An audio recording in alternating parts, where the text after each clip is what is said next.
let's put aside eating it. Can I go in the back and fuck that plate?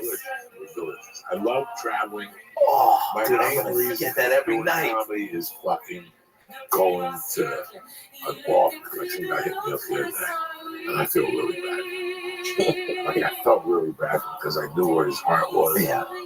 But he's like, man, when you come to Dallas, I know you're gonna get the best burger because when I travel, the last time. If you travel and get a hamburger, Yeah. what are you doing? You just a fucking stick. I don't care what they tell you about the burger. Like if you travel and actually make a date to go for a burger, you should deserve to be smacked. Yeah. You know, like when I go to travel, I want to get something. Yes. I go to Albuquerque. What do you think I go to Albuquerque for? How many times go to Albuquerque? Not too many of them. I do.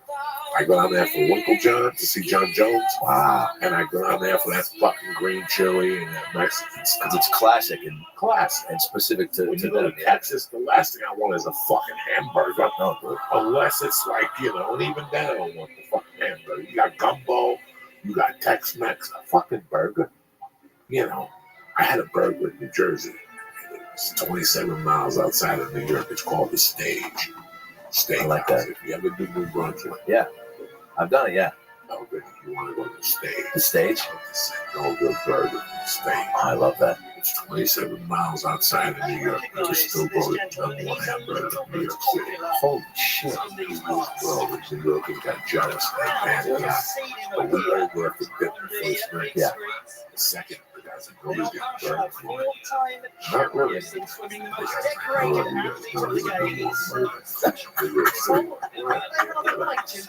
The next night I did you see the Oh, yeah. Oh, we fucking got the burger and the fries. over there. Like, they want to send you over a burger on the house.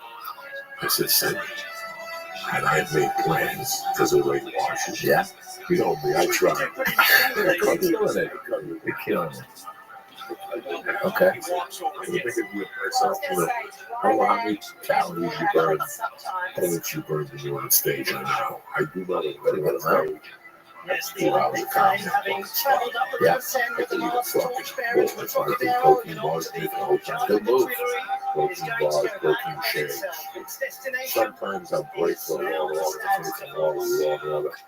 Where the mother paid the fucking the hospital clerk to the party boy. She was dying and she couldn't have a kid, so they wanted a kid. You know that classic story. It's a good, yeah. They should have won an Emmy. They paid the hotel nurse to fuck the daughter because she was in the coma from car accident. Oh my God. And she was on a life support system, so they paid her to fuck her. Dude, I have a grandchild. Who writes that? You think that was based from a true story? Yeah. 25 years of Law and Order is based on stories in the paper. They tell you at the end. That's why they make sure that the names and changes. It's all factually accurate, huh? They take the story in the paper, the New York headlines, like some crack mother puts a baby in the microwave oven. They'll just take that story and say she But raise the hot pocket. Yeah, put a hot pocket in there, put twigs in there to do, so she get the flavor from the head onto the hot pocket or whatever the fuck, you know. I don't fucking know, dude. But sometimes I take the bag of Doritos out and I'll eat like 3 or 4 chips up the whole way. Just to pump you up for a minute. But See flavors. fucking stuff. I love Tuesdays at the store. God, I zoom right over to Joe's on Hollywood Boulevard. I put the hazards on. And I fly in and I get those Mexicans a $20 bill. I go get 2 slices in the box. Drop it out like the ice is coming. Like if you know ice is 2 blocks away, I don't think how fast you can get that slice. That's how fast I want. Because he gives me napkin, he charges me, he gives me a lemon iced tea diet, I jump in the car, and I'm still ready to go. Yeah, 16 points. Yeah, maybe. You do, huh? Oh, I basically. Oh, so you're fired up tonight. Yeah, no, especially with this fucking bump leg. Yeah. I believe my wife's cooking before that. Somebody stabbed me. My wife's a great cook, but the same cook for 4 or 5 hours. Man. And I can't eat breakfast anymore. Why not? Breakfast for weeks. Gotcha. You shit those blocks of blood. Fuck. Yeah. Once they give you muscle racks with Viking, Cause you up, right? You gotta eat a lot of Like yogurt. the shit yogurt. Jamie Lee Curtis stuff, right? Yeah, you gotta eat a lot of yogurt. Who would have thought that Jamie Lee Curtis would be the face of shit yogurt, you know? Actively, right? Is that what you shot down on? She was a spokesman. You get some regular vanilla yogurt. Okay, well, it's a regular yogurt. It's not the stuff that got extra fiber. I don't like Greek shit. Oh, yeah. That's just nasty. Motherfuckers. They give it to you adult and American. I'm gonna cut that shit out. And go back to Ghana. You know, I have a feeling that the joy is yogurt that caused by another company like it. Greek hummus wasn't big. Greek yogurt wasn't big for about 3 or 4 years ago. It was happening with Ghana. Right. Yeah, but even Yoplait was making a pretty good name for themselves. You look at today's articles, people not eating yogurt because the diet plan is really changing. I love it. Yeah. When I go to eat, I see our boy Mark at the top. Yeah. Rabbi Rothschild, you get a gold medal for watching the Olympics. And I get the yogurt. It's fucking delicious. That's awesome. Me and my wife's great. Just for probiotics. Yeah. Just to clean your fucking Yeah. change something, get an old fucking back. You guys do a commercial like that? Like, hi, I'm Joey Diaz, and I'm here for, I don't know, shit yogurt or anal pads. Something, a commercial like that? Depends on where I am in my life, if I need the product, but also, if anal pads is truly coming with, like, Like men's tampons. 8 figures. I mean, men's tampons, is that a real thing? No, I'm just trying to think of an embarrassing product. No, listen to Are you trying to ask if I would take 50 mil to do a man pump? Yeah. I would see, that's a good invention for you. Right there. Great man. The one place that don't have to pop it in their ass and leave it there. It's like Benoit balls. Remember Benoit balls? Yeah, dude. You put them in your ass and then you come back that night and pull them out while you eat. There you go. But isn't it for after that when you're leaking? Like, No. No? That's typically more retarded. You want to get the ass working tight. So you put the Benoit balls in her ass before she goes to work. And you leave a little fuse out. And when she goes home to work, you tell her, abandon shit on the pan. She's going to eat that monkey. You eat that little flick of that. And when she's huffing and puffing, you just rip that chain out. And shoot that poison arrow through my heart. You just rip it out. And blood and toys fall out. And the fucking Mexican thing out falls out there. You're eating that fucking buffalo. It's tremendous. And now, for our word from our sponsor. You can transpose that entire paragraph into some song lyrics. The church what's happening now is sponsored by Policy Genius. You're like, Joey, what's Policy Genius? Listen, 'tis the season. Open enrollment is upon you. Cover your butt for 2020 now, today. Because even if you get insurance through your job, you might not be fully covered. There's always a by the way. Most people need 10 times more coverage than what they get through their job. But getting life insurance doesn't need to be difficult or expensive. That's where Policy Genius comes in. It's the same easy way to shop and compare prices for insurance online. Just go to policygenius.com and in minutes you can compare quotes from top insurers so you can get the right amount of coverage at the best and lowest possible price. And Policy Genius doesn't just make life insurance easy. They can also help you find the right home with insurance, auto insurance, and disability insurance. And once you apply, they handle all the paperwork. Listen, buying insurance is a pain in the ass. It really is. Especially disability insurance, life insurance, car insurance. This is the way to go. Head to policygenius.com today. Policygenius.com today. Get quotes and apply in minutes. You can do the whole thing on your phone right now. Policy Genius, the easiest way to buy life insurance.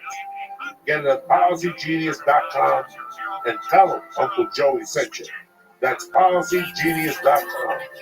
Anyway, back to the show. So as you were saying, a couple weeks ago, you and I were at the school. Oh, yeah. Sunday night. Yeah. And I don't know who showed me on the main room. Yeah.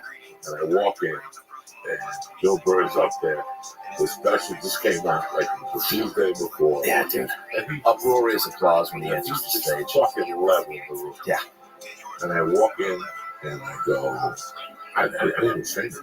Just walk in and walk back there. You were back there? Yeah. I think the pothead was back there. Yeah. What's his name? Doug Benson. Yeah. Sarah Teller was there, I think. Sarah Teller. Yeah. I'm looking at you and going, do you want me to follow Bill? He goes, no. I'm supposed to be up next. I'll follow him. I go, you sure? You want to follow him? You go, yes, I'm following Bill. Kind of turned me back and part of me was disappointed because I wanted to follow Bill just to see where I am. Yeah. But the other part of me was so fucking impressed with it. You know, I've been at the store for 23 years. And when I hear the pussy shit that goes on down there, it doesn't even go through my ear. There was a point where I used to torture people. What's that, gangster? Being selected. Kind of massage their spots. Yeah, besides their spots and who they're going to follow and who they're not going to follow. Yeah.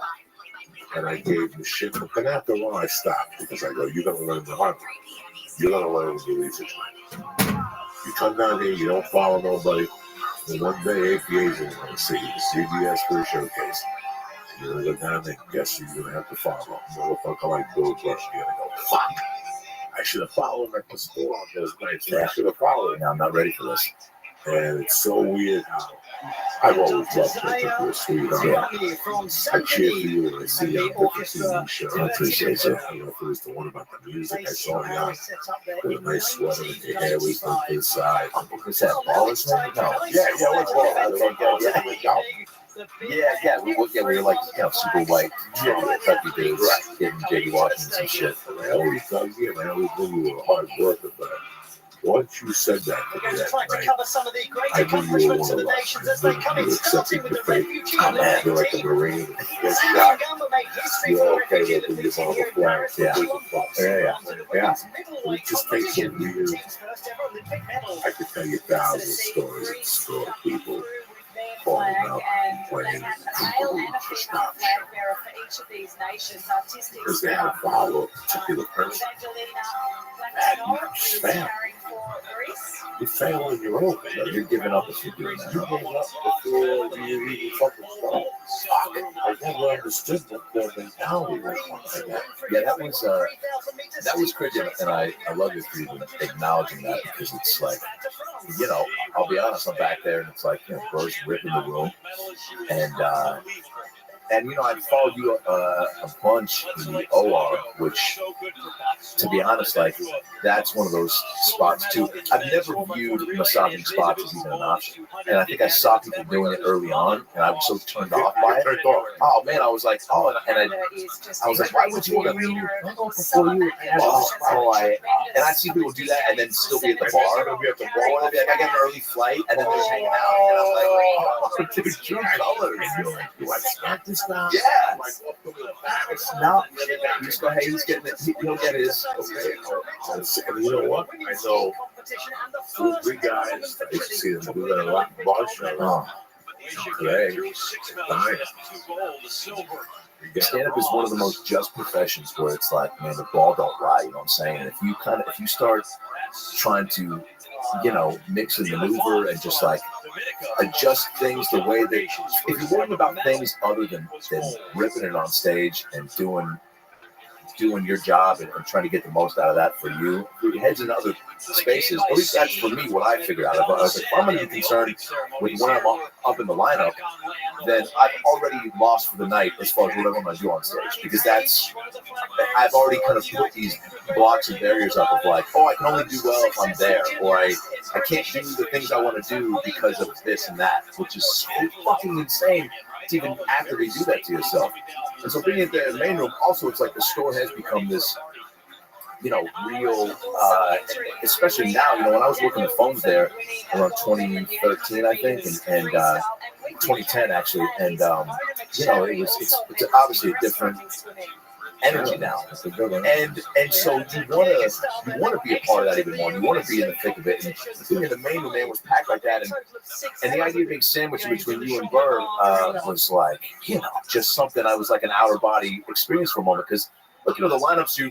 So, I'll do the 9 p.m. a lot in the OR, and then or 11:15, 11:30. And in the main room, sometimes it just shakes up how it shakes up. And there are times when you're on a certain spot, and Burr or somebody will come in, and guess what? If you had said too, like I got to get out of here, or I got a spot in the OR. Do you mind if I go next? Yeah, like I'm so easy with that too. Again, because I'm not trying to go. I had no ego about it, where it's like, yeah, I'll go after you, and then after, because I've also again heard the people that go, well, I don't want to. The room will be dead. They say, they'll be tired of laughing. Burr, then Joey, and then I'm going to go up like. So that didn't even cross my mind. But I love you, so if you were like, I got to get out of here, my legs hurt, can I do this, and then bounce up? Like, fuck yeah, dude, because So those types of case by case things should always be, present in your mind, But yeah, man, the challenge of it, of like following that and then bringing you up and do that, maybe you want to like, you want to always great. I was watching that. I mean, dude, you were confident. You were like rattling. Because that's what most some Americans call. Yeah. We lose in our mind before we can. And for years, I lost in my mind before I did. I just tell you guys, thousands. We could sit here and talk about and how many things I didn't do it because it was my fear. Honestly, damn, for real. Yeah, on the comedy contest one time. Before anyone started, I'm the old man. The big contest was HBO came to the town. Let's say we lived in Boston, we lived in Milwaukee. HBO showcased everybody and they narrowed down 3. Yeah. And then if you were really lucky, you narrowed down to regional.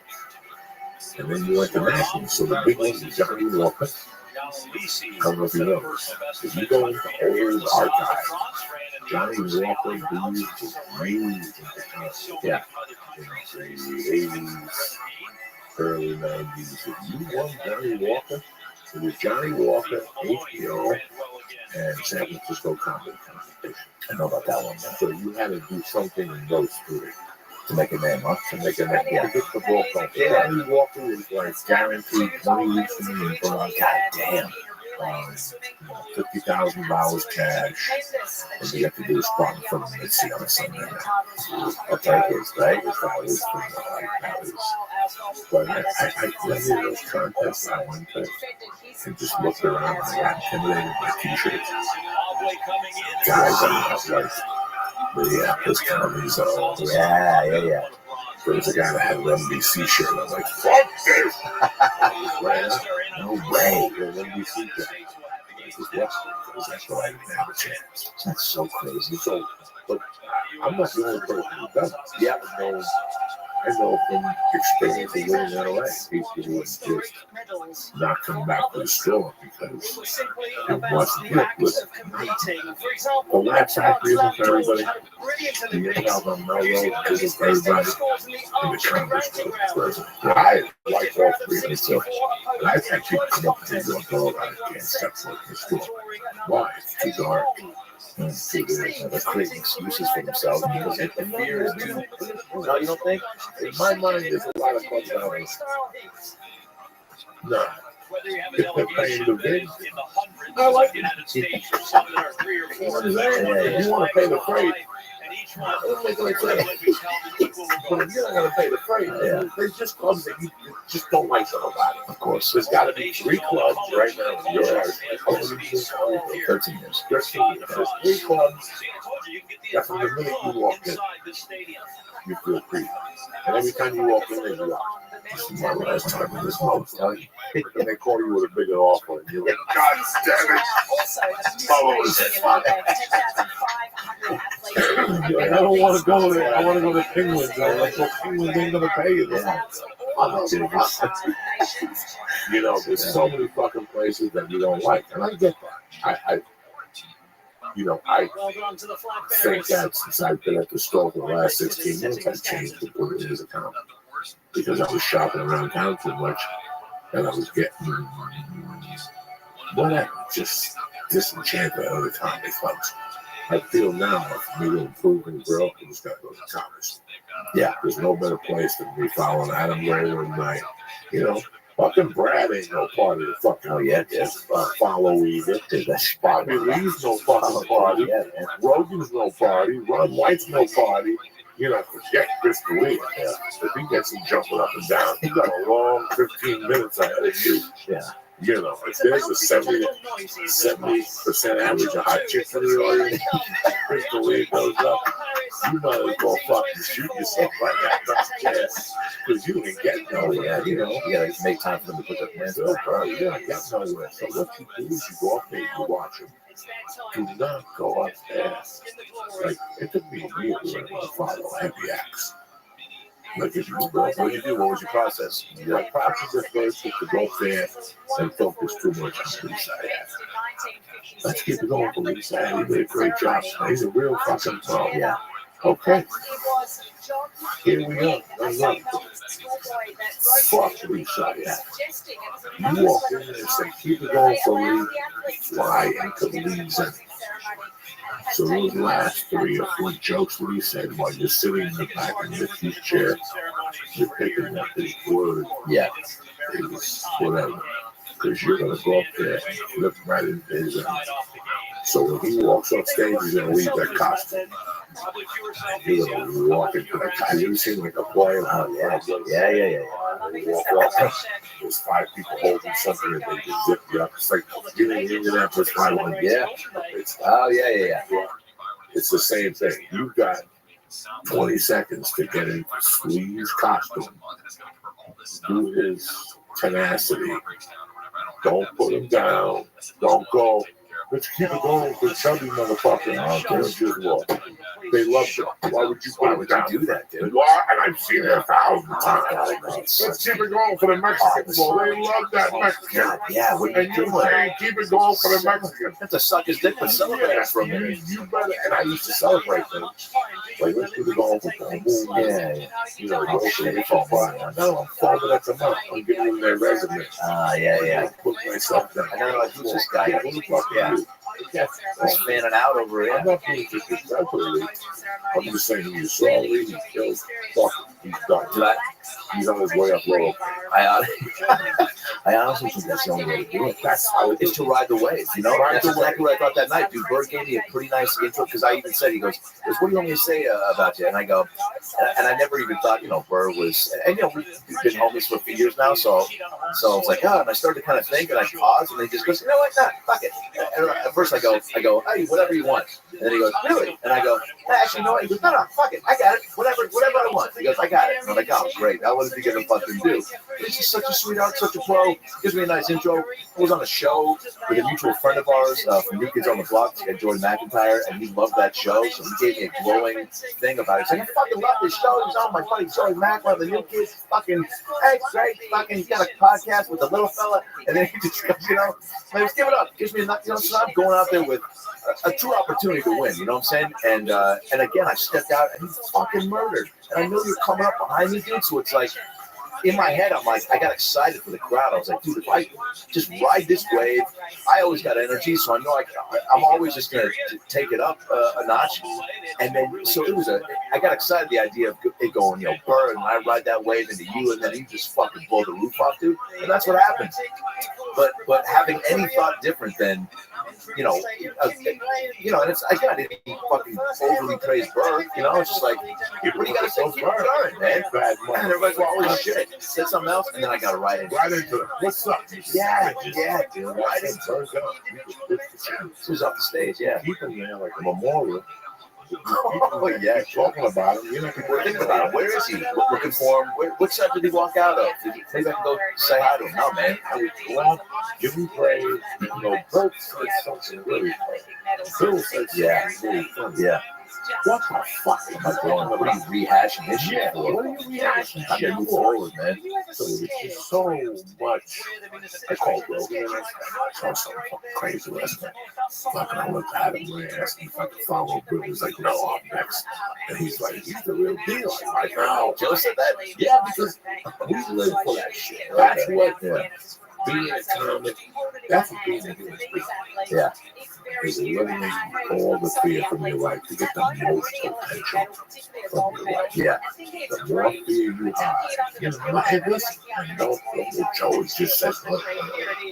You know, I got fear of fucking Hindus. So they'll feel it. You go to the fucking sandals. Yeah.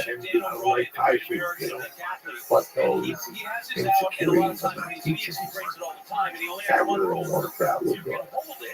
Like, I'm just scared. I'm scared. I don't want to do it. How should I get my visa? I know I'm going to learn a fountain. Yeah. By going abroad. Yeah. You know, that's what will scare us sometimes. That we might learn something. That something good might happen. You know, it took me 14 minutes to get on stage the first time. Why do you think? Because I was scared. I saw the people in the trunk of the car. I break into places. I told Drew stories. Every shit I know. You know, I used to pickpocket people. Supermarket. What? People looking at the other and leave their purse open. I just walk by. Friday when you get paid. Please tell me you made that face too when you did it. Oh, yeah. Take it to go. Take it to go. So I did all these things while I'm scared to go up on stage for 3 minutes. Something I've been doing all my life, except without the stage. We've been doing social all our life. Well, that's what's crazy about stand-up, dude. That you truly, I mean, pickpocketing, rob, whatever, but there's still, what is it about getting up there by yourself and having all these people? That's why there's a select few that do it and really end up standing out through the test of time, because a majority, what percentage of the world you think just could not even fathom? I mean, there are people that I respect, people that aren't in the comedy world, right? That have other avenues that they've, you know, really, achieved a lot of greatness in, and they look at, and they talk to me with this like deity type, amazement of like, I don't know. And I'm like, what do you mean me? Like, I'm talking like athletes and other people. Like, you're a surgeon. Yeah. You're a surgeon. I've had surgeons come up to me and go, when you get up on stage, You're shit. Put a heart back together. yeah, what about when I'm cutting with a scissor? I gotta make sure it's the wrong fucking sheet.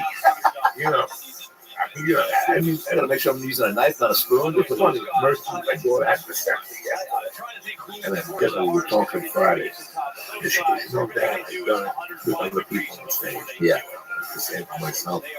But I tried to explain to her that next to death, the second to this fear of public speaking. It was serving years ago. Yeah. Oh. Can you even think of a time when you were though like that? Were you with those two in the same boat? Where you would go deaf public speaking, or was it always? Was there a point where you ever were like, I can't imagine being on a stage talking in front of people? Really? Yeah. Or was it always something like, no, I can do that, I can do, but I just don't have the yeah. His headset and all that. And he walked me out. Oh, he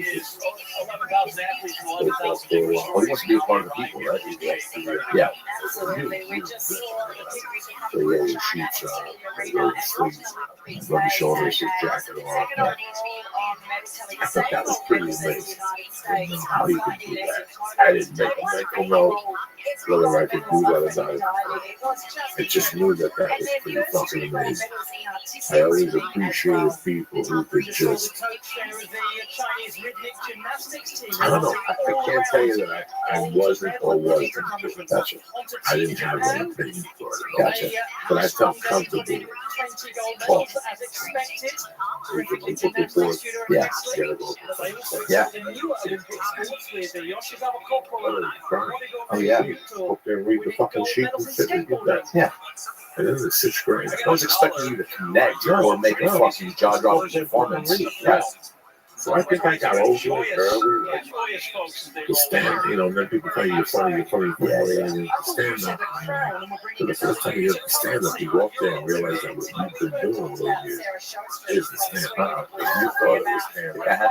She was the queen of the pool for Sweden, and some wonderful images of her sharing her. 3 kids laughing at fucking kickball at recess. I thought I could take that energy and. The worst is when you invite your employees. Oh yeah.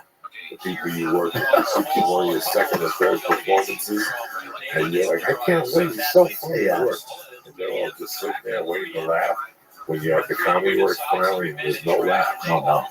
And afterwards, like, you were so good. You're like, oh. And they always do. I've seen it in like belly room shows where there's a guy comes with his 40 employees, and he also is so out of his element and so overly ambitious, and they're so excited and supportive, but you get a little blue right off the bat because he thinks like that's what's funny.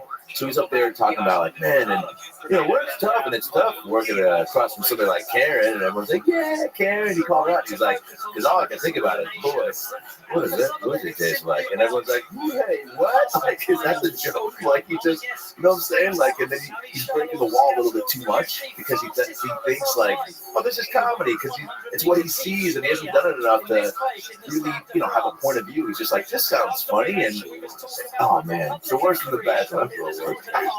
Oh yeah. I think what you were saying too about getting like, even you telling me that you told that to Rogan is really cool because, you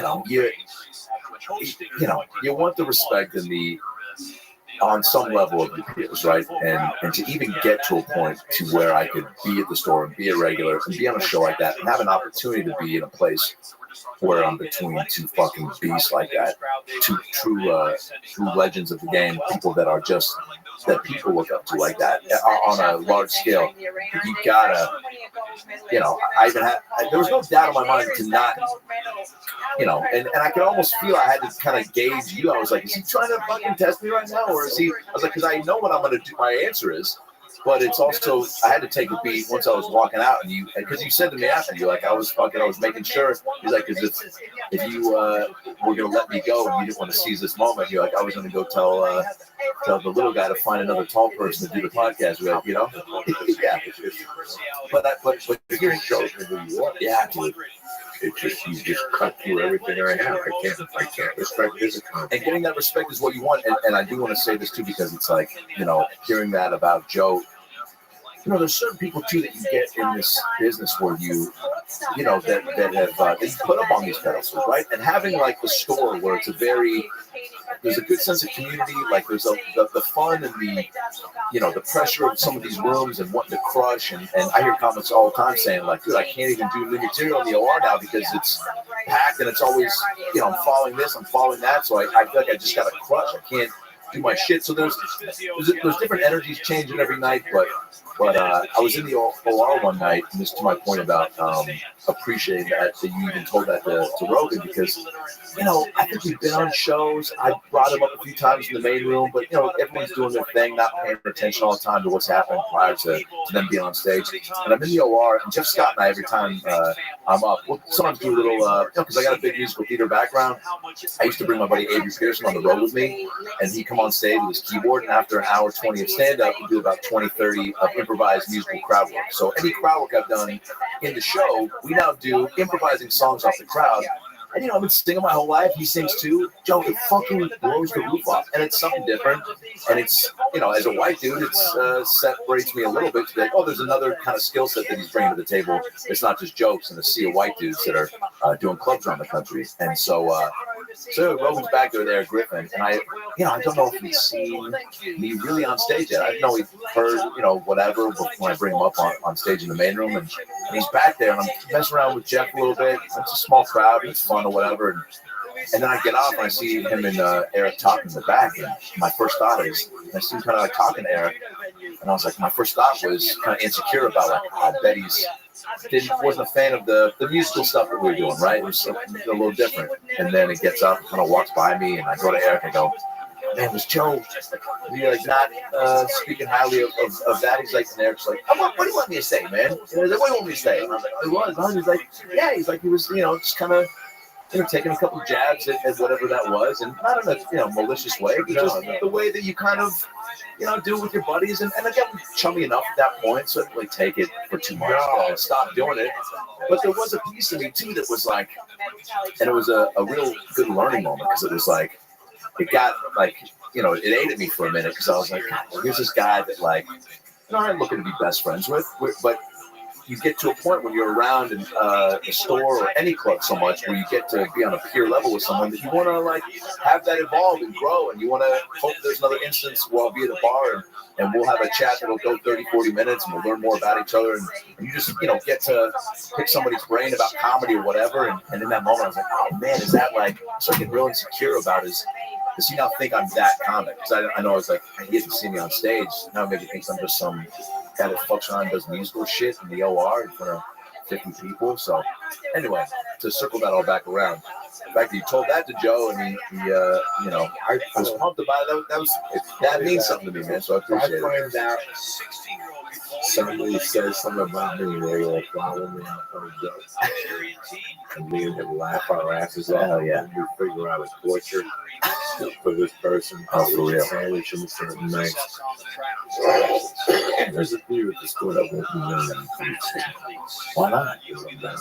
And when I'm down there, he gets, if I have the 10:30 and he has to go up behind me, he's down there at 8:15 because he's waiting for me to miss that by 1 minute. And he actually complained about it. There's been a couple of people complained about it. I laugh at them, and I feel sorry for them. Yeah. You would let a fat felon get your comedy career, but you would let me stand in your way where I would keep following me and figure out how to follow me, and I know it's like that night. If I would have followed Bert, I would have ate a bag of dick. I would have gone wrong and analyzed it honestly why I did something dick after Bill Bert. Was he that powerful? No, he's that powerful. It just wasn't that I wasn't that prepared. So that's how you learn to follow people. That's why I always really like the store. Yeah. Because it teaches you how to follow on the grade of people. So if Nipsey Short found out to be great for it. Oh yeah. Adam Ray had a hard time following Joe. Both lives. They got back to her. You're dead. Oh yeah. Oh, she would make you drive to the hall. Follow me after I have mine. Like this was principles. Are you fucking kidding me? I love it. I just go down there after and you're like, I don't want to drive down there to follow Joe. It's exaggerated. Yeah. What I'm saying is that that's what she did. To help you, huh? I would have done like the first week. I'm like, do me a favor. I want my career to last year. I want people in front. Don't put me in the main. This is like one of the worst experience of my life. Big mistake. Every Saturday at 1:40. Spot you hate. Oh yeah. If you know on the spot, Yeah. when you're broke, Yeah. when you get off the stage, you suck 3 dicks. It's probably got 100 sleeves. I was just gonna say, how do you know what you Close my eyes. It just sucked it. It would have been better to do it that spot because I just died like quarters 2 spots doing it. Yeah. Especially if you get to follow a host, especially if there's 4 people left. Oh yeah. So all these things, you go home after a situation, you tell yourself, this isn't working. Yeah. Now start roller skating again and skateboarding. But little do you know that those situations are building you very strong. Yeah. Every night you get, every night when you go on stage, listen, whether you're again, you're a plumber, electrician, carpenter, every time you go to work, you get something. Like for us as comics, you either get something, you go do things, you joke. There's always something. Always a result to the set. Oh, even if you're not purposefully trying to like do a new bit to get something out of it, like You grow. yeah, just from that. I like how the nights that you don't think you're going to grow. When you grow, nights that you're like, fuck, I can't. Oh yeah. And then you go down there and you have to follow somebody and the joke you were going to write, you changed it before you went up and it worked. You know, there's so many little fucking things you can take out of the set. It's not just win or lose. It's not like me entering a swim race where I take first, second, third, and I lose. with comedy, you might lose by not. I had a really great set. Yeah. But you were- When you another great example of that, the main room, that was where I showcased the one time for Mitzi, right? And all her only feedback, by the way, was, why do you wear a hat? You had a backwards hat on. I was like, what is the material? She was like, I just had a hat. And I was like, fuck. But it was such a like cutthroat thing to say. And I was on this bringer show, right? And back then, you know, you do 3 minutes for your showcase. This was like 2011. And she was still coming around, but you know, less and less. But she was there in the main room watching the Tommy, and the runner of the bringer show. I was supposed to be a host, then one of the bringers, and then comic that was going to showcase. And instead, this guy who was running the bringer show said I had good energy, and he goes, "You're just going to do it. You're going to cold open. I'm going to put you up top for your thing." And I was like, I started getting in my head, and we're talking about massaging spots. I was like, dude, this is not setting up to win at all. This is my showcase. Like, I know I'm supposed to be later on, 3 minutes up top where the drinks are coming in. And he made this whole point, though, of he's like, hey, if you're ready, you're ready. Then you can go out cold with 3 minutes. And part of me was like, I think there's some truth to that, but also like, fuck you. Like, this is not where I'm supposed to be in the showcase. It's 3 minutes. I'm going out cold. Like, this is, but Mitzi's back there waiting. So I go out and drinks are coming. And you know, when you're also going out first, you feel responsibility to play a little bit of host and welcome everybody in. But I got 3 minutes. I got no time for chit chat and how you doing? You guys excited for the show? Whatever. So I just get up and launch into material, which nobody was really ready for. And it did not go well. And I was in my head. I started making excuses right after. I was my position. It was this and that. And then Mitchell being like, why I didn't like your hat. And I'm just like, dude, nothing about my fucking jokes or performance was critiqued that night. And it took me, man, a good probably close to a year to like just look deep inside myself and go, dude, if you were fucking ready and poised and just like how we just talked about, it's just fucking crazy. What, 7, 8, 9 years full circle, get another main, experience moment to go. You know, you're gonna make excuses. You're just gonna like jump on the wagon and take advantage of what's right in front of you. And it's like, you know, I thought for so long I was like, dude, it was because I didn't get past Ben because I had to go first. And it's like, no, man, if you had your shit together, you would have gone out and done your thing, and Mitzi would have been like, I hope you only wear a hat, you know, like, yeah. It's funny. I think she said things to you. Just back out of now. Oh, for sure, right? Yeah. Yeah, how should that matter? But What's going on from that joke? yeah, Farting in the couch, I fall down the stairs. And now I gotta fucking worry about that. yeah. It's such a long. Life is such a great journey. Why fucking live in that That was me. I was like 20 something. I was just half scared. Don't get me wrong. I'm kidnapping people and robbing apartments and robbing coats. Do you have a best kidnapping? Like out of all the kidnaps? No, I only had one kid. Okay, great. You tapped out after that. Yeah, it's a very good one, but you don't really know it's kidnapping. Because kidnapping isn't really me calling Adam Ray's father and saying, "Can you turn us out?" Kidnapping is me taking you from one room to another without your consent. Somebody put a gun to you. Let's go in the bedroom. Let's go see that safe. How much your money you got in there? That's kidnapping. Yeah. It's against your fucking will. Wow. But if I'm talking about like all the criminal creepy shit, like I didn't have fear to do that. But my biggest fear. And I had 1,000 of those fears growing up. Like little things that could have catapulted. Yeah. Little things. Audition. Yeah. Audition. What are you scared of? Not getting it. Getting it. Or getting it. Blowing the fuck up. Oh shit, yeah. What are you fucking scared of? Both ways. You only got two things to happen. Blowing the fuck up or them saying no.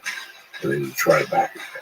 Do you think there's a time that human beings just on the whole like get comfy with facing any of those fears? Like, do you think somebody at 20 who maybe didn't have the experience you did, do you think they're faking it? If they're like, I'm ready to go, I want to, or do you think some people truly are born and have this level of confidence and just a sense of, I'm gonna make the best with whatever happens. You know what I'm saying?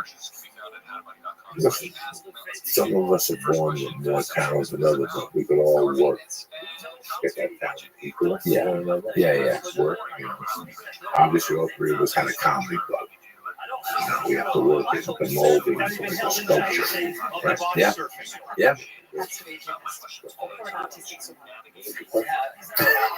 That was the answer. That was the answer. Well, I was just curious if you think like people, you can, if there are even at that young age, because you said what 27 is when your fears, right? Is that what you said? Kind of went away. Well, I was just, like, it took me so long to get on stage.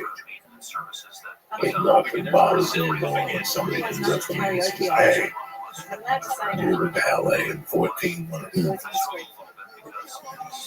What's gonna happen in 14 months? Well, I got a new job and I'm gonna pull away $800 a month. Did that. You're not gonna come out. You're not gonna put out. Because if you know anything about life, shit happens. I just ripped my fucking hamstring. Shit happens every day. Yeah. So for you to tell me you're gonna put $800 a month away and move out in 14 months, nothing bothers me like that. Ever since I got into comedy, I started comedy, my thing is done. Like if you come to me and go, "Joe, thinking of starting comedy," I'm the type of motherfucker that'll drive you to your first open mic. Just eat it. Wow. Because if I gotta really tell me 10 times, I can get material ready. Oh God, yeah. Get ready. Well, what is all? Yeah. I'm getting it ready. 3 months, man. You know how long I had that excuse for? I used that excuse. I'm getting my material ready. I gotta kill 7 minutes. It's like ready. It's like when you walk into the gym. You go, "How much is it to go to the gym?" And they're like, $80. That's cheap. But you see people like sweating blood. Pizza throwing. I'll be back. Then every time you walk down that block to get a slice, the owner comes up. Every time he's like, "Hey, when you come next week?" Yeah. And then you run away. Next week. Next week. That was me. Yeah. Next week. That's the same thing for a time. When people hit me up, I get hit up once a week. "Hey man, Oh no shit. I'm getting material ready. I'm thinking of going on stage. I'm gonna feature for you in 5 years, man. Maybe I'm gonna feature for you. I don't want you to think. Your first time on stage, you're going on stage to die. You're just going on stage with your feet and get that rush. So tough to hear. I want to get that. Yeah. Then we got something to talk about. But if you're gonna come up to me and say, "I'm getting on stage," what kind of material should I write? You gotta get a little taste of it first before you start playing. It doesn't matter what material you should write, because you're not gonna remember the first time you walk there. 80 eyeballs looking at you, and there's nothing but lights. And you can see the people all the way in the back. Like, you could be fucking blind. And when you walk on stage, you can see that one head that's popping through the back. That one guy that's trying to look like this motherfucker. You can see me from all the way back there. You know, Yeah. Like, you can see all that stuff. Yeah.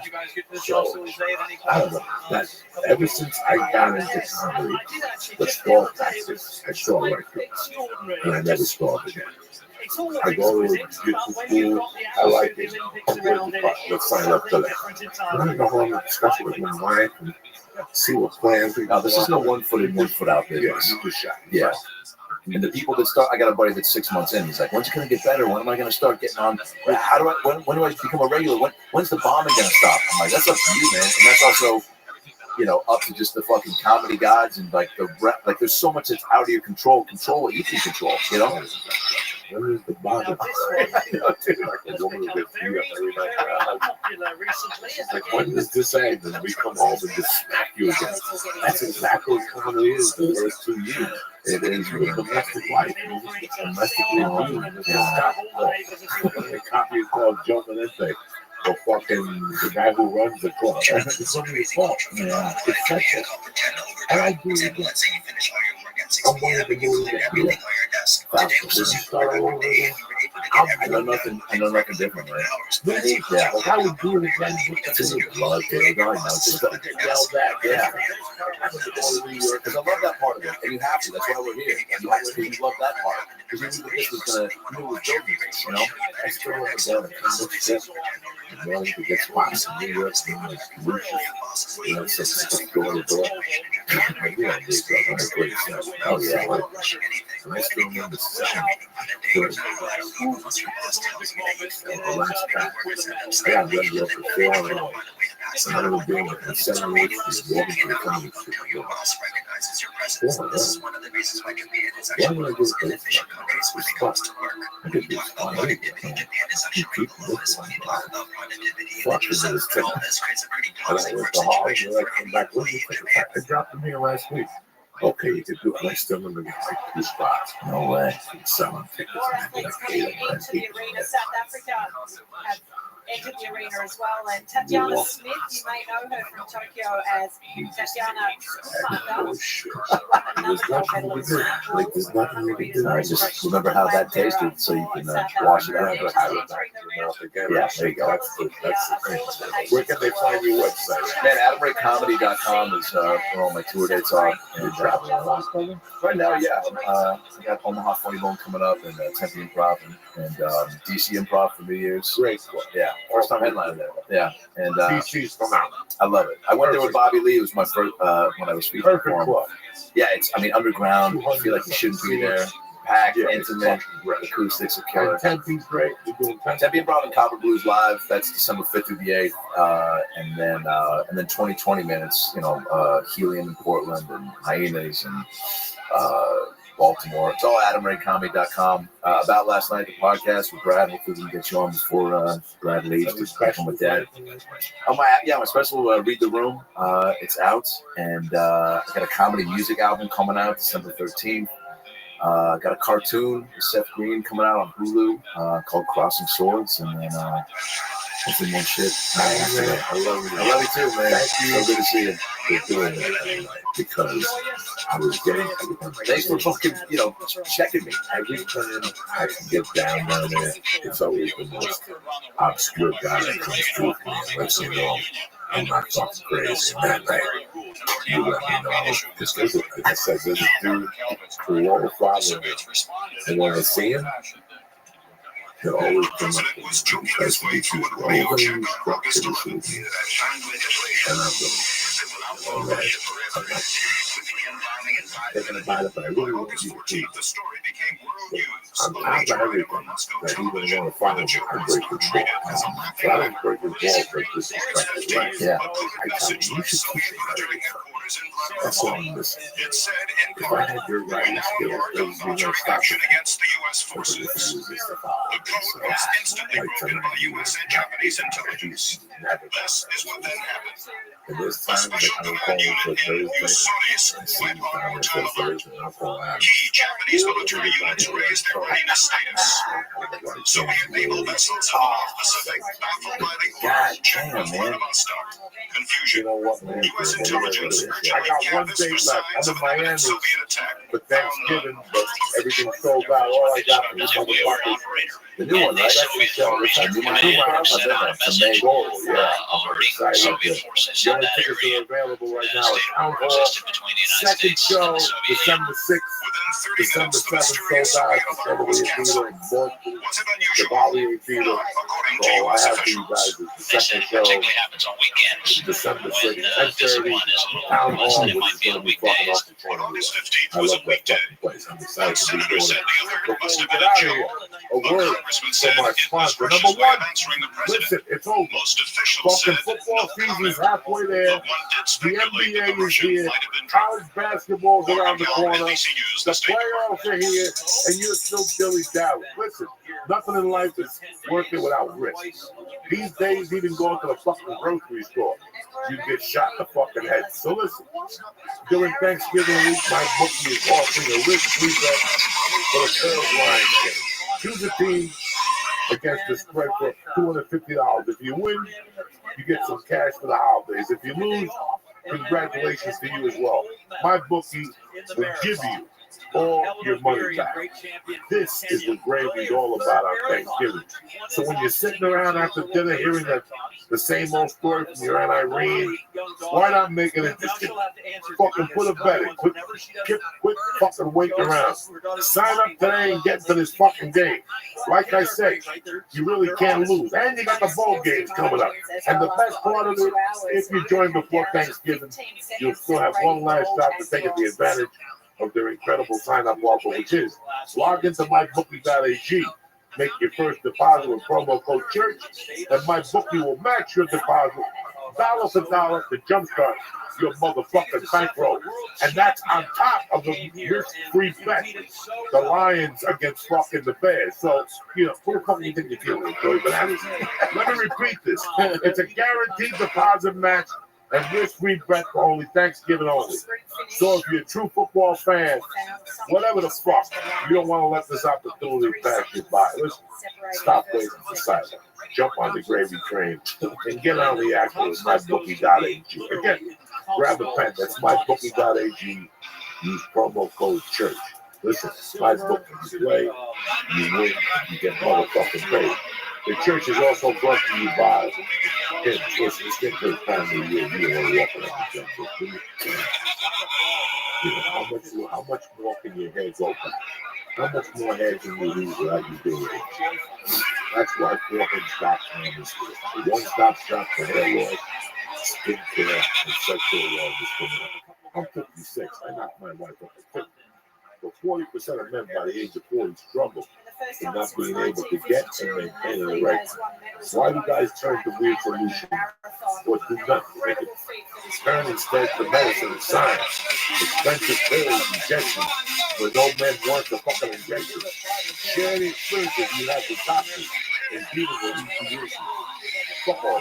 Check out him. The gift that keeps on giving. Listen, well-known generic ingredients the name brand prescriptions to help you combat ED. Him connect you with real licensed doctors and FDA approved pharmaceutical products to treat ED. Prescription solutions backed by science and made more affordable by 4Hinge.com. So see the results for other treatments fall short. Stop worrying about multiple in-office doctor visits. No painful injections or other treatments like that. This is easy. You answer a couple questions about your medical history. You chat with a doctor on a confidential review. If you're approved by a doctor, the product is put directly to your door. You can't make it any easier. That's not Uncle Joe's here. Being your best means performing your best. Erectile dysfunction means that you're going to walk around like the ugly chicken fucking farm, knowing that your cock don't work. You don't need that. With these Black Friday deals, they're not going to last long, but you can. Do me a favor. Feast your eyes on this. Grab a pen. Start out by going to 4Hinge.com/church and get a free online business. Free. Who takes care of you like that? Nobody. Your Uncle Joey. Prescription products are subject to doctor approval and require an online consultation with a physician who will determine if the prescription is appropriate. See website for full details and safety information. This can cost you hundreds if you want in person to the doctor's office or pharmacy. Remember that. 4Hinge.com/church. I also want to thank Policy Genius. Listen, when going for insurance, go to PolicyGenius.com. It's that easy to get the best quote. I want to thank Policy Genius. I want to thank him. And I want to thank MyBookie.ag. Most importantly, I want to thank you fucking savages for listening to the podcast. We'll be ready to rock. And don't forget AdamRay.com. AdamRayComedy.com. AdamRayComedy.com. Yeah. Don't forget JoeyPears.net. The hoodies are coming. Don't forget tickets for December 6th at Town Hall. And that's it, and that's that. Have a great fucking week. I'll see you here Monday morning. Tip-top Magoo, ready to motherfucking go. Kick this wheel, Lee. On the track on the last night of athletics, another nod to the great women. Number 8 is in Antelope Valley, but right now it's 79 in Newport Beach, 77 in Dana Point. Greetings from Podcastville. It's Monday, the 25th of November. Get your shit together. The Church of What's Happening Now is brought to you by MyBookie. Listen, attention. Past, present, and future MyBookie players. This Thanksgiving Day, you can get in a game risk-free. If the Pilgrims can sail to America, you can take a chance on the Bears-Lions game. Either way, you're not losing. Excuse me, Guinness. Either way, you're not losing Guinness. This Thanksgiving Day only. Choose a team against the spread up to $250. If you win, you got some cash for the holidays. If you lose, you also win because MyBookie will give you your money back. Let me repeat, that's a guaranteed deposit match and risk-free bet for Thanksgiving only. So if you're a true football fan, I mean a real motherfucking football fan, you don't want to let this opportunity pass you by. Stop waiting in the sidelines. Stop sitting there like a fucking mutt. This is the prime time to make money. Now you got this game, and then next week is bowl season. You got basketball. You got college basketball. You got NBA action. You got everything coming at you. And the most importantly, you got MyBookie.ag. So go to MyBookie.ag. Use promo code CHURCH, CHURCH, and get in on the fucking action this year. You play, you win, you get paid. The church is also brought to you by My Tushy. Listen, I've been working on My Tushy for 3 years. Lee still has his, I still have mine. They're fucking tremendous. You understand me? Why walk around with that stinky fucking asshole on Thanksgiving? This is the year you feel good about yourself. It starts from within, from your asshole, your nutsack, all that type of shit. That start with Tushy. You're like, why, Joey? Go to Hello Tushy right now and look at the great selection of the days they got starting at $69. They even come with a fucking guarantee. But there's no guarantee. Let me tell you what the guarantee is. Lee and Joey have had one for the last fucking 3 years, and they still work, and they haven't broken. So if our fat asses haven't fucked it up, what is your skinny little bony stinky ass waiting for? Go to HelloTushy.com right now. Press in church and get 10% off your order. The church is also brought to you by CBDLion.com. Listen, this last week, I injured myself really fucking bad. And the reason why I was easy to sleep at night was because of CBDLion.com. I took the tincture and I rubbed it on my thigh 3-4 fucking times a day. They got a roller ball now. It comes like a eucalyptus flavor to it, like a mint. You roll it on the back of your fucking leg. Listen, CBD Lion ain't stopping. They take care of you with the fucking vape pens, no vitamin E, accelerate in there, whatever the fucking chemical is. Let's make the kids cough their lungs out. They got the shatter, they got the tension, they got the raspberry fucking gummies, they got the roll-on. CBDLion.com. Go look at the third-party test results yourself online. Go to CBDLion.com right now. Press in church and get 20% off your first order, all right? Who takes care of your Thanksgiving week? Nobody. Kick this fucking movie. What's happening, you bad motherfuckers? Thanksgiving week. Just think 2,000 years ago right now today, Pilgrims are stabbing Indians in the heart with pencils and shit, trying to take that motherfucking corn and shit. So when you eat your little fucking turkey, don't forget about nothing. Now, talk to me, baby. What's happening? I celebrate every holiday. I know you just dismissed that evil holiday of Thanksgiving and how it started, but me growing up, I like any holiday that you didn't have to go to school for. Me too. Chris, I didn't know who the fuck Christopher Columbus was. You didn't give a fuck. George Washington, President's Day, Christopher Columbus, any day. And a lot of those holidays was all after white people, and no disrespect to the black community, but I was so happy those white people was able to get this day I had to go to school. Remember when you used to be Lincoln and Washington Day? You had a football on the 19th. Yeah. You had a 2 Mondays in a row. Then they got hit to it. They cut it down to president. They put everybody in. And then when Barack got elected, they got rid of the holiday altogether. Yeah. No, then they got rid of Columbus Day, which I knew was going to be a backfire. Right. Because that means they're going to start changing motherfuckers' days all the time. Oh, yeah, Columbus Day. Once you fuck with Columbus, now they want to change Halloween. When are they going to change Halloween? Saturday. The last Saturday of the month, so the kids don't eat sugar during the week. Is that like some legislation or something? No, that's fucking Gentile. Okay. I'm like, who makes up this shit? Yeah, so they always want to change some shit, but man, let me tell you something. For 20 fucking years I've been watching. I wonder what street politics is. Me? Yeah, I always thought you were from fucking Holland. Nah, Brooklyn. And then you're from Brooklyn. But not, well, most of I'm really from Washington D.C. Virginia. Yeah, but for the most part, when I started, 6 months into it, I broke out of D.C. and I moved to New York.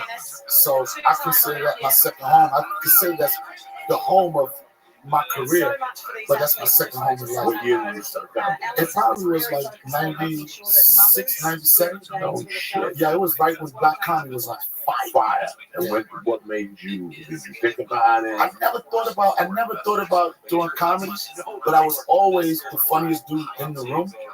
You know, and I've told this story before. I was in the military. I was a police officer in the military, and I got out of the military, and I was waiting to be a DC police officer, and I used to work for this grocery chain. I was head of security, and it was a guy that used to work for Hostess Cupcake Company. And he had a day job. He didn't quit his day job. He was hostess dude in the daytime, and then a comedian at night. He would give out free passes to get people to go, and I used to go with a lot of people I worked with, and I started heckling. I was heckling people. I was heckling the shit out of people. I mean, I was heckling where pros was coming up to me and saying, "Yo, chill, man. I'm trying to work in this set." So I was like, "Man, fuck out of here. You do your job, I'm gonna do my job." And I did that so long that people started to come to the comedy club to hear me heckle. And I was so naive because I went to the club on it and I was like, look, I didn't increase y'all business by 30%. I tried to get a door deal as a heckler. Yo, I was like, man, look at the numbers that I'm bringing in. It looks like, what the fuck are you talking about? This is the Comedy Connection to Greenville. No, and it was like, and at this time in the 90s or late 90s, it was like black comedy was popping so hard that it wasn't comedy club, but it'd be like a pizza shop that, you know, like they usually have slow business on a Monday or Tuesday. They would start at night. And then they was finding out that, you know, these little small comedy hubs turned into comedy clubs. Monique, she flipped a restaurant in Baltimore when she first started from a struggling restaurant. She had a comedy night on a Thursday, and it was doing so well. The door was doing great. The food was doing great. Everything was doing great. Business wasn't doing well on the weekends, and she turned it over and flipped it when she caught the lease, and she turned it to a black comedy club in Baltimore. And that's how the Comedy Connection in Greenville was a spot that the need for black comedy was so overwhelming that anybody could just open up and say, you know, we got black comedy, we got Def Jam comedy. You know, so I went on, they wanted me to shut the fuck up. I didn't shut the fuck up. And one day they said, would you go on? And I was like, I'd like it on this side. Yeah. You know, I'm like, no, I don't want that pressure. And I didn't do it that week. And then I went, and that week I went and wrote what I thought was a half-hour worth of material. You know, when you first start, you think, you look at the sit and oh, that's going to get me a minute. That's going to get a minute. And that ain't got nothing to do with nobody laughing at the shit. You get nervous and forgetting the shit. And I practiced what I thought I was going to have a set. And a week after that, I went on stage. I caught it standing over. First time I ever touched the mic. And I'm sure part of it, but it wasn't just that I was super funny, but because I had such a history in that club, people were really rooting for me. They wanted me to graduate from being a heckler, and the only thing next to do is go on stage. And that day, I never looked back. I was like, this fucking cop, I'm doing this shit. That's how I started. Now, how long were you in the service? 4 years. And you were stationed in Korea. I was stationed in Korea, Korea. I loved it. When I went in the military when I was 17. So my mother actually had to sign. I had to parental consent to fight for my country. And for me, it was a good transition because I'd never been on an airplane. I'd never been outside of the Alexandria area. Culturally, it was great. You know, for me, not really being trained in anything or having the skills. And for most black people, that's a good option to just being a street person and going to jail. You know what I'm saying? Probably the first time some people get credit cards, first time you see anything. So that experience of me leaving home was incredible. I met some good friends in basic training, met some good friends in tech school. My first duty station was Kunshan, Korea. I met some people that I still consider to be my closest friends for years. I met some good people. And I got to go to a place and then a whole different culture, a whole way of life, a whole different how people look at people, and it kind of opened me up to look at the world different from that person that would have just been, you know, on the corner talking shit, rolling dice and smoking weed and shit. Why did you stay in? I didn't stay in because I had a discipline problem, and it wasn't enough to. I would have kept getting in trouble. I wasn't built for it. 4 years was good for me. Like, I had an issue with respect, I guess. I wasn't a bad. You didn't like how you were spoken to. I just didn't like anybody just because you outranked me being able to say any fucking thing. The way they want to. And then some people like was abusive with it. You know what I'm saying? Like, you know, I would rather you talk to me like a man first, but not like somebody that, you know, that works for me. You know, and I just it was a good transition for me, not doing anything in my life, but finding something to do, and it was just time for me to move on. And I had some good experience and met some good people, but I wasn't built to be running out of bunkers and doing. In fact, if I had to protect this country, a lot of people got killed. So we used to do exercises where you simulate war. So you simulate like what would happen if you under attack by, you know, North Korea or whatever. And when you get killed, they come and pick you up in this van or this truck, this deuce, I think it's called a deuce, and they take you to the gym. And when you get to the gym, while you're there, you get to play basketball, right? So, man, it wasn't no black people in that battleground, son. It was all white people with camouflage makeup on all of their face, hide behind trees and shit. Black dudes in the gym hit 3-pointers, man. We was like, fuck that war. So I wasn't. I served my country, but I wasn't like super patriotic. Like, but you know, I did. What's one of my biggest regrets? Not going into the military. Wow.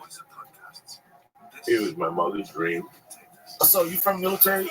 No. Yo, how are you, pimp? How you living? How are you living? I'm asking you a question. How are you living? Really? Yeah, that's a dope story.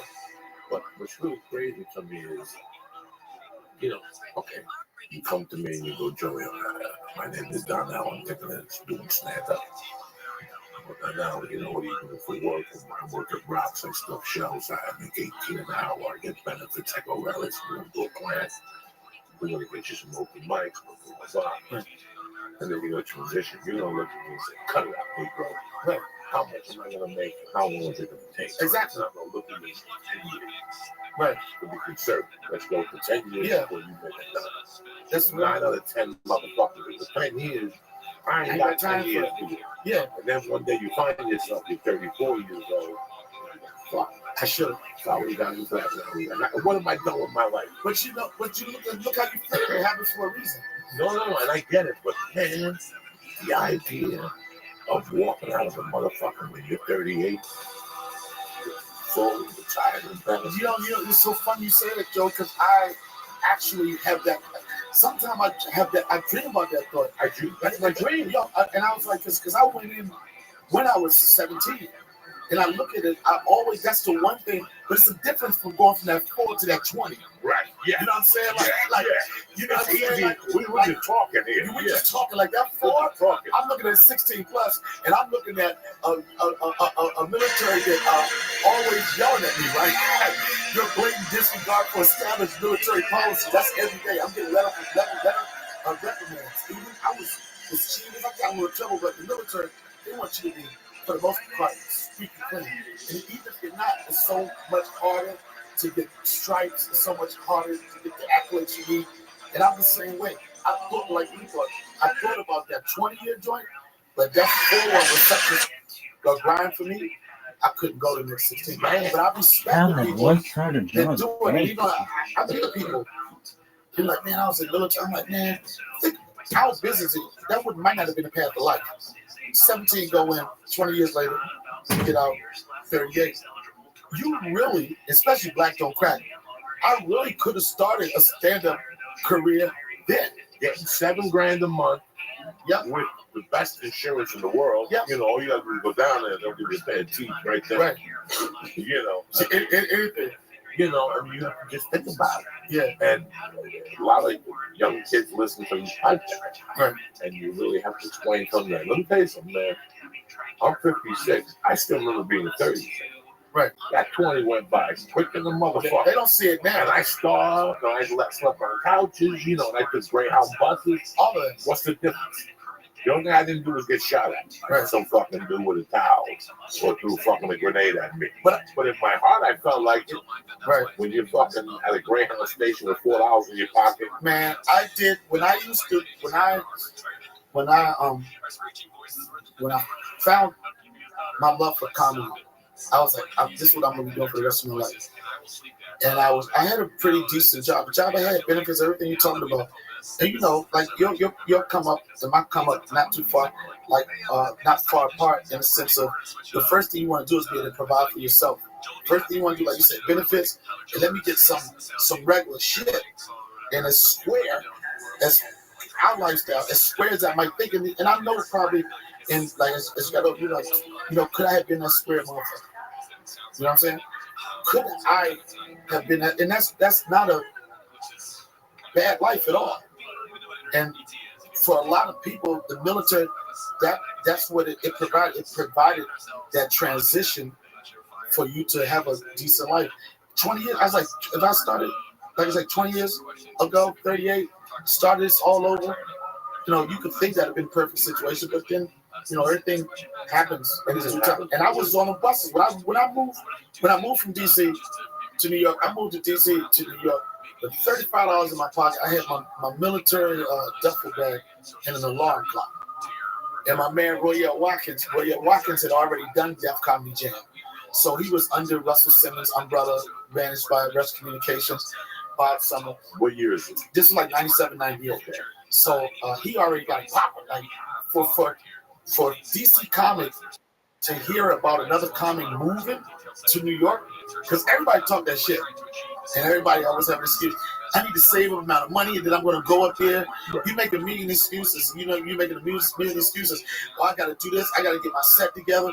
No, motherfucker, you got to get on that bus. And I know he was trying to pump me. Every time I see it, this nigga was happy as shit. He get development deals and everything. He's like, yo, come up to New York.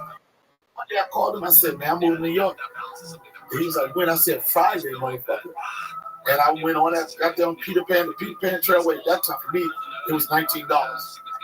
And it was, when I first went to New York, I wasn't getting no stage time.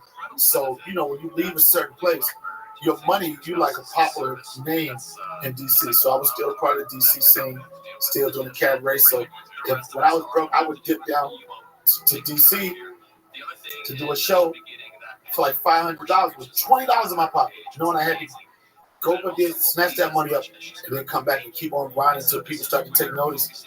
And then I started to be able to do the same hustle in New York. So you moved to Brooklyn? I moved to Brooklyn. Brooklyn's the first borough I moved to. What's the first comedy club you were in town? First comedy club? No, it wasn't Pips. I was still from the Black Circuit. So I didn't even really go to, when I first went to New York, I didn't go to comedy clubs. I went to Black Nights. Like Boston Comedy Club was pretty much the mainstream. The Comedy Cellar was mainstream. Catch a Rising Star was mainstream. And out of all the comics in New York, it was probably 3 or 4% of the black comics were in the mainstream room. You just couldn't get in. And the only way you could get in, you know, you had to be first vouched by somebody else, you know, but waiting to get past all that, it was just comedy nights. Like Def Comedy Jam, like Comedy Explosion nights. So those are the stages that I performed in. First mainstream comedy club I went into was the Boston Comedy Club, and that was because it was a black night on Sunday. And when I moved, and I was happy with just going to Black Circuit because you could make a honest living. It was like so many rooms that were open. Like you could make $1,000 a week. You know, $1,000 you could make it like you had like 6 or 7 spots. You're doing $1.25 each joint. You could make $1,000 a week for a comic that's not married, don't have no responsibility, and room with somebody that was decent. And that was probably one of the reasons why a lot of black comics had an issue with crossing over or doing mainstream because they got so comfortable with making a decent living in the black circuit. But not understanding that wasn't his future. You know what I'm saying? That was temporary. One of the things that I got on stage in '91. I didn't get serious till '93. And a young brother saw me in Denver. I was in Denver. His name was Kwame. And I think about him a lot because I wouldn't be here if it wasn't for him. He threw me into a different people. Yeah, like on East Coast. And you went up? East Coast. Right. Hookers, syringes, crack pipes, corn, black explosions, and something. Right. He would book me to fly in, and I got to meet, which Steve's relationships are still intact. This is '94. Right. Meet Bernie.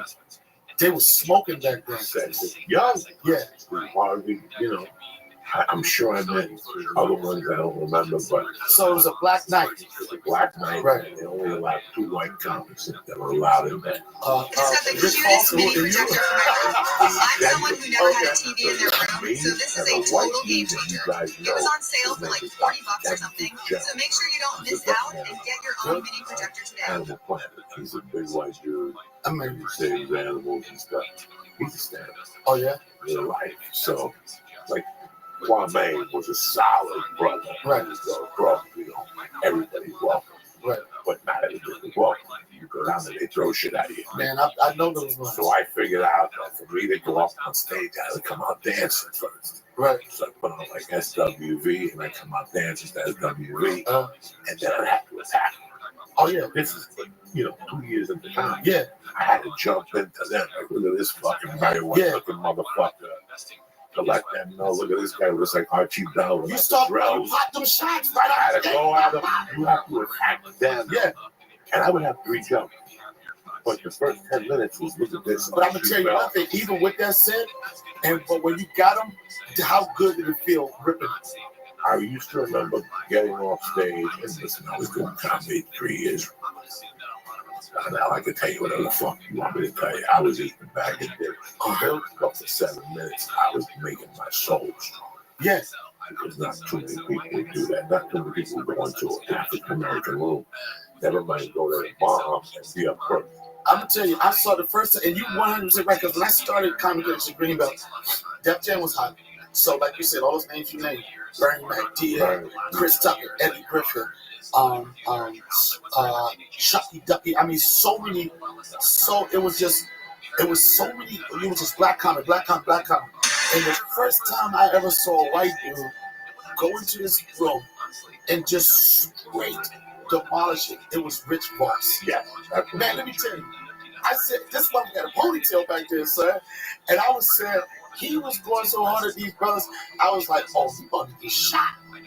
But the thing about it was, he didn't back down.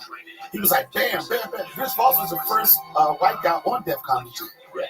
And I always tell whenever I run into him, I was like, man, I've never seen a white dude with a ponytail go into a black room like that and just eat them up. But the love we got, it was a handful of times like that. DC Benny out of DC, he was one of the dudes that worked with, Puerto Rican. Puerto Rican, one of them whites, right? and Bill Burr. Bill Burr, when he first moved to Boston, Bill Burr was heavy on the black circuit. And then, he did Madison Square Garden, and we've had the black community have seen since. But Bill was one of those dudes that would go. How about the West Side? Anyway, black room, white room. And I tell, like I mentored, sometimes, I got all types of comic friends with them. And more so with my white comic friends, when they say, well, it's hard for me to get stage time and stuff. I was like, you know what you should start doing? I said, start doing black rooms. And they look at me like, I'm like, wow. I said, because most black rooms going to put you on just to see you fail. And even if that's how you get on stage, at least you get on stage. And then when you get on stage, you flip it and show them something different. Figure it out. You know what I'm saying? You figure it out. You figure it out. Like, we're so used to being in an environment where it's comfortable and easy. And falling back, like you said, first room I went, the first places I performed outside of the black room, it was a poetry scene. It was really hot in Brooklyn at the time. They had a spot called Brooklyn Moon Cafe. And it was when poetry was like real popular. They was doing the snaps and shit. And dudes was getting pussy just by, burning the right incense, drinking the right tea, and just telling the bitch, I love your energy. You know what I'm saying? Like, I'm connected to your soul. They was fucking them herbal chicks in the bathroom the same way the pimp was doing it. I'm into your soul, my sister. And the longer you say sister, that's the longer you be in a fuck. I'm saying, like, oh my God. Did you see this, the knowledge? And when I couldn't get on the stage, I was like, I gotta perform somewhere. And I would go because that shit used to be so boring. But this spot was so hot. Like, Most Def used to go there. Fucking Talib used to go there. Erykah Badu used to go there, and she was not Erykah Badu. Like, literally, like, she's going to this spot, like, moving to Brooklyn, like being there for like 3 weeks. It's just a hot spot. And I was like, man, this shit is so good. I can use some jokes. And I felt like the fish out of wood. I was like, yo, can I get up there? He was like, you're a poet? He was like, you're a poet? And I'm like, yeah. And I'll go up there and be like, I want to say. And then I'll go into a set. And I started getting popular in the poetry scene. And I was like, wait a minute, I can't get on stage. These poetry spots be so dead and dry. I could be known as a comedian and come shake up the poetry scene. And that's what I was like. I don't know. We think a lot in terms of how you get better.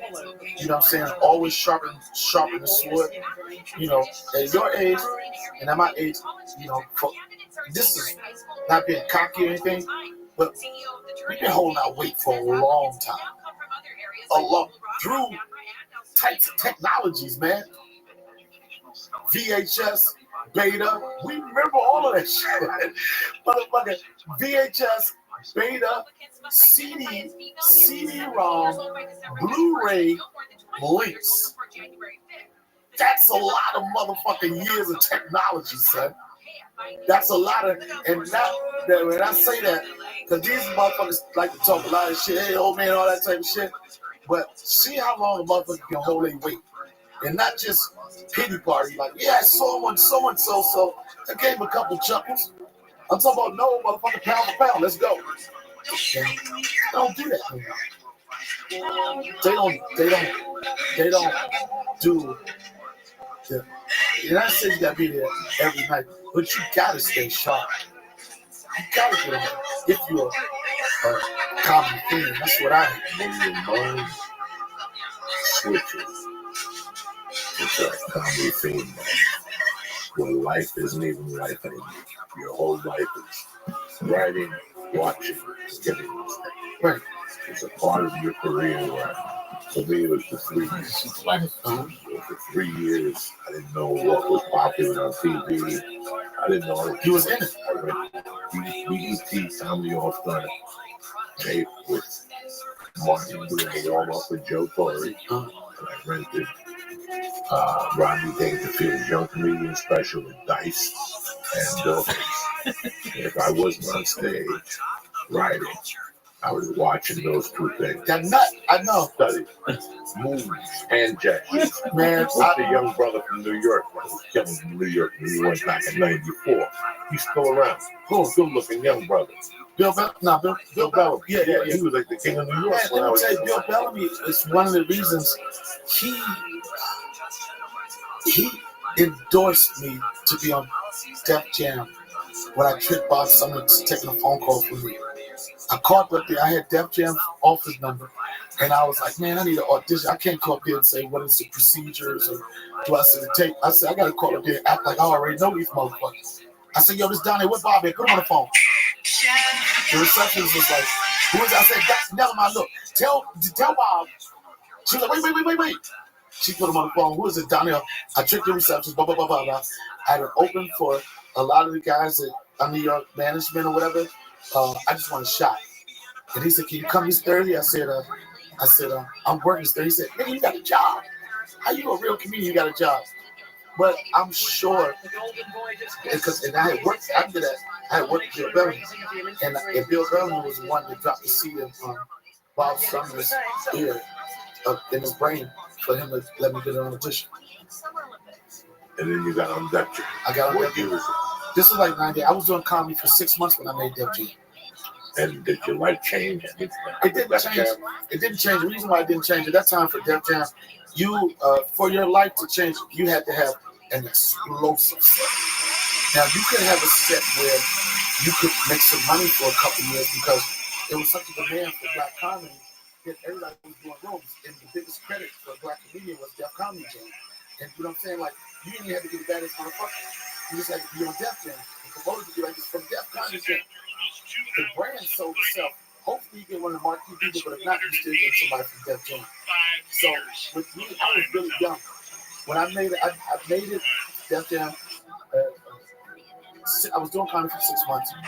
And I taped Def Jam. I was doing comedy for 11 months. I was green. I didn't know nothing about those bright lights, whatever. I told a story about this fat kid taking my bike when I was a kid. It was my signature bit in DC. It was a bit where I kind of was animated, acted out. But I'll be honest, my set one is just explosive. To even keep it real, I thank Michael Blackson for me even making the cut. Because when you take Def Jam, there's 4 comics that take one person always gonna get cut. Everybody didn't make it. One person, and whoever had the not the wackest, but the least funny is gonna get cut. And I'll be honest, it was me, so Anthony, hang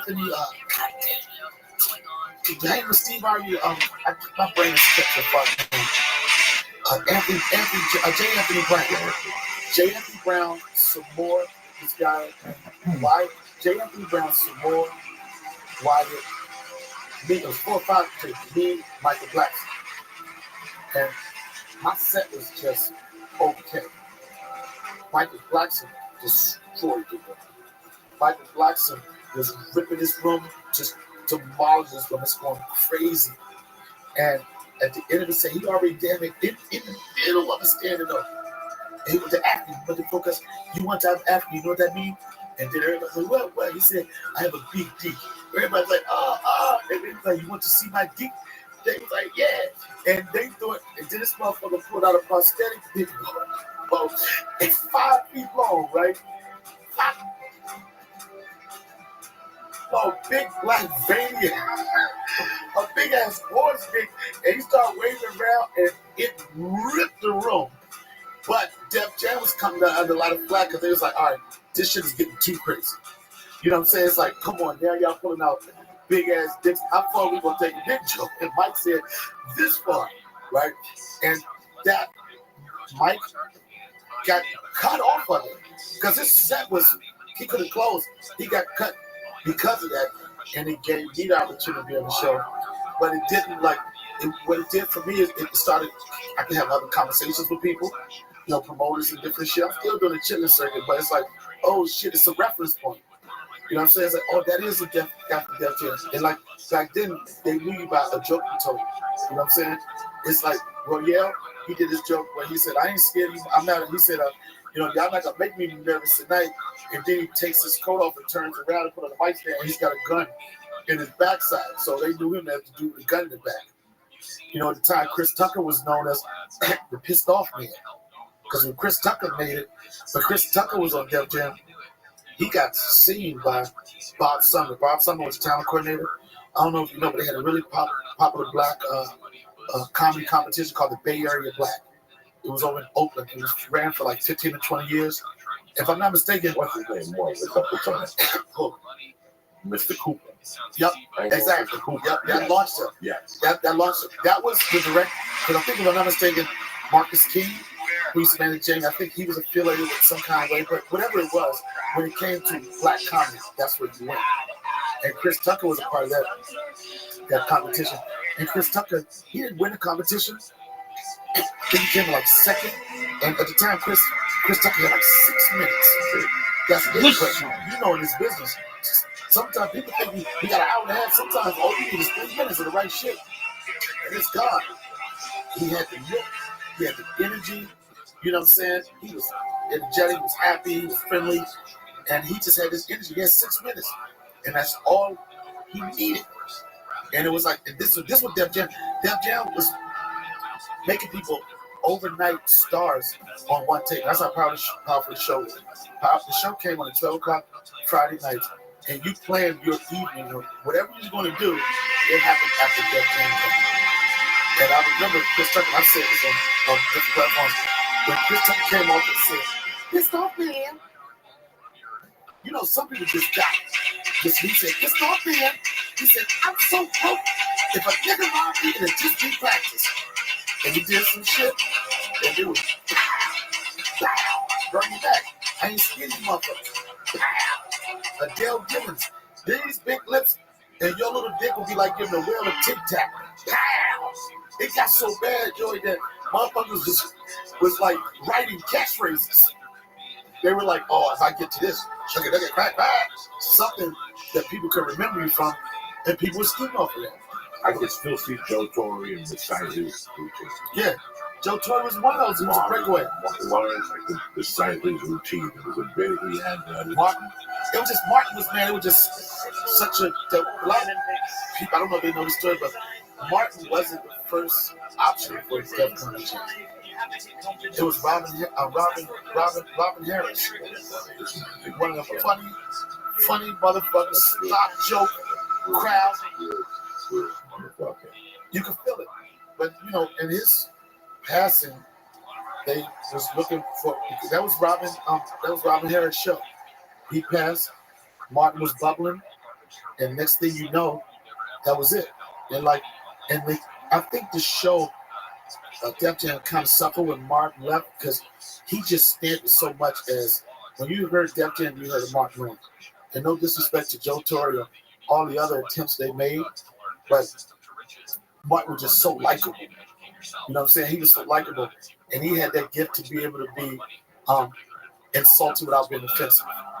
You know what I'm saying? Like, he could get you right there, like, "Oh, you know, but we up," and then he'd bring right back. And Martin did so much. Martin, Russell Simmons, and Stan Lathan and Bob Sumner did so much for black comedy. They created a platform when it didn't exist, when all you had was late like David Letterman. You know, you had those late night circuits and late night shows where how often you see a black person on those, you hardly ever did. And they found that need and desire and they filled it and made some careers, man. Really, that show really made some careers. From 95 to 2000, black comedy was so huge. No matter what town you went to, what club you went to, they had one night a week dedicated. They had Black Sunday, Black Thunder. And they always flew two guys in, always sold out two shows. But one of the busiest African American shows I ever saw in my life was D. Ray Davis in Chicago. He had a Sunday night? Yeah. And that was his night. He was walking out there at 30 G. Let me tell you something, man. That was the hustle. I had like every city. How many people would show up? Like 12. But the thing, Joey, that was in on the urban scene, that was the hustle, bro. The hustle. The hustle, like everybody, and then hustle went to different cities, and then we created like the Black Circuit. We created our own tours, but we called them runs. You know what I'm saying? You knew like D-Ray would have a night, and then somebody else would have a night. Good dude in South Florida. Good dude. Lastly's been there. Marvin Dixon. Marvin Dixon's another example. I had a room in Brooklyn, New York. It was called Poke Knockers. Right? It was called Poke Knockers, and it was like this West Indian restaurant. And we would do 4,000 at the door, and then food and drinks would do like 10, 12,000. This was on a Monday night. And like you said, like the smart comedies, the one of the entrepreneurs, and you can see how D-Ray become so successful. Like we had like the dope dudes in the city. You had a night that you could eat off of. I was a struggling comic for to have one night where I could pay my rent. I didn't have a lot of bills, but that's when when you adapt. D-Ray did it. D-Ray did it. Bernie Mac, before Bernie Mac grew up on Def Jam, he had the Cotton Club down in Chicago. Yeah, they had the Cotton Club. I heard stories about it. But the only thing about it, Joy, was like with these pop-up black shows or whatever, and then like people started like looking down certain clubs and stuff. They would look down on black comedy. They would just lump anybody. If you just said motherfucker, you'd be like, oh, he's one of Def Jam acts. You know what I'm saying? and then a lot of people didn't respect some of the stand-ups in there. So now you got that. It's going to only gonna last for a certain amount of time. You got that certain type of money, but now you don't have to be mainstream. But you know, the more people that know about you, the more opportunity. It's not too many. It's not too many black comics that have built a very, very successful career just off the black audience. What do we have now? Yeah. Chocolate Sunday. Chocolate Sundays. We ran Monday. You right, Monday. And they made it. They went smaller at the comedy store. Thursday. Upstairs. Michelle Murdoch. Now, when I got to this town, if you wanted an agent, a manager, a movie, you had to be at one of those nights. Right. I wasn't a big Chocolate Sunday guy. There was one time in Bonn, the guy didn't like Pookie? the chicken. I'm talking about you. Okay, cool. I don't even know who's in there. Was Chris Spencer the host? Who was hosting there? Chris Spencer, you're right, and Weber used to go there. Chris Weber was going there with the black model. Yo, Chris Weber I think he wanted to be a stand-up because when he was with the Wizards, he used to always be at the comedy spots, man. Right? Yeah. He used to go to that one. Joe Torre, too. Joe Torre had that partner from Indianapolis. Guy Torre had that too. Guy and Joe had, and they had a partner. Solid brother. Yeah. Well, I still ask about it. He threw me up on there. You know, I can tell you 5 hours in those days. You don't know. 35 hours on a Tuesday. What? Shit, man. When I was in New York, they would good shit. They would get a cage from and you got to eat free? You got to eat free and shit. Motherfuckers would know about that. And 2 drink tickets? 2 drink tickets? Shit. 2 drink tickets and you can walk with your 30? You had some of the bullshit motherfuckers be like, they give you $30, like, the drink, $15. Motherfucker, give me that drink, leave me the fuck alone. Joe Torre on Tuesday was where they went to see Chris Spencer for American History X. Oh, yeah? Guy, I didn't know that story. And then they went to see Joe Torre for Fifth Dimension. And again, to guy? Chris Tucker. Yeah. They're like, stop coming to my motherfucking shows. I still remember being a telemarketer at the store, and the main room seats 450 people, and they would get 100 industry people. Real, not real. Oh yeah, James. I'm talking. That's Paramount. The ones when you see the motherfucker right on a piece of paper, be like, oh, I got it. And Monday night at the Improv was the night. That was it's hot night. Spike Davis. Spike Davis started that. This is 98. This is when it was Ariel Spears, Corey Miller, Zoo. Oh yeah, Zoo's fire. Zoo 98. Is that right? I don't see people doing it that much anymore. Like, my old time comedians, you know, at the end of this, we thank you. I've been Lee side, right? And people don't really do that. Is that what people do it? So at least you like, oh shit, okay. The improv did. What the improv did was the whole thing. It's been like 25, 30 years, too. Yeah. 98, if you got a triple crown, shit. It was good. That means you did Latino night on yeah. Factory. What do you call a hat trick, right? Hat trick. Yeah. And then you ran over to the improv and did Freaky Monday. I don't remember that, but I know the triple. Why you change your voice when you say that? Like nobody listening no more. Yo, you like we got a bitch in the back. It's a secret. Okay, awesome. Uncle Jerry for the Jerry. All right, I felt it. You look in my eyes when you change your tone. What's that white dude that's Mason? Mr. Rogers? The Rod. That makes Mr. I Rogers. feel like he's a pervert for some reason. He is a pervert. When he takes you into law of his ranges. Don't do this to me, man. Like you know. I'm going to talk to you about pervert. But Freaky Monday was very good. Very industry strong. The host went up and they would put a 5-minute act up, black or white, getting his job. And then the lineup would start 8:07. And it was, you know, fire. It was then at 8:35. They put on the hottest white people, Pablo, Doug Stanhope, shit like that. Right. Then the African Americans would start. It would be stop. That room, bro. That's still when we're going. set a time. I'm on for something. And then fucking stand over it. He goes, it's easier to jump over a fire hydrant than it is a nigga. It's tough as a. And half the room laughed. The joke is funny. He didn't mean it in the racist way. Right. It's not that. He yells, get that white motherfucker off the stage. And that was it. The room went silent. Guess who's gonna follow? You? Yeah. So I went up there. Those what they call defining moments, son. Dog, I went up there to crickets. Really? They just turned. Oh, they could. You represented that white motherfucker. Yeah, Get him out of here. here. This died is slow down. Yo, you was like, all right, I'll be back, motherfucker. And I did come back. I came back for 2 or 3 other times. And then it just got too rough. It was too, the book had changed, whatever. But those were the nights. If you wanted an agent, You had to an do that. agent.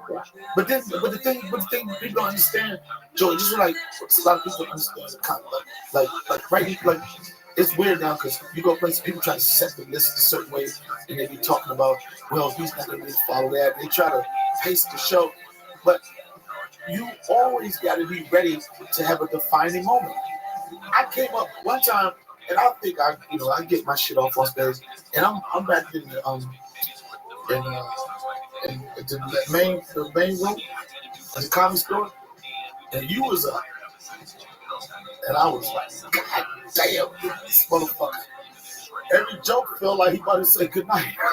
I'm like, oh shit, what you do? You sink or swim? And I was like, fuck that. I just love being in a situation where the motherfuckers either going to count you out or they're going to see what's next and step to that. And so many motherfuckers now, they're just so weak when it comes to that shit. It's so weak with it. And it's like, our business is like, our I won't say competition, but the way we flow, it only brings out the best in a motherfucker. It does. Like, oh, you ain't trying to. I think Bill Brennan said sometime once he was coming behind me. He said, "Oh, we doing closes?" I'm like, motherfucker, I'm doing whatever I need to do to fuck this crowd up. That's it. That's your job. I don't give a fuck if you like. I'm working on this dude too. Guess what? I would think I could work that shit, but my job when I go up there is smash that bitch. Whether I'm in, like, I came up from a school of, like, Fat Doctor, old school guy from D.C. He was a mentor to a lot of people, and we talk about working out. People say, like, when to work out, you gotta always just do straight new shit. He was like, man, get the motherfuckers going, throw that new shit in the middle somewhere, and then do your shit. You ain't gotta, or I'm working, I mean, they do it. Motherfuckers do that. I'm working with this. I don't know. I'm just like, I feel like that shit gonna be in the moment. And just once you get it, it's gotta be in the moment. It's not what I wrote. I feel like this. It's never what I wrote on the page. It's how I feel. How I feel is gonna sell a joke more than anything. You know what I'm saying? You feel fucked up. You got a well-written joke. That shit sound like you're a fucking writer. Got together with Royale, I was there for the Royale blow up the TV show. Oh, Built the Last? Yeah. Oh, when he left me?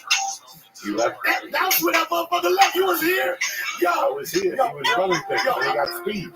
Yeah, man. He was out. Yo, man. From where I came up, whatever, I'm going to tell you, Built the Last is a reason why I got the brownstone that he had. He was drinking brownstone, right? And it was a dope brownstone. We was broke some motherfucker. But we had a dope brownstone, and he had an above ground swimming pool back in that bitch. The guy who owned the building, he had 2 brownstones. He split the fence in the middle, opened it up. African dude worked for a bank. He opened up and had above ground swimming pool. That's not exciting to a lot of people. But for fucking Brooklyn, New York, to say you got a pool. And I remember, boy, I didn't talk about it on that side of it. He was popping, bro. Yo, he had a TV show, Built to Last. But you gotta be selective on how you name shows, because you can't name a show where a critic can fuck you up. Niggas, they would just say Built to Last won't. You know what I'm saying? It wasn't met with good. No, but here's the thing. And the way I look at stuff, as much as critical people want to say or didn't last or whatever they felt about it, that motherfucker did something that a lot of people I started with and people I'm still rocking with now have never got to. You haven't got to sit at the big table where motherfuckers saying NBC is like, you haven't been in part of an announcement when NBC doing their fall lineup and you was on that bitch, and then Angela Bullock, whatever that shit is, Steve, you want some other shit? And I remember because the motherfucker just left New York. He said, I'm moving. He did the same shit to me. That motherfucker left, but he left in a good situation. He had to find another roommate. But I remember when he took off, and he found a lot of success earlier on his career, which I think has really helped him become a better businessman, a better producer. He does a lot of hour specials. He has relationships with so many people, relationships with Kevin Hart. I think that getting that much success so early on and seeing how it could fleet, and then not by your design, just how shit happens, what you're going to do now. And I know he went through that from like, it's popping, like, whoa, it's slow, but what can I do now? I'm going to reinvent myself, still going to stand up. But like Method Man said, I'm tired of being a chump in the front, I want to be a Mac in the back. You know, but it's so cool that you knew that story, because he was God. That motherfucker, I could see his wisdom. He was so goddamn happy. You can see wisdom teeth in the back of his fucking mouth, man. When did Chappelle come into your life? Chappelle came into my life. He came into my life before I even met him. And the reason why I say that, in DC, not too many people leave to go to New York or to LA. That's the hardest thing for a motherfucker to live. You're scared shitless of it. Some people do it and come back. I'm older than Dave, but Dave is older than me in comedy. So when I first started in DC, I was and again, it's not being comedy, I was on fire. You can tell him, actually, like, I was literally smoking. I was doing it for 6 months. People thought I was doing it for 3 years. I was the name coming out of DC. You know, you leave somewhere, what's the name? You go back to Christmas and all that type of shit. You're like, what's the name? And I said, I was like, who is and people used to tell me, yo, you know who getting it? I'm like, who? This young nigga, Dave Chappelle, he a young nigga, right? I'm like, how you like he's 16 or 17, he get money, son. I mean, young, that's how you say in DC, he get money, young. He up there, he doing his thing, he fucking with the white boys, the agents and shit. And I used to say, because I thought I was on fire. And I'm saying to myself, fuck, make this motherfucker so funny. There was no competition with anything, right? And then, look at my face here. He looked at my face and said, well, he's young, right? Like, I'm an old ass motherfucker. There's like, he's young, he's smart, he's animated. And then this is something that a lot of comics have. They said, one of my friend Mike Watson, he said, and he acts all this shit out. You know what I mean? Like, that means if you're doing that, producers and directors already see you as an actor. You know what I'm saying? You got people tell a joke, but when they said that, you know, it's like he acts all this stuff out. Good at storytelling. He's everything that. Did you like the Olympics? They So were I asked about him. amazing. And he Really? he Could they have shared been this better? story on my birthday 2 years ago. And Chris Spencer said, They were pretty cool. how did you meet Don? He said, and Dave reversed the story. He said, you know, Dave said, I had it popping in New York. I was the man. I used to go home to DC, and I used to ask, like, who's popping? Were they your And favorite then he Olympics said, of I will all always time? hear the regular names, blah, blah, blah.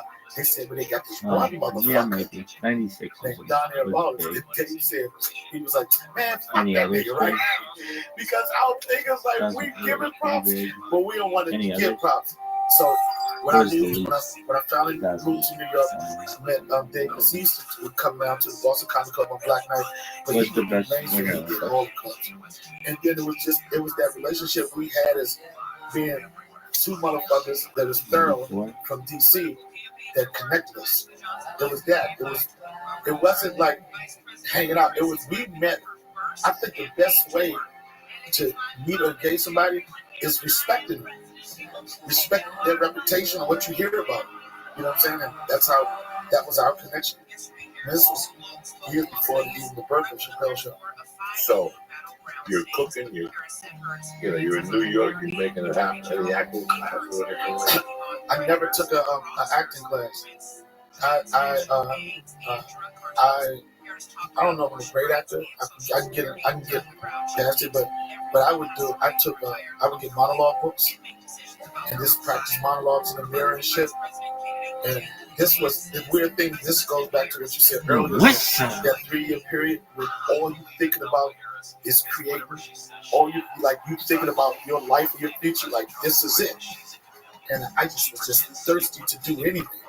I started a sketch group out of New York before in Living Color. And I started this group because I know for my stand-up, it was very three-dimensional. I had characters, my uncle, this fat dude. I was like, wait a minute, man, I could turn this into some, I could take these jokes and start casting different people. I could cast somebody to play my mother. I can cast somebody to play Pat Tyrone. So I knew that I was getting opportunities to stand up, but nobody knew me as an actor or anything. I said, what's the next level? What's the next level of this? So I said, I can write these jokes. I can cast these people. I got friends. So I'm going to start this group called Secret Society. At the time, Red Grant was in the group. Ariane Punter, she was a poet, so I was hit with the poetry side. Mike F was in the group. Good friend of mine, Gene Martinez, Rich, Mark Theobald now writes for The Last OG, Sherry Davey, Jason Ondor. I had like 12 people, and nobody. It was the most diverse sketch group in New York. Nobody was doing sketches. And we did a showcase. I told my manager at the time, and his company was just starting. And I was like, man, this is something different. Nobody's doing it. Let's see if we can get a night at Caroline's and showcase the sketches that I do and act them out. So, the industry didn't know exactly what it wanted. So some kind of way, a lot of the industry came out. We did this showcase. And the next day, my manager's phone was ringing off the hook. And we had 4 agencies that wanted to sign us. I chose to go with APA. At the time, it was the 4th largest film and television. It's by coast 4th largest film and television agency in the country. And they wanted to sign me and somebody else. And they didn't want to sign the whole group. But because I got there with the group, I said, I'm not going to sign with you guys unless you sign the whole group. And it was the first time motherfuckers had casting calls where you'll see people's names and you just see secrets or something like Wu-Tang. Like you got everybody auditioning and whoever wins, But that was my relationship with New York and trying to do things to get seen and get known. I tell people all the time, you gotta be able to, I think in this business you gotta be able to do what the next man won't do or have to do it. It's the only way. And we don't do that. Just a regular motherfucker. I haven't seen it. I gotta see everything.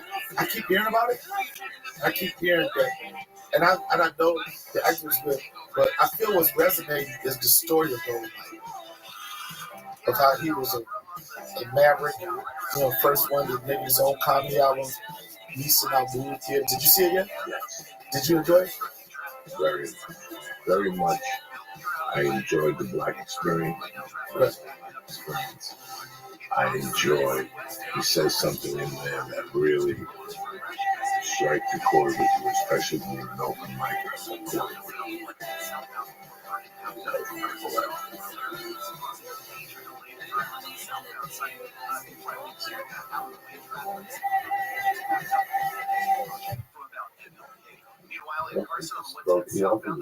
Right.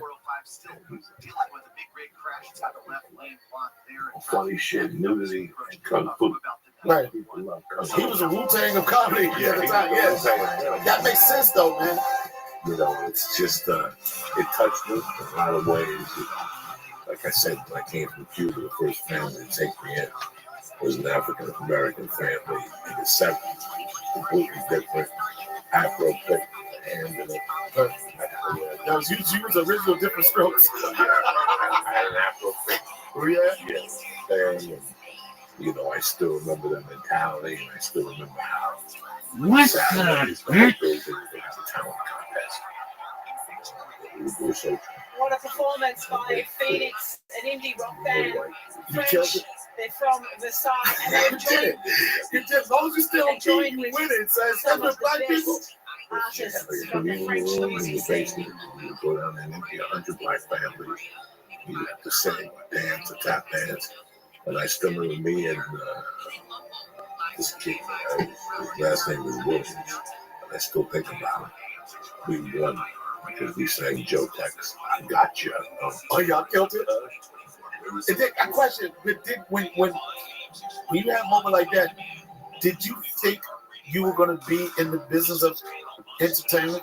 Not even. Come on. No. The point I want to make in the story is how they entertain themselves. People were poor. You know, when you went to the house, it was bologna sandwich, and they gave me half, and the great Kool-Aid, and they gave me a glass, and, you know, I slept on the floor with the brothers and sisters, whatever the fuck they got, I got, you know. But the thing that struck me the most about it was the luck. Nobody else was like it. Yeah. So, I still remember walking into those lines and making some songs. But you had to be a real motherfucker too, man. You was a real 5-year-old. You said, I don't know how to be a real motherfucker at 5. I didn't know anything. They felt something about you, though. What the fuck was his name? Not Torre. And they were yelling, what we doing with that white motherfucker bringing it in the building? Right. He would go, he ain't white, bitch, he's cute. They like this, he look white though, right? They like scratch their heads. What's it cute? This was 1960. Right. I we were nothing but nothing, you know. But I learned a lot. No, my entertainment. Yo, dog. It made me How are fall in you? love with- We've been waiting for you. How you living, pimp? We're watching the closing ceremonies of the Olympics. Fuck. Black people love, man. Black people love to fucking love. And black folks, man, we not the only race, but it's because I know it. Like, our circumstances could be the worst circumstances in the world. But we will figure out a way to laugh. And we will fucking figure out a way to stay up that therapist's couch. You know what I'm saying? Like, that's why they talk about like mental health issues or whatever. They always say, well, black people are afraid to get help, whatever. They're afraid to get help. But some motherfuckers don't need to get help. It's just like you gotta step your coping mechanisms up. We all go fucking crazy. We all have bad days, but it's how you cope with shit. You know what I'm saying? And then and another reason, you know, and I'm not speaking for the black community like 100%, but man, motherfuckers are so fucking nerves of pills. You know when you go talk to that shrink, you leave with a prescription. You gonna get something, son. If you like the average black person, if you sit down with a motherfucking shrink long enough, he's gonna find you a prescription. And the prescription could possibly be trying to cope with shit. I know the mental health shit is real, but how motherfuckers cope? You can't suck nothing up. Everything got a goddamn acronym. You know what I'm saying? Like, there's one, he's suffering from PS water syndrome. You know what? Every time he drinks water, he's just crazy. Here's a pill. Here's a pill. Black people been through so much. You have to learn how to laugh. You could be miserable and upset all the time. I was getting to that. What I saw, those projects early on in the 70s, you know what memories, rehash those memories. What's that? And why so? I felt that black love again. I felt that humor in the sketches. Did that resonate through the performance of it, like just And I had known Dave since way before. I know Dave since Robert Hood met at Tyson in the Boston comedy. Yo, Joey, it's so funny you said that, and this is no shade or anything.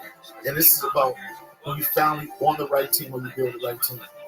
Dave Chappelle probably had 11 pilots. Yes, he did. A lot of people don't know that. His company, Pilot Boy. Yes, he did. 11. He was getting shots and shots and shots. ABC had stayed. Him and a white dude had a pilot. Jim Bureau.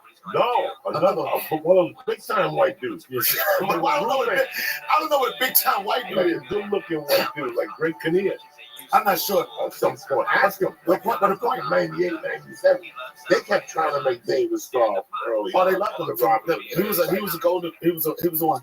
And for 11 pilots. We're talking about 11 pilots. And he probably wasn't even doing comedy 11 years at the time. His company named Pilot Boy. And it was this little show. And just, you were following up what you said about the love and how you felt. It was something about what was this your show. least favorite? It was something about the connection Bill Brennan had with Charlie Murphy. It was something about Charlie Murphy. It was something about me. It was something about Andrew Barrett.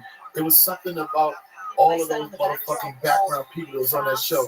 It was something that was love. And it felt like the United States. It wasn't like, I ain't getting paid this and I need top billing because what nobody getting paid shit. The only thing motherfuckers was doing was trying to create the funniest shit you could. And for you to say that, that's how it felt, right? You know what I'm saying? Like, even when Dave and Bill had reservations about the show, this and that, and I used to predict how the ratings was going to be. I was like, man, this shit about to blow. And they was like, because they've been through it. They dealt with rejection. I don't know that. I'm still like that 3-year nut you talking about. Like, I'm like, man, I'm telling y'all, and the reason why I knew it is this is why I knew it was going to blow. Because I heard niggas in the hood talking about Dave Chappelle. And what I mean by that, Dave Chappelle, when he first started, he came out the gate games.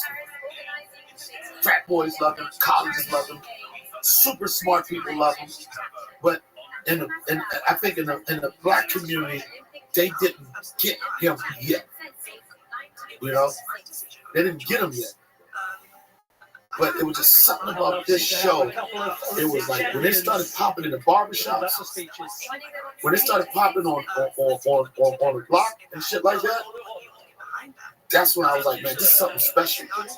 You know, this is something special. And I was like, because Dave had every audience with that really, really street shit and didn't connect it. Not that you need that, but it's something about Brian Tucker, and just something about the team that they put together that understood all of that and connected with every part of it. I think that was one of the things that made that show so dope. How many seasons? 2.5.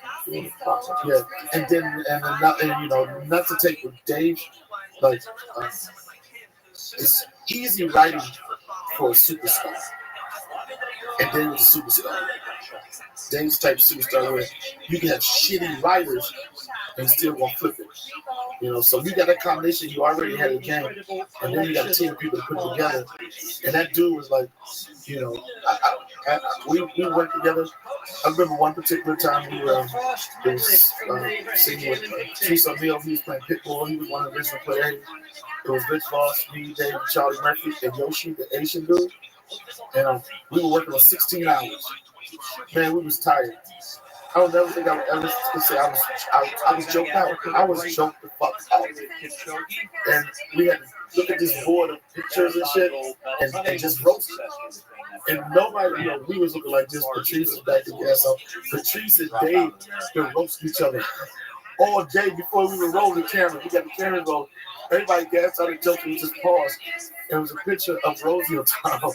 And Dave said, she looks like she wears drawers with dick holes in the back, right? Yo, you see this laugh, Joey? This laugh was like, where the fuck did he get this from? And that was him all the time. And that's the same way we talk about being in Comic Club, when you go hard and let the shit fall away from. That's how it was when we were working on shit. You know, he would do something, and then everybody, the creative would go, and then everybody's like, oh, what about this? What about this? And then shit was just that motherfucker always came. Always came. When the athletes paraded on the scene, when Celine Dion sang the hymn to love from the balcony of the really Tower, being connected the Olympic cauldron rose up into the who you are and your true self. And not just on the stage, just in life. You know what I'm saying? Like, what is your true self and being your true self? And then, like, you know, it's hard to emulate this, but having your calm while you do it. I don't think I've ever even seen Dave raise his voice. History of the games. You know, and just I watch him as a performer, and I'll say I say he's like Tom Brady, and when I say that, like he knows how to lay in the pocket. You know what I mean? He don't scramble like you gotta like pop. You know, like me, like I say I'm like Michael Vickish. I'm saying fuck that. I'm trying to run that shit down with 2 holes. Every time I know we got a pass play, but I'm gonna run this bitch. I'm gonna run it. But he's like, when I say Tom Brady, get in the pocket, call his there, wait, and then take a hit at the boom, and score a touchdown. You know? And like, he's like a David's just a good person. Like a good person. You feel that. I travel with him. People always like, even with me, it's unfortunate sometimes because the work I've done on Chappelle's show easily probably overshadows anything I've ever done. So, do I get the credit for being on HBO's The Wire? Do I get the credit for being on The Corner? Do I get the credit of you and I both had that motherfucking gangsta ass cameo Spider-Man shit? You know what I'm saying? I've done a lot of stuff, but something about that show is just where everybody comes to that shit. Very interesting, something you said. I had the honor of working with Dave. What year was it? That had to be, that was like somewhere around 2002, 2003 years. I worked with Dave in 99. Now, the Miami Improv at the time was in coach. I know I closed that club down. Not close it down, but I was the last one before you. I'm there next year. And they had some, they got that Cuban restaurant. You down there? I can't wait to get back. Yeah. And You're talking about the old one, talking about Bro. No, I'm excited about the new one, but I know Coconut Grove. And the reason why I want to say, and I don't mean to cut you off, but that was one of the best places for because they catered to the Cuban. They had that motherfucking Argentine steak and shit, right? I'm like, this is what the Empire. Yeah, they had a very Cuban influence thing, so I know you about to have a boy. And the Italian restaurant downstairs. Yes, yeah, I remember that. Fucking frozen. The frozen, then the fucking white chicks walking down a little strip down there too. With the salad bars. I don't think I ever motherfucker was in love with smoothies and shit, so I saw the white chicks walking down there with them motherfucking lemon noodles and shit. Monday and Tuesday at the Miami Improv was African American, Marvin Dixon. So Marvin Dixon would give away tickets. Now, I really feel like I made Paris 2024. Tickets out on the way out. And not the sound, whatever. It's a different type of Marvin? No, the tickets you give away in Liberty City, motherfucker. Right. Right. And I still remember opening up to Chicago. Someone was speaking. Never felt so proud to be French. Together we have shown the world the most beautiful place of France. Had 250 people in it, 100 white, 118.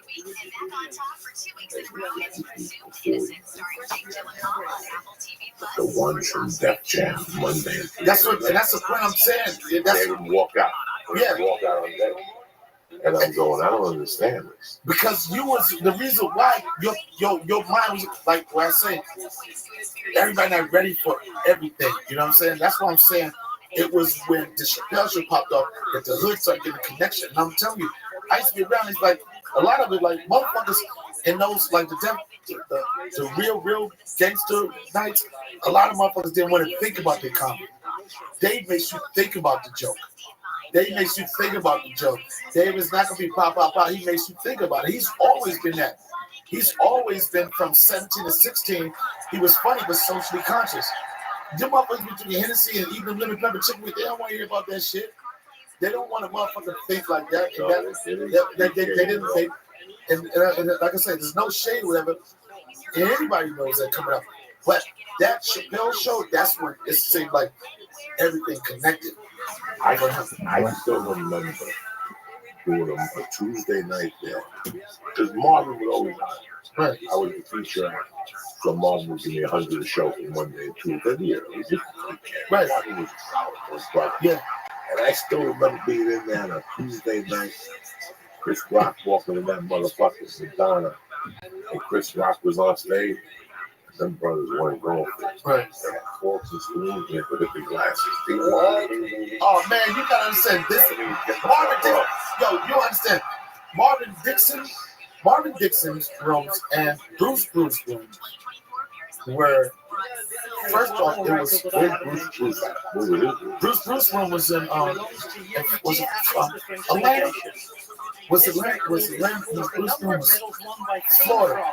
One of them motherfuckers, but they had the two temple Marvin Dixon where everybody knew, because the reason why, because Marvin never really established his room as a comedy room. He established as a spectacle. Like, he used to tout the fact that he had 300 standing ovations in a row.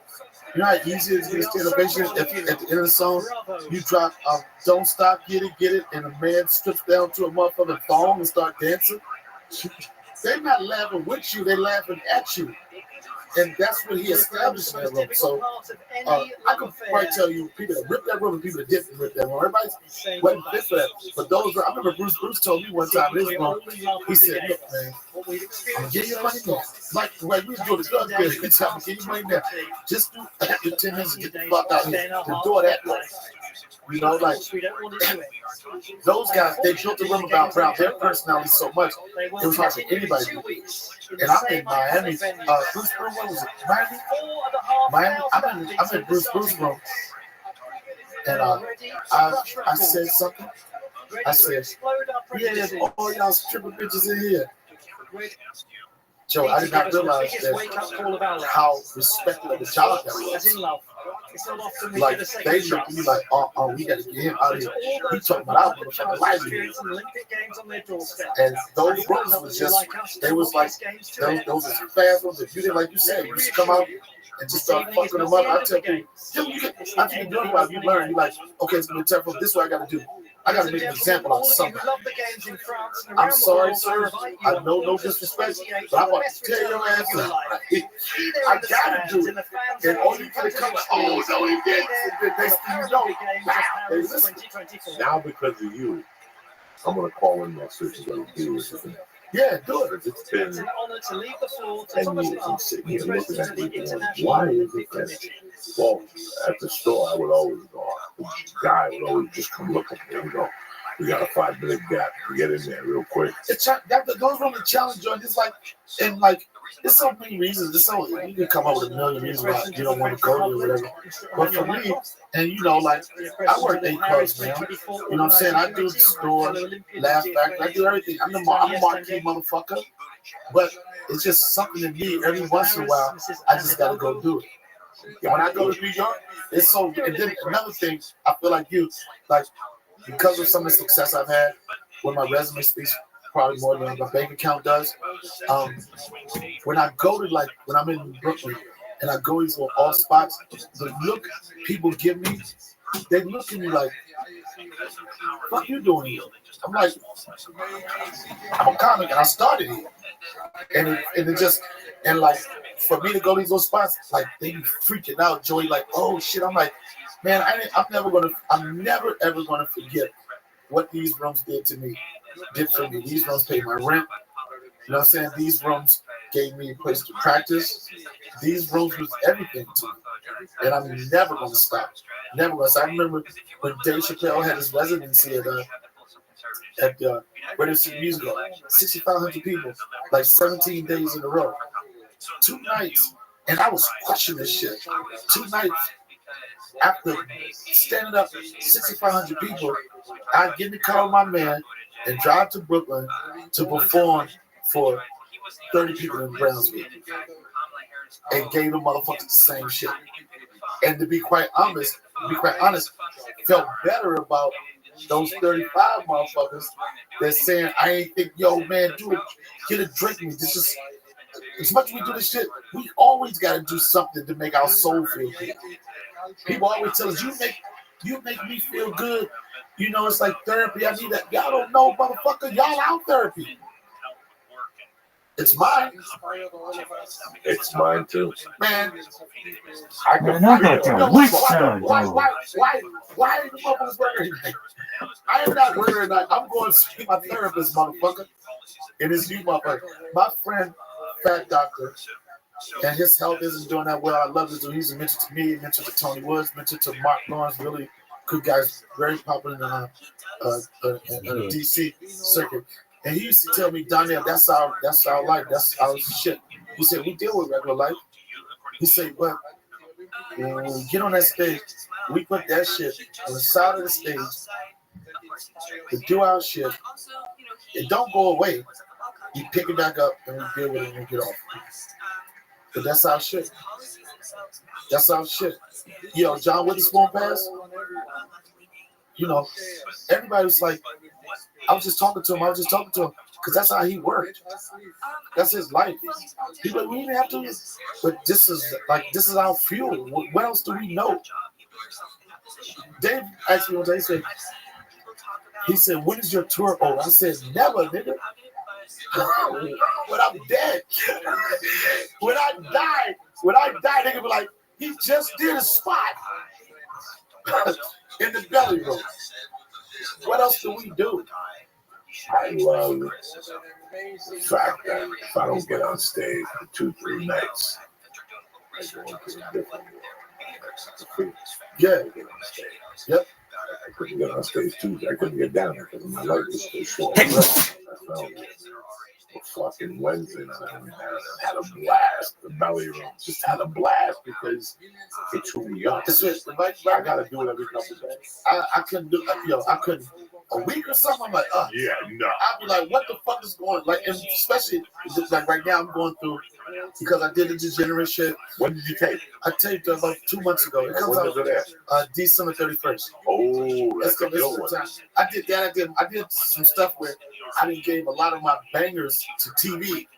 You know what I'm saying? So now I'm back in the back cave right now. So I don't want to see no faces. You know what I'm saying? I don't want to see that face like. I heard. Yeah, you know. Some people don't give a fuck about that, but I do. No, so right now, I do. And now, but you like, I get off. I watch you do that shit too. I'm like, God damn. But the thing I feel like, I don't know. When I watch you perform, like you're so strong on who you are on stage. You're so strong with who you are on stage that I feel like you can throw a Lysol bottle up there. And you'll catch that bitch and it'll become 20 minutes.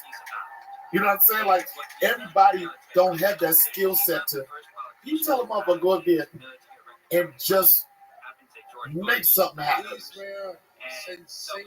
None of that shit. Make something happen. Motherfuckers gonna get so fucking nervous because motherfuckers do not want to trust that what's supposed to be there is that you are a funny motherfucker. You're just a funny motherfucker. Some motherfuckers are pen and paper and I don't knock it, but some motherfuckers just fun. Just like that motherfucker on his worst night, he's shitting on y'all best nights. My leg hurt, nigga. Yo, my leg hurt. I still fucked y'all up. Yo, I didn't want to sit down, yo, this leg, but fuck that. I would still smoke y'all motherfuckers. How many years you been? You going on 30? 20? No. I'm trying to backtrack time. Probably like 26, 25? 25. Yep. How do you feel now? Growing in years of stuff. Joey. And you still wait till 35 years. Joe, I look at Chris and Joe Rogan. Those motherfuckers been doing 30 years. Yo, this is crazy. After 25 years, and I'm not talking about 25 years where it's a slump or he was back in 92, 93. I'm talking about 25 years of being a ripper. And I can tell this. I still feel like I get better every year. Every goddamn show. You know? And I'm talking about, motherfuckers come here with like, motherfuckers like this. Oh shit. Yo, that motherfucker's funny. You like, but it's not going to stop. Can't stop one every year. And I'm not again. I'm talking about off like last year. I was killing shit. Where people like, okay, that's it. It's always got to find something else. National Olympic Well, Committees. we evolve. The I love evolving. I love writing. There's nothing worse than being excited to see a comic and watch a tremendous set. And all of a sudden one day you get an email, he's back in town, and you go there and he does the exact same set. You just lost me forever. Because you're telling me that in a year, nothing happened. Nothing happened in your life. You didn't even take a shit. Man, I'd say the best compliment, the most appreciated compliment I get is when the motherfuckers come up to you and start saying, "This is my 5th time seeing you." They ain't coming 5 times and you ain't flipping. Yeah. If you ain't flipping, they ain't coming. Like I don't even like to go. Like I gotta go to Atlanta in January. I won't go to Nashville. Right. Because half of those Atlanta people will drive from there. I really don't. I gotta go to DC. I do DC Thanksgiving weekend. This is the tough, not the tough. This is the one weekend coming. Yeah, this weekend coming because that's my hometown. That's like my traditional show, like the last. So Friday, Saturday, Sunday, you do DC. Friday, Saturday, Sunday. Yeah, this has been my traditional show. But it's so challenging because when motherfuckers that you grew up with start coming to your shows, it's a different level of heckler. I know your mama. You know what I'm saying? And then you start hearing people yell at you like, "Hey, Donnell!" Like the only way a motherfucker in high school that you like, oh, he was in gym class with me. And I do that every year. Like right now, I gotta do a remix. I know. We're gonna see what happens. We're gonna see what happens because I was just there. I just did Birchmere a while ago, and then I just exhausted so much. I'm just in that place where once I just gotta get up. Something's gotta pop, and then once you get that groove, you just right. You're like, damn, that's fucking 20 minutes right there. It's so crazy how. Right now, in the back of your mind, you're in hell. You'll be in hell for another month. Then you come up to 4 minutes and something. Rock does something. This guy does something. Now you got 6 minutes. But then you put together a 10-minute run. Right. And guess what? You can add 3 from the joke you had from the year Yes, ago. when you start putting it together, you like this. And you're like, shit, oh, ready. Shit. You're like, this is, my last set that I had to chop it up for Netflix and do some other stuff. But I was like, man, this is going to be my dope hour. But nobody was coming to me for an hour. It was coming with 15 minutes here, 20 minutes here. I'm like, man, I ain't saving shit. I said, the way I'm going to get an hour is smashing. So, like, even on the Netflix joint, I literally took 45 minutes of shit, trimmed all the fat off, and got straight to pop. Ooh. And I had to sacrifice. It was like, well, you should have said it for your Netflix. But I said, Netflix didn't give me an hour. They gave me 15 minutes. And that'll give me the other one. But that, and I had this closing where I had the beginning, the middle, I had a callback, I had a tag, and then my last joke, I had 4 callbacks from the entire set. So it was like bop, bop, and at the end, bam, bam, bam, bam. And I just ramped with the set. It's going to force me to go harder, though. So December 31st. December 31st. And I'm going on tour with Martin, too. I'm doing Martin Lawrence. This is going to be so nostalgic. Martin Lawrence Lit as Fuck tour. And he's doing 29 cities. I'm doing like 9 of them. Earthquake, D-Ray, Little Rail, Jay Farrell, Tommy Davidson. It's a mix of everything, a mix of different people. I got 7 days. But for me to grow up, like looking at Martin Lawrence, it's like a bucket list shit. I mean, just to be able to shake his hand, come to order on stage is going to be dope. Good for you. You got a website where you can find DonnellRollins.com. DonnellRollins.com. And Joey, I've been coming under, I'm glad we had this type of interview. I've been coming under a lot of attack on that I talk too much. And I've heard people say, oh, no one shut up and I talk too much. So I've taken that energy and I've started my own podcast. So I can talk my motherfucking ass off. It's called the Donnell Rollins Show. You probably can get it right now. But you say to that. Anyway, I'm so good, man. Yo, I want you to check it out. I know you get sick of it, but I'm excited about it. I know, I want to do it. It feels, yeah. Yo, it's fun. You're going to love me and Kate. But it's just, I watched it yesterday and I was like, this different. It just feels so real and so dope. Even our chemistry, you know what I'm saying? Because you see her, when you first see her, you see a pretty face, right? And then you get a couple of minutes, you see a tomboy and just a cool motherfucker. She's cool. I talk to her that. Yeah, she's dope. And she's so highly of you. Some nights I talk to her. She's like a little. She talks to you so much. I'm like, bitch, I'm not going to go back there open door no more. We talk a lot. Her and I are like, yeah, you made a lot of her life. I can tell every time she's yeah, no. Listen, man. We also have the mutual from the violin, Elijah. I love I her. love her with all my heart. Guys like you and me, we need it. Man, that girl Eliza, when I first, before I moved here, it would be like, I would have to do an audition or something. I didn't know nowhere around. She would come and take me to auditions, damn near living out her car. You know what I'm saying? And I've seen her go up and down in her life. I've never seen her down. I've never seen her frown. I've always known her to be like, it's just part of me. We keep it moving. I love the boy. That's why I love the podcast. I love it. I love it exactly. And that violin shit.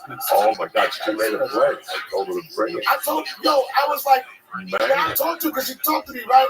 She was like, I know you say something. She's like, I was like, I didn't want to say that bad where I was like, this is real back there, take that motherfucking violin and rock that shit. And she killed it, right? Yeah. They fucking cried. But bro, you always welcome in my Thank you. I appreciate it, man. This is family. You feel me at the store, your energy. And I wish you nothing but luck. Appreciate it. And don't forget, I'm in Miami next week, New York, December 6th. For all that's left is late tickets. You're in New York at Town Hall, yeah. Where? At Town Hall. 2028. Damn, I might catch you after, but I'm being town. All right, I'll be there December 6th, right? All the tickets I got left. Boston is sold out, so all we got left is the second show. The Town Hall is going to be a great show. I got a bunch of motherfuckers showing up. So bring the reefer, do what you need to do. And now for our word. And that's my birthday, son. December 6th? Yeah, I'm fucking with you. I'm sorry. How old you gonna be? I don't talk about that shit. I'm still trying to act. I'm still trying to act.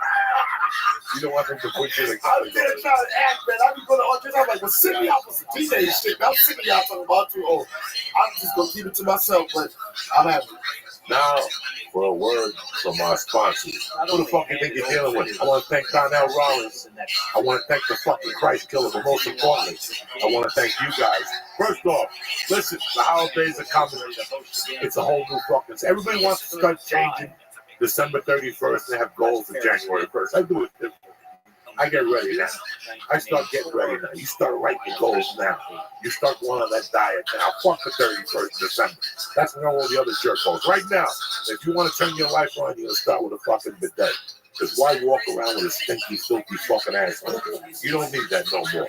And it's an amazing, unconventional gift that everybody in your life needs, because everybody in your life has a stinky fucking asshole, or you have to assume, okay? Everybody deserves the gift of fucking cushion. Wiping your butt with fucking dry toilet paper just removes the shit, but it leaves the other maluki and the stink and the odor. You got poop and all this shit on all part of your body, you wipe it off with dry fucking paper. What the fuck are you thinking? Water cleans better than dry paper. Wipe till 10,000 trees to wipe that stinky, filthy fucking hole of an asshole you got. Forget about it. It's right now, it's time for you to get a bidet, and if you know somebody, give a look at somebody and you go, I wonder what their ass smells like. That's the motherfucker that needs a bidet.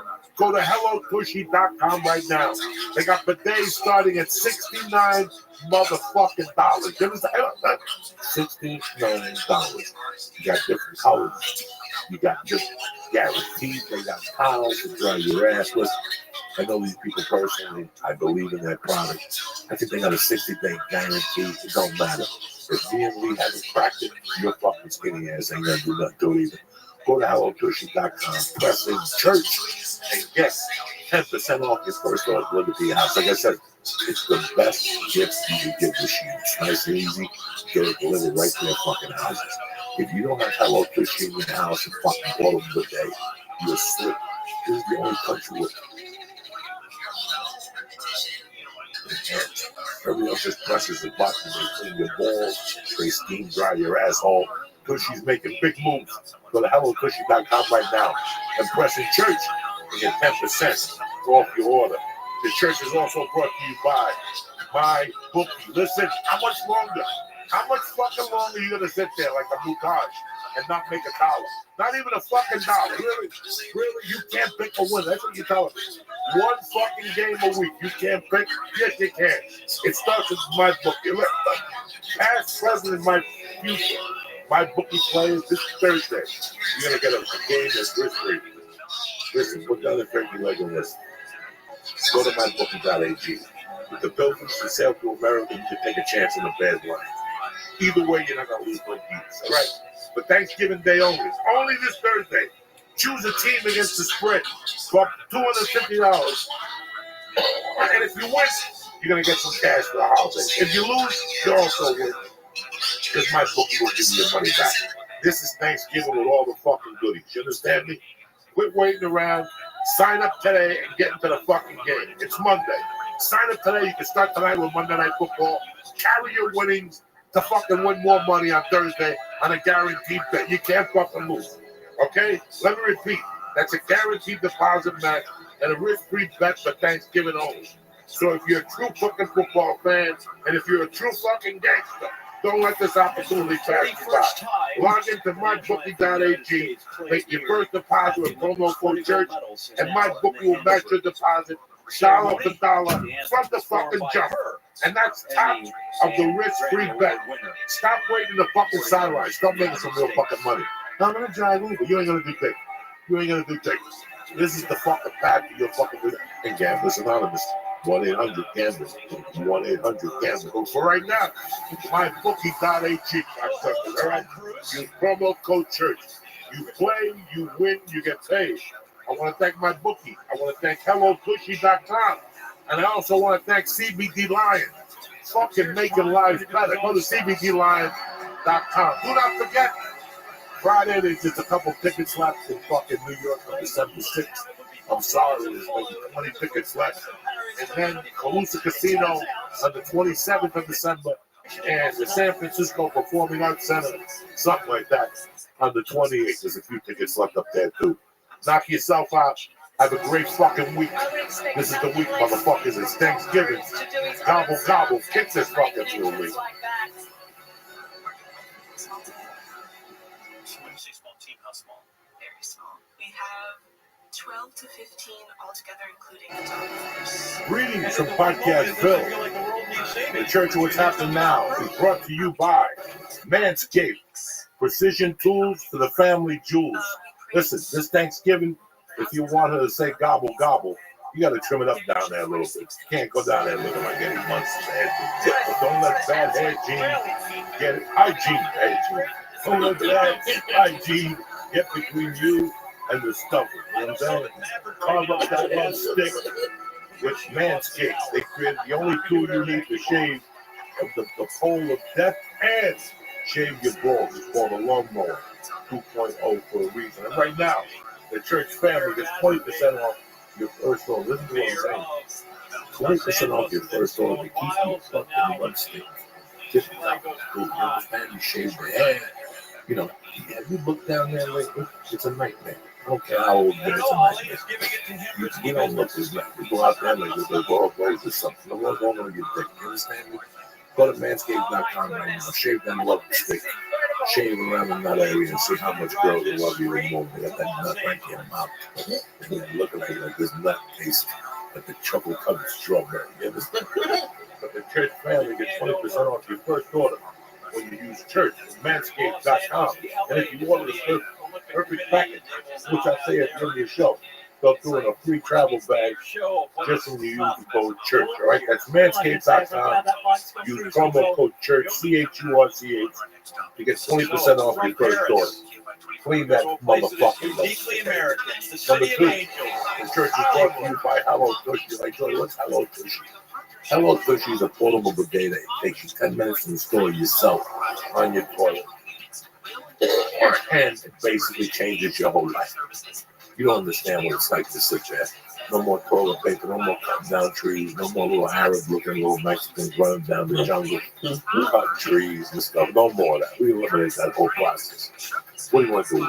Wipe with toilet paper? You wipe your butt with toilet paper. You still leave the microbes and the germs down there, which cause a variety of different things like hemorrhoids, yeast infections, UTIs, not to mention the classic itchy asshole and skid marks, which at 56 I still get from time to time. I should be shot in other things. But listen, bidets are common all over the world. Bidet saves you money on toilet paper. Listen, the bidet sprays your little muffler with fresh water. It's not toilet water. But you connect to the water supply behind your toilet spray. You understand? It's the same water you brush your teeth with. Do me a favor. They start at $79. It's the most amazing unconditional gift you give anybody in their life. And listen, everybody needs it.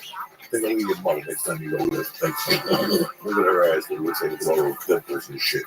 If anybody needs a bidet, it's your mom. Start with your mom. Give her a lift up. Give her the gift of love. Wash your ass, mom. Go to hellotushy.com right now.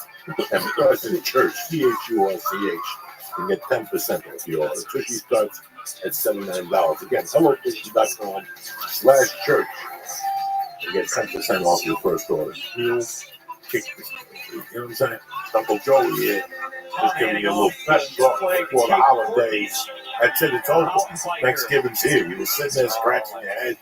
Halloween. I'm going to be the wolfman, the gay wolfman this year. That shit went and passed. It's Thanksgiving. Tomorrow you'll be sitting there with a bunch of people looking at them. Some of you go to those hobo Thanksgivings when you don't know nobody. And you get there, nobody's got teeth. There's one guy that's half nude. He's offering you stuff if you need that in your life. You know what I'm saying? I'm going to have a little shake thing tomorrow. Lee's coming over, shake with you. Family. It's all about Thanksgiving.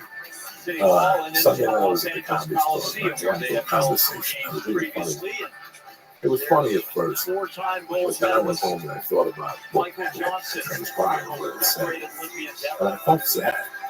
I felt so sad. I called Green Bell. Really? Because it was a conversation about the movie The Jump. Okay. And it was Eddie Ick, a couple guys in the back. And Eddie Ick was saying how he enjoyed the film because it had some type of let the public know that it's okay to shoot people.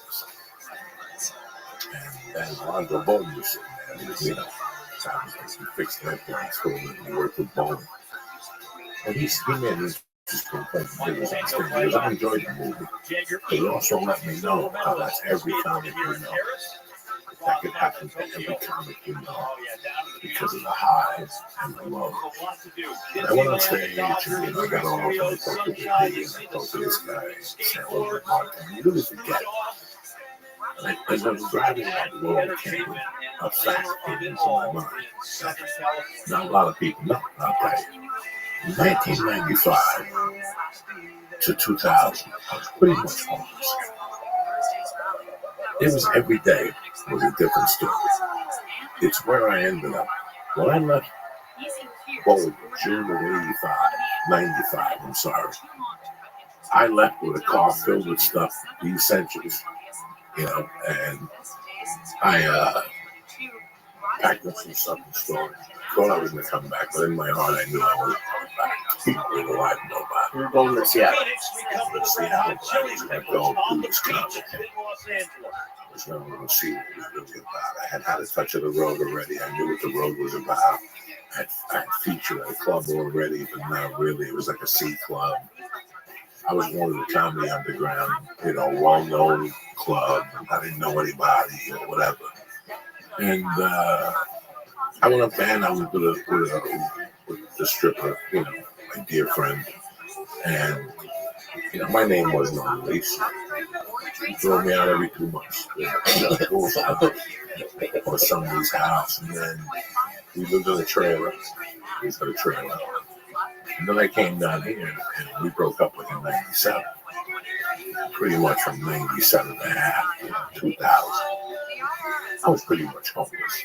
Like that would make somebody go, you know what, how much do I really love comedy? I don't think I would do It's it. time to get a job and really assess my life. And I just had no other choices. I had no other options. I tried everything already.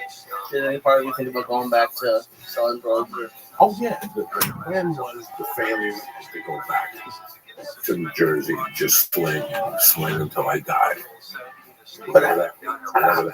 How far? Like, what did failure mean to you? If being homeless wasn't there yet? Failure was spending my week, which I felt deep down inside I wasn't. And actually, my instincts were correct. Spinning my wheels, at least I was getting spots at the store. I would go to the store at 9:05 and take a shower some days. And I would go about my day, and then I'd go back in there about 7:15, quarter to 7, 6:30, before the bartenders got there. And I'd go in the main room, take another shower, and I'd be ready for the night, and just thinking about all those things got me so depressed. I called Dean because as of 2 or 3 years ago, Dean started on the podcast. Dean would go to New York and would be basically homeless. He would start every day at 12 and go to a coffee shop, right, Joe? And then hit all these open mics and hit some paid gigs to put some change in his pocket. And then he would walk around, go on the hotel app. Hotel Tonight, yeah. Hotel Tonight, and Hotel O'clock to get a room. And I gotta be honest with you, you guys know me. There was a lot of nights that I sat there going, should I just send him $300?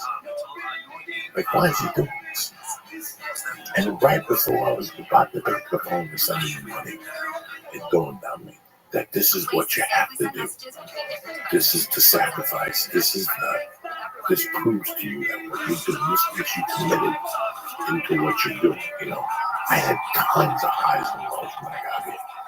A couple of them were suicidal as fuck. Most people were nice themselves, or most people would quit. One came up in particular with Dean where, when you start auditioning, you get lucky at first. Knowledge is not ours.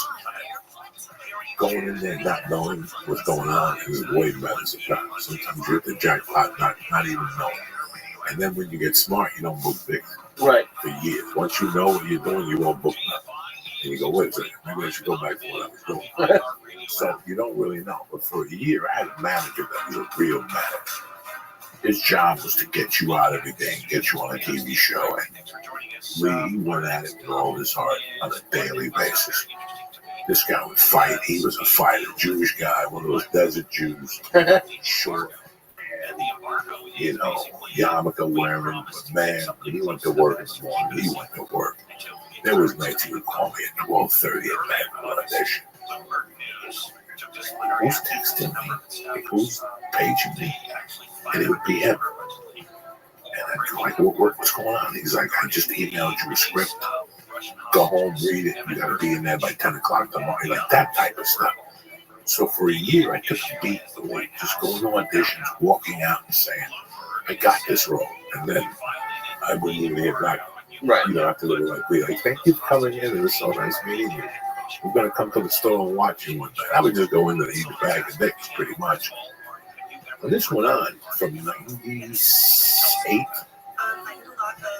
2001. Think of going into things. Big things. Like I was going to, I remember going into the Men in Black. Like I remember going into the first one and going like Rhoda Crest. That's the casting agent. Rhoda Crest was huge then. Like if you got in to see Rhoda Crest, people go like, who do you have as representation? There was 3 or 4 people that you could not get in. Like the lady who cast Spider-Man too, she cast Pretty Women and a bunch of other things. Damn, she wouldn't see. I don't even know how I got in there. The guy that cast the Walker Hill movies and all of Blade and all those movies, Lubin, I forget what his name is, black dude, gentleman dude. That's what we used to have to pre-read. That's when we used to have to go and read from the system. If the assistant thought you were good enough, then you go home, you get a call, and go back the next day and read for the casting director. Jesus. And then if he liked you, he called you back again. This is when budgets, they were allowing budgets to cast people. Like real now, if you know anything about casting, they cast right from the sheet. Like they just go down the sheet, go off, they just put offers out. Like I had an audition when I first busted up my leg, and I was like, I don't know if I should go or not. And I called him, like, listen, I'm not gonna make it because of my leg, and I put it on tape. The audition was at 4. At 4:45, they called me back. I'm like, no, they already made an offer to somebody. So they were gonna make me drive all the way to bullshit and breathe, even though they had made an office. Right. That's the type of world we live in today. Back then, they wouldn't lie to you. And that Walker Hill audition was a movie with Bing Rames and Ruben. Billie Eilish. It was Bing Rames and the guy who went to jail for taxes to play. Oh yeah, okay. City, Hollywood music. I'll never forget that.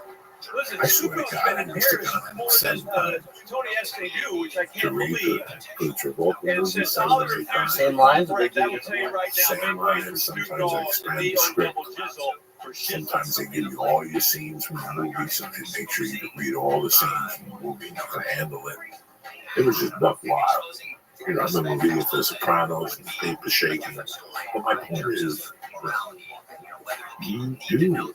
It's tough not to snap. It's tough not to snap as a comic. And that night, I didn't sleep much that night because that's how much it affected me. Like what I went through to get here, like the mud that I went through to get here. You know, I used to be really hot this time of the year. Right now is my time of the year. Like commercials, I would burn them right now because this is so Super Bowl time. And it's also, we have to shoot this pilot time. And I'll never forget, like every year during the holidays, I couldn't enjoy the holidays. They ruined my holidays. Better yet, I let them ruin my holidays because of my weak mind. You know, when I walk into an audition now, and I do an audition, I walk out and I get in my car, it's done. It's done. It's done. And people look at me and go, how do you do that? It's 20 years. Right? There's no use in taking this.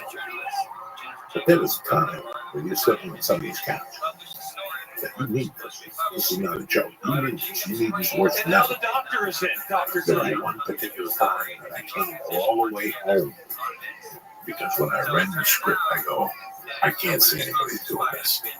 It was a show for Fox or NBC. It was NBC, you know, the crazy roommate, the straight two white guys. I forget who the lead was. But I came all the way off the road. Had to sleep on a couch. Like I think Ralphie was out of town. He took the keys. Nobody could go in there. So I killed him. So I had to sleep on a couch. I didn't have a car. My apartment got towed then. That's when my apartment got towed. So I had to sleep on this guy's couch.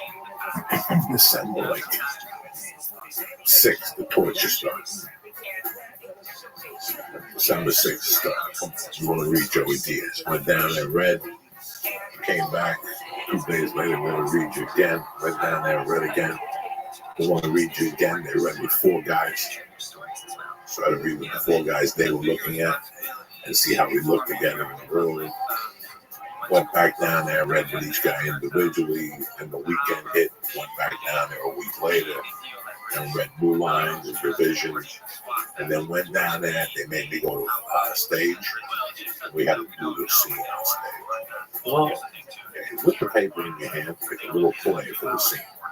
They take that. That went on until December 19th. So 2 weeks of that, so 2 weeks. My whole life was embroidered in that. Yeah, there were other auditions and other stuff. And then, boom, the holidays hit. I didn't get nothing. I mean, I was pissed. Staring at your phone. I was staring. I was sleeping at pages. I needed this job.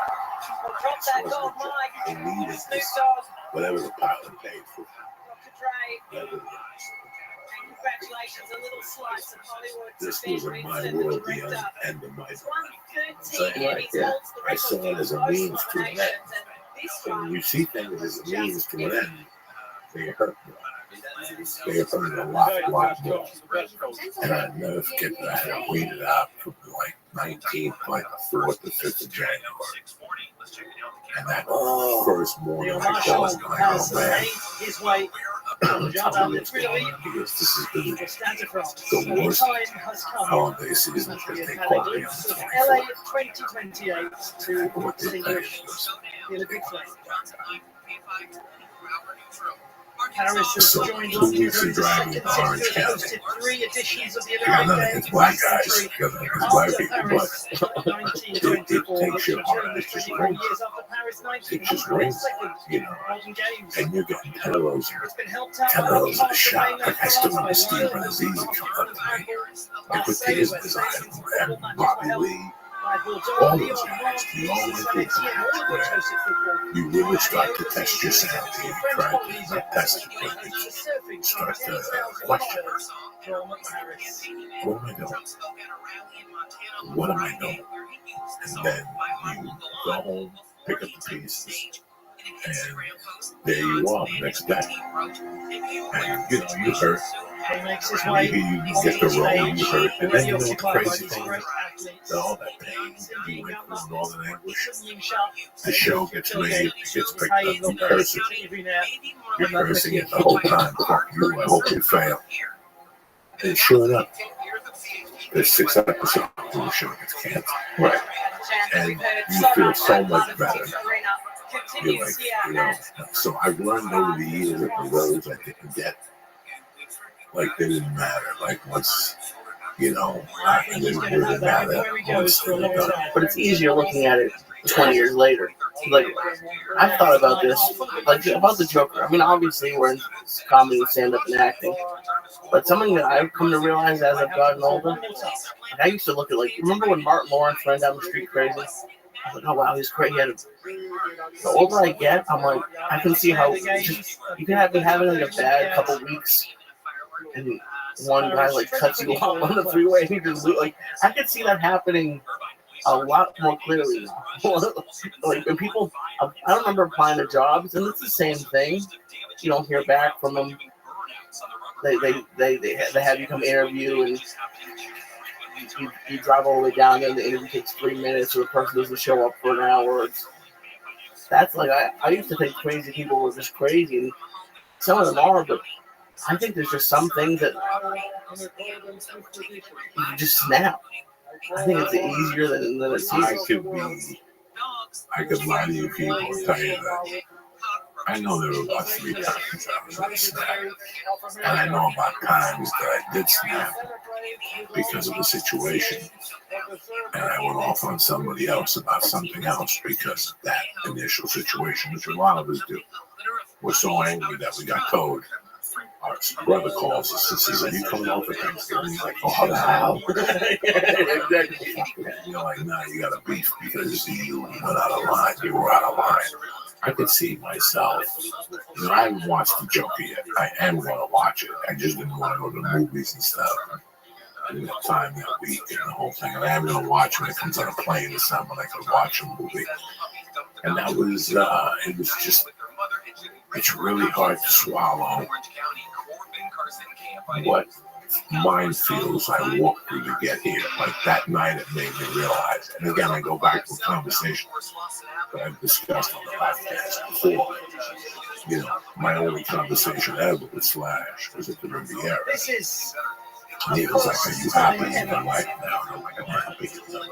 This is part of the commitment. This is going to be the best time of your life. When you get the big checks, you look at this time and you can understand why you got those checks.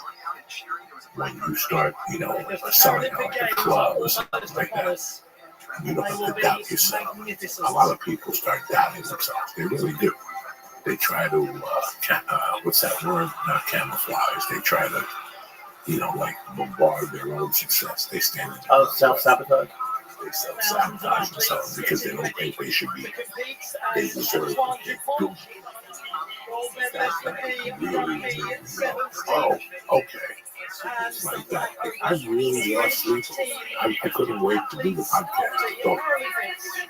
And like I said, I had to call Dean. And Dean was like, I don't think people know They that are led by Chef de Mission, Dean Michael did Jeremias. 3 years. He did, I think he said, 900 gigs on a motorcycle. He goes, I drove to San Diego. And he goes, I drove as far as Portland, Oregon on a motorcycle to do a spot. And he goes, I can tell you right now, I wouldn't do it again. And he goes, I don't know what I was thinking. Brings together But that's France and the process. the United That's States of the, America. A song written by Claude I don't Francois, those there were famously plenty of rearranged by times when I Paul went home Anka for and said, Frank this is it. Sinatra. I'm not doing Performed this. by Izzo. Well, I mean, you and Dean have some, and to this small extent, me, because I started at 29, which is old, but not super old. But Dean started at 50. I can't imagine being 50 at an open mic with 21-year-olds. He was 46, 46, and you were 30 something. I think I was 28, 19. Okay. So I was, in 1993 would make me 30. So in 1991, I was 28. First time I got on stage, I was almost 20. It's I can't imagine starting at 46. I had life experiences. I didn't have the heart to talk about them on stage. I avoided them like a plague. I didn't start talking about prison until the podcast. Really? Or maybe Joe Rogan's podcast. Yeah. Fuck. I wouldn't talk about it. How wrong was I? It's got everything to do with the price tags, but it's really real for the ones who said that night. How there's so many highs and there's so many lows. I mean, you could be opening up for Tom Segura on Saturday night and come home on a plane. Or, and then the following Friday, you're getting in a car and driving to San Jose. So for a feature, driving back Sunday night. And you're in the car going, last week I was in a private plane. Tom Segura. And this week I'm driving to San Jose in my car, which barely is not going to make. Like, I've gotten in cars that I knew it wasn't going to make. Did you ever do that? Like, if it makes it, it's going to be a miracle. If not, the feature actors behind me or the MC, and they'll pick me up. I'll just abandon ship on the road. Jesus. I had a shitty car, but I didn't take long trips like that. Oh, yeah. You know, this is part of the, you change the oil, you change that oil filter. Right. You put that thing in the radiator so it won't blow. In the old school cars, you put these little plugs, aluminum plugs. Oh, yeah? And like that, yeah, your thing wouldn't leak.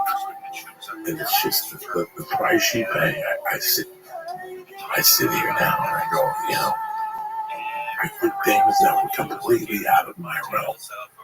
So I would not even consider doing. But I have a hard time going to 7-Eleven at 11 o'clock to get a kombucha juice.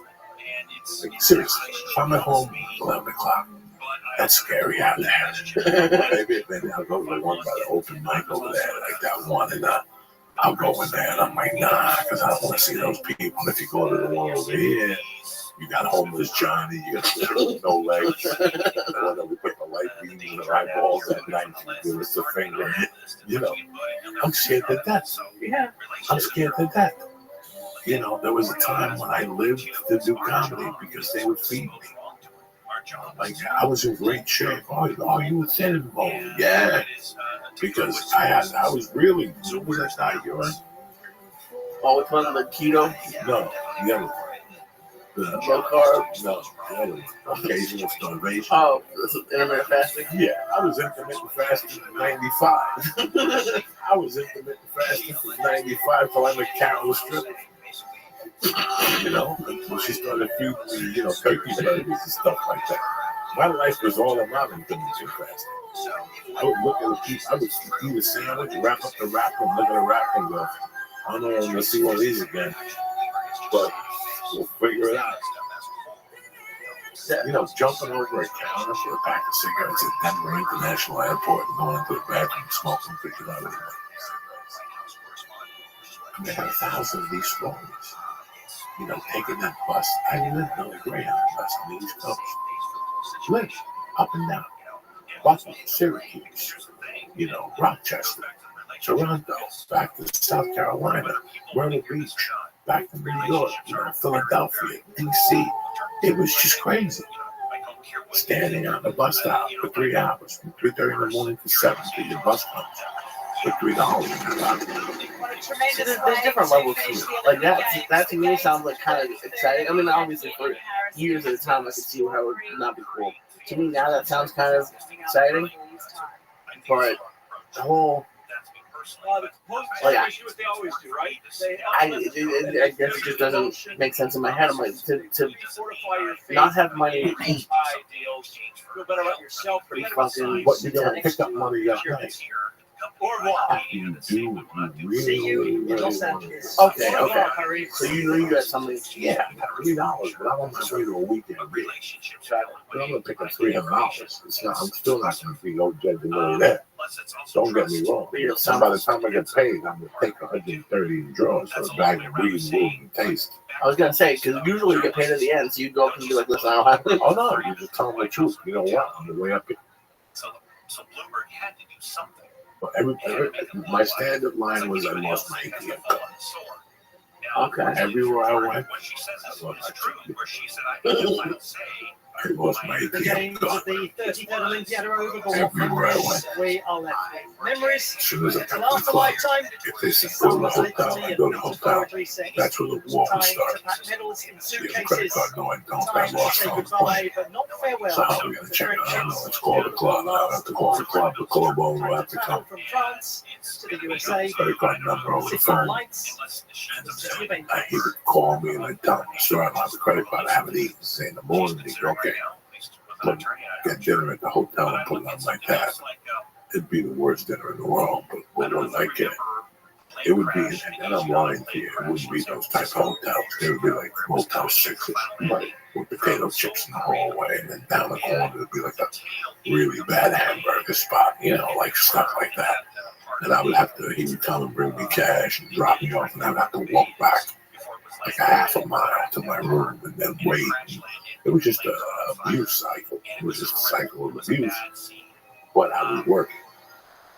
And that's all that mattered, that I was working every week. Picking up Tuesdays, picking up Thursdays.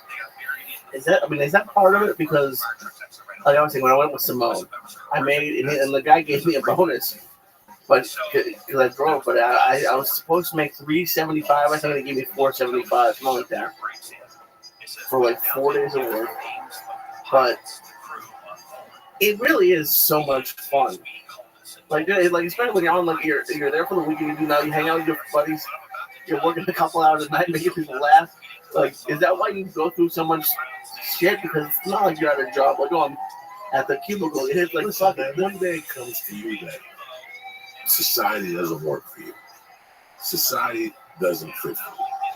Bob O'Leary sits at a desk all day. Bob O'Leary is a sweetheart. I know he makes good money in the counter. Yeah.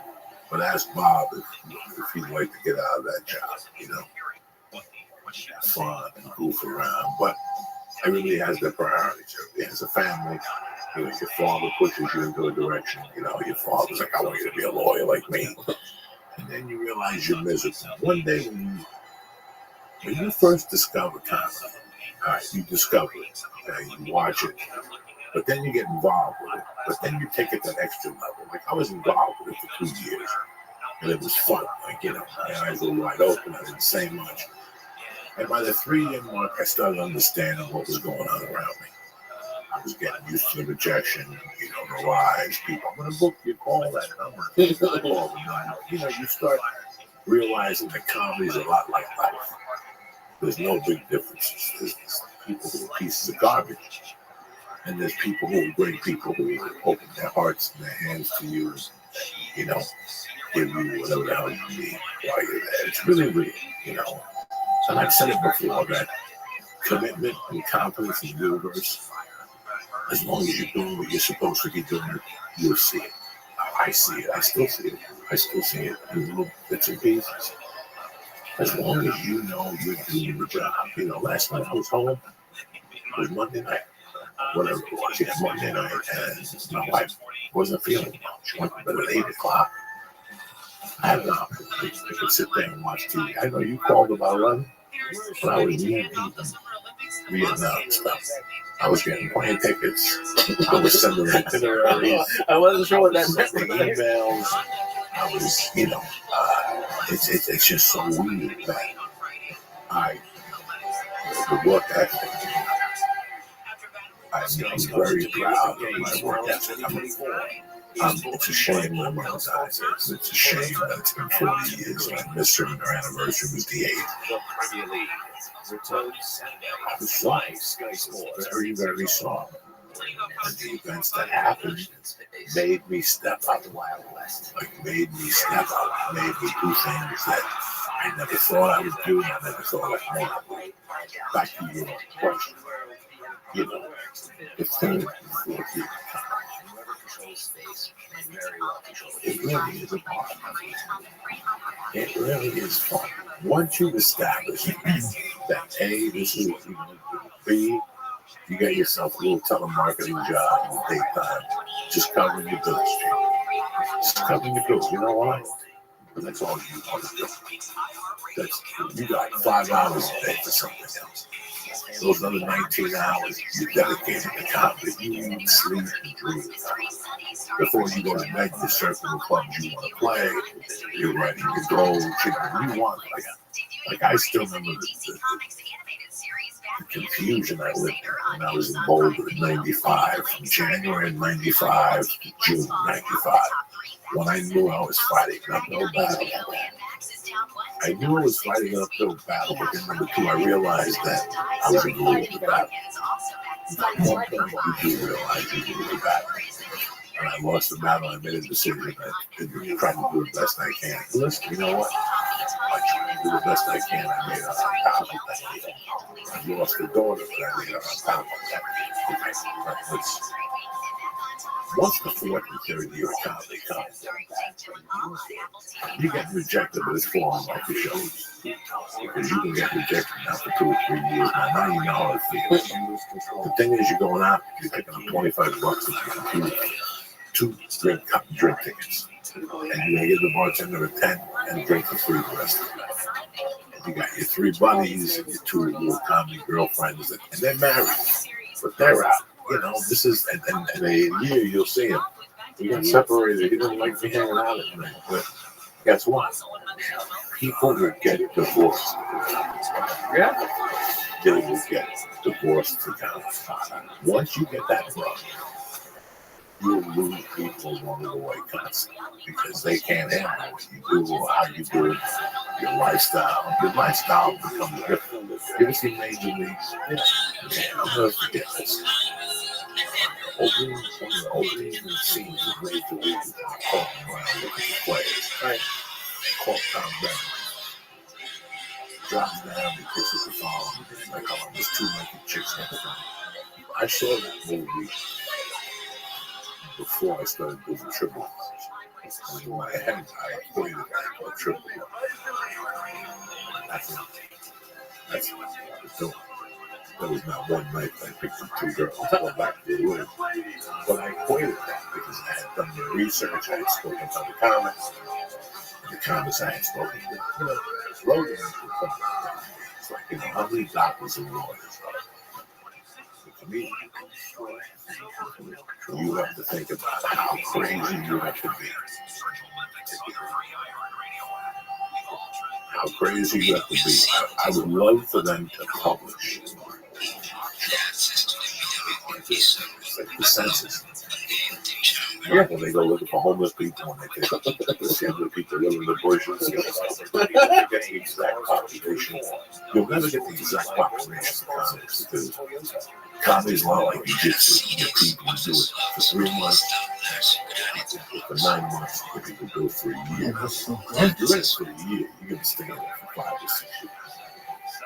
5 or 6 years when you go. I met a girl.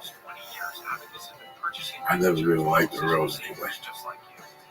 I met 1,000 comics who looked at me and said, I loved comedy until I had to take a plane and drive. See, that's the most fun part. That's the most fun part. So that's, you know what I'm saying? That's the travel. From working till that's what you're working. So there's a lot of people that come to me and said, this is not We will all I'm have to going wait on 4 to do years it, until but the I'm not next going to go on the road. tradition, I'm the number going one to Olympic sport. And for the first time in Games history, the women's do it marathon locally. has Got a opposed the day job, men's. get married, and have Bring kids down and the curtain everything. on an That's the beauty of amazing it. 10 days for the sport on the roads of Paris and It's inside way the of Tour de time. France.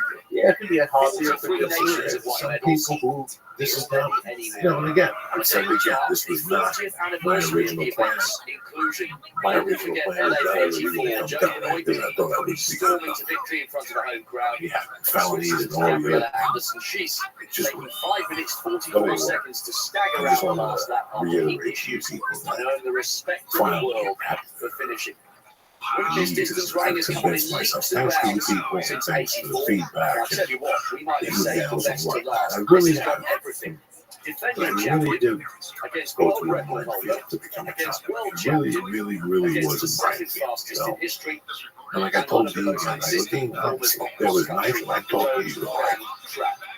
It's a fantastic lineup, so you'll be listening to myself, Rob yeah, Walker. East Side Comedy Song, and you have 2 spots at the cellar. Carrie, I reckon And this is hopefully one by of the that time you'll find best out if you got assembled out. fields. And I would go out and go. We have some heavy hitters up front, but also just with the weather, we could see some surprises in the fields. And I think that it's going to be a day where we're going to see some epic performances. This course is so hard. As I said, the weather is challenging today. But yes, we have some huge names. Names that I think most of us are so excited to see actually race That's the together against adventure one that you're another. looking to get. Lots of people Like a talking lot about of Helen people look Church here, and whether it's she never will going to become come. the first It's woman in not history going to happen. It's successfully not defend going the to go. title. It's hard to It's so weird how because she set a women's only had world a record couple in of weird things happen the last earlier 2 this days. year. Monday was To the everybody else anniversary means with that my wife. victory is far from guaranteed. Today was my last doctor's appointment with this doctor. Churchill hardly ever races badly. I said, waxing. I still think this is wide open. Family And there's doctor, lots of 21 interest years, the guy that reintroduced me to the needle. Helen O'Leary I would not take the needle. to the roads. He convinced me to draw blood. He convinced me to do physicals. He took a finger up my ass. I'm surprised you're not making him not retire just for you. Like, listen, you can retire, but He was a very, very, very good doctor. I won't applaud him.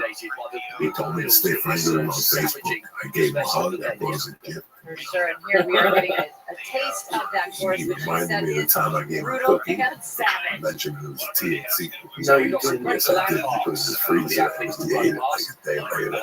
And he started getting all these little emotions and love. Yesterday for the men's marathon, brilliantly supported. It was just really interesting. But I mean, Everything's nice for the first 5K. he left a note for my next doctor. Don't bother with me. This is not going to do it. I've been trying to talk to him about a tetanus shot before. Pretty flat, lovely landmarks, nothing changes. I'd love to get him on the When podcast. you get him Marathons you'd expect. to give blood in the mornings. He needs a window in there. I gave blood this afternoon. No, I did a podcast with It all Mercer. starts lawyer's to in get studio. a little bit She's got tiring. earphones on. I did a podcast with her outside. I'm sitting there. Yeah, we do it every So Tuesday. it's funny. Yeah, we do one every Tuesday. It's called Science with Mercy. And, this morning when I was taping her podcast, I was actually preparing to give blood. And she stopped her podcast to ask me. Around about 27.5K, I got to go for a physical. 29K. I know I'm not giving blood, so I might as well practice. What do you mean practice? Hopefully I'm getting raped. I try to think of just getting raped. Somebody crying up back and raping me with my other hand. Because if I give blood, that's exactly what I feel. I have to let myself feel restless. And then I won't give the blood. I have to put my arm out and go, take me on yours. One of the toughest courses, probably the If most not, it's beautiful. not going to work. And I don't just like an hour in your brain. And this is like, what? Listen, I my can't fear in remember me a was marathon ran finishing a rampant more beautiful backdrop than that. Ever. Rampant. Could you? for No, years. I mean, I just Really, think really, the really ladies that will is. be coming around No, the bend beat will you be out, so 'cause excited to you get home. go. And And it I is was a guy that wonderful to see refused to all go of to them a doctor line up, from and the it is age of such a phenomenal 19. 40 years. And to end this for the first time with the women's marathon, the Olympic Games, that is spectacular as well. Nobody said anything about it either. Yes, because it means that the women, I as meant opposed wax, to the men, man. will have the honour of receiving their medals You know, during the closing one ceremony. blood thing a year, with That's fame. got to be Then they figure out they put me in a room I was with just telling you, we're celebrating all put the ice on things my we've head, already seen tip it in over, and the they said, last, bring 11 music. days. And for them to be Bro, able I to worked get myself that up medal around their necks, going in there, I would I'm bring a not sandwich done, and can soda. What? Oh, guys, come on. You know I'm scared of all that stuff. I was the biggest fan. I would go there with a sandwich. I would take a can of Coca-Cola and minus the sugar, and I'd bring it like a donut. It's blood. That was my. Composure to That take the was course. my. That was 92 my. runners from Then 47 countries I drive the car and go to Lizzie this line and of break. kids have contested After the sandwich and the donut? Oh yeah, you know, 81 400 pounds. pounds. We can get there because you know you. And you may stop. This is how great. You know, when you go get blood, you can't eat before you go get blood. Right. Are you crazy? Got killed. I can't leave the house without eating. I get these ones. I would have to drive, have my wife drive me down there, I'd be crying the whole way. You have no idea what I suffered those first 5 years. I'll never forget what the sleep apnea. Like I had a call to get this word that had nothing to do with me. Sleep apnea. If she wins a medal of any And kind, don't worry then about goes that. You got no medal in the 5, medal in the Went 10, down medal in the Oh, marathon. I did this stuff when I was like 7. I was like 6. Yeah, no, you were 6. I was a grown adult. I was a 30-year-old adult, close to hitting 40. I was. was huge. I mean, we saw You Fish figure Big when I on first the went to 3 wax, straight right, with 100 last night. I had to That's be a huge 30-something in years old. middle distance and distance First time running. I But I went think there, I what didn't know I Savon has done in the last What 6 did they learn years with this sport, showing how you can run 800 meters even, 1,500 meters, the 5, the 10, and now the marathon. She is one that we will talk about, like Azad. I mean, that is If I a was at the name comedy that store around is people I didn't forever like, history, and I I think would push the the back of my Pakistan tooth movie and as well. bust the shit out of him and then on that jacket. Josh Wolf and Joe Rogan and they love very good. Joe Rogan always goes, please look at us too quick. I love it. It's like a shooter. I used to just shoot puzzle people with the suit. It was like a little fang. I finally Steve Simone's brothers at dentist. Yeah. He took it out, put fake teeth there. Oh, that's so funny where the Steve Simone song. Steve Simone, but oh my God, I go down with the phone insurance company, type of whatever. Allegedly. Yeah, allegedly, Filipino. He tried to sell me on stuff they made about it. Oh my God. Yeah, Steve Simone, brother, was my dentist for me. I didn't know that. Down in Santa Monica. They arrested me. Is a Pissed Steve legendary for figure. years. All the women standing in Like there, she 1,500 is a left on my pioneer, feet. and she has the moment I of had announcing insurance. I was going to go down there. But when I went down there, he wasn't there no more, so I lost the 1,500 on my fucking teeth. I was pissed at Steve for like 6 months. I said, Steve, where's your fucking brother? I was like, I moved back to Philadelphia. Nobody told me. What type of dentist is he? They didn't send me a postcard to let you know he's retiring.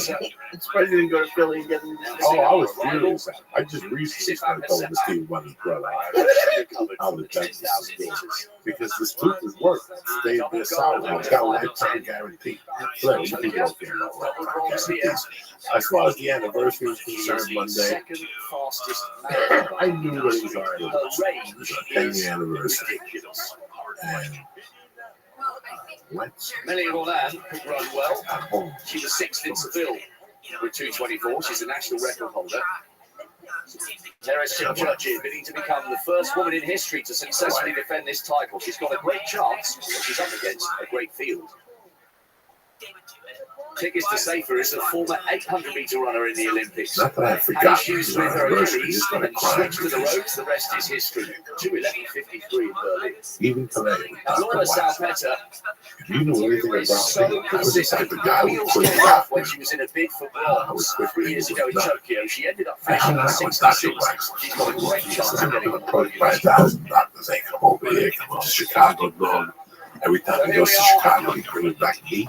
With the Hotel de Ville in the background. He says when he wakes up in the middle of the night, sometimes he puts some cooks and he steams the bread, and you tell me how he steamed the bread perfectly with a paper towel and stuff. He's just a great doctor, a great guy. So I just wanted to thank him. But what a lot of people don't know is that there's a barbecue joint on 148th Street.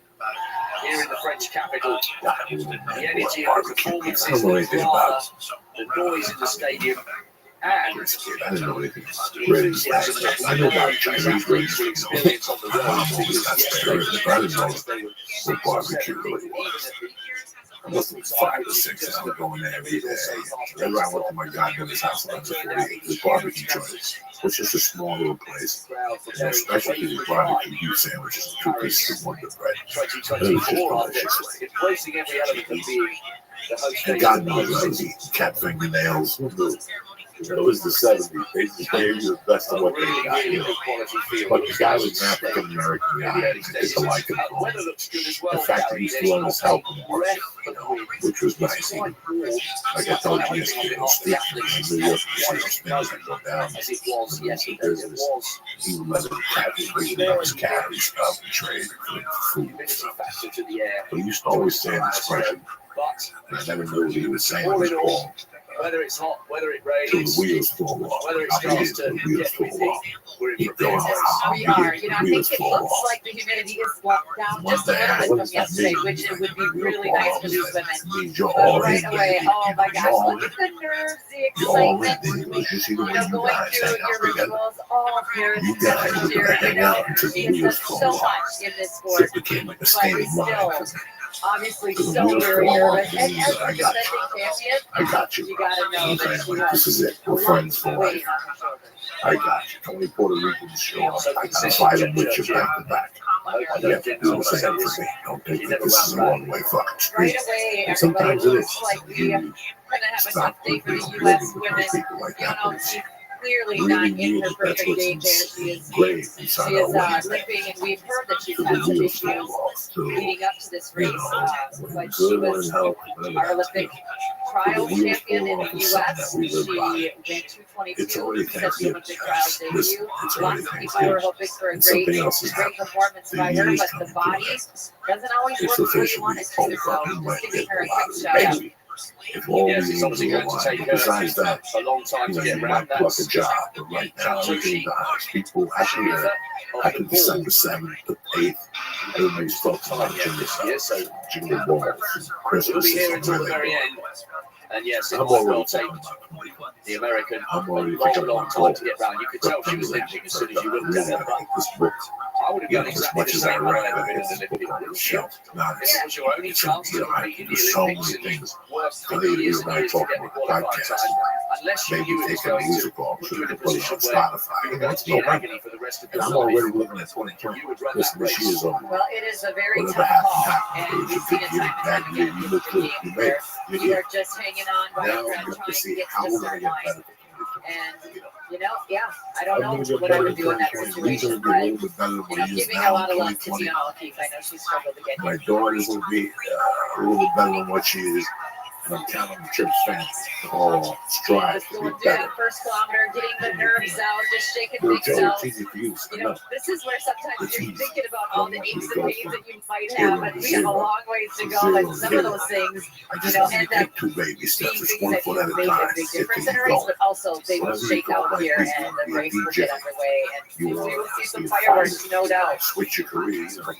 We talk a lot about Fireworks and some switching amazing careers. landmarks. It's going for I what always you think the love. first Going couple for of what miles you in a love marathon, if makes your life a training lot has easier. gone well You know, and you we haven't all, been injured, 60% of people have a job. these It's women very- should, in theory, feel it's like very they seldom are that people floating. really enjoy their job. I don't really care what I'm making a year. For months I and months and really months, enjoy you've what been I'm doing. training If I was doing, tired if I legs. was That's looking what for it's real called. money, I would just And join then, mine. if you get your tapering If you're looking for that type of money, just you bring can't back, remember when you bring start. back Coke. I don't know what to That's tell you. such a shame. That's Sinead real Driver, money. she's What 47 you're years of looking age. for She's is the just to be oldest content entrant He on the probably athletics. do, you know. She's a great athlete. I She tell was you, man, 10th for in years I lived Tokyo. in disgust Wasn't with far myself. off the podium at the Frustration, Commonwealth Games. disgust. Really sad to see because I thought she might be a pretty Maybe decent the right race. Yeah, mercy and it that I looked like she started was in seeing the severe light pain, so because something must have now I have happened, or half a either second, it's just the you know, emotional, and pain that she's feeling. But we this also July have I'll be another my really 20 years. We great story celebrated up 10-year in front wedding once we anniversary get that Monday. front on shot. And I gotta Lindy tell you Elmore, something, man. I she's never thought I 44, could so light accomplish that. stage After I driver. failed She as a is husband the another one first of those time, veteran runners who was on marriage the was track the way back last in thing on my 2004. mind. So And she for was me a to be 1,500 married meter for runner 10 when years, and you know, came I'd like to tell and you guys back I in found it out. That's an excuse we all give ourselves. 2021 actually. She was Right. 9th in the Olympic marathon. And in between We those years, decided to she fight was for an what we Ironman believe. athlete. Triathlete. The I mean, first woman I was amazing married for stories. was a very sweet girl, but she went through 4, 5, 6 years of hell with me. And you know what? When I was with her, she didn't put it in the right there. She is. This is how Yep, mother this of is how much of two. a change. You'll see her up There's front no with the future. white ball cap Because I on, wasn't running for compared to what I Canada. was doing. Forget all that. Listen, man, I got into We'll comedy. keep you across what happens with Keith of the It's United still the real States story. and also Sinead That's Diver. all I got to tell you guys. As I was Where saying, should be at? unless You you've got a problem want to sit on with the us for start 5 line, minutes? this first few You want miles, to say you hello to feel the like people? you are And tell them about your sign up for last mercy? time you ran without Okay, feeling you fatigued. good. There you Yeah, go. the taper is real, right? And these athletes run so many miles preparing for this. She wanted And to see then what they I did. almost She get does a it little all top antsy gas. because of that taper. This It's is a what very we hard do. This is how we thing to do go it. She's through. been You doing. don't feel She's real at the great. podcast number. Sometimes you start to overanalyze little niggles that are She's only happening taking within the 30 body. years off like we But, are. this is the best feeling that they can have right now. They're getting out there, they're getting this race underway. And it is still, like the men, This is so called much stuff consistency. because There's the no early danger. miles, You they want something to have to happen, play you it gotta be safe because consistent. of what's going to happen Plain simple. with those You hills. want something to happen, you gotta be consistent every And the day. added benefit Look at this of guy, going Kung second, Pao Boom. He wants a war. He keeps sending out missiles. Trump's over this guy through the week. No, we're at peace. We're friends. This guy's still shooting off fireworks like it's the 4th of July over there. many of these Kicking women the even moon. chat You know, with their teammates. whatever his goddamn name is. I'm not good with politics. Yeah. I'm not good with that stuff. Imagine if you were president just tweeting out there some YouTube things like in Vegas or something like that. Oh, please. Forget it.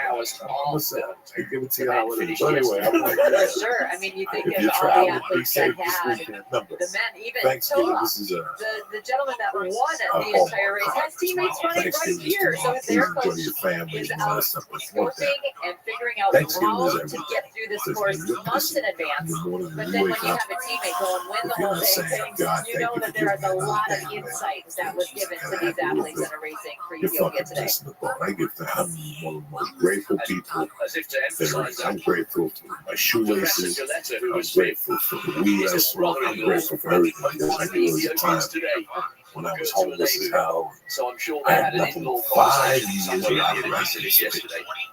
I wanted people to Something I could do. And then before that, like I had, in '84, I was homeless and stuff like that. That was because of drugs. That was a means to society. This is I was in love with something, and I still knew I'm homeless. You know what I'm saying? And I was 3/4 together. I was doing a couple of criminal things, but the homelessness is due to If you're a statter and you're a real fan of crunching what numbers, it meant to World me. Athletics website Yeah, is there's really highs good and because you lows can and go on everything you there get. and look up But hey, all-time who gives a performances, shit? but you can It's also Thanksgiving, isolate man. the Enjoy events your to a family. particular season. Real quick, So, just out of interest, I'm in Miami this weekend. It's sold out. I don't know what to tell you. I can't help you out. I put tickets up to sale a while ago. I'm sorry. I will come back to Miami in 2020. Whatever. We'll figure out a bigger venue or whatever. New York is singular tickets left, and they raised all the prices on it. So do not feel bad. I'm done. I don't expect. I don't want to stay over $35. So move on. We got 21st Christmas with Uncle Joey at the Ice House, and then we got the 27th at Calusa Casino, and the 28th San Francisco Palace of Performing Arts. You got the belly. Belly show. Oh, Calabria? That's the workout for the one-man show. Listen, the podcast is brought to you by Manscaped. Manscaped, over the years, I've had 1,000 sponsors. I really enjoy Manscaped. I really enjoy what Manscaped does.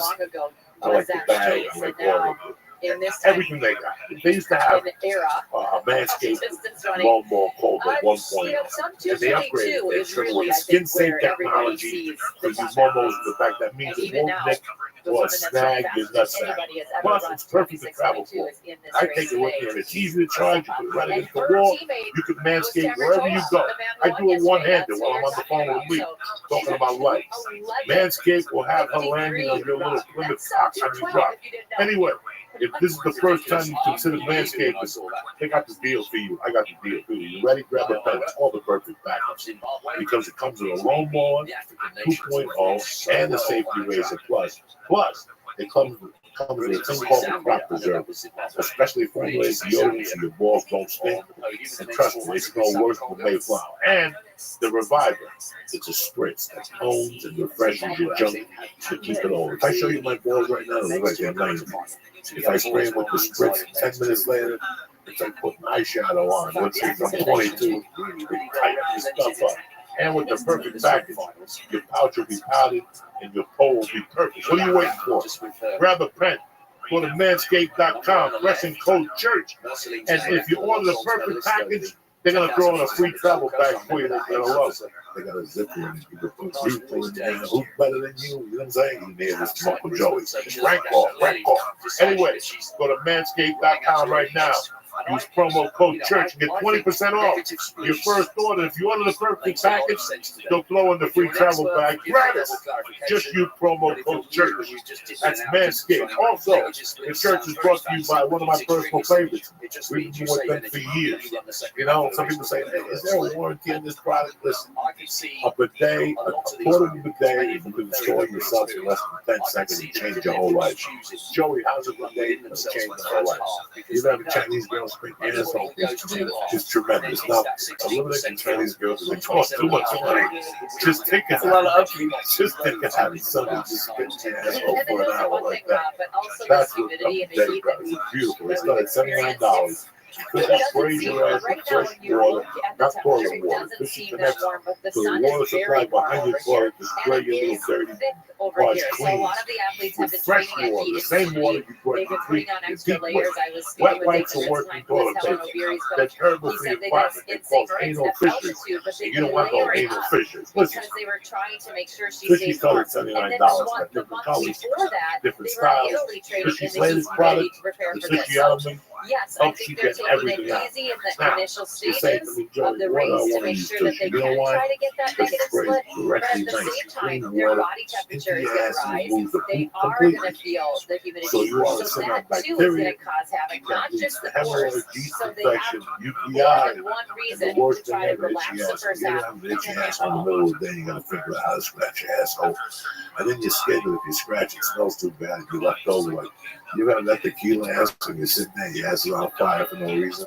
Just because you got a little afterglow, like you left a little bit of fire around the rim, now your ass is on fire. That's not going to happen with fish. It gets deep in there, and you won't have it. Your ass will feel too fresh. It's like putting Listerine in your mouth. You won't kill all the germs, there's no leaking germs. Let me afraid. Go to HelloFishy.com right now. Take a look at the best portable bidet in the business. Pick one. I'm going to give you 10% off your order when you press in church on the way out, all right? I love fish. I've used it for 3 years. They have a 60-day guarantee. Lee's got one and I got one. Our ass is having broken and your little skinny bony ass won't do no damage to you. That's it. That's that. Listen, I want to thank Hello Fishy. I want to thank Manscaped. But most importantly, I want to wish you and all your family a happy Thanksgiving. You guys are great. Thank you for the support, the love. And we'll be back She hasn't run a marathon Tuesday, in tip top for food, the 2nd of December. Ready to rock. Crack that motherfucking meal, Lee. So she just might not be the runner that she has been in the last year due to injury. Greetings from Podcastville. You know, The church what's happening now is sponsored by the Behind the Irishman podcast. You heard about the film The Irishman on Netflix. The latest movie with Martin Scorsese starring De Niro, Pacino, Joe Pesci, and my brother Sebastian is Crazy Joe Gallo. I loved all the performances. I like that crazy guy that played Tony Pro. This is what we need to I happen in thought the the early movie was stages. fucking phenomenal. I don't care about the CGI and all these people who gives a fresh fuck. But I will tell you one thing. Now you can go behind the scenes Behind the Irishman, the official podcast. Learn about the real Frank Sheehan and his deathbed confessions to killing Jimmy Hoffa. Learn what drew De Niro to the book and how he convinced Scorsese to make the movie and what it took them to get Joe Pesci out of retirement. And for the film nerds out there, learn about the de-aging technology they use to make the cast look 20 years younger. It's hosted by Sebastian Maniscalco, who's part of the church family, and he's great in the movie. This is such an epic movie that it needed its own podcast. So this is the first Netflix podcast dedicated to a single film. Right now, go to Behind the Irishman. It's available now on every platform. Check my show notes for the links or search for it now. New episodes are for on every Monday. Watch the movie, then go behind the scenes with the Irishman. The church is also brought to you by Onyx. Listen, they got the Alpha Brain sweepstakes. You're sitting there on your ass. Alpha Brain makes a great fucking Christmas present. You know, somebody was little box, little fucking retarded. Get them a little Alpha Brain so you can start focusing again, right? Go to Onyx.com and press in. Church, boom! And there you have it. Kick this motherfucking real loop. This is one of the dirtiest albums. You play this album and get home. This album is as dirty as can be. They got a song called The Lemon Song. I'm gonna break the bitch some nights. I heard when I was 15, I was fucking angel dust. And I drank a bunch of beers and this is laying in my block. Before the milk was milk for Sunday night. Nobody knew what a milk show. She had big tits and shit. What do you call those things? In the 70s, Fishnet. You pulled over your chest. Of course, that means wild. You pulled over your chest in the 70s, and you could just pull it down and show your tits out. Two top. The two top. Yeah, because we had big tits. You just pull the two top down. And then you can suck those tits off. You have to cross the street and shit in the park and you're playing basketball. If I was 14, 15, she was 39. Wow. 40. And every time she would always walk like that, like the ball go down her head, just like a walk by her. She was a man. Everything was meant to but her husband, this is how hot she was, though. Whenever she wasn't drunk, her husband would go on the balcony to watch to make sure no one was attacked. He knew he was like a bambino. What's that movie that's fucking How Low Josie Randall when they find the blonde behind the fucking thing and they pull it by her legs? That's us when we were 13. Oh, my dad. We were looking to fuck somebody, we just didn't know who the fuck. Yeah. I ran with this dude that was looking to fuck. We just looking for the right. Like Straw Dogs. Remember that movie? All those fucking guys hanging out on the roof. That's a little rape scene, right? It's a rape scene. It's a rape scene, but it also turns into like a fucking weird, twisted love scene. Then the other guy comes in for a truce. The other guy, but there was all these guys hanging out, you know, their best, and they sent them. Oh my God! We were ready to go. Nobody bothers to love us. The Hilly Course is like the Boston Marathon in New York City. Sometimes it's really, on the mind to break a record, a Brooks record, but a lot of times it's just about breaking the tape, and that's what's really the whole in the big spirit, right? Is just to get to that finish line as fast as you can, however you can. So I love. How did she dress? Was she one woman that trains and short shorts? Short shorts. It could be fucking 10 below. And she'd have a fucking hot. So she knew what she was doing, right? Nipples would always be hard and like her face was gorgeous. So one night I said, tonight I'm taking that bitch down there in about 2 years. At night when she would walk the dog at 11, my husband was older than that. My husband was like 6. She was there for the whole ride. She was that was the girl phone. So I went, I got some of my mother's flowers and I went and by the bushes and waited for to come down with the two French poodles. When she was going to bend over them, she put the French poodles down, just on the tackle, and then give her the flowers. The tackle, she gives you flowers. I'm a class act. Did you give her the flowers? Walked up behind her, so I grabbed her, she turned around, she was surprised. I brought these for you. I had my best cologne on, brushed my teeth, Listerine and everything. I was ready to eat it. I had never even had sex with them. It's like, what are these for? I told her how I felt. I love you. Nice and steady I early run on. away with you.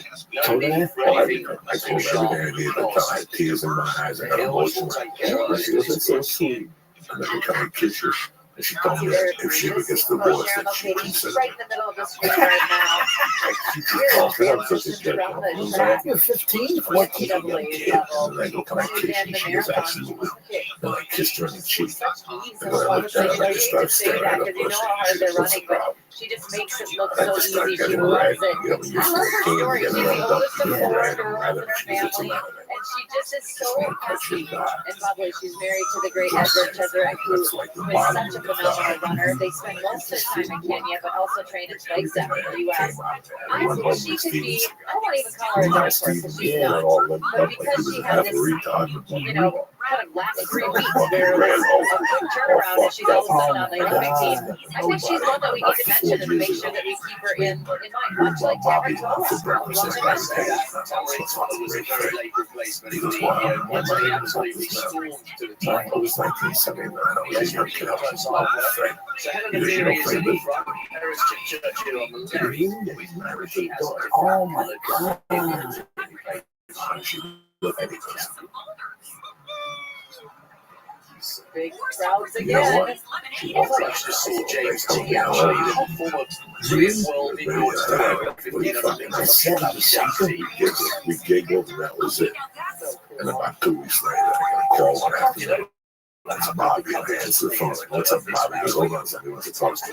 The fan on the phone. She's like, hey, don't tweet. I want you to come visit me. I'm like, Oh my God. which we will see That's again. incredible. what's up, man? All right, brother. Just you've been tremendous over the Yankees. I know. Going We're out, so sorry. going to go through the tunnel here, you know, later stages of this race, and we were so surprised that, you know, we had no break-ins, we didn't have to go through different chapters right there on the leaders. It was awesome. Actually put an article that said why the Houston Astros they even said That is a great everybody had the Astros going to the World Series. Nobody's better Washington. I know Puerto Ricans and the Polish guys better Washington. And You know, seeing that little girl wrinkle your feet as they're moving because you know she one day it might want to run like these ladies and The she's first just two games, excited. My feet are they tapping in fucking here. waxed the Astros. And then they went back to Washington. And it looked like a different series. It looked like, okay, the Astros are showing their, their pedigree. They won 3 on the road. You figured. But then I said, if the Nationals get up to a 7th game, all bets are off. And I had this funny feeling. It just smelled weird. I've never seen where, the road team won every game. They won the first 2 on the road. They lost the next 3 at home. Then they went back. They won that 6th game. It was weird. I didn't look. I don't bet, but I had a funny feeling it was a possibility. Even when they had the lead in the 7th game, and they got to like 3-2. It was just they had some mojo going. They got Rendon. They had that kid Soto, who was tremendous. He's a fucking baby. You see the swing on this guy? Tremendous. And then they had Strasburg who pitched like an animal. And they just it was their time. It was good for them, Those are the old Expos, man. Those are actually Montreal Expos. The Washington Nationals. Good for them. good for them. I was You know what I mean? I was very happy for the city. Yeah. Listen, the Astros, the Yankees had a billion chances. They couldn't get the big hit. But after they beat the Yankees, it was like, that was their big thing. It looked like, like they won the World Series. They did win the World Series once, but I think beating the Yankees, the Yankees took a lot out of it. And the Yankees just didn't get a big hit when they won the They tied that game in 6 games. Unbelievable. In the 9th, I went crazy in the hotel room. Loved by so many, and we were saying Chapman every throws single a one of these athletes, meatball. whatever I sport don't you're know in, why he threw you that have to fucking pitch. remember, regardless if it goes well or if it doesn't go your way, you are See somebody still made a loved. meme And with I me think a lot yelling of at the athletes kids. just think, oh It my was funny. goodness, That was what if from I me go home screaming. and I did 'Cause I perform couldn't the way believe he that I threw was that supposed fucking to, or pitch. my You don't sponsorship throw an isn't gonna 0-2 like pitch what and I then get a did. silly No, grin on his at the face. end of the day, you Like, are still loved. what, are There you could be some fucking kidding disappointment me? for sure. You're gonna throw But that I just pitch hope to everybody that guy? remembers that. It's a tough Come on, day if for you're all gonna get these beat, athletes, get beat with your especially the best. ones that don't quite Don't get get that. beat with a fucking that piece of special shit day that they pitch, you wanted. know? That's what bothered me, because LeMayo, he battled, and tied the game up. Gary LeMayo was a tremendous player. But we had fun. We had fun this year. That's all that matters. You know, everybody was, And it all worked out. Back then, the shoes all that for you. yeah. It was great on, and you have another episode coming up. And I got one more, January 9th. There was a full finale last Thursday.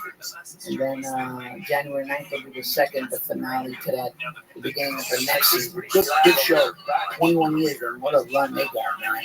That's a well-oiled machine over there. It's the only one left, right? I guess, man. I was talking to Ice-T. He was like, man, Nick, I came on for 4 We talk a episodes. lot I about wound the up being big hills 20 on this years. course. There's still some ups and downs, and it feels I said, how much do you want? I said, oh, man. I know. and down I go, just to man, give the advantage that's a a little bit fucking of a break run. from being on the flat That's a track. run. But Right there, I don't know what New Jersey is. He gets on the Saturday. Yeah, cool guy. On the other side, and he goes and shoots That his first big motherfucking hill, thing. What a right fucking around night. Goes 14K. back. That's the way to do it. Yeah. Go to New York, they have that jump out of most. Yeah, you gotta, but that show, they treat people. Yeah, they treat people. They pay I you, did it. they put you up. I did it. You know, they class out.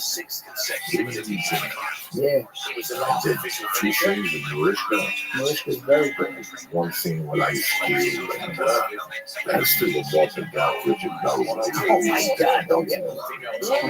Fucking Morton Bell. I Just saying, don't know him. Olympian 6 times over. No, I don't know him. I don't know him. Pretty sure that was That fucking Morton Bell. I met him at the comedy store one night. He was a gentleman. And I seen him on the set or whatever, and it's snowing out in New York. We're shooting scenes. I'm a fat mechanic. And I'm under a car. Was this, which Law and Order was it? That's me.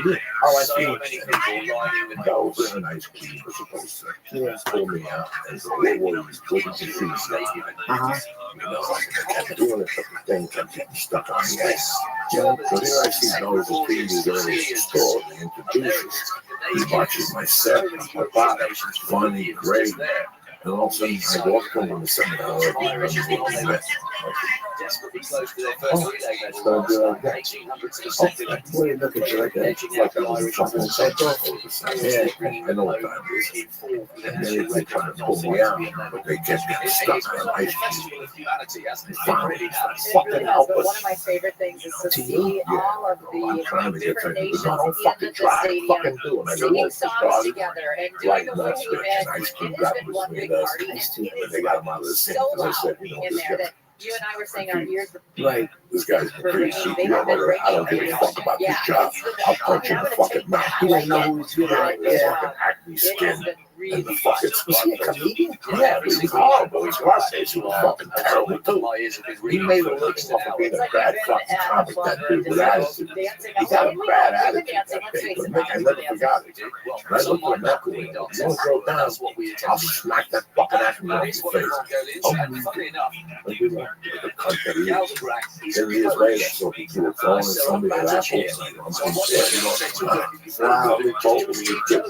Guy doesn't know how fucking lucky. That guy gets up every day. He's got to kiss the floor, kiss his sandal, throw fucking olive juice in his face. Fucking cocksuckers. Anyway, Yeah. who gives a fuck? Yeah, I don't know. You look great. Fucking talk to me. What did you think? We all waited and waited and waited. Oh, what's up, drinks? Tremendous. From beginning to end. What did you think? Well, you know, the first time I saw it, What did you see? I saw it a little after it came out. In the movie. In the movie theater. Where? I went to see it in Westwood. Okay. I was in the balcony with my wife.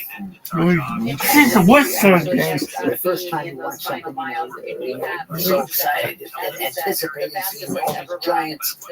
What is the CGI going to look like? And then at the beginning, it was a little weird, you know, with some of the stuff with them getting younger, a little hokey, but after a while, you just kind of surrender and you just watch the work. You know? But I thought the movie was a little slow slow moving, but it didn't bother me at all If she can because handle that fast the work pace, was she so can good also handle that I wanted to see it again to see if I liked it as much that or I liked it less. But the second time it went faster, allowed me to the same theater, and I even liked it better. along I the even way. liked it a lot better. I think some of the scenes in the movie are fantastic. There's some great scenes. Again, The scene between Joe Pesci and Pacino very much in their is prime, an but you're seeing the incredible younger scene. athletes That scene is so in their good. footsteps. I mean, Al, he's got so much fire for like a 70-something. It's incredible how good he is still, you know? And Joe, he doesn't have a false moment in the movie. He's like, you watch him and he's there every second of the movie. He's so good. People forget how good Joe Pesci is.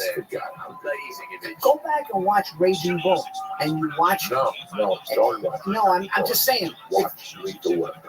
Yeah, but if you watch Raging Bull, he's, Goodfellas, Casino is more flashy, Joe Pesci. If you watch him, and as great as De Niro is in Raging Bull, Pesci is as good. I mean, he's right, and that's De Niro in his prime, in his fucking prime. Obviously, and they love each other, and you can see that. And then you see that with De Niro and Pacino, that they really enjoy being together. You watch those scenes, and there's a real love affair between the two of them. Which, you never would have known that. You would have thought, well, maybe those guys would be more competitive with each other, but they're not.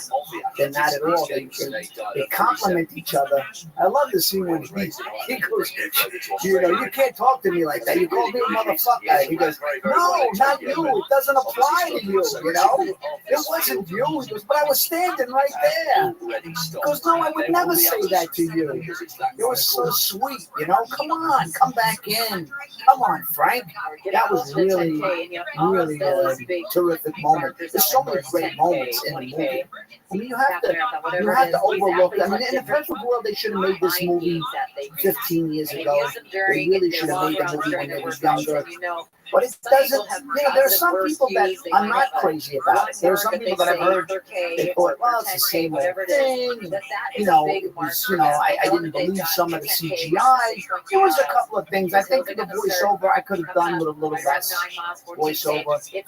I don't think I need It's Scorsese style. But that's the style that they do now. That's what they're doing now. They develop something that works, and it really doesn't bother me that much. I mean, there are some things I don't need explained to me, but you're right. That's the style that they have. What you have to remember one thing again, Nick. You're a student of the 70s. You're very lucky. Like I'm very lucky. We got to see some of the greatest motion pictures of our time. Right. 70s. There's not a lot of Can't beat it. 73 alone. Just the talent, just from 71 to 73 between The Godfather. Yeah. He was a fourth choice. Gene Hackman was a fourth choice. And he ended up winning an Academy Award. Freaking directed that. And you're the director. That's We've seen all this great work. The problem I feel today, which I know I feel today, I don't want to sound, I never want to sound like Helen O'Beary was away from home. She now lives in the States. She goes back to Kenya here and there, but her primary residence is in Boulder, Colorado, in the Midwest. Like the old guy. But they've spent plenty of time away. Her coach Dave Westheim came in May and videos the course. I anticipated waiting for Goodfellas. I was in the halfway house when Goodfellas came out. And I knew a year before the movie got released, it was coming out. I read the book. I thought maybe I read the book. They were driving the course the other day. She said she didn't realize how hard it actually is to be. So she was really excited to get it underway, but they've been mimicking everything they possibly can in workouts, along with most of these women. I know this little woman from the U.S. I've been told about movies that were great the last 2 years, and I've watched them since. I love to help people grow. Right. This movie would do okay in this. Right. When people go home and talk about it, so we have to, when you and I watch a movie, not to mention, we grew up, these kids say, "Oh, Jimmy Alfred." They barely know who he was when I was growing up. When I was growing up in the 70s. Right. So, there was so many things that went into this movie. You have the internet, which wasn't around when The Godfather was around. So, they couldn't. I didn't read any of the reviews. I don't read them. Whatever. That's what they are. The only review I care about is my review. And what I get out of paying $10 for a movie. That's the only review I give a fuck. In today's world, I can watch a trailer and tell you if that's the movie. You ever watch a trailer, you're excited, Yeah. you go, that's the movie. You like to think, but sometimes they deceive you. You can have a great trailer and not such a great movie. What is happening in today's world is we don't have time for great acting. The kid from the Hurt Locker won the Academy Award for acting. He's a great guy. He's a good actor.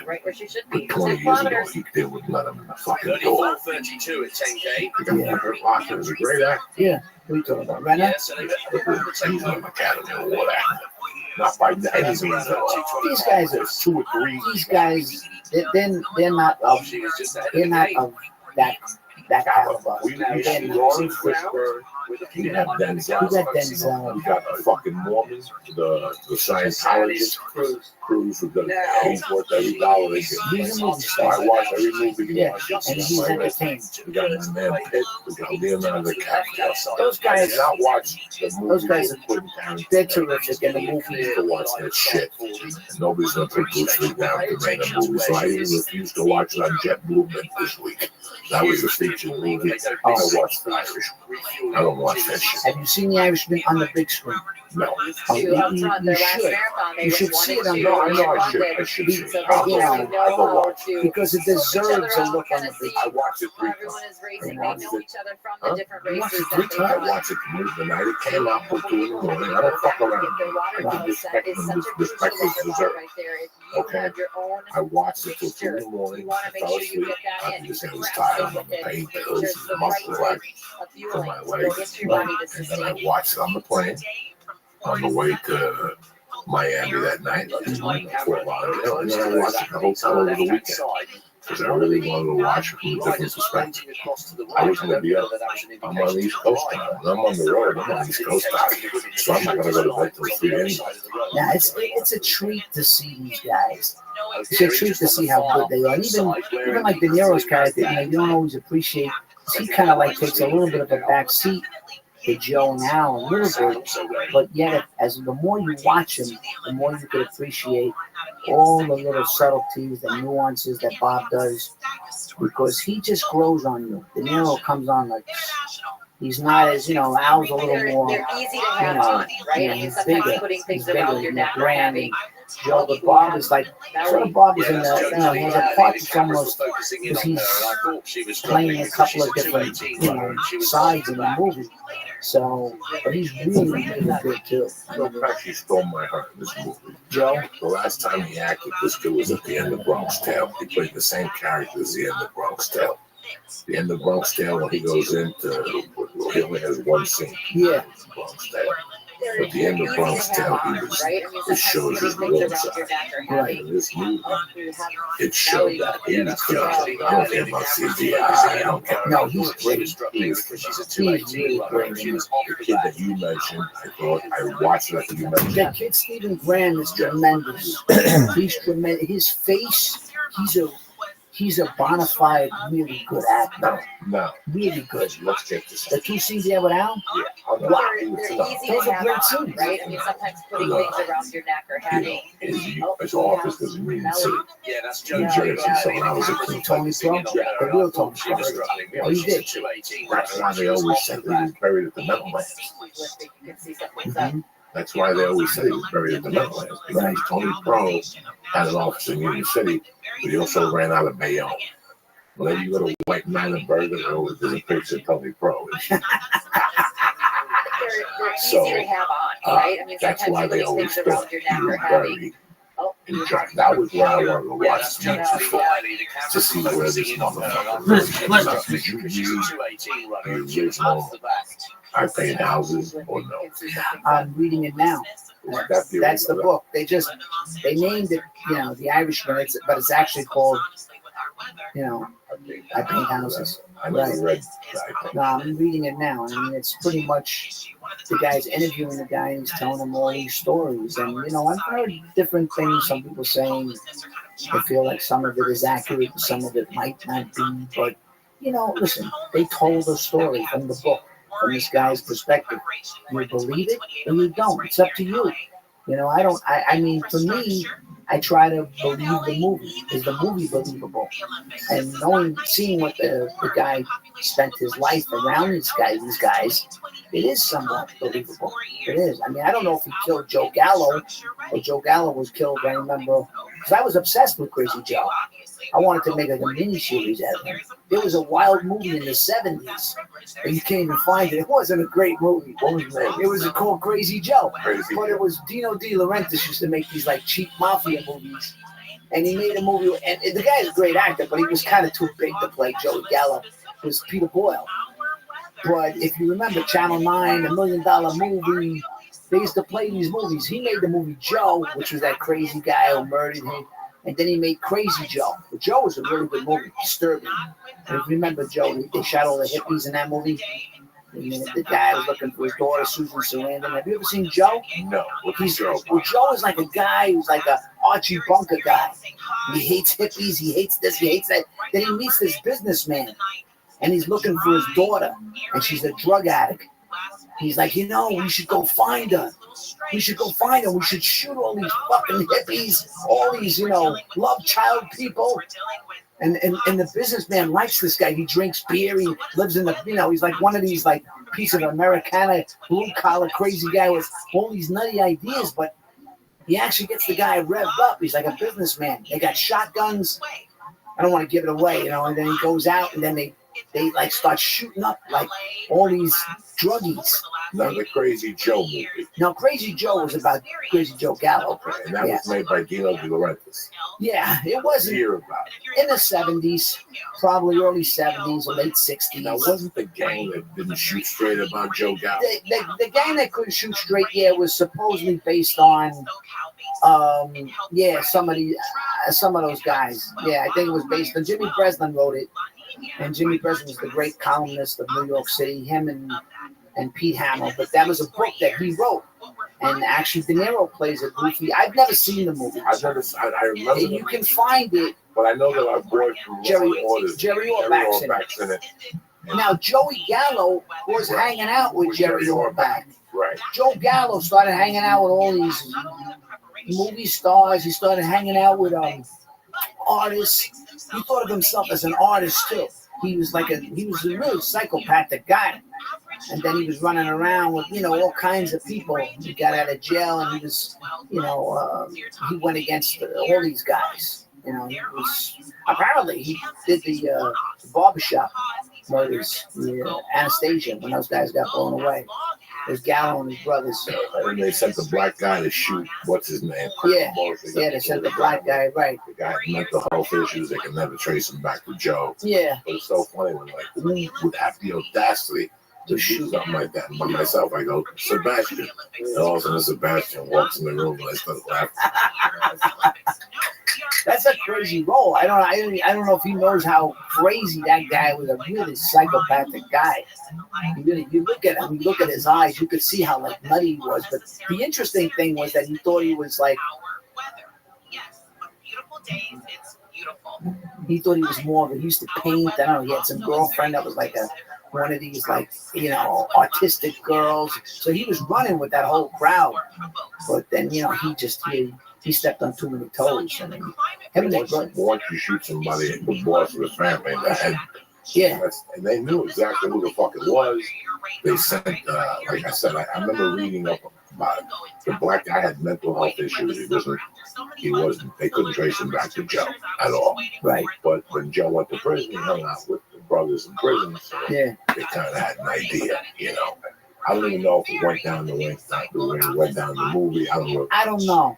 I mean, I don't even know. I mean, they had Frank Sheeran shoot Joey Gallo, and that, you know, I know he got blasted because my dad used to love mafia murders.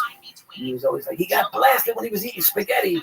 You know, He loved that. All these guys, always when they were eating food, some of them were notorious. They got blasted. I thought, for me, I know somebody got killed at the clam broth house in Hoboken. But then I went home and looked it up. I know that Crazy Joe went to the clam broth house in Hoboken with Jerry Orwell. Yeah, but he got killed on Mulberry Street. Right. Yeah. At first, when I'm watching this movie at first, it's shit that I heard growing up. Right. It was little things I heard growing up. I never heard of Frank Sheeran. So I never heard of Frank Sheeran. I heard of Tony Pro. Right, Tony Pro. I've heard of. Tony Pro was, when I was a kid, my mother's bookmaking operation was on 118th. Between 3rd and 4th, by the time I would get the trains on Lettuces, right. So once a week we had to go there. I never went. They called them Los Italianos. Los Italianos? They would go pay a big over to Fat Tony. Right. Fat Tony was right in the. That's Fat Tony Salerno? Right. Right. 115th Street was a social club. Here. The Palermo Boys Club or something. Right. I used to being a kid walking across the street. They would say, don't walk on that side, no strikes allowed. So I would walk across the street and just walk past, and you could smell like Italian cheese at a deli on the corner. Right. I'm talking about 1970s, guys. Yeah. You know, the last time I went over there, last time I was on 118 was 1980. And I used to run with Puerto Ricans running numbers over there, but I knew the whole area was controlled by Tony. Then Fucko got into it. And that's when the problem started. American Gangster. Oh, He started you're talking about the guy in Holland. because he wanted black numbers. Right. Because the Guineas had their numbers, the Cubans had La Bolita. Bolita. That's what it's called, the Bolita. It's numbers, it's a paramutual. Right. Guineas play numbers too. Not Sure. Not as concentrated as the Spicks, because the Spicks. They used to have them on the paper, right? Write them on a piece of paper. Not either. You walk in the boat, Right. put $6.14, $5. Right. The guy's $5. He gives you a piece of paper. He keeps a piece of paper and upstairs gets a piece. Right. You're talking about Nicky Barnes. Nicky Barnes. Yeah. The other one. Yeah. Yeah, it was Nicky Barnes. I think Nicky Barnes might have been in jail with Joey Gallo. Yeah, something. Because the first thing that started all that heroin was the Purple Gang. That's what people don't understand. There's a book called I Got It at the House, Felipe gave. You gotta think of New York at that time. Right? It's wild. The New York then in the 70s, and Nicky Barnes, and the New York we remember, and Joey Gallo. I mean, it's a crazy time. Really. This is way before Gotti. Yeah, this is way before Gotti, Sammy the Bull. This is when different. I was a kid, it was Right. completely different. It was fucking completely different. Then my mom had a dry cleaner in the Bronx. And that too was close to a social club. I still remember like the kids in the neighborhood going, if you go over there, they give you jobs. Right. Like pick this paper up or whatever. I never went over there. Yeah. But it's so weird to show Fat Tony and how big of a presence he was in it. You know, like I never knew that fucking he got a pardon from Nixon. Oh, with Hoffa? Yeah, because he gave them money. He gave them money. It's so weird how all the Scorsese movies connect, and I don't mind that. No, not at all. Tell me, well, if you watch Casino, it was the skin from Vegas, and they talked about the Teamsters lending the money Right. in Casino. So now you get the other perspective from how Hoffa was cutting those loans out. Right. But they didn't tell you in Casino. They didn't tell you that. Right. They but just now, told you, they mentioned the Teamsters, but they never mentioned, that he was, behind it or I part of it. enjoyed The Irishman. Like when we had Jordan whatever here 2 months ago, and he was the guy from Wolf of Wall Street? Wall Street. Right. Weird because when I watched Wolf of Wall Street, I enjoyed it. No, it's enjoyable. But I could tell already it was a Scorsese movie, Yeah. and it was being done a certain way. When I saw this, I enjoyed this movie. Let's get it out of the way right now. If you want to attack me online and say I'm an idiot, I don't give a fuck what anybody says. I enjoyed it. I thought it was a great movie. And the key word here, it was the first time I seen acting in a long fucking time. acting is becoming a fucking dinosaur. Over tattoos and little hats and fucking gold earrings, and you gotta be gay, or I gotta hire diversity, I gotta hire black for that role. It's eating away from acting. That's what I enjoyed about, you know, there's certain movies you watch. It's got a good plot, it's got a good whatever, but the acting is something about the acting. When I watch What's Love Got to Do With It, and then I watch King of New York, I focus on Lawrence Fishburne. He plays two different types of Moulin Rouge. Still a Moulin Rouge. Two different types of Moulin Rouge. But you can separate them. Yeah. I look at that. It's great to see those type of movies again. You know, when I looked at, what's the baseball movie with Brad Pitt? Moneyball. Love that. It's a good movie. I think Brad Pitt should have won the Academy Award. I think Brad Pitt is he's kind of underrated. Really underrated. He's a better, and he shows it in this. I know you don't want to see the movie, but he's so wonderful in this movie. I mean, Leo's great. Leo is terrific, but Brad almost steals the movie. He actually, there's something about him in this movie that you go, I like this dude, man. I really like him. I've always loved Brad Pitt. Yeah. I mean, he's really good at this movie. Whatever that movie he made in the fall. Yeah. All those movies. He's always been good. I love him. He's always been good. I love him in the Ocean's 11 movie. And like I said, he's a better character actor, but because they've made him a movie star, you sometimes forget he's still a good actor. Sometimes they make a guy a movie star. You know what I mean? Like Tom Cruise. They made him a movie star.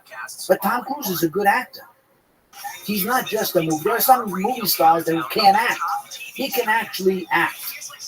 Tom Cruise. And Brad Pitt, too. In my book. You know what I mean? Some guys, they're just kind of stars. You know who's on there? You forget how good Brad Pitt is.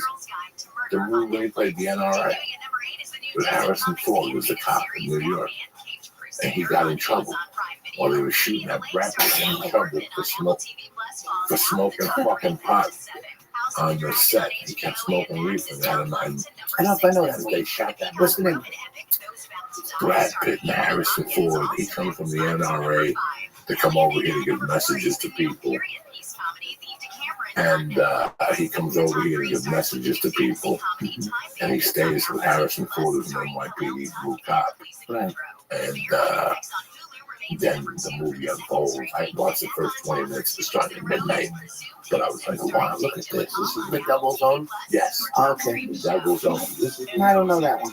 This is Brad Pitt was still, fighting for his fucking life. And you could see he's got short hair. He was clean. He was like Jennifer Aniston. But he was smoking too much fruits. Jennifer Aniston told him he's got to slow down a little bit. Then Mr. and Mrs. Smith came along. He went over there. He sucked that little twat's pussy. Fucking jammed the vein. Lost his mind. He did that little monkey shit for three little black kids in the jungle. It's fucking, I'm staying in. Yeah, for a little bit. Poor Jennifer Aniston still fucking crying. Yeah. $50 million, she's still crying. She's doing all right. She ended up marrying some fucking white Jamoke. Yeah. And she's a real Mama Luke. And all Brad has to do is knock on the door. Yeah. That guy. And she opened the door in a heartbeat. In a fucking heartbeat. Everybody knows it. In fact, he might be there now. Yeah. I don't know. No, she's still fucking world. If Brad showed up and gave a Brad dick now, 20 years later, it was fucking up. But I'll tell you what I also like getting back to The Irishman is the movie it gives you time to breathe. As you said, you can watch the acting, and the more you see it, the more you can see scenes that, even like the scene when they're having cereal at the end. It's a great scene. And he's like, Pesci's telling him, he goes, we did all we could for this guy. He goes, I know how you feel. And, he's like, you want some coffee, whatever. It's just such a beautiful scene. They're hungry, what are you eating? They're eating cheering. I don't know what they're eating. Sometimes total. He goes, total. There's great little moments between the two of them sitting there. And even like with Alan, Bob, some of the scenes is like, I'm worried. I'm really worried about it. He's like, what you're going to threaten me? How it goes? They wouldn't dare. They wouldn't dare. He goes, I know, you could feel like he's really concerned. But you watched it. There's a beautiful, if you really appreciate acting, you have to see the movie a couple of times to really see how rich it is. there's such greatness between not just the big scenes, but the scenes that are subtle, beautiful scenes. I mean, between Joe and Al and Bob, and then there's like Stephen Graham. That's what I like. I like that it gives you a chance to. You gotta have an attention span. A lot of people are like, "Oh, it's slow. It's slow." It's not slow. It's not slow. You're slow. You're slow because they all want fast food, and this is a movie that it resonates. It stays with you. And what I also liked was that you felt like Jimmy Hoffa was not one of those guys. You didn't feel he was a gangster. And like people, well, he was a gangster. I said, not necessarily. He did business with them, but that doesn't make him. He wore white socks and everything, and he just. I like that. I like that he wasn't just like one of those guys. Well, what I liked the most was the initial call. How you doing, Frank? Oh, that's great. That's tremendous. Hey, you're paying out. Yeah. Phone call. Yeah. The way he went out of his way to kind of hickish. He had a little twang there. He goes, I heard you were a brother of mine. Yes. You're a brother of mine. He goes, I love when he says, how would you like to, do you want to be a part of this history? Yes, I do. And it was just beautiful. It's funny when Pesci goes, I got that kid here. Yeah, you almost have to laugh. I got that kid here. I thought they wasted a little because he was good in the one scene. I would have liked to see a little more of Keitel. He was good in the scene when he goes, about the laundry. Did you know who that was? He goes, because you got a good friend here. No, you don't. You don't know. But a real good friend. And the look on Joe Pesci's face is like, he was his rabbi, And even when Pacino's like, well, you're with me, so they can't hurt me, It definitely, there's something about when, friendship, getting older, aging with those guys. That's what was beautiful about the movie. All right, so some of it is, when De Niro throws the guy through the window, that was a little, whatever. I'm not gonna not like the movie because there's a couple of things that are hokey. Some people want to pick on a lot of shit. It's a beautiful movie.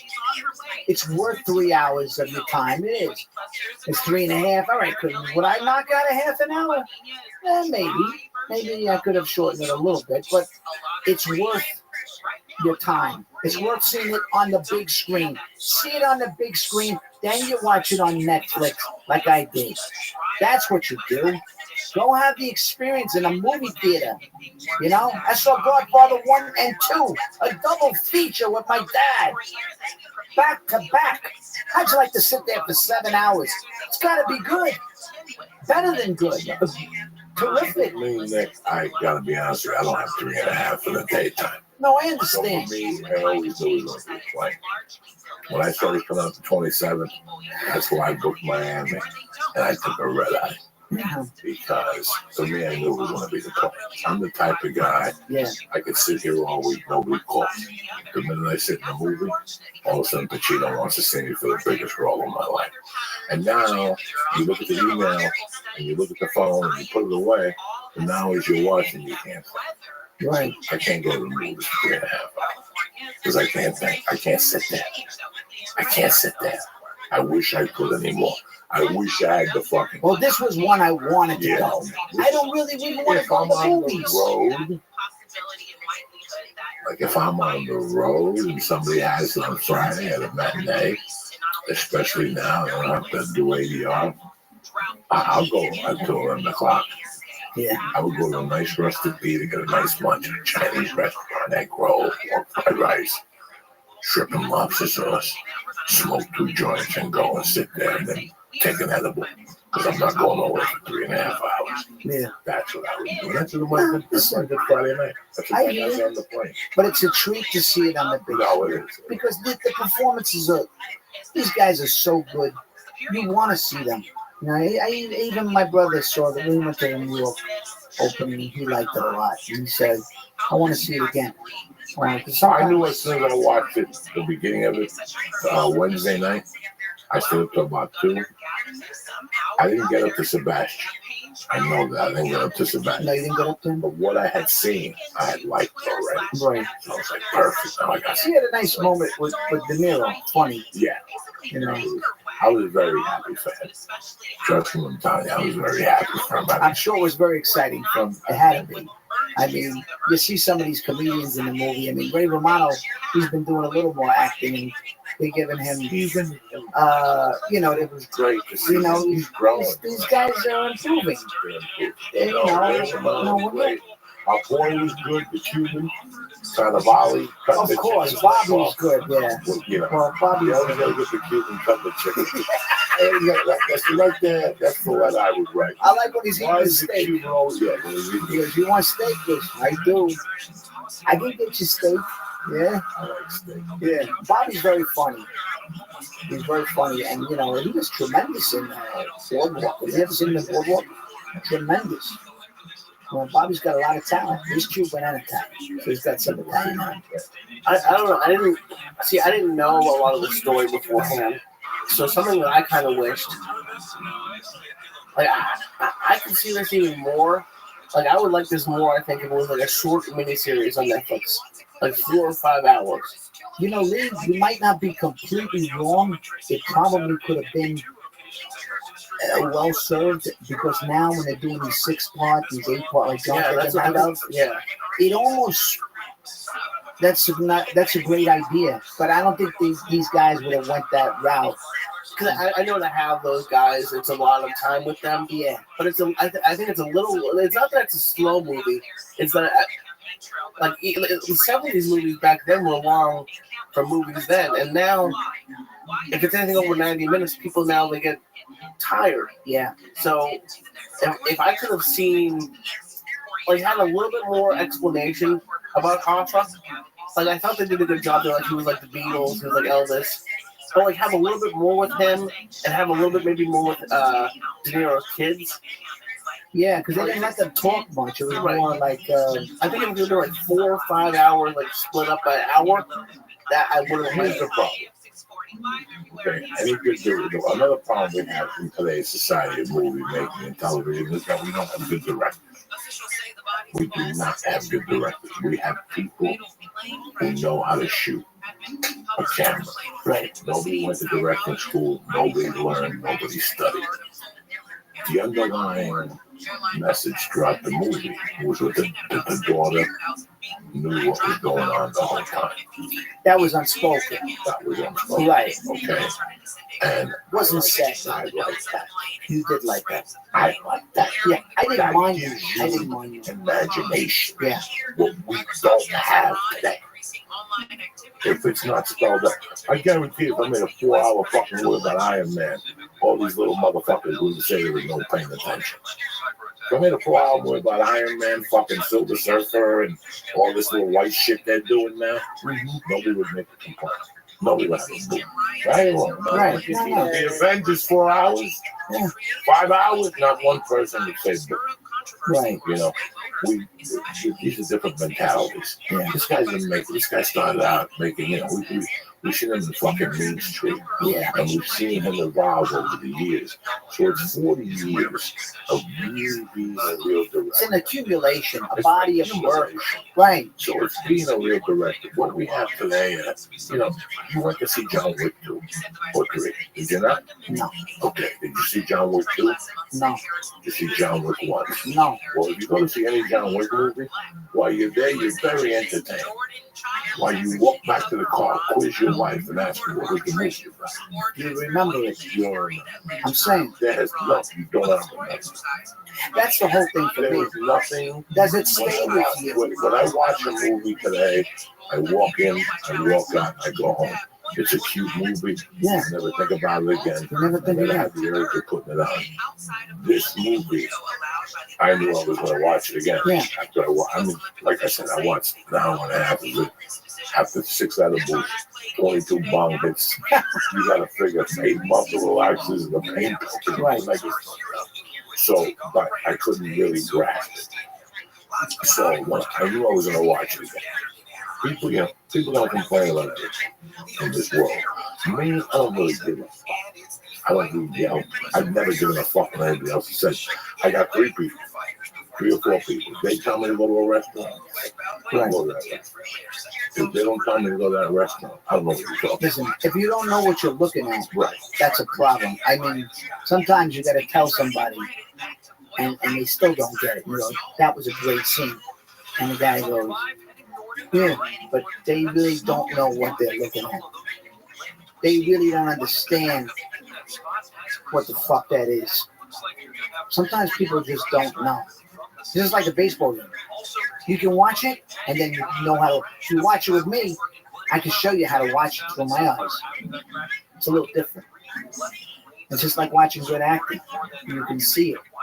Well, this is what I got. And that's why it's such a treat to see those kind of guys that, you know, there's nobody left. That last of the Mohicans, you're never going to see them probably again like this. Probably not. You know? I mean, Joe is probably go back to playing golf. He's tremendous, but we haven't seen Joe forever. And Al will probably continue to do his thing, and Bob does a little bit of both. But this was really a passion project for Bob to get back to where he came from. Serious acting, real acting, you know? No, I'm happy this movie. And I gotta be honest with you. 2 weeks ago, I was at the Improv. I had gotten off stage. I sat down. It was me, Rogan, and Tony Hinchcliffe. And Rogan asked me if I was excited about The Irishman. I told him no. You said no? Was he excited? Did you see it? Did he see it? I don't know. Oh, okay. I told him he's lovely. He ain't got no 3.5 hours. He ain't got 3.5 hours. 3.5 hours is a plane or at night. It's a bit much for people. Yeah. I know he'll watch on a plane or I mean, listen, after he died in the movie, we could have wrapped it up. You know what I mean? It went on a little bit at the end. But no, because I liked what you said earlier. It's watch them grow. That line, when he goes, where you going? I'm going to church. You'll see. That's a great line. Yeah. To see him all, and then to see them interview him at the end, and then tell him that nobody's left. Nobody's left in that day. What are you hiding from us? Right. There's nobody left. There's nobody left. Yeah. This guy. Everybody's dead. It's so fat. The other thing I liked about this movie is that for the last 30 years, if you're a mafia enthusiast or you like those type of movies, you've always heard of the 5 families. The Colombos, the Genoveses, the Gambinos, the Bonanos, and whoever else. I don't know. Right. The cases. And then you got that other thing over in New Jersey, which is Sam the Plumber or whatever. Huh.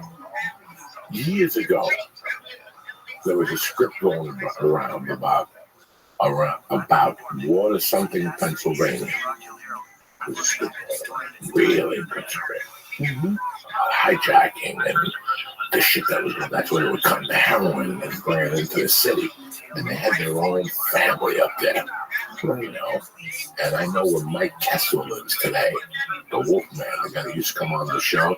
There's still dabs of little mafia pockets up there. He tells me that there's somebody that's still alive up there. Really, like 80, 78. He's still alive. He's out of jail. He told me his name recently. But it's so weird. Like out of Buffalo, the Magadino crime family. You know, that's where Fucko went after he killed Michael. After he killed Michael's wife in The Godfather. He went to Buffalo. That's why if you watch the long-haired version of The Godfather, he blows up the pizza place. Oh, right. You mean the grease balls? Right. So, yeah. Yeah. Paolo and the other guy. It's really weird to show people that Russ, whatever his name is, McGee, whatever you want to call him, he was in charge of a small Italian family out of Pennsylvania. He worked at fucking Canada Dry as a mechanic, and he knew everything about cars and trucks and all that. Well, that's how he knew all that stuff? That's how he knew all that stuff. In real life, he had worked for Ginger Ale.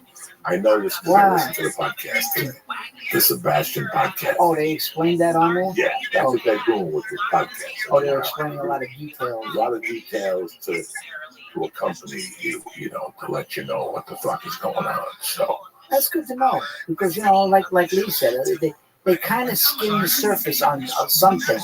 Like even Jimmy Hoffa, he was such an interesting guy. Pacino was tremendous in the movie, but I would maybe like to see him just a little, know a little more about him because you see the interviews of the real Jimmy Hoffa. He's an interesting dude, smart guy. Well, now I'm going to revisit. Go on YouTube, you see these interviews. Now I'm going to revisit Hoffa, the movie. The one that came out 20 years ago with Jack Nicholson. Now Jack is very good in. Yeah, Jack is very Jack good. does a different completely. Not as good a movie. DeVito is good. But Jack is great. Yeah, Jack is great. Al is great, but they're different. I don't want to compare. And you know what I mean? Al's got some scenes in the movie that are like, Academy Award scenes. The two scenes with Tony Pro and the scene with Joe Pesci, just those three scenes knock you the fuck out. If you want to be an actor, you watch those scenes, you go, wow. He's got scenes that are like show-stopping scenes, But Jack is tremendous, as Jimmy Hoffa. There's an old movie that Stallone did. Not a bad movie. And it's based on Jimmy Hoffa. It's called Fist. Fist, yes. And it's very much based on, and Sly plays, he plays this guy, John Kovac. But really, John Kovac was the head of the Teamsters. He was really playing Jimmy Hoffa. Tony Lobianco plays a mob guy. Young Tony Lobianco, who was a good actor. He was in the 7-Ups, French Connection. Tony Lowe was like a really good Italian character. He had a great face. The luncheonette. Yeah, the luncheonette. The guy was a really good New York actor. Guys like him, Tony Musanti, who was another great actor, who was Toma, the TV show before Beretta. But Tony Musanti was in Hope of Greenwich Village. He's the uncle. He kisses him by the gate. He's a great actor, that guy, Tony Musanti. But Tony Lowe was good. And Stallone was really good in this movie, Fist. It's worth watching. He didn't get he got, a lot of people try to knock him, but he's really good in that movie. I really love that movie. Fist. Have you ever seen it? It's been 20 years. It's like 2.5. It's like the Lords of Flatbush. The Lords of Flatbush is tremendous. When do I, you know what I'm saying?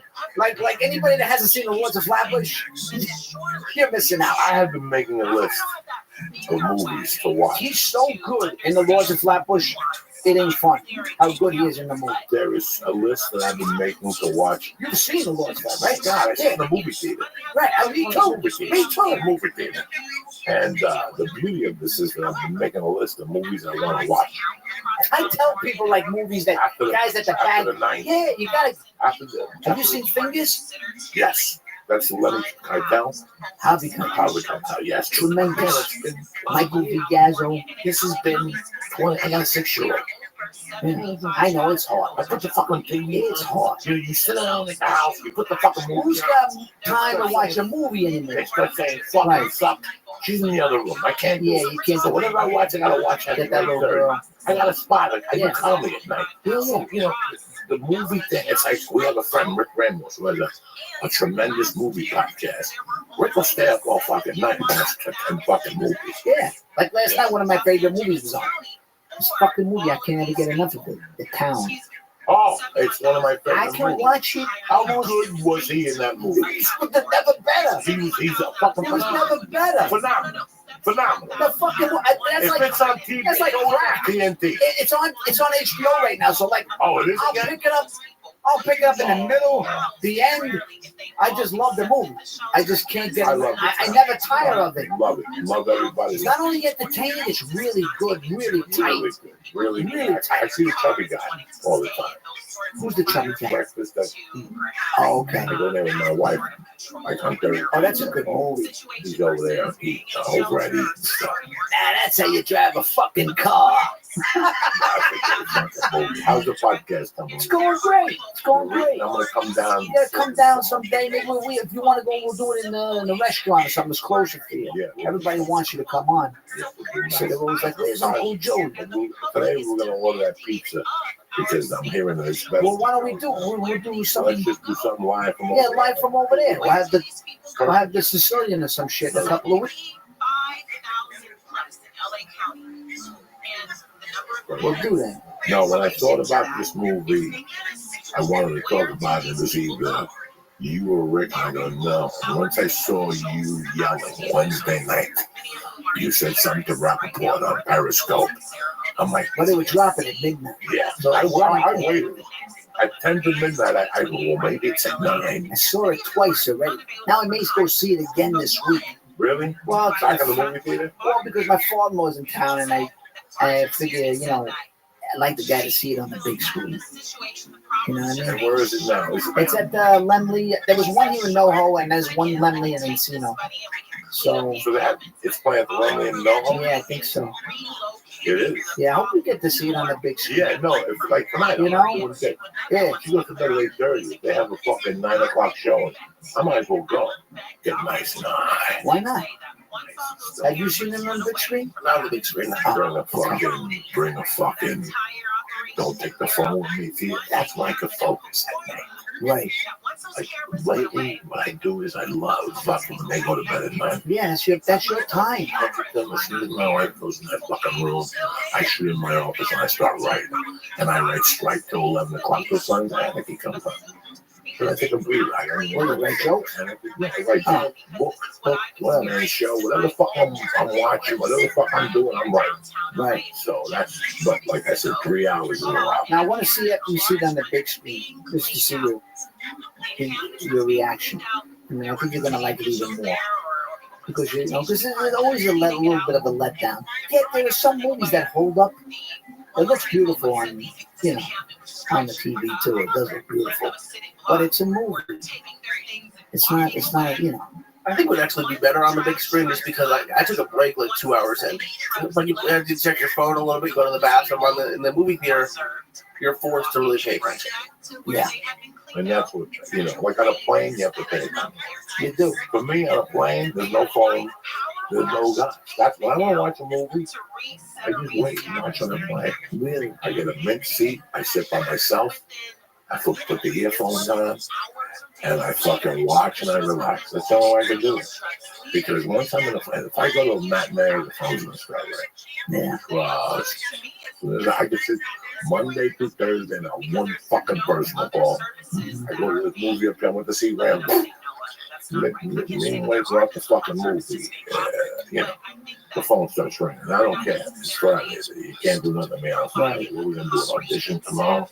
So I just waited. This daytime movie. I grew up in a movie theater. Yeah. When you watch this movie brought me back. Well, because going to the movies was special. We went as a family. When we went, it wasn't a daily occurrence. No, it was an event. It was like flying. There was a time when flying, you put a suit on. Right.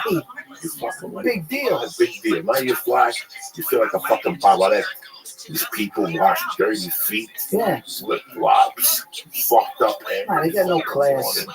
Fucking dog on the fucking plane. Animals. That dog shit, they have to pull the fucking plane down. That just happened. Did you hear about that? Yeah. Oh no, I know it happened. I'll fucking kill you. I'll fucking kill you on the way. I'll poison that fucking dog. I'll make Michael Vick look like a fucking alpha boy. I'll fucking shoot it with a dart. I don't give a fuck. I will electrocute that fucking dog with my hearing aid. I'll put the hearing aid on him and throw water on that motherfucker. I'll fuck that motherfucker up. What's the name of the podcast? Breaking Bread. When does it get released? It releases usually on Thursday. We're going to have John Sally in this week. Okay, good. He's a good man. We should have the Flying Jew first. Get the Flying Jew. All right.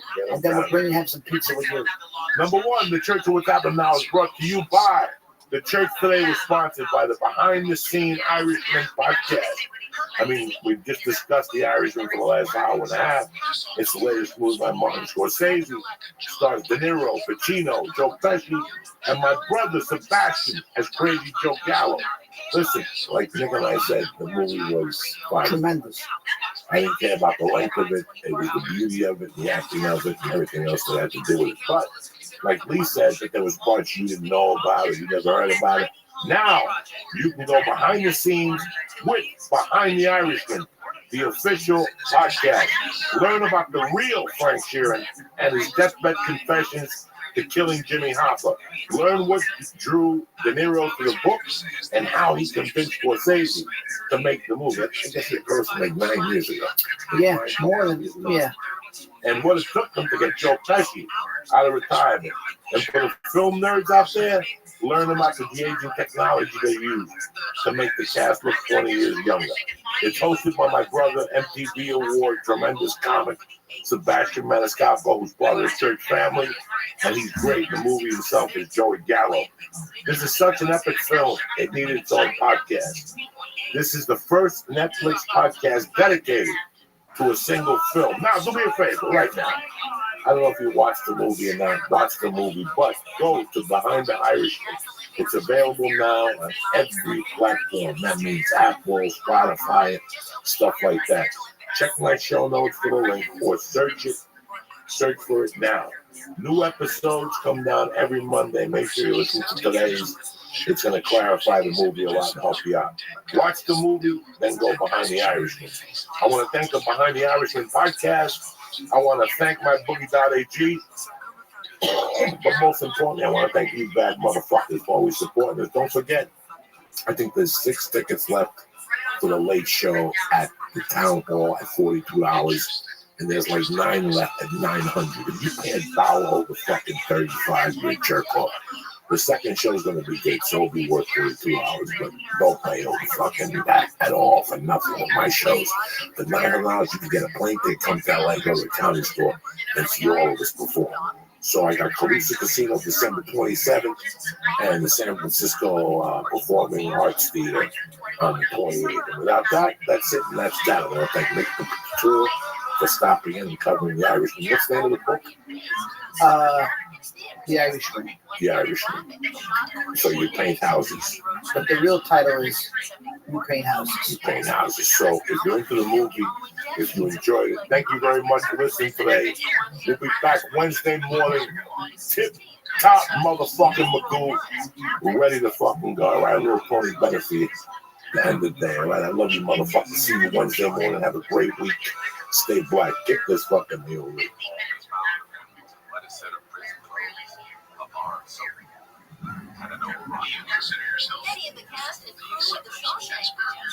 Greetings from Podcastville. The Church of What's Happening Now is brought to you by Manscaped, the best in the men below the belt grooming. Listen, guys, ladies, Christmas is coming. And if you want to slide down her chimney or his chimney, you got to get Manscaped. You got to be prepared for war. They created the only thing you need to shave your balls. It's called the Lawnmower 2.0 for a reason. Ladies, you can trim your monkey with this too. It won't hurt. And if you're a guy and you date another guy and you think, you know what I'm saying? I'm just trying to help you out here for the holidays. Listen, 2.0, it's tremendous. It's perfect for travel, easy to charge, and you can manscape wherever you are, and you can do it with one hand, and the other hand, you can watch porn on your phone. I don't know what to tell you. Listen, this is what we're going to do. The church listeners get 20% off your first order when you use promo code CHURCH at manscaped.com. And if you order the perfect package, they'll throw in a free travel bag when you use code CHURCH, CHURCH. That's manscaped.com. The church is also brought to you by, it's a whole new year, people. You want to be healthy or not? Athletic Greens. You got 1 month before the new year. Athletic Greens will help you get there. If you're not starting your day off with a blast of vitamins, you already lost the war. Go back to bed, cocksucker. Something that's it. It's over. But if you want to feel tip-top and good, let Athletic Greens do the dirty work. They got you covered in 5 critical areas: health, energy, immunity, gut health, and the hormonal support. So right now, the church family, you get a special offer. I'm going to hook you up with 20 free travel packs valued at $79 with your first purchase. Jump over to athleticgreens.com/church. That's athleticgreens.com/church. Another unusual gift for the holidays, because everybody's got one and everybody stinks. A portable bidet. You're like, Joey, what's a portable bidet? You hook it up on your toilet. You hook it up to the piping outside, so it's not even using toilet water. It's using the same water you brush your teeth with. And then it sprays your ass and removes the poop, shit, toilet paper. So you're not walking around all day with bacteria, at least the nasty things like hemorrhoids, yeast infection, UTI, itchy assholes, and skid marks. It's all over, right? Start 2020 with a clean ass. I'm telling you right now. They start at $79. Go to hellotushy.com/church and get 10% off your order. Kick this motherfucking mule in. That's real. That is real. Fucking real. This song drives me fucking nuts. Alonzo Bowden, what's the story? What's up, Joey? Shut up and clip for Been shit. too long. You know I'm going to represent in church. You know I'm going to represent in church. I yelled at him last week. That was the best. Because it really pisses me off. Alonzo, when you came on the first time, you showed me, I forgot what it was to be a fan again. I really think so. Yeah. It was to go to a baseball game with a glove. Right. I actually think you were going to catch a ball. Yeah. I used to go to a Knicks game with basketball. And why would you take a basketball to it? That's how retarded I was. But then I started gambling. Yeah. You look at sports as something different now. So now you don't gamble, you don't watch sports, and you lose that. You lose that. You know, like when you watch college basketball and you see the kids paint their face. You know, you're sitting at home going, look at that fucking asshole. Fuck you. No, man. Kids having the best day of his life. That kid's, yeah. Especially the best day of his life. Especially college ball. The thing I love about college ball, every game counts. And they're not pros yet. Like, they still make mistakes. But like you said, they're playing their ass off. Their heart is in the game, and they really do believe it. You know, it's a business now, right? College ball is $1 billion business with the tournament and all of that. But to the kids playing, there's still some level where they're playing for Seton Hall. They're playing for Carolina. They're playing for whatever school. You know what I mean? Like, they leave it all on the floor. I love college ball. I love the effort. The effort, because that's what it is. All out effort. And yeah. I started watching sports little by little, drips and drabs. Little baseball, I watched the finals, you know, Kwame fucking, I love that style of basketball. Yeah. So I watched that, I watched the World Series. Football this year is just fucking atrocious. Except the 3 teams. Yeah, I have to watch.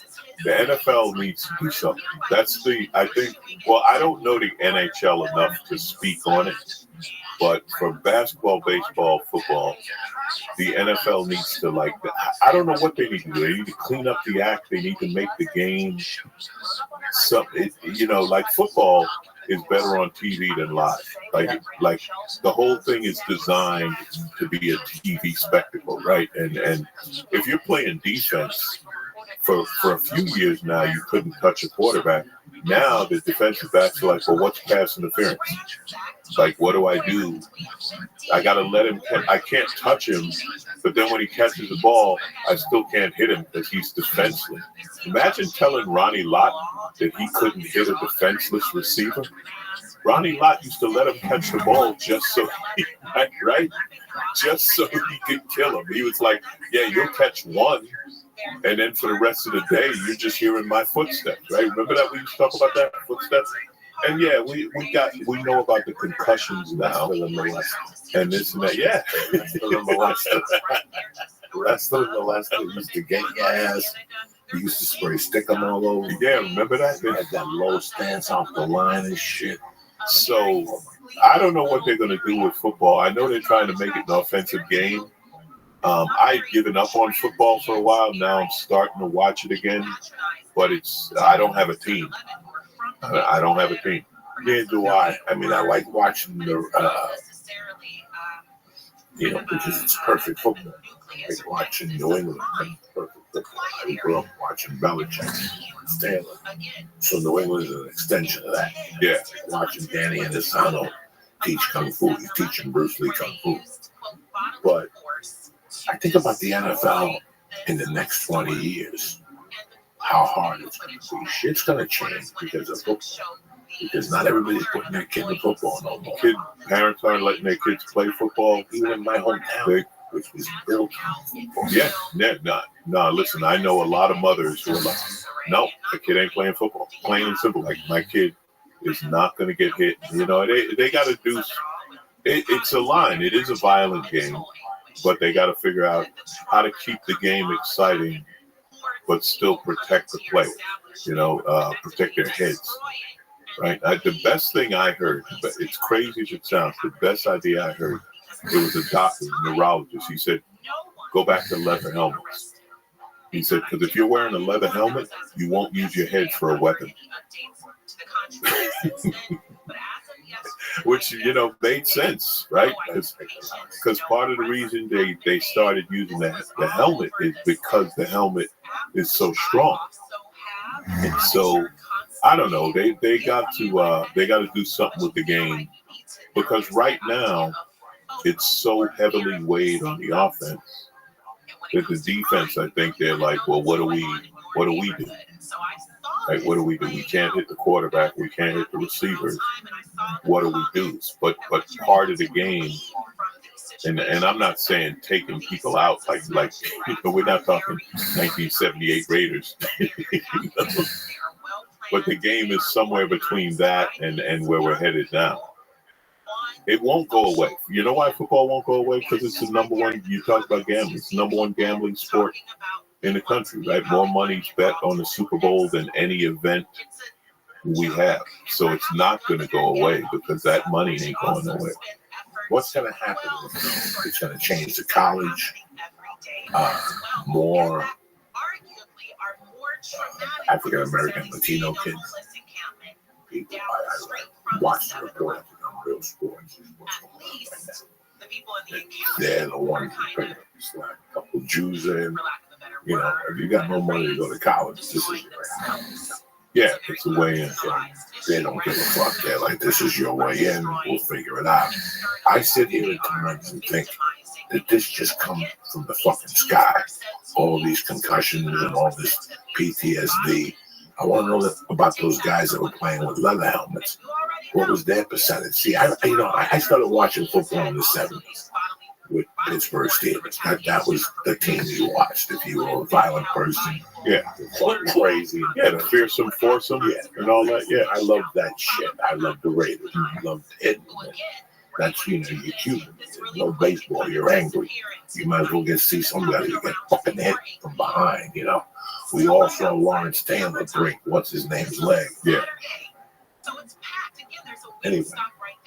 No, the hits used to be part of football, and it used to be the highlights. What happened to those guys? I know that, the longtime center for the Pittsburgh Webster blew his head off. Junior Seau killed himself.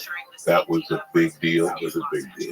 But this is the thing, and this is a different time we're looking at. So those players from the 70s, you know why we don't know what happened to them? Because we didn't have social media. We didn't have 24/7 access. So, like, once you retired from football, if you weren't you just went away, right? So we have no idea what. I know a lot of those guys did die young. A lot of football players died in their 40s and 50s, and they said because of the collisions, like they said, if you're a lineman, right, offensive, defensive lineman, it's like being in a car crash because they just bang into each other's bodies and their internal organs would get messed up. But again, nobody cared because nobody knew, right? So we're only finding this out now because we have the information. Now we know what happens to a player 10 years, 15 years after his career. But I'm sure if you went back and looked, I bet a lot of those players from the 70s, were whacked out in the 80s. Even like boxers. Like, I watched, a couple of weeks ago, there was an interesting fight, Masvidal against Diaz. And it got stopped because of the cut that people argued they thought it would last. And 2 days later, I was online, and I saw Roberto Duran versus David Moore. I clicked on the fight. It's one of my all-time favorite fights. I haven't watched in about 4 years. Roberto Duran is a 32-year-old on his way out, fighting a 26-year-old beast, 16-0. And Roberto Duran unleashes a beating on this man. That it's just horrifying.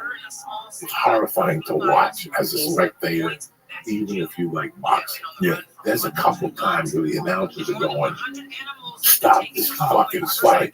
This poor guy is knocked out, standing up. Roberto is not hitting him, knocking him up, and hitting him and waking him up. And I said, look how different boxing was in the 70s. Look at the Garden. Well, if you would have stopped that fight, the Garden that night, they would have killed you. Yeah. They would have thrown chairs. Because I remember at the Garden, they used to throw chairs. They used to love to throw those fucking chairs. And you look at the 30, 40 year difference. How they stopped it over a cut under the eye. Now it was there. It looked like a serious cut. It was a cut that had been open from previously from the fight before, blah, blah, blah. But still, it was like, we didn't give a fuck. No, well, but that's good for the athletes, right? Because they did. They were warriors. And the other thing about boxing back then, 15 rounds, right? That's a long fight. Think about that. 15-round fight.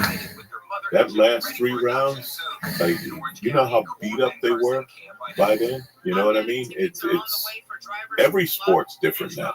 Every sport's different now. But the physical, the violent sport, even hockey, right? They didn't wear helmets. Imagine getting hit with a hockey puck. You know what I'm saying? Like, it's only recently hockey had helmets, right? And then they called them pussies for wearing helmets. People get checked. But no, I never played that at all. I tried that street hockey shit. I went to Tom McCann. I bought my little NHL sneakers and shit. Remember Tom McCann used to have NHL sneakers? So you would have to have the NHL sneakers. I bought my little NHL sneakers. I went over there, bro. They slammed me against a Cadillac. That was it. That was it. Because I saw some kids had to go through a glass and down on it. It was like hockey. And these niggas said it was like block against block. Look up a guy, Ryan Reeves. It's my boy. He plays for Vegas. He plays for the Golden Knights. Look up his highlights, greatest hits. He's that guy. He's, in hockey they got that guy who's just there. The enforcer, right? Yep. That's what they call them. Right, Revo. This guy knocks the shit out of people. That's basically his job, But yeah, I never played, but man, because they're coming at you fast, like on ice. They got speed. And they fight on ice skates. Yeah. I can't even fucking walk. and they're throwing. And it's just part of the game. That's the crazy part. It's just part of the game. Yeah, they're badasses. That's it's a tough way to make a living.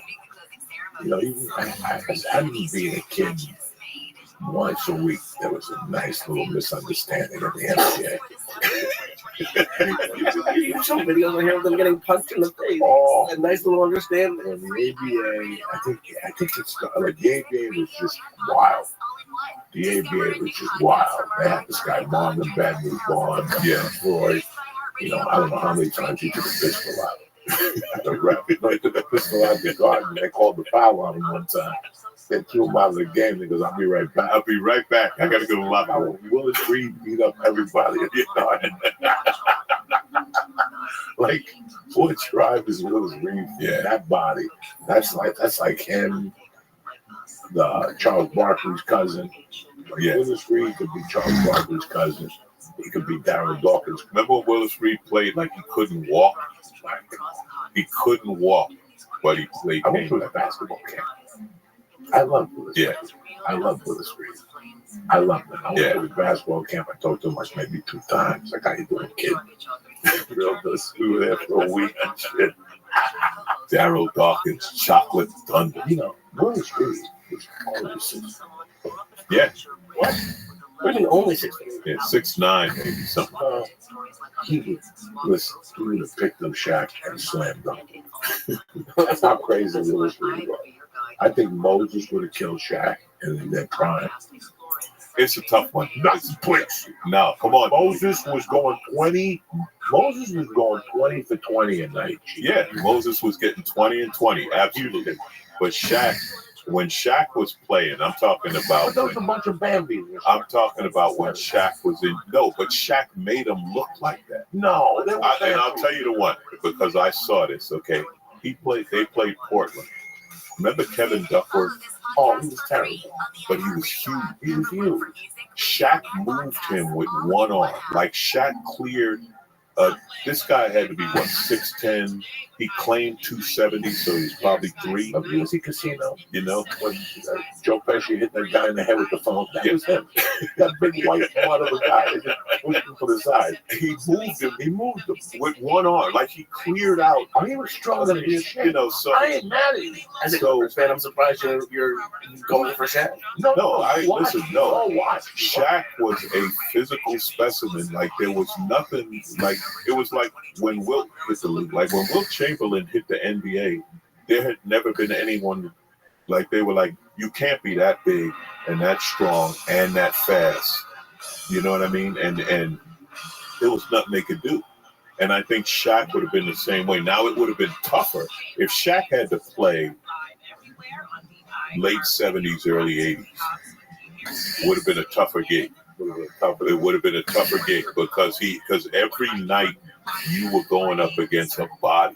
You were going up against somebody, you know, and like you said, Joey, these guys came from street ball with Dave Cowan. there wasn't that many. Dave Cowan, There wasn't, 6'9" white guy. there wasn't that many Shaq rules. was not gonna push him. there Shaq might have wasn't pushed that him. many But rules. Cowan, when he came back with a flying elbow, you know, Cowan was tough, bro. They were tough, man. They were tough. The game White was. dude up in Morrison 7. Hey, Stop. let me tell you something. He played with freckles. Charles Oakley's what, 50 now? Yeah. Still scary. You still wouldn't want to get on the court with Dolan. Dolan threw him out of the garden and everyone booed Dolan. They asked him to leave. Yeah, because he was behind Dolan talking shit. But Oak, I mean, like you talk about someone's name fitting them. Oak, yeah, he was a tree, and when he was in the paint, you knew it. You know, this is the big difference in the NBA now, right? Like, so now you have all these shooters and scorers, but you can't play physical defense. You know, we've talked about this before on the show. When you went up against the Knicks, they wanted to hold you to 60 points, right? Oakley, Mason, and Ewing, like ask Reggie Miller what it was like playing against the Knicks. You got hit every time. You know, you did not come in the paint without getting murdered. It's just found the other night, Detroit against Chicago, when they just went after Jordan. Oh yeah. And they just, Oh yeah. wait, Chinese food no more. Yeah, that Fuck it made him better. it. Made them better. It made him better. There were teams that when you went in there, you paid. You paid. Yeah. There was a couple guys that got up, you know, but before I forget, worst 3 fucking centers, okay? Like these are guys that were like off color, okay? And that's who you played against. When Moses Malone played, he played against Artist Gilmore. he played against Bob Lanier. Yeah. He played against them centers, bro. Yeah. Those were centers. The center was a different position back then. Different position back then. And I think that, and I know a lot of people hate on me for this. I think Shaq had it easy. I think Shaq had it easy. I think Shaq had Bambi down in San Antonio. He was Bambi, dog. Oh, you're talking about the Admiral. Yeah, he was Yeah, a the nice Admiral guy. wasn't physical. He was a nice He guy. was a nice No, guy. but again, see, you could make the same argument with Jordan, right? Because the thing, and make no mistake, I'm not saying Jordan. I see Bernard King covered Jordan, But here's he the had thing. competition. Jordan didn't have a direct competitor, right? So you had Magic and Bird. If either one of them didn't have to go against the other, they would have won 6 championships. Who else? They had to go against each other every, you know what I'm saying, every year. And then you had LeBron, who never had the team around him. If LeBron had a Scottie Pippen, and you know what I mean, if he had the team Chicago had, then LeBron would have won 6. You know, and this isn't. The Jordan people say this is a knock. I'm not knocking Jordan, but what I'm saying is sometimes you get right place, right time, and he always had a great team around him. He had a great team around. He was a freshman. He had a fucking team around. Worthy. College Worthy. I forget the rest. I just remember Jimmy Black and was it Jimmy Black? Yeah, but it was Worthy's team. That's what people forget. It was Worthy's team, and I did a charity thing with Worthy, right? And it was great. So he's got his wife. This is his second wife. She didn't know him when he played, and I said, "Oh, you never said." She said, "No." I said, "You should have seen his first step." She said, "Everyone says that." everyone mentions his Worthy's first step. He was gone. It was the quickest. It was like, where'd he go? But Worthy had to go up against Walter Davis. Yeah, and his cocaine snorting man. Well, they had to, and they had to play against Ewing. They had to play against David Thompson. Yeah, they had to David Thompson. David Thompson before. David Thompson could leap out of the gym like before it was a thing.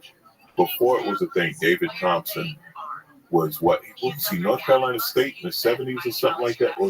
I want to say he was at NC State and said, but he could. Walter Davis was Carolina. Davis went to Carolina, but David Thompson could leap. And even, and you talk about the 70s, Dr. J with that ABA ball. Let me tell you, Joey, you cut that throw, because the throw was not aerodynamic. The throw was aerodynamic. If you cut the throw and made the man aerodynamic,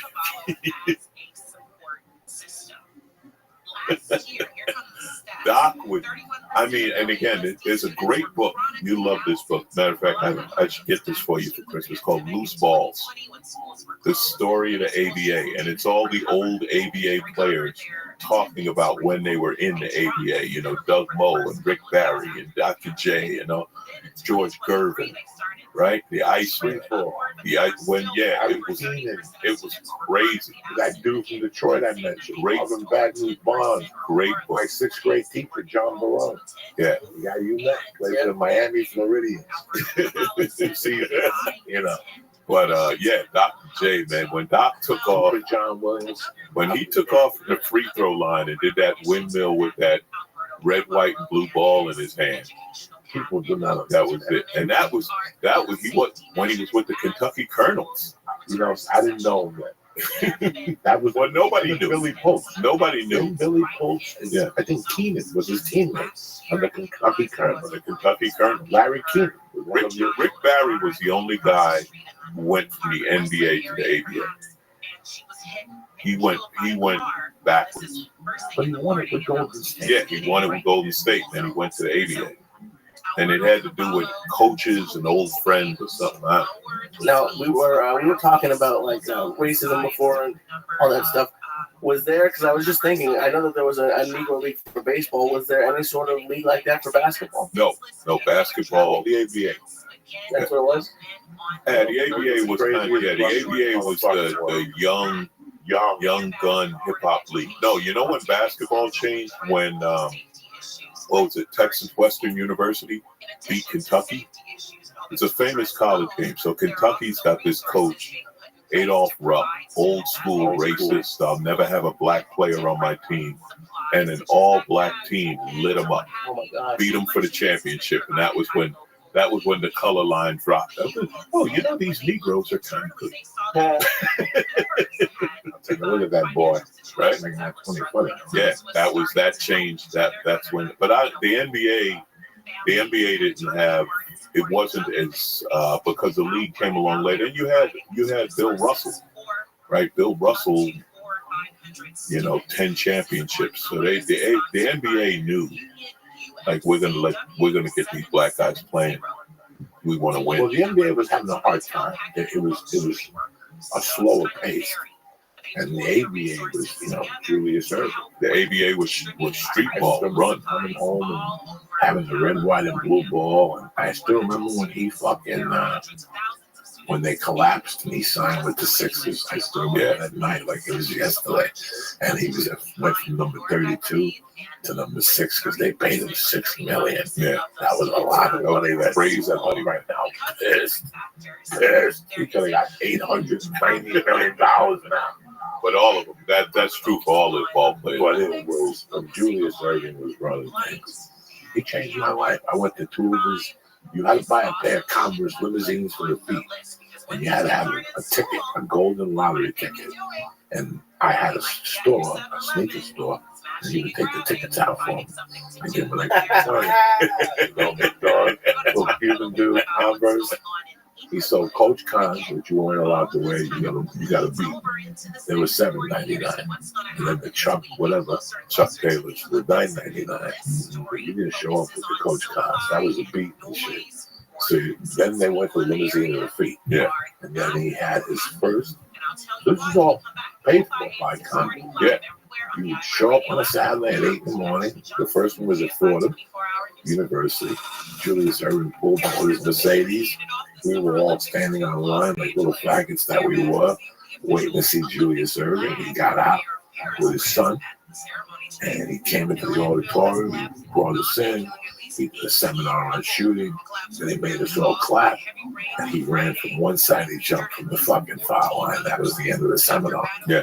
And then I went to see him at CCNY. He did 2 of them that year. Fucking tremendous, man. That was my childhood. I love it. Julius Erving all over my house. I got to bring a picture in here. I got 2 great pictures and one Who's the autograph. basketball player in the thing over there? I don't know if you can see him or not. No, I got Julius at the house. Lee gave me, my friend Timmy Holloway gave me the statue of Julius. And it's on my fucking whatever. But not to a light note, because I had to actually come and do a podcast about what you said to me that night. We were doing What's His Name show. And Eddie F was talking about the jokes. Right. And borrowing me whatever. You know, I haven't seen the movie yet. So then you chimed in. When you watch the Joker as a comic, you can really see this happening with a comic. Yeah. Because of all the highs and lows that we go through. You know, I mean, right now we're averaging like we're losing 1 comic a year, 1 comic every year. To suicide, just bad. Others we've lost to suicide only disguised as something else. Right. Drugs or whatever. But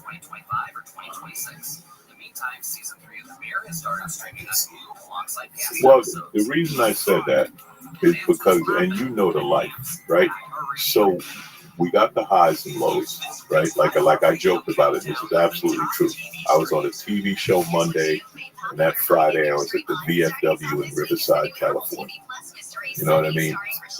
But then the other thing is, and this was even more what happened to the Joker, you watch people around you get it, and you don't. They're moving up as you're either sitting or moving down or falling off or any of that. And you got to have, you know, that's why I think beyond anything in this business, you got to love doing this. Because if you're in it, like if you just say, well, I got to make the money, or I got to have the followers, the you know, the million followers on YouTube or Twitter or the gram or something like that. If fame is your only incentive, the odds are stacked against you tremendously. And emotionally, I mean, let's be honest, man, we're all caught up in this shit on different levels emotionally. You know what I mean? Like I had a therapist say to me one time, she saw me do this benefit, and she said, if I could get you to be that guy on stage all the time, you'd be fine, right? Because when I'm on stage, I'm bulletproof. Like that night, it was, what, 2 Sundays ago or whatever? And you know, here's the thing with following Joey, and you got to work. You got to. But the beautiful thing about you on stage is you are completely raw. You are completely raw. There's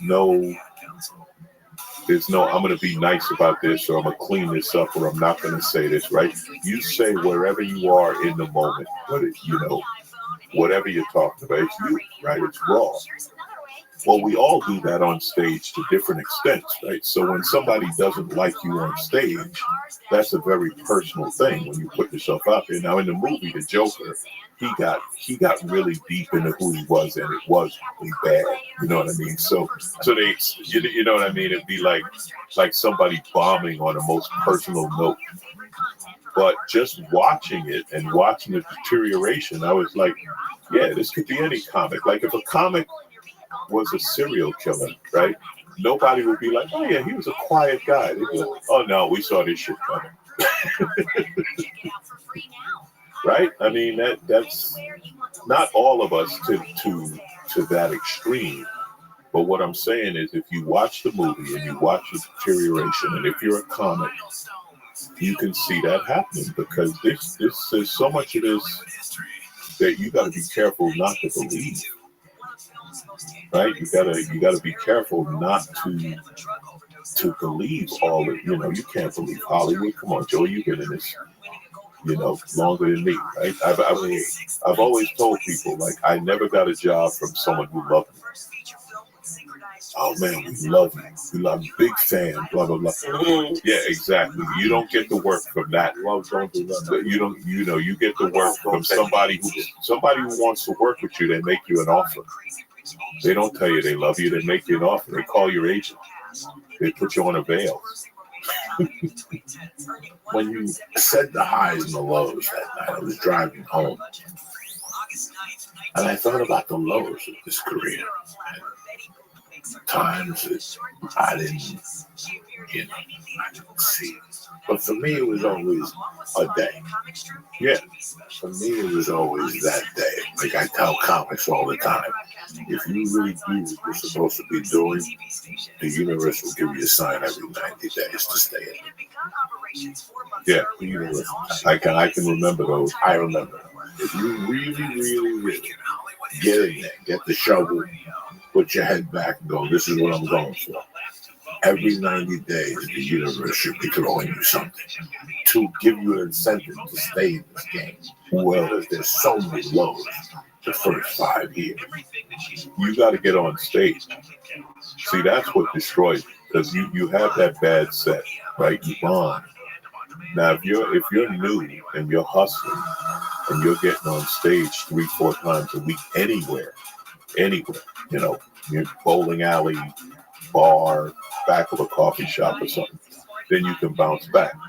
If you're only working once a week, once every 2 weeks, when you bomb, that's in your head for that long. And that's why people give up. That's why people give up, right? Because if you just have that in your head and you don't get another chance, like in the Joker, right? He screws up as a clown and he gets fired. Well, now you never get to redeem yourself from that. So now you got to live with that. You fail. But we failed. I failed at this 10,000 times. Yeah, but you succeeded 10,000 times too. How do you figure? You got good sets. What would happen in the Joker? He didn't have any good. He had nothing good. Yeah, he didn't. You had good sets following bad sets. You had those moments of success. Even my car, right? I fucking, borrowed money from people. I did triple, You look at all the great, this movie with fucking Adam Sandler and Clint Eastwood, whatever his fucking name is, Burt Reynolds. And I got to do something for Netflix. And you look at all these bright spots. But that night when you said that to me, it made me tap in to the dark side. Like sometimes at night I take a ride and on the way back from the store, I go on Lancashire and I hook a left on Magnolia. And I look at that bus station. That bus station is closed. But there's still 2 people standing there that are waiting for a bus that's coming at 6 in the morning. Now, if these people had $20, they go to the diner that's down the block. They don't have $20. They have to sit there till 6 in the morning and think about how bad their life is. And I still remember being, taking a bus from Miami to Buffalo. And, stopping in between stops, taking 2 hits off a joint, binocular, switching batteries on my Walkman or whatever the fuck it was, my iPod, I don't know what the fuck it was. You think of all those sleeping on couches.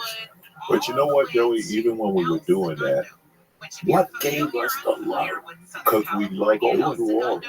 Because for me, I've always loved doing it. I've always told people that the comedy's not the work, right? Like you talk about triple runs and stuff like that, right? Where I was a middle act. Okay, so on a good night, you make $50, right?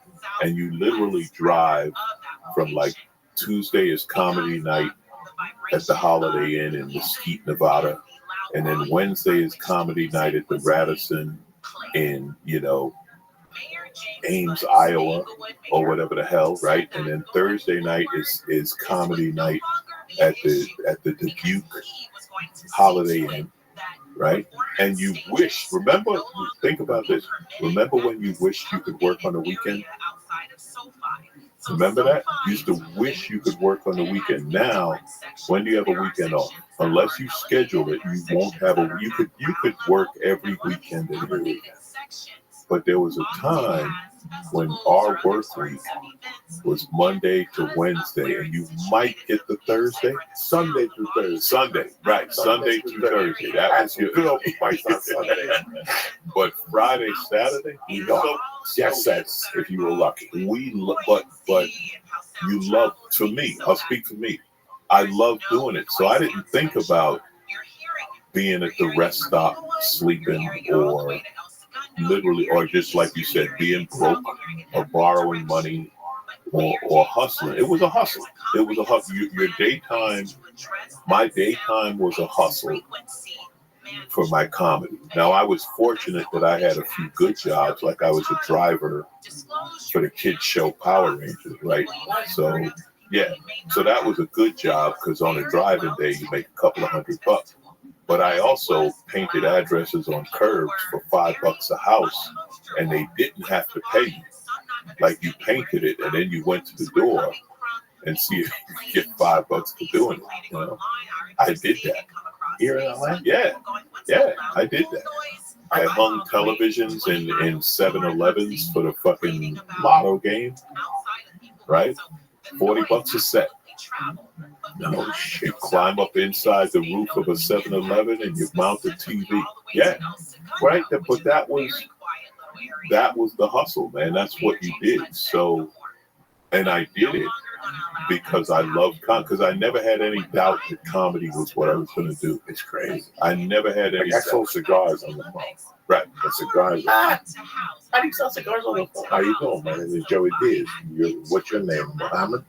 Okay, let me ask you something, Muhammad. How many people go in there looking for a cigar every day? I don't want to talk right now. You have to call back tomorrow and ask for Muhammad 2. Okay. You got to call tomorrow. Muhammad 2 there, no, Muhammad 3. You're looking for Muhammad 3. You have to call back tomorrow. And then you finally get Muhammad and you sell him a fucking humidor. That's worth, you tell him, I brought $200 worth of cigars and I brought him a humidor. And that was it. Cigars were hot in 1998. That's how you make lemon in this town. When Joey told me what you guys were talking about, to me, it made me realize how close people could be to that. But what I think the difference is, at least this is my opinion, is you guys had something positive. And the Joker, I think there's a lot of people like that. Or just, it's negative upon negative that piles on. I know people in this town that can't catch a fucking break. That's what I was doing. And I feel fucking terrible for them. I know 20 people in this town right now that cannot get arrested. That I check in on from time to time. I talked to a chick that was fucking homeless 3 weeks ago. Doing comedy. Homeless. Asked me if she could take a shower here. I told her I didn't have a shower. I only had a toilet. I'm sorry, I can't help you. You know, and she had to wait till 9 o'clock at night to sleep in her friend's house. But she told me, she goes, I'll go to the fucking park. I got to catch a spot up in Canoga somewhere. So right there, I knew the chick was on the up and up. Well, when your heart and soul, right, it doesn't matter. When your heart and soul is in something and you don't get it, see, that's the thing. Whenever you put everything in, and like you said, it's true. For whatever reason, some people can't catch a break, can't get it, and they put in just as much work. They put their heart and soul in. And some of them, unfortunately, there are some people who don't have the talent. Right? You don't have the talent, and I'm not just talking comedy. I'm talking whatever you want to do, whether it be music or acting or whatever thing. But you put everything into it. That can easily destroy you. That's how you know, like you said, the sad thing is the suicide, the alcoholism, the drugs, the this or that. The slow suicide, that's the worst. That's the worst, the slow suicide. Drink yourself to death over X number of years or whatever the hell, you know? And the road gives you all the opportunities to do that. See, the road doesn't even have responsibility anymore. None. We got 20 radio stations left. Yeah. And the country, so it used to get up and do radio. Tuesday is fucking Friday. I still remember flying into a town and doing radio Wednesday, Thursday, and Friday. Right. They didn't give a fuck who you were. They had a lineup for you. Then on Thursday, you had to go do the driving at 5. You're like, what the fuck? They take you to a bar to do a live remote. How embarrassing is that? Yeah, the local opening of the grocery store. Yeah, have you been on a TV show? No, I haven't. Oh, great. And they walk away from shit. It's a fucking horror show. But you said it. You said the ups and the downs. And I went home that night and I thought about, 93 to 96. It was like Vietnam. It really, really was. Because it just wasn't the comedy. See, sometimes nobody drives to an open mic with a Testarossa. Right. You know what I'm saying? Nobody shows up at an open mic with a butler. Says, let me out. I'll be back in 10 minutes. You know what I'm saying? So, but I had. When they show up to the open mic, they are the butler. Yeah. I had a divorce going on. I had a messy child thing going on. Drugs didn't help. And then I was trying to do a comedy. I was pretty much at war with myself. I was like a Palestinian. I was at war with everybody. You know what I'm saying? Like I was just at war.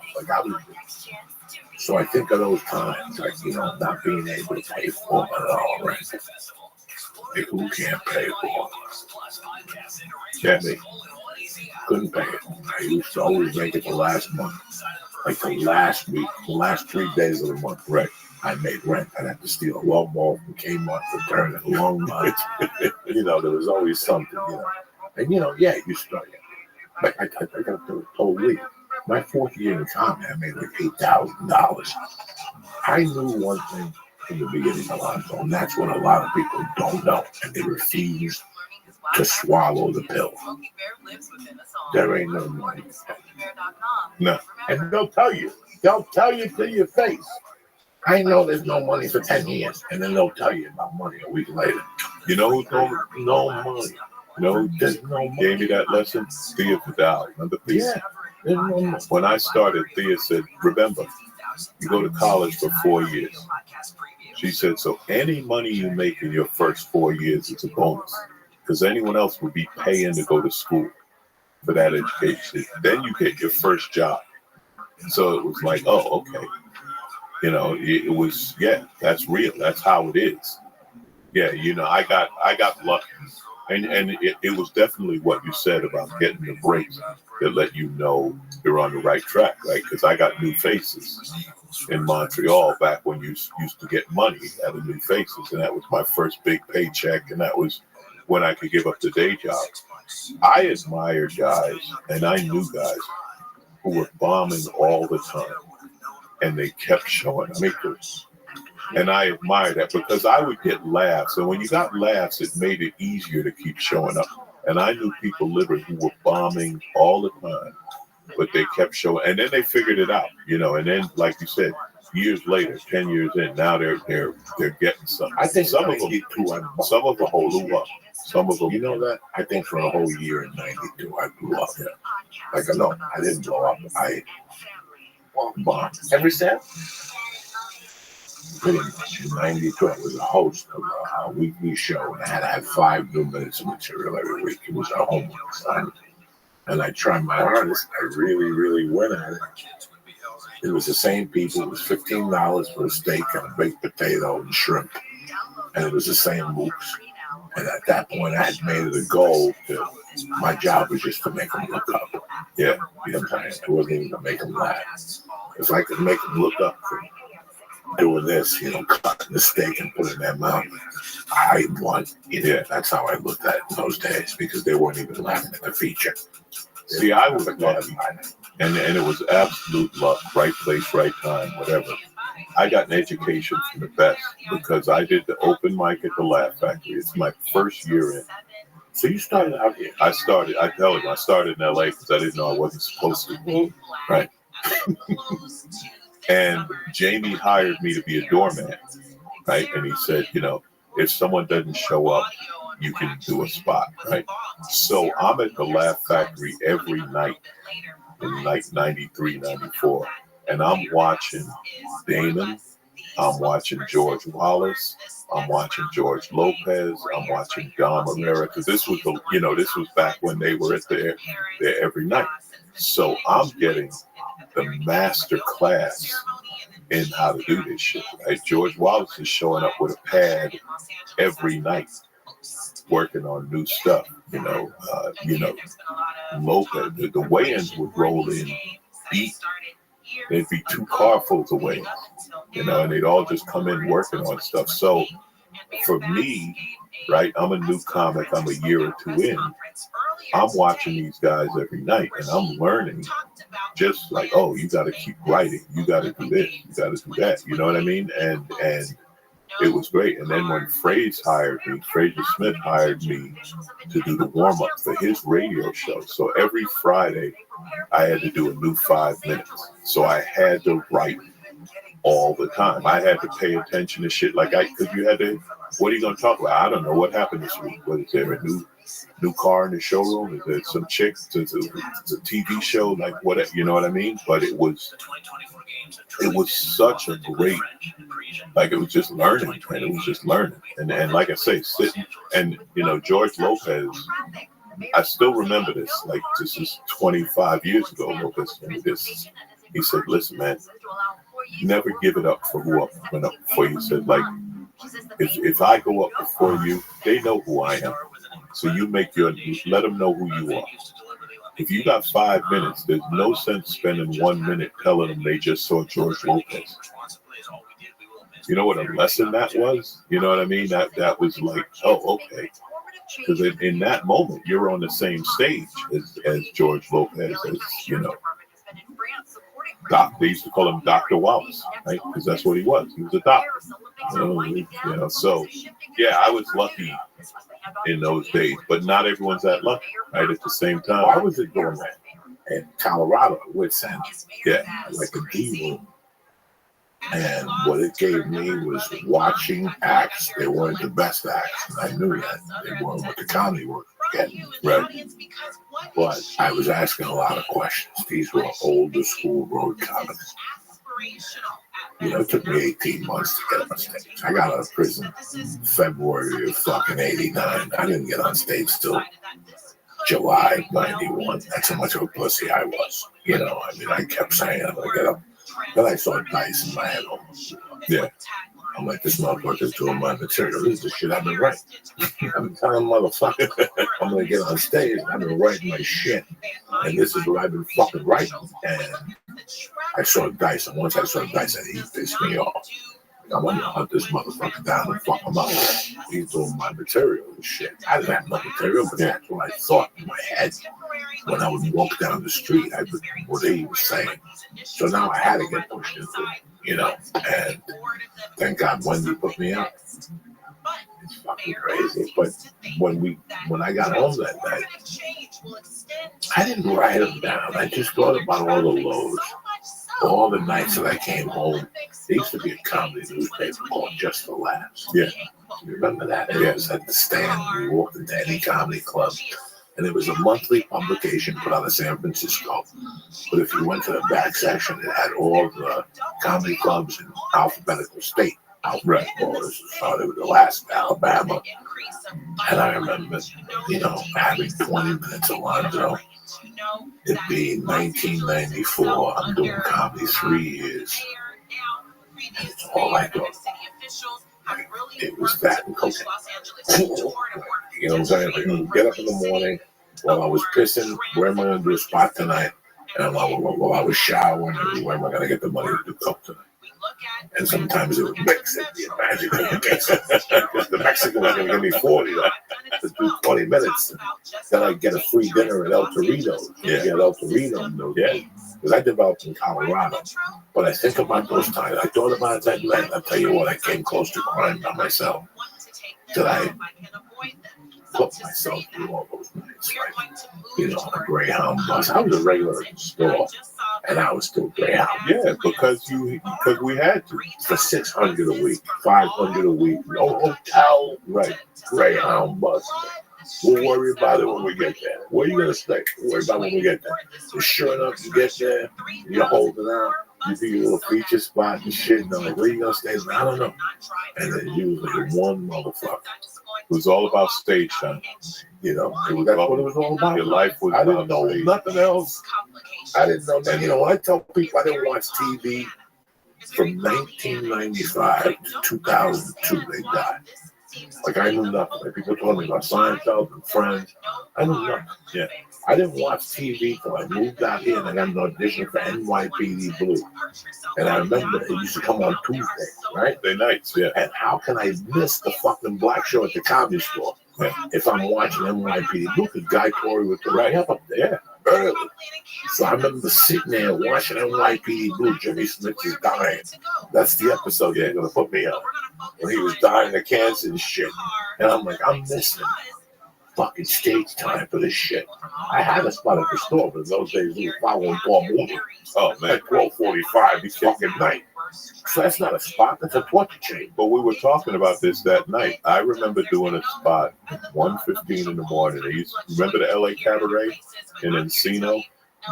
When I got here, it lasted 6 months after. Okay. I did a spot, it's like 1:15 for 2 people. I mean, there's 2 people left.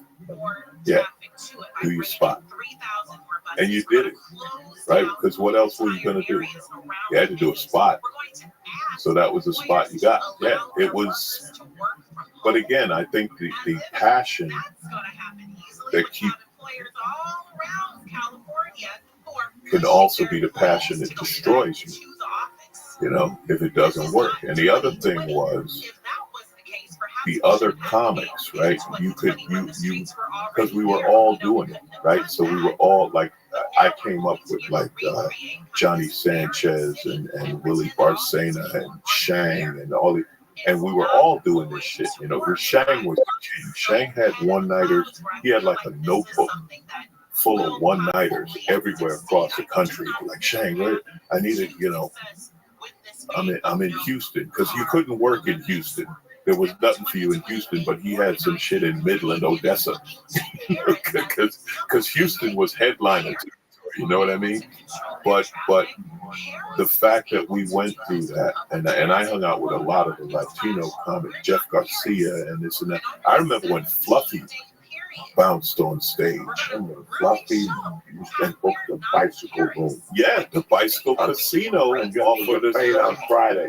That's right. That fucking died. And you were like, who is this fat kid in these shorts? But because even then he had something that people just loved it, right? They loved it, and you would just see it, you know. But anyway, you know, we'd hang out right late at night, whatever. After you do your spots, whatever, you talk shit and you trade notes. And I remember there used to be, what was it called, Moose McGillicuddy's in Marina Del Rey, and they had a comedy contest, and you win. It was either $50 or $100. It was something like that, and we would take turns doing it because like if Willie Barcena went, Willie was going to win, and if I went, I was. So what we would do is we're not going up against each other. All right, you win it this week, and then I'll go next week. You know what I mean? But we had that, and that was part of what kept us from giving up. That because there was always hope, because someone got a job, right? Someone got a gig, and I know I'm funnier than that motherfucker. It's hard to explain, but that was the life, and that was how we came up in it. I was out 7 nights a week.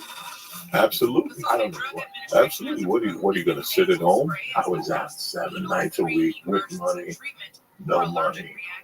Didn't matter. I found spots. Another thing I had, this was another thing I was lucky, I think, that I had pros.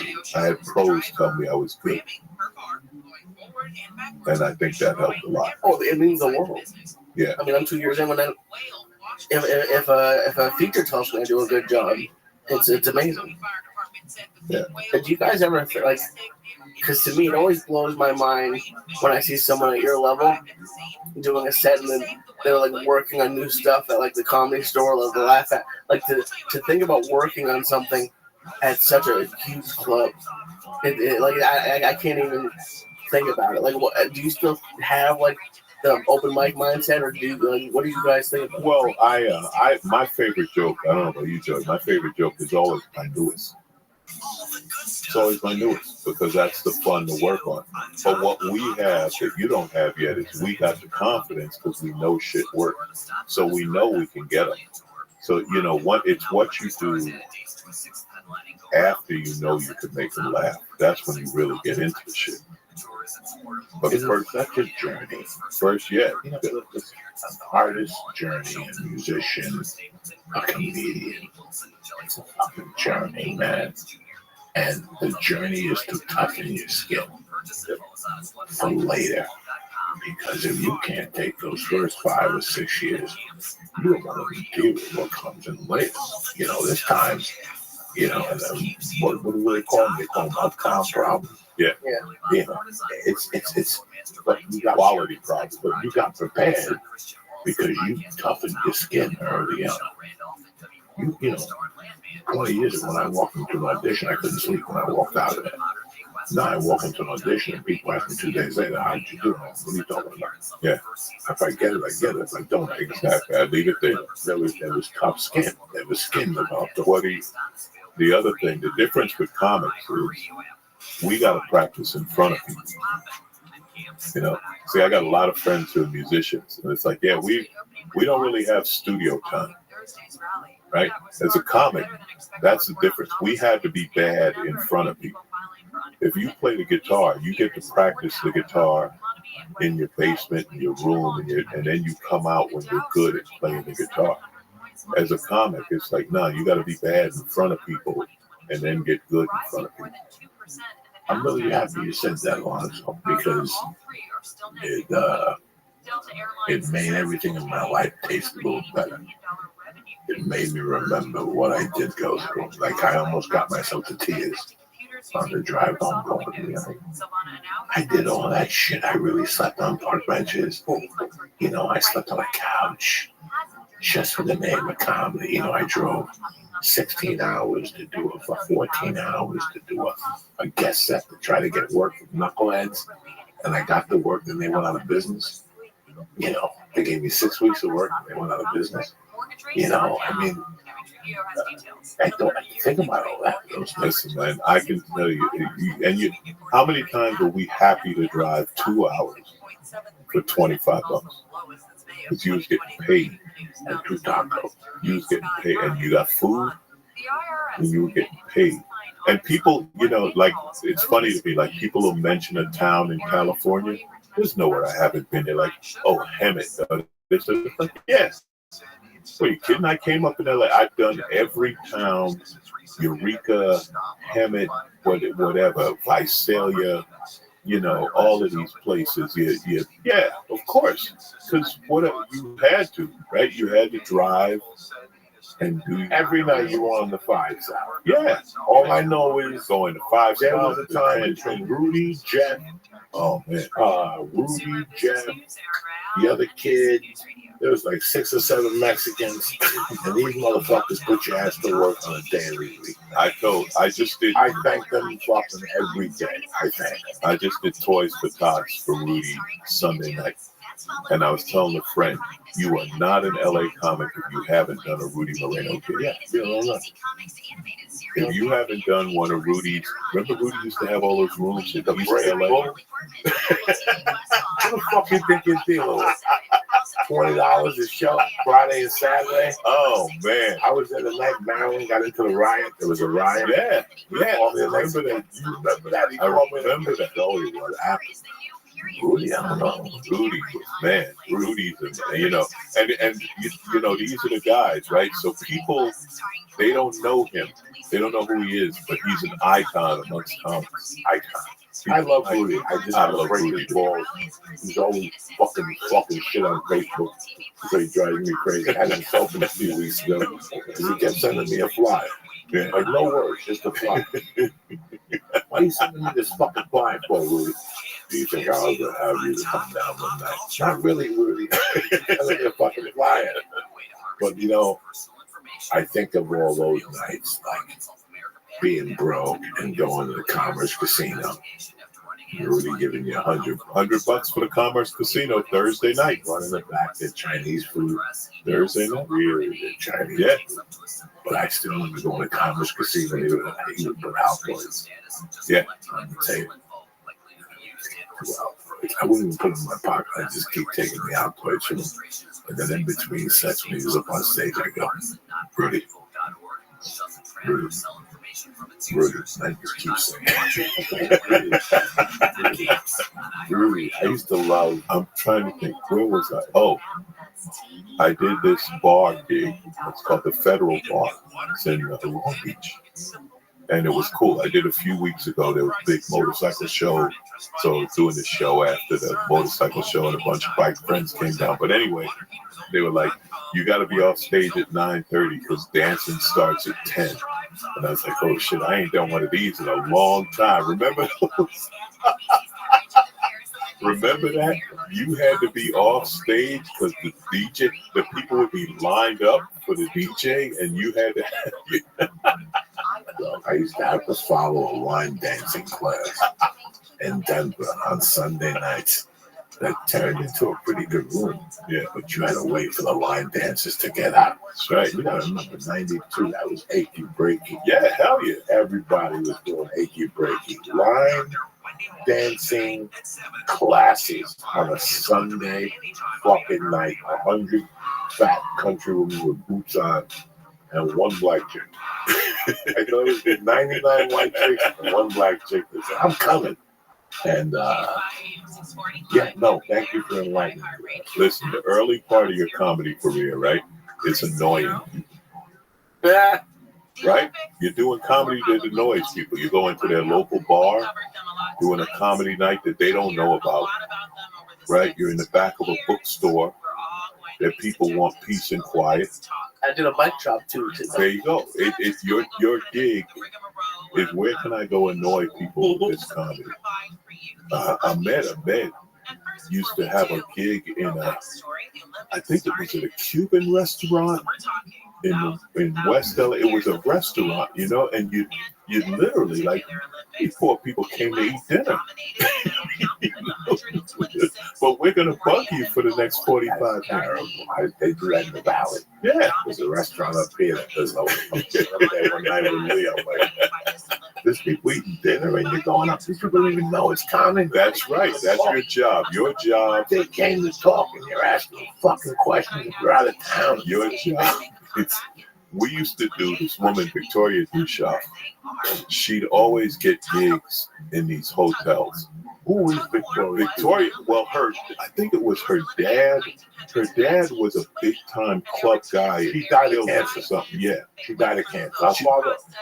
What was the name of it? What was it? The Latin Casino. The Latin Casino. Right. And she was great. But we would do a Wednesday. Yeah. We would do Wednesday night at the Holiday Inn by the airport, by LAX. And every Wednesday, there was like a German tour group that stayed at the hotel. So half the people at the bar did not speak English. They were Germans. And we were there every Wednesday night. I think I met Shang at that gig. But you know, that's the work, right? So this is what I was talking about. And at the time, I didn't know anything was wrong with that because I got on stage, you know? But there were times, man, where I took hits. And for me, I'll tell you the hardest part for me was Def Jam crowd, the hardcore black crowd. Because I'm a black comic, but I'm not that black comic, right? I come from a different place. And those crowds I would get destroyed. Food. I did a place called my brother's favorite story in my career, Manhattan proper in Queens, where I grew up. They didn't just boo me off the stage. They booed me out to the building onto Linden Boulevard. But the moment, the one I remember was, it was at the Normandy Casino in LA. Right, and I was getting booed and heckled And this guy was hitting me with prison heckles. I didn't even know what the fuck he was talking about, right? And Speedy, I don't know if you knew Speedy. What happened to him? I don't know. But Speedy came up to me. He said, yo, man, don't worry about this shit. He said, you working in Hollywood already. He said, these motherfuckers would kill to get to Hollywood. He said, don't worry about them. You ain't going to gain nothing by getting them. They're following you. And Cedric the Entertainer said with another one, who back in that day, he was like, you know, you do you. Don't worry about this shit. You do you. And this is getting back to what we were talking about. When a pro says that to you, I'm 2 years in, 3 years in, right? And my own people, you know what I mean? I'm like, the fuck am I doing for that? And but they were the ones who were like, you do you, and you just don't worry about it. Just keep working, and don't try to be something you're not. Don't try to be, you know, you know. I grew up in Queens. I grew up in St. Albans, Queens, working class black neighborhood or whatever. So don't try to come from the hood because you ain't from the hood, right? That's not you. So don't try to be that. And it worked. And my heroes were guys like Franklin and Jai.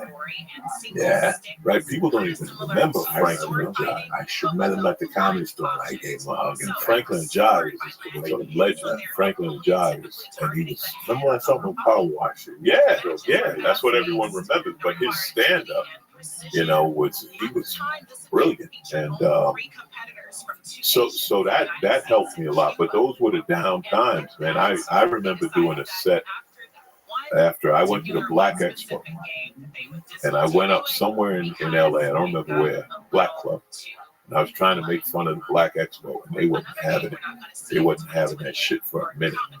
And those were the days that, like I said, if it wasn't for the fact that I got up again, you know, the next day or 2 days later, that's how you build a joker. What do you remember more, your crushes or your bombings? Bombing. I fucking love them. Yeah, bombing is close to my heart.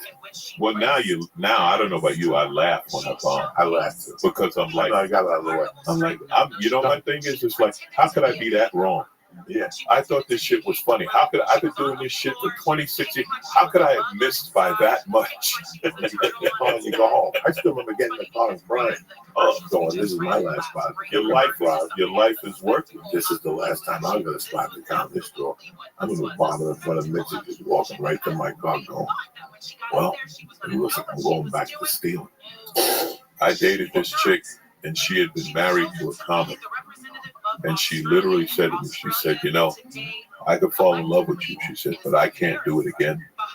She said, I can't do another comic. It's too hard with you guys. Your fucking life is just, you know, takes a special woman. But what part of it would you trade? Me right now? Yeah. What part of the road to be Joey Coco Diaz today? You know what I'm saying? What part of the past 20, 25, whatever, would you trade?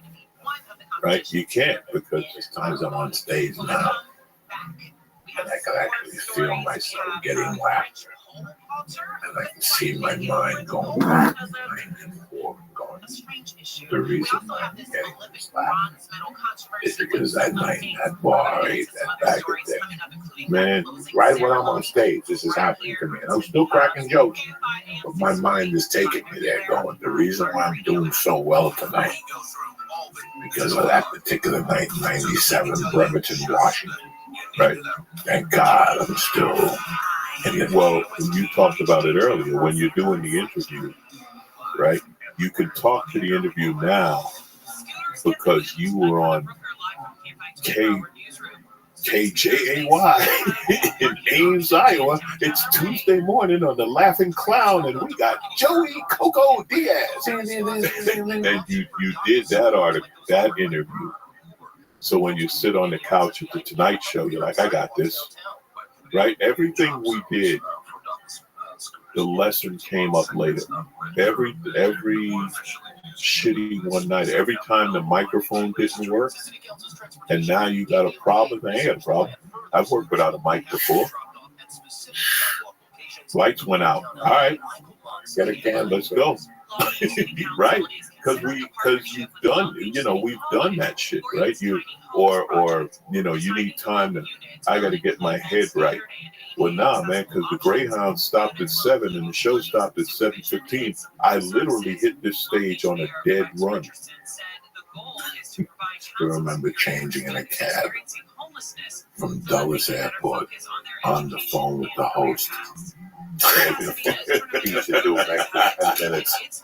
And I'm changing in the fucking cab from Dulles to Tyson's Corner, Virginia. The guy had a hotel room on Fridays and Saturdays.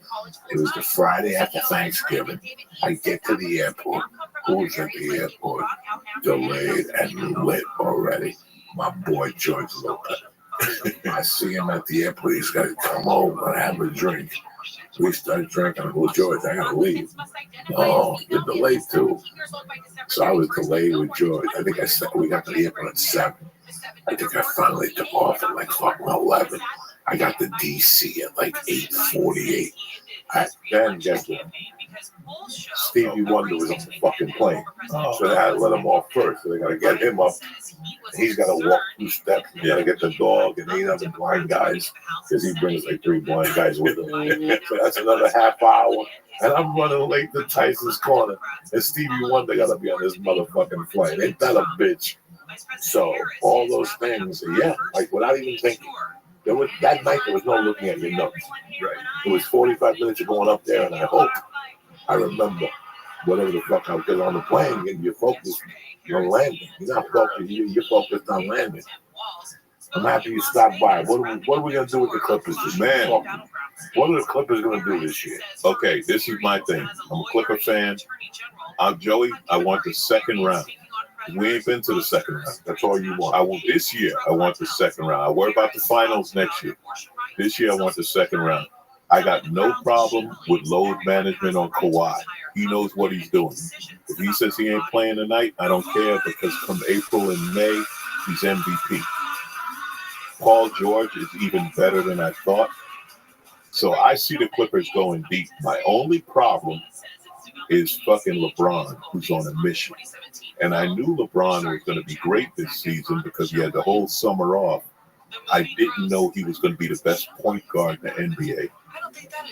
Right? LeBron's going crazy. So we'll see. But, I'm there, man. You know I'm there. And I'm going to keep calling you. I hit you up for games. I know you got shit to do. I follow you in and out of town. Laugh. The only motherfucker that gets delayed every week by an airline. Every week I see American Airlines. Monday, you're at war with something. American Airlines has downgraded me twice. See the look on your face? See, people don't even know that you can get downgraded. Yes, Joey, downgraded. As in, I paid for business and they're like, look, you want to go? Back to coach. Twice I've been downgraded, Joey. They give you money back? Yeah, they give you a $300 voucher. The fuck is that? Yes, downgrade. You're always working, you're always doing radio, you're hustling. You're one of the true fucking. I still love it, man. No, I still love it, Joey. I had such a good time with you that night because I watched you up there after me talking. And I'm like, that's a bro. Man, he didn't say shit. He went up there. He's having a good fucking time. Fuck yeah. On the way up the hill, you texted me, and I was like, see, this is what I'm talking about. This is what I'm talking about. The love. And this is what I was talking about comments, right? About how you and me might see each other 5 times a year, but it's always good. No, always good. And sometimes just some shit happens, and I'm like, oh, I got to text Joey about this. Joey's going to love this. Or vice versa. Clippers won again. I was so happy. You did. You texted me when they signed him. When they signed him, he gave me a shout out. He said, Lonzo been there. Bro, been there since day one. This is what I'm talking about. This guy was there, and the universe took care of him. It even happens as a fucking fan. And I was so happy for you. Like, Thank you, man. and then I bumped into Eric Griffin. Yeah, Eric's there. I got rid of his ticket, so He bought him back. he bought He bought him back. Yeah, we got I him. ain't got that TV money no Yeah. more, you know. Yeah, he bought him back. Any dates you want to promote while you're here? I got this weekend coming up, La Jolla Comedy Store, and then the weekend of the 21st, I'm at Grand Rapids, Dr. Grin's. Beautiful. Yeah. One of my favorites. Yeah, Dr. Grin's Say at hello the to bar, the right? twins. Yeah, up on the fucking people. up on the third floor. They're good. This is good fucking dude. Man. Third floor. I'm in New York this week. Tickets are gone. Boston's gone. Right now, all I got available for you motherfuckers is December 21st. Triple Christmas with Uncle Joe. Nice. The Saturday before. Nice early show, 7:30. You go to your cousin's house at 9:30 and snort coke or whatever the fuck you do. And that's it. And that's that. Alonzo, I want to thank you. Man, I love for you. coming by the Thank church you. today. So good to be back in the church. Giving us some love real quick. The holidays are coming. You want to look for some gifts for people. I got an amazing unconventional gift. But you give anybody in your life. You can look at your mom and go, I wonder what my mom's ass would smell like. Everybody has an ass. Everybody deserves the gift of Tushy. Tushy is a portable bidet that sprays directly into your ass and removes all the shit completely. So you're not sitting there fucking stinking up everything. Bidets are common in the rest of the world. They save you money on toilet paper. And you won't clog toilets. Tushy sprays your ass with fresh water. It's not toilet water. Tushy connects to a water supply behind your toilet to spray your dirty ass clean with fresh water. It's the same water you brush your teeth with. Wet wipes are worse than toilet paper. They're terrible for the environment. They cause anal fissures. You don't want anal fissures. Listen to me. I've been with Tushy for 3 years. They got a 60-day guarantee. Who gives a fuck? I'm 300 pounds, and that Tushy has been cleaning my ass now for 3 fucking years. We too. They start at $79, all right? This is the gift that is fucking tremendous. Anybody who you give it to is going to love it. Go to HelloTushy.com right now. Press in church and get 10% off. And do me a favor. Look at Tushy's latest product, the Tushyotomy. Helps you get everything out. Again, go to HelloTushy.com. Press in church and get 10% off your order. Like I told you earlier, you got 1 month before the new year. Athletic Greens will help you get there. If you're not starting the day off with a blast of vitamins, you already lost the war. You might as well go back to bed. But if you want to feel tip-top Magoo, let Athletic Greens do the dirty work. In one scoop, you get 75 essential vitamins, minerals, prebiotics, probiotics, digestive enzymes, raw superfoods, mushrooms, and whole foods. They got everything. No more pill bottles or trying to choke down a dozen apples. It's all in there. And they make it easy to use with travel packs. When I'm on the road, boom, a little Athletic Greens, like a little daily insurance policy. I drink this and I can have a little fun. Plus, I can stay on the road because I'm healthy. This helps with my immunity. You understand me? So you can relax because all their ingredients are plant-based. If you're on keto, gluten-free, no chemicals, no artificial flavors, no artificial preservatives, no sweeteners, no added sugar, no GMOs.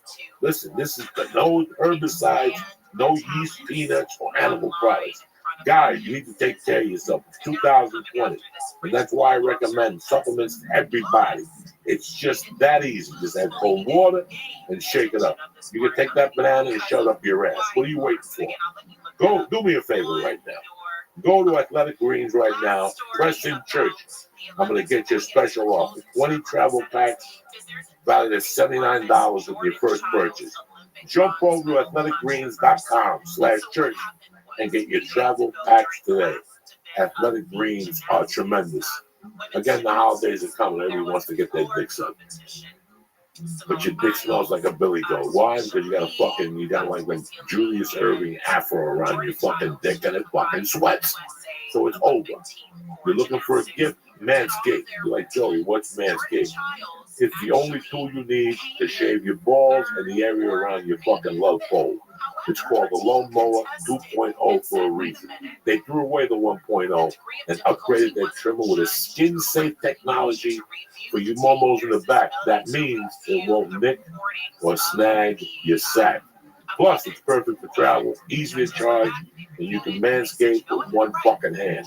And if this is the first time you considered Manscaped, they got a deal for you. You ready, Alonzo? They got the perfect motherfucking package. Comes with a lawnmower and a safety razor plus a crop preserver, specially formulated deodorant so your balls don't stink. I'm wearing it right now. And the Reviver, a spritz that tones and refreshes your junk to keep you cool. Let's say you're an old man, you got wrinkles on your nutsack. You spray the Reviver on there, forget about it. It looks like fucking a shaved head with a Lee's head, nice and smooth. With the perfect package, your pouch will be powdered and your pole will be perfected. What are you waiting for? Do me a favor, right now, today, the church gets 20% off your first order when you use promo code CHURCH at manscaped.com. Excuse me, and if you order the perfect package, they'll also throw in a free travel bag when you use the code CHURCH, CHURCH. That's manscaped.com. Use promo code CHURCH and get 20% off your order. Manscaped, precision tools for the family jewels. I want to thank Manscaped. I want to thank HelloTushy.com. And I want to thank Athletic Greens for putting this podcast together. But I want to thank Alonzo Bolt for being the star of it today. My brother, you're always welcome on here. I love you, Joey. Thank you. What you're doing. You too, man. You too. It's great to reminisce, great to move forward, whatever. Listen, I just want you to let these young comics know that they ain't running a fucking charity out here. You're going to have to get, you know, when you burn the fire, they take ass from your skin, they put it on your face. The same thing. It's the grind, baby. It's a love grind. The grind. Love the grind. It's all about the grind. If you ain't going to grind, try tennis. Don't take you over there. I love you, motherfucker. Stay black. I'll see you in New York and in Boston Saturday night. Kick this motherfucking mule league. Up until this point, medals were never taken back outside of doping, drugs, or cheating. Greetings from Podcastville. It's Monday, the 9th of December.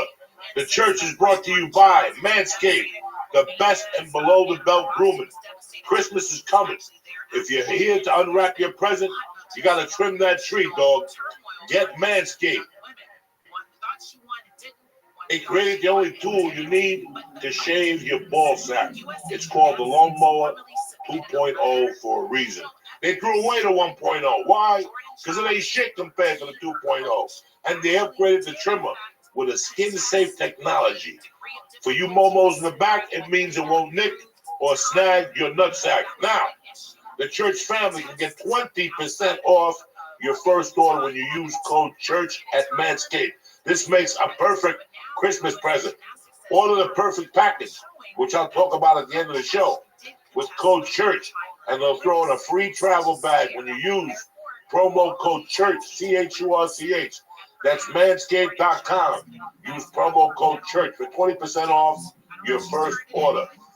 The church is also brought to you by Netflix new podcast, Behind the Irishman. You've heard about Martin Scorsese's epic movie, The Irishman, starring De Niro, Pacino, Joe Pesci, and my brother from a different mother, Sebastian Maniscalco's Crazy Joe Gallo. If you haven't seen The Irishman yet, go watch it.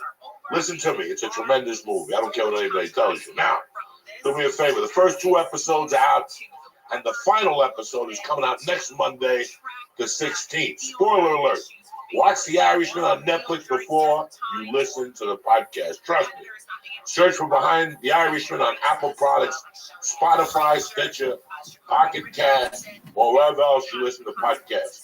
Watch the movie, then go Behind the Irishman. Kick this meal, Lee. It's a beautiful day to be alive. Andrew, what's going on, brother? How are you? How are you? Great to see you. It's been a minute. Yeah, that's why I'm drinking the coffee, trying to wake up to you. I love it. I love the car you pulled up in. It's the second one of those I've had. You like it? Yeah, I love it. Wait, can I take this off? Yeah, you do. I like hearing the music. Yeah. Yeah, the other one I kept for like 10 years, you know, and then I just got another one. Because it's just, you know how in Hollywood, you know, God forbid, you know, if you're anybody, if you don't have the Mercedes or the Acura or the bullshit, and I got nothing. Mercedes is, I gotta say, it's a machine. It's the greatest car on earth. But the Challenger is just fucking cooler. That's why I got it. What year is that one? It's basically is it a 19? No, I'm just saying. I think it's a 2019. Yeah. It's been like way before. Yeah. The other one I bought like 10 years ago. You know, and they don't change them.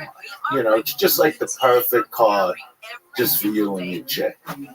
Like there's a back seat, but nobody's ever back there. You know what I mean? And I never went for little sports cars. It's a big car. That's what I like about it. I don't give a fuck about BMWs, convertibles, nothing. I drive a Subaru. Yeah, you drive what's right for you. I've driven one since '87. Why stop now? No, you know what? It's what you like. That's what I'm saying. You know, I've actually had. I like the Cadillac. You know, I like the new SDS Cadillac. Yeah, that's a good car. But I don't want to drive 800 a month. Yeah, but well, I like the Escalade. The shorter Escalade is like muscly. You know what I mean? Big, can't see. Well, but yeah, see, I can't see. Everything's falling off. I can see. I could never. I had a truck for years in Colorado, and the right side always had dents. I had more dents on the right side. Yeah. I don't know what it is about the fucking eye. Well, I drove the truck for years, but I just got to this car. You know what I mean? It just feels good. Like I'm not like a 1 minute up guy. Like even though I got the car like a year ago, you know, it doesn't get old to me in 30 seconds where you treat it like garbage and you don't wash it and you know, I'm into it. Like the whole time I had that other one, I was into it. Not that this means anything. I just, you know, really appreciate the things I have. You know, it just doesn't get up. What? What? Why are you looking at me like that? I'm just happy you're here. What kind of car you drive? I drive a Jet. I wish I had your car. You know, no, but I'm just saying. But you love your car. Right? No, not as much as you do. I just had just a car. No, I really do. I like the size. I was screaming at the fucking salesman because I thought I'd maybe get a Charger. So I went to the same place. I didn't even realize in Vegas there's a Dodge dealership like 3 blocks from me. So I go all the way on the east side where I got the first Challenger. And the guy, and I go, I'm thinking maybe I'll get the Charger, you know. And, but, you know, I have 2, and I'm thinking that because it's 4 doors. So if I want to go out with my son, you know, they sit in the back, obviously. So I could get in the back. I hit my head, you know, because now what they do, they make that lower. And they bring the glass, the back of the window, like half over your head. So I said to the salesman, I go, why would they do that? So if it's sunny out, you're just burning the top of your head. Like, why wouldn't they? He goes, well, you know, I just sell it. I go, no, but you're the fucking salesman, you know, and you have no answer for me. You know, then I sit in the front and I go, is the seat smaller than the Challenger? And he goes, well, I don't know. I go, do you ever sit in a Challenger? And he goes, yeah. I go, you ever sit in a Charger? You know, and he's going, yeah. I go, and you can't feel the difference. You're going to stand here and just fucking lie to me now. You know, you don't know why the glass is the way it is. You don't know why the fucking seat is the way it is. You don't even have a color I'm looking for, but yet you're telling me we'll give you a good deal on what? On something I don't want? Is that what you're going to tell me now? And he's like, well, you know, we could talk to the boss. I go, talk to the boss about what? I go, there's not a car here that I want. He goes, well, we could get you any color that you want. And I'm going, there's no, do you understand? I go, a car is an impulse buy. I drove in here. I got in a certain mood. I go, all right, it's time to trade this one out. I'll get a new one, maybe the Charger, which makes fucking little baby seats. They go, because it's a sports car. And I go, and what the fuck is the Challenger? And I'm really yelling at the guy. I go, would the Challenger be, if we were in a fucking court of law, would the Challenger be considered a sports car? And he goes, yeah, I suppose. No, not suppose. You know, this is what the guy, I go, it either is or it isn't. And he goes, yeah, it's a sports car. I go, so you answered the question. So you know, I'm not buying the Charger because it's made out of shit. It's just a glass car as far as I'm concerned. It's going to burn people's heads off in the middle of the fucking desert. I go, and you don't have a Challenger. You got all shit colors, no fucking sky roof where I could open up the sky roof. Is that what it's called? Sunroof. This one has a sunroof? This one that you're driving now? Yes. Okay. Why wouldn't it? If that's what I was looking for. You know, so then I'm told by a friend of mine in Vegas, they go, there's a Dodge dealership 2 blocks from you for the most part. And you're going a half hour the other way. So I go to the other place, and there it is. One of a kind with the shaker, the whole fucking thing. And I go, that's the car. Just give it to me, you know, and take this. And that's the story of the Challenger. Because I know you like stories. But I really get mad at salesmen when they try to bullshit me. Because even years ago, a Cadillac, I don't know if they did this because of me, but I went to buy an Escalade EXT at the time. You know, the square back. So I'm looking at the back seat. Once again, the salesmen, they make like they know everything, so you got a question. You know how the front has the captain seat? Right. Nice high, you know, protected. So the back doesn't have that, right? And I go, where's the highest seat? Even in the regular one, not the EXT, I go, where's the high, you know, backs on the seats? Well, no, it's got the little thing. I go, the little thing for what? When you stop short, kids can just break their necks? That the head is above that shit? I go, so Cadillac is just going, fuck you, the adults count, but the kids, fuck them. Right? Fuck anybody in the back if you happen to have a fucking fender bender and your neck breaks off. You know, I go, is that what you're telling me? You know, for the 3 cents more it'll take to build the fucking car for the 90 or 100 grand that you want for the car. You don't get to support your neck. I got to worry who's in the back fucking seat if somebody bashes into me because you said, fuck that. Fuck grandma and grandpa, right? Fuck that. You know, I just fucking hate people because as I go on with life, just I realize how everybody's full of shit. Like, did you see me walk in here with any friends? No. Do you know why? Because there are no fucking friends. You know, my mother taught me that when I was very young. You know, and of course you got to read between the lines. You know, in life you go, oh, this is a friend, right? You know, sort of. You know, till they ask me to buy them a car, and then they're not a friend anymore. You know, then I just eliminate them from my fucking life. Because I don't owe anybody any fucking thing. You know, whatever I got, I fucking took in my life. You know, and, you know, people even say to me, like, yeah, I got to do this. Where am I performing? Oh, tomorrow I'll be at the Stand. Okay, which is, I just got to say it, on the 10th. And then also next week, the 17th and 18th at the Stand. And I'm supposed to say that. You know, they asked me, would you say that? I'm happy you did.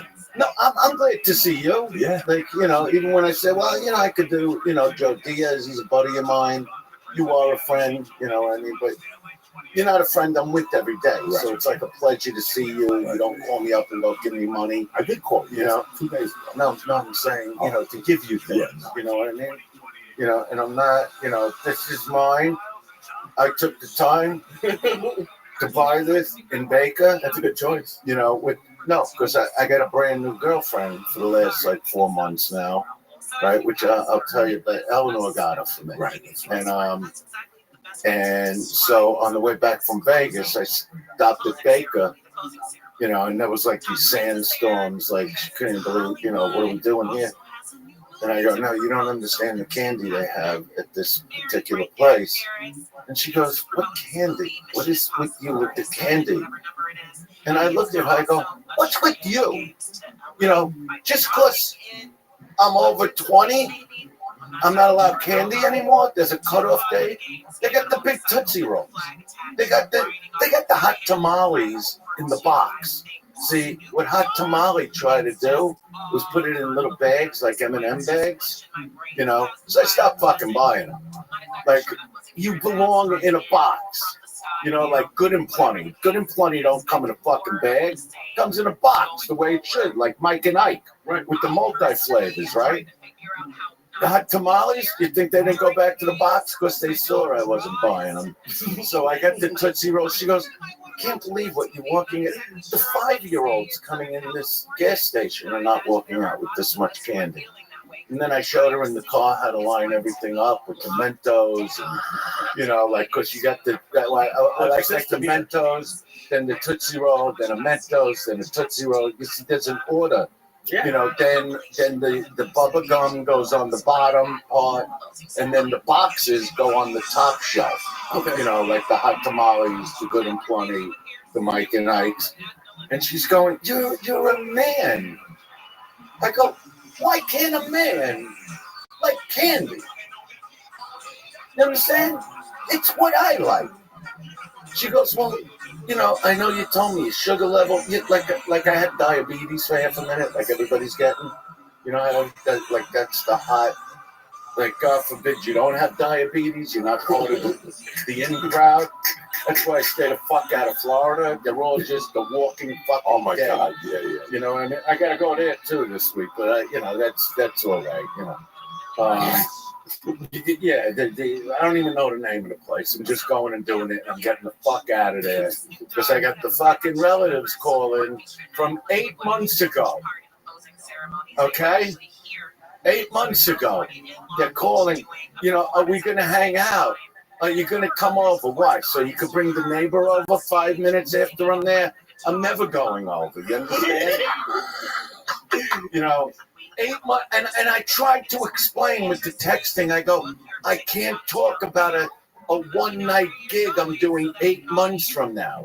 I don't like to think about when I gotta travel. I'm sure you're the same way. I don't want to think about it. What's in front of me? All you care is that's What's right.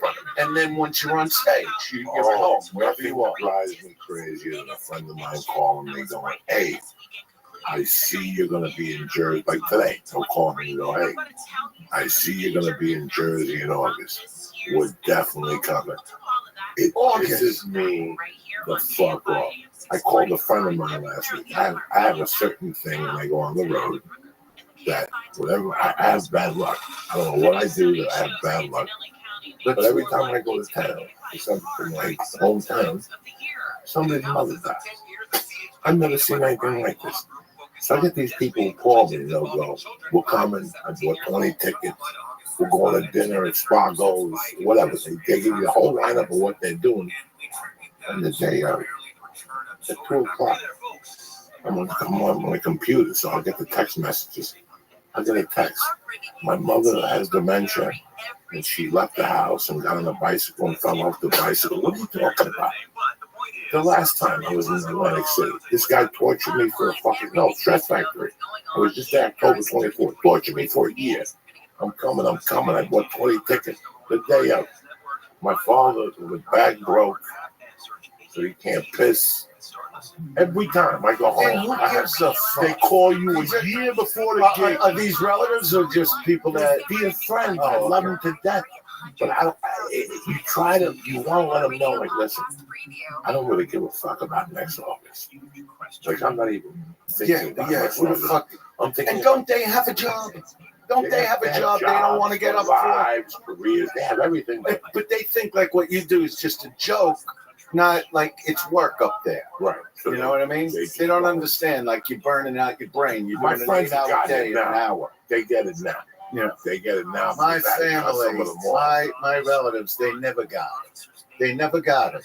Like when you know, because after they don't get the response from me, they get to my sister. Okay, and my sister tells them, like, this is for the last like 2.5 years. I was like single, so my sister would say, if he hangs out with you, by the time he's done, he wants to meet girls. He wants to have a good time. He doesn't want to sit there and go, so what's new? Who gives a fuck what's new? I don't care what's new. As long as they're all healthy and happy, God bless. Stay the fuck away from me. Who's left in Florida? You know, I got plenty there. I got Uncles, plenty. aunts. Yeah, cousins, and it's just like don't bother. And now I got a new girlfriend, so when I come there, you know, I want to be with her. You know, I don't need them staring and looking and judging. Get the fuck out of here. You know, put me on the list. What list? It's a shit house. You understand? It's a little fucking shit house that I'm having fun. I'm enjoying. Finally, like I made it like in '88, so that's like 32 years ago. Like normally a guy when they make it, like at that point they're done by '94. You know, it would just be old. You know, but I'm like, which Joey knows my career. I'm like one of those animals that just keep building it. So I'm finally at a point where I can enjoy my show. You know what I mean? Like I love, like I'm mentioning the Stand and Governors and, you know, all these little clubs that I'll stay on for an hour and a half because I'm enjoying the craft of being a stand-up. You know. And then, you know, you get like an asshole that wants to go, well, how come you're not at the Garden this week? You know, like, that's not what I'm doing. Like, even when I did the Roseanne shows, and that was giant.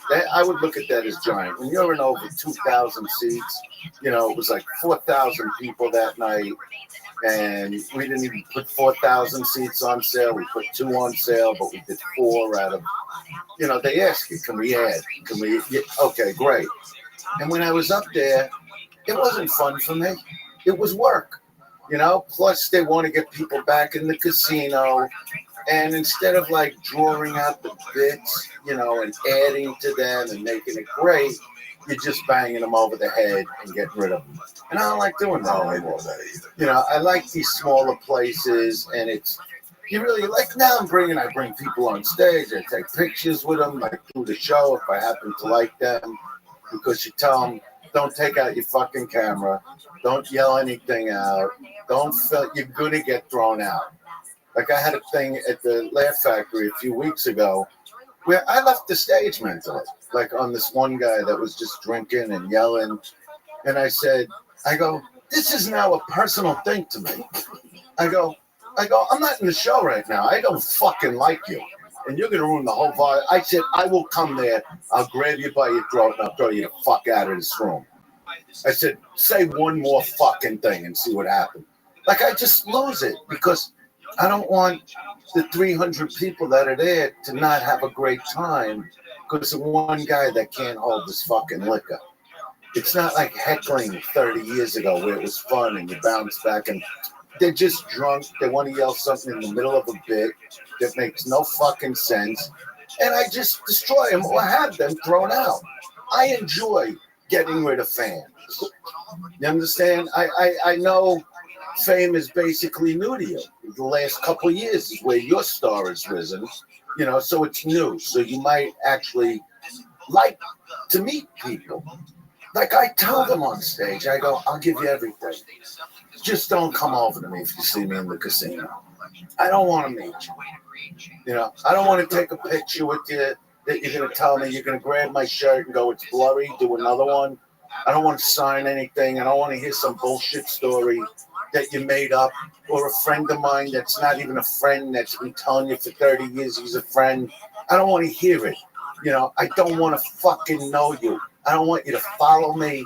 I don't need you on Instagram to me as like a goof, like I do it for fun, because it's just there to do. And I get Eleanor like at her worst moments, and I film her, and nothing makes me happier than to see her get angry at me. You know what I mean? It's just an enjoyable part of my day, and I could aggravate her, you know, and because she's great at being aggravated. You know, she hates her whole fucking life. So if I see her mad at me, I just hit the camera and I get whatever I can get out of her. And so that's enjoyable to me. But to meet somebody and hit, you know, remember when you came out with the poems? Yeah. No, when you first said and they start doing one, I go, I don't need you to tell them. I cut them off. Like I don't let them go through with the poem. I said, I don't want to hear my poem. I know my poem. No, but when you said, no, but I don't want to hear it from you. You don't know how to do it. You're an asshole guy. You're 60. Walk the fuck away. No, I'm not a people person.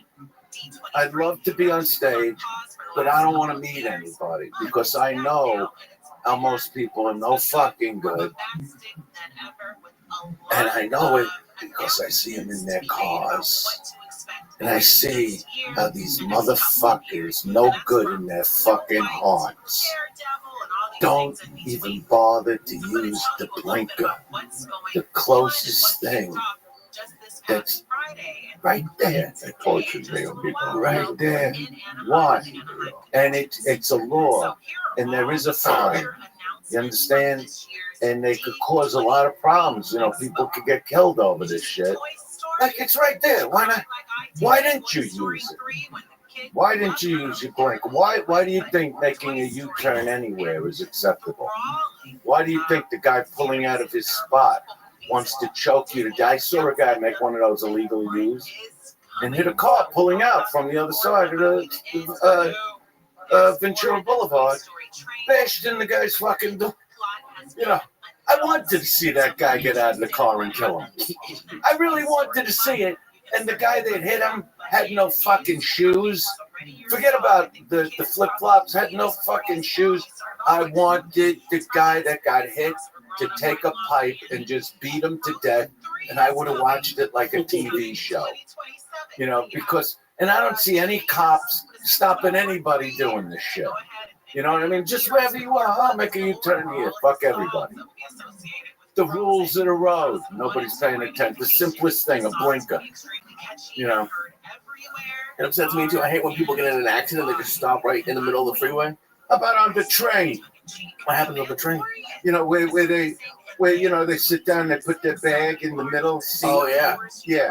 And nobody wants to move their fucking bag. Cocksuckers, as you would say. No fucking good. And then when you ask them, you mind if I sit there? And they make the face like you're doing the wrong thing. I paid for a ticket, fuck face. You no fucking good piece of shit. And that's why audiences need to be treated as I treat them. Look, I'm not begging them to come see me. I don't care if anybody comes to see me. I don't even want them to. You know? But if they're going to pay me money to be somewhere and people want to pay to come, I can't stop them. You know, I'll entertain. I'd be happier with 10 people a show. You know what I mean? I could stay up even longer, no pressure. But they keep showing up and it keeps getting bigger and bigger. Now I got this another, I was never going to go back to Australia, you know. So they keep upping the money, you know. I'm like, you motherfuckers, I hate them. You understand? Like, you know, and everybody go, oh, you'll have a good time. I didn't have fun the first fucking time.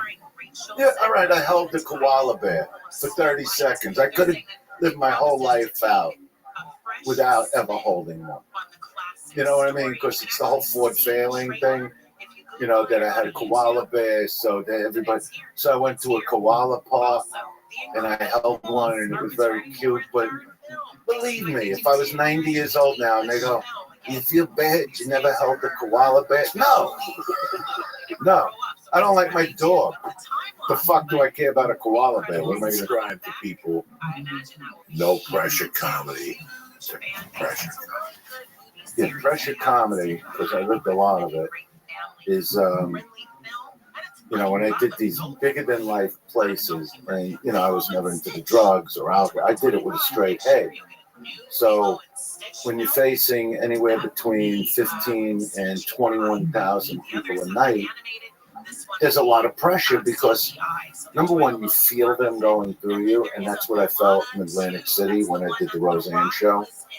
Like, you feel the energy of the crowd going through you. Like, it's just too much, you know, and I trained every day just about, but even back then when I was 30, I would feel it, you know, and it was just too much because I did, you know, so many tours. It was, you know, it was, you know, hundreds of shows like that.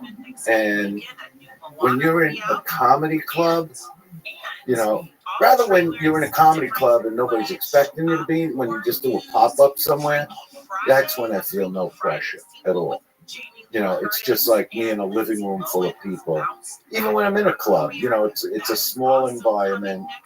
You can really feel your laughs. You can really stretch out your material, whatever bit it might be, and you come on stage like pleased with yourself because you got better at the bit.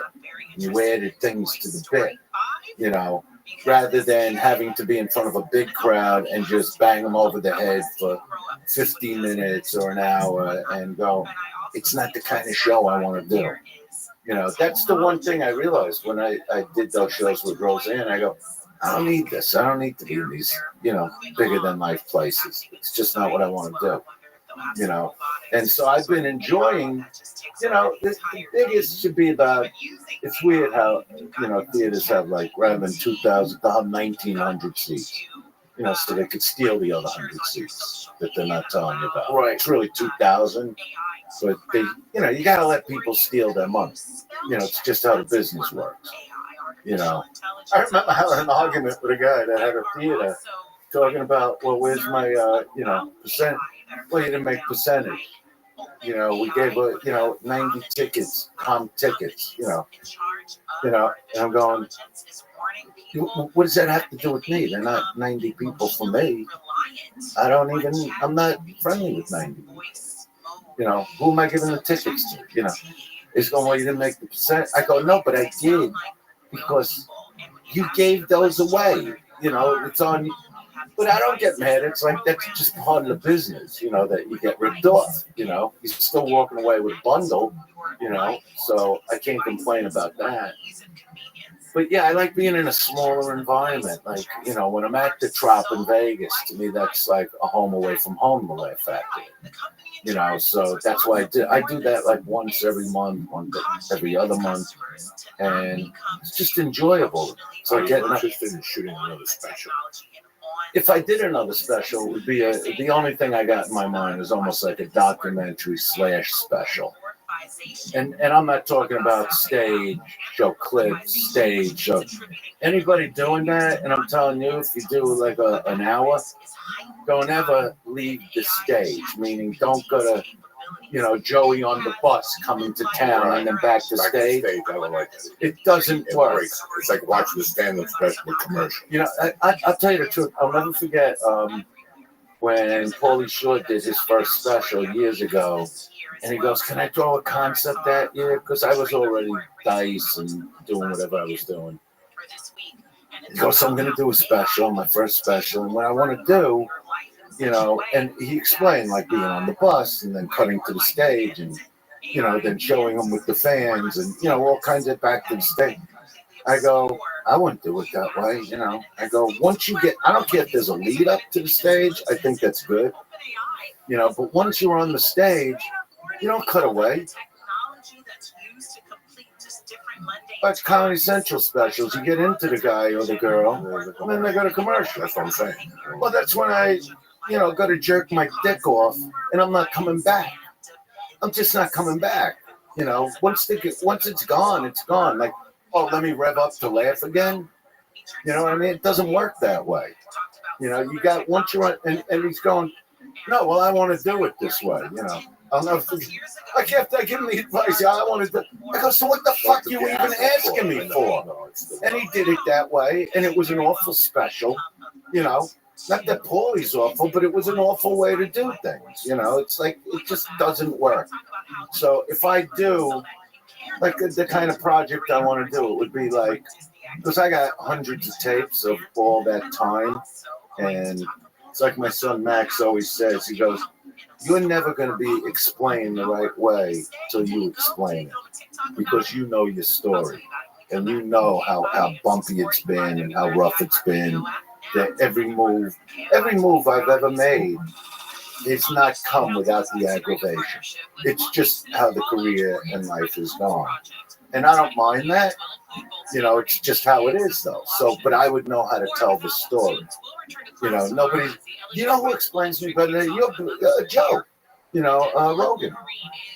And I love when he does this, when he has a comic on because they don't want to hear about anything other than themselves. And for whatever reason, Joe gets into talking about me to a lot of these guys, and they don't want to hear it. They're calm about it, but they don't want to fuck it. And the calmer they are, the longer he talks about it. It's the greatest thing, because people will call me and go, you got to see this clip from Rogan. Because, like he talks about, you know, how comics are doing arenas today, but he goes, but Dice, when you did it, you know, it was different. It was an explosion of the country. You know, and but he's not like, even, you know, I love Howard Stern, but even Stern never laid it out the way Rogan does. You know, because it was happening when I was doing Stern. Stern was coming up.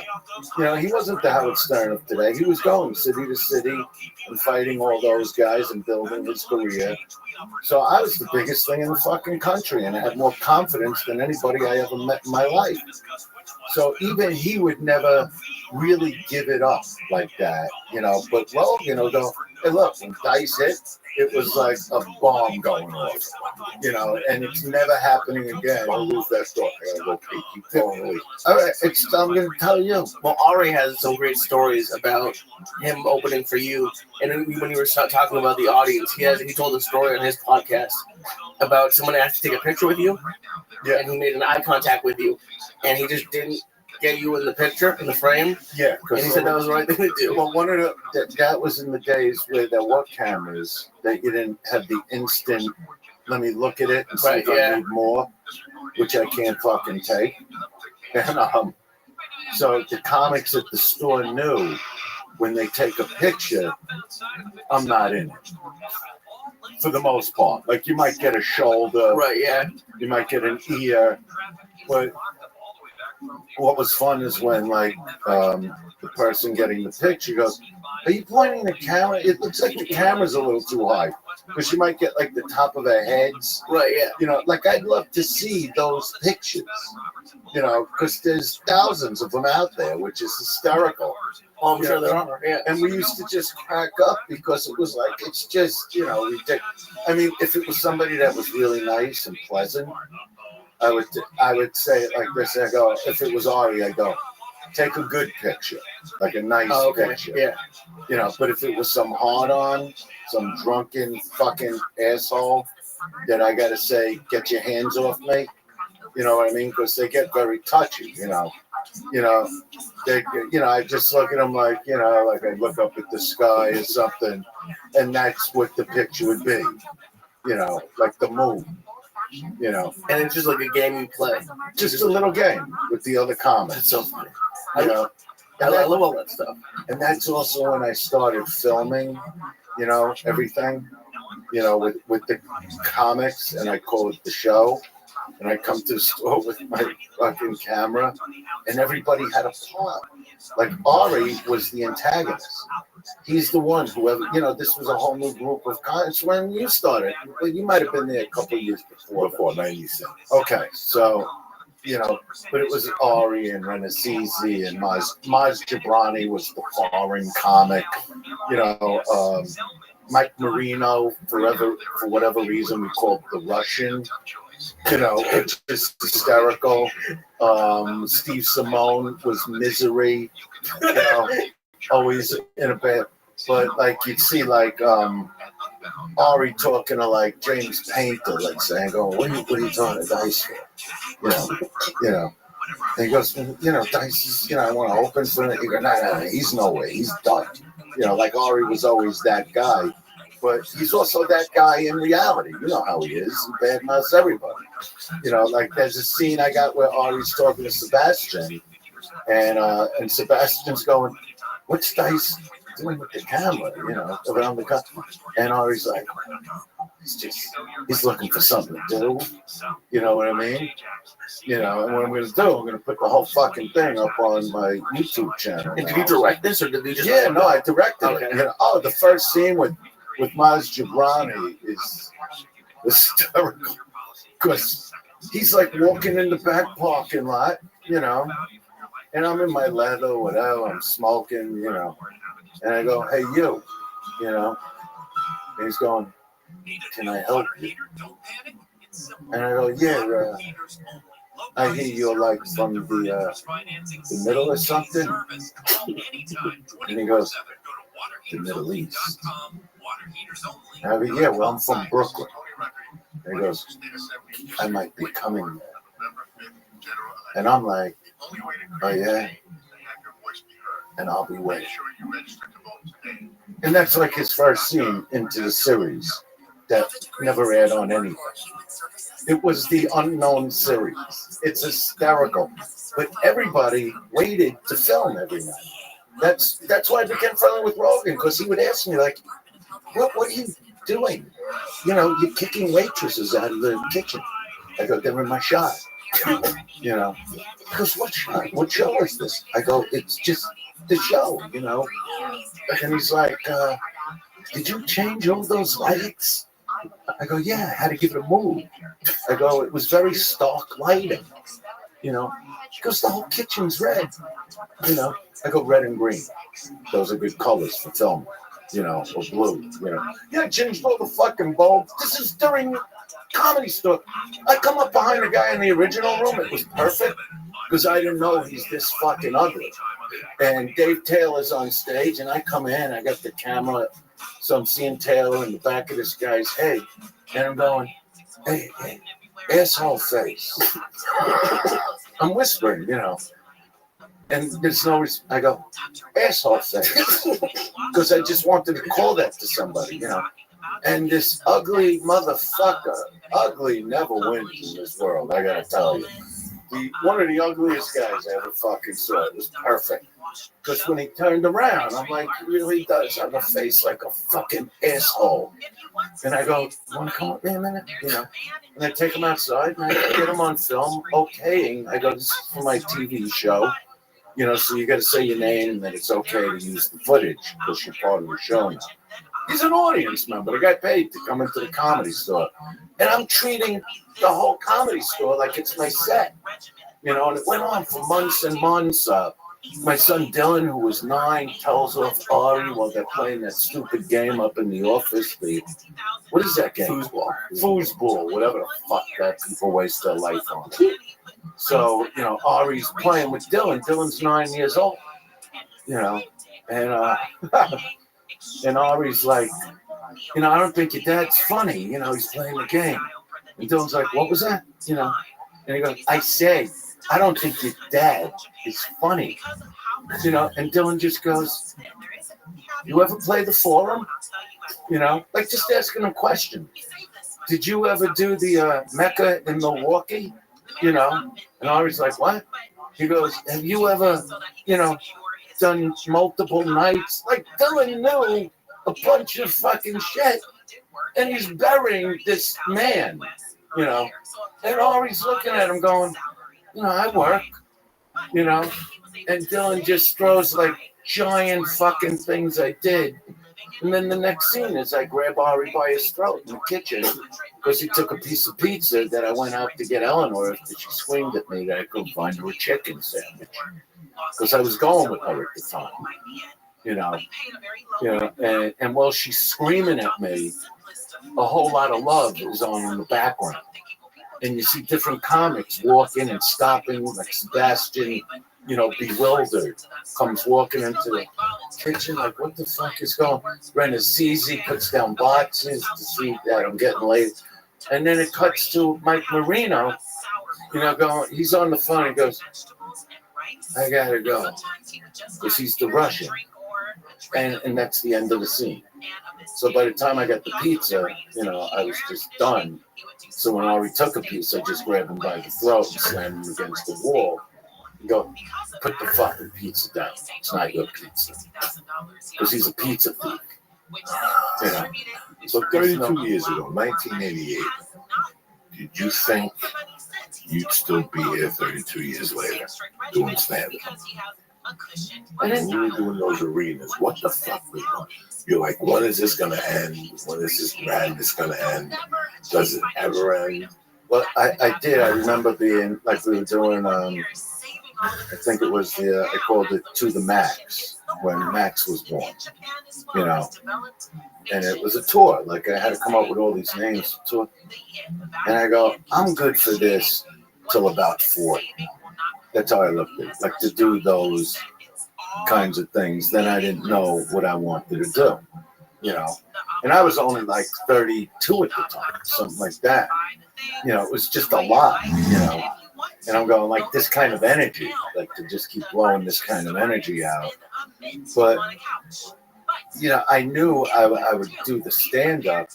I didn't know how I'd feel about it, but I would be interviewed like that. People will go, where do you see yourself 5 years from now, 10 years ago, 10 years from now? And I would talk about probably more movies. You know, that was more of the going to be the stepping stone of what I wanted to do. But, you know, I went through a lot of blackballing because of the controversy of Dice. All the stuff that the comics are dealing with today, I went through alone. You know, I was the only guy getting attacked for my language and my subject matter, you know, and the only one that, you know, ever stood up for me was Eddie Murphy. You know, every comics I knew, that's why I say there's no fucking friends. I'd see him on morning shows, bad mouth. I'm buddies with this motherfucker. You know, it was unbelievable to see all that go on, but it wasn't going on to the country. It was going on to me. It was an attack on me. And I would just get angrier, and then I would get nastier on stage. You know, like my gay material back then was just funny jokes. But as the media kept attacking, I'm like, well, I'll just give them what they want now. You know, and that's where I came up with, like the jokes were funny because I would talk about, I don't do it anymore, like, what was the gay jokes? Well, like I talk about the transgender thing today. I go, but years ago I called them trans testicles. You know, you meet the girl. I said I would talk about the gays and the bis and, bisexual, you either suck dick or you don't suck dick. What do? Wake up in the morning, flip a coin, heads I want, half white tails, falls across the nose. And then you got these other things, I go, these trans testicles, you know. What is this? You meet the girl of your dreams, you wine her, dine her, take her home, you put your hand up her skirt, you're holding a tree trunk, you know. So back then, the half chick wasn't popular. You know, like nobody even knew what the fuck it was. So people would come after me for that, you know. So now I do a whole bit with, you know, of course, Caitlyn and that whole thing. And I go, but when I discussed this years ago, you know, I was just looked at like, what the fuck is this? You know, but I saw it all coming, you know, and I was just under constant attack. So then I added on, I go, and then, you know, when they get the AIDS thing, you know, they can't figure out where it came from. Because now I'm angry at the press. Now I'm going to do nasty stuff. Because the trans testicle, the bisexual, it's all fun bullshit jokes. But now I go, so then they get the AIDS. Oh, I can't figure out how I got there. What do you mean you can't figure it out? You're walking around with shit on your dick. You're bound to pick something up. You know, and that's when the media would go fucking berserk on me because AIDS was just happening. And, you know, and I'm like, hey, you're going to fucking come after me like this. I'm not going to show you any side of Andrew. It's all Dice now. Fuck yous all. How did Eddie stick up for you? Oh, Eddie came out on Arsenio and said, I don't care what anybody says about him. He's the funniest guy there is. I'm going to see him at the Forum. You know, it was pretty amazing because he also pulled. Eddie used to come over to me. See, I'm glad what's happening for him now. You know, because he's the greatest. You know, from movie star to comic, just the greatest. I'm driving down over Laurel Canyon, like going towards Melrose, and Trini's with me, and she goes, "That's Eddie Murphy." He was in a little Mercedes sports car convertible, and I'm in a 1970 Cadillac convertible, which you would love, you know. And he's going, pull over. And I pull on a side street. There's a million cars coming. You know, it was great. Like, that would have made a great picture, you know. Yeah. And she's sitting in the car, and then he gets out going, don't you let them fuck with you. don't you let them fuck? Because he used to come over to me at the Comedy Store. He'd come there with 20 guys when he was, working on his stuff, and he'd walk away from his entourage. He just dug me, and what I do. And then when I took off, it baffled him. Like he even said to me, he goes, how do you draw 20,000 people a night? Because it just wasn't something comics did. And he's about as big as it would get. He did, like if he did the Garden, he did like his concert in the, it was called the Paramount at the time. It's 6,000 seats. Carlin did a concert there, did a special there. I did the sports arena. I didn't do the small room, which was amazing to do that room. But comics weren't thinking, I'll go into the big room. I'll go into the basketball arena. So he goes, how do you sell 20,000 seats a night? I go, what do your movies make, $400 million? I'll switch any day you want, because he was amazing, and still is. Like, I love what I would call his resurgence now, because we all know Eddie Murphy doesn't need money, but if you're in this business, you like to be relevant, and like, to me, that was even the thing when I took Roseanne out with me. It's like, she never has to work again as far as money goes. But what they did to her, I felt, was just wrong, what the network did. And she just wants to feel relevant. So that's why I started doing some shows with her. That's what that was about. Did you watch Dolomite? Yeah, I watched half of it.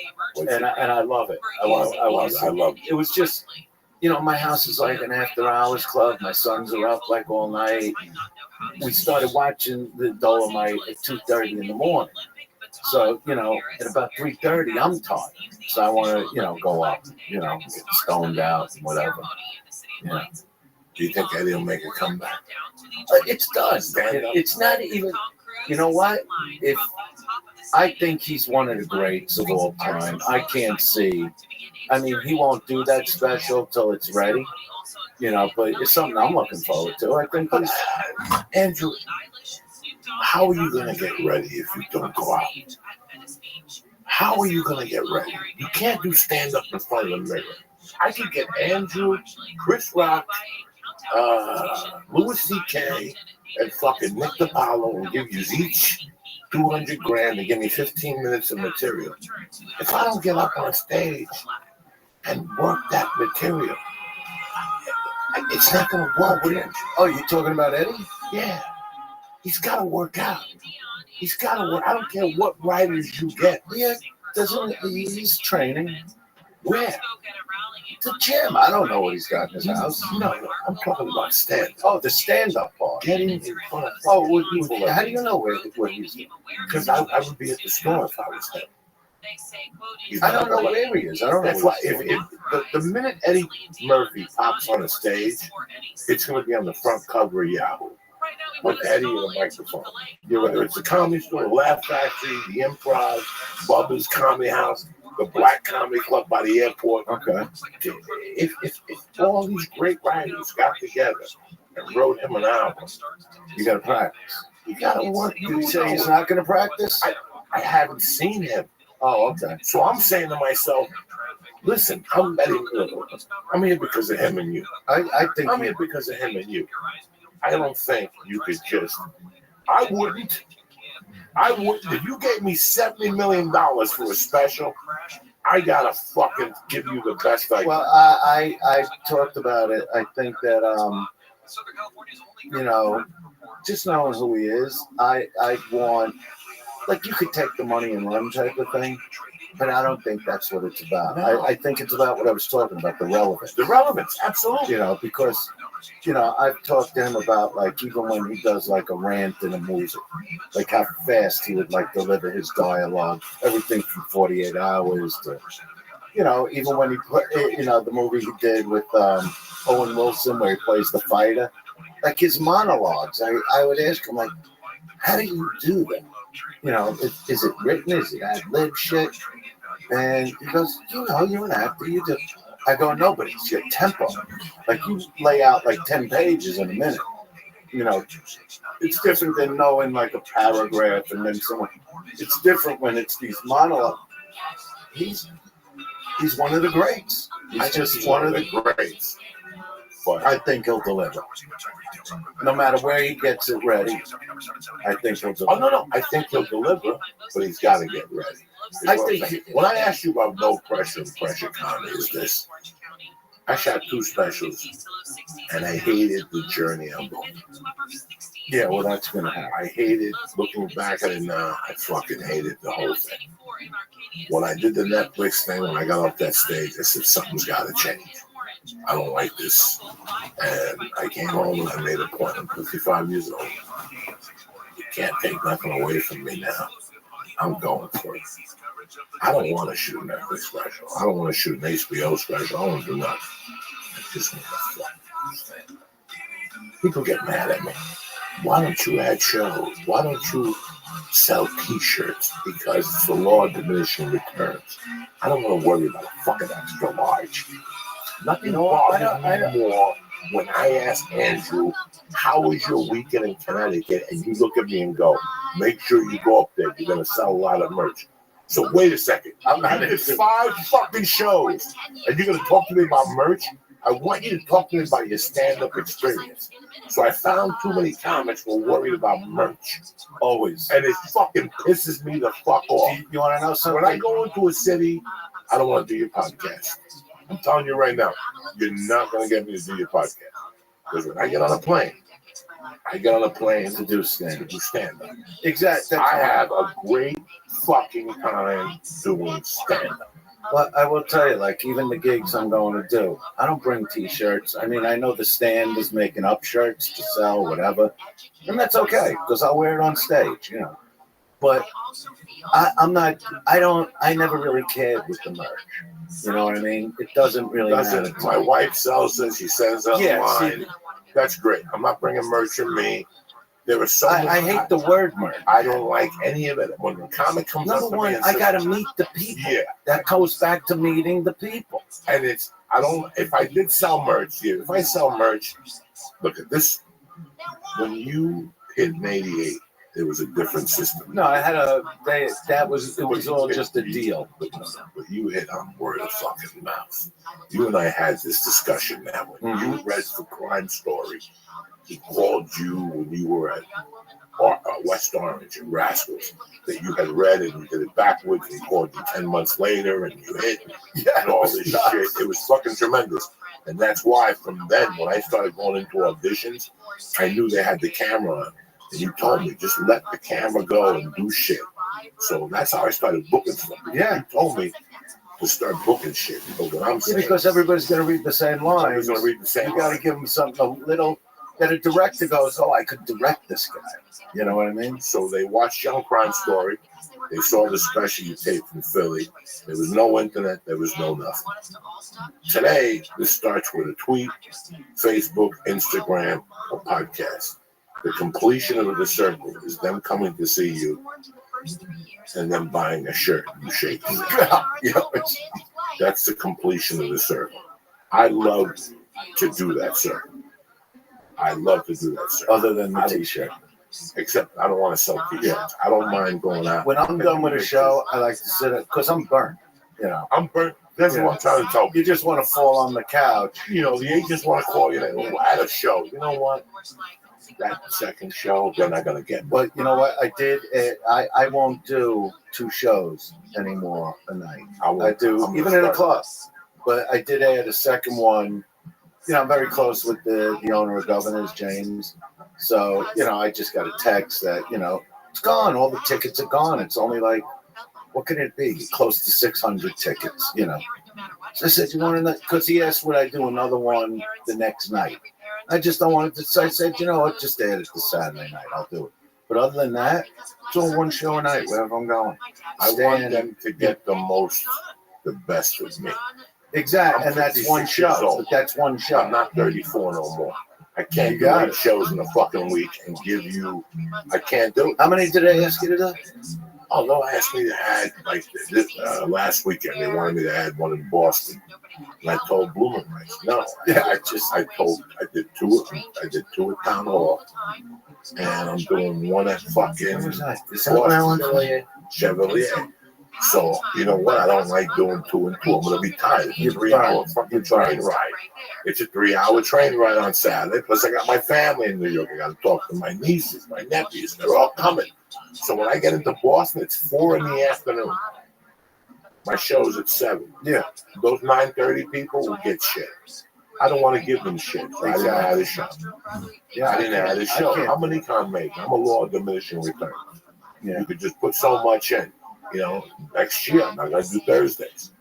I'm leaving at 5 at night, get into your town at 11, 12, eat something, smoke some dope, get up and do 4 shows and get the fuck out of here. Yes, even 4 sounds like a lot to me. 2 and 2 or maybe 1 and 1. Yeah, I like the 1 a night. 3 nights is pretty good. I don't like 1 show a night. I like Thursday night off so I could eat.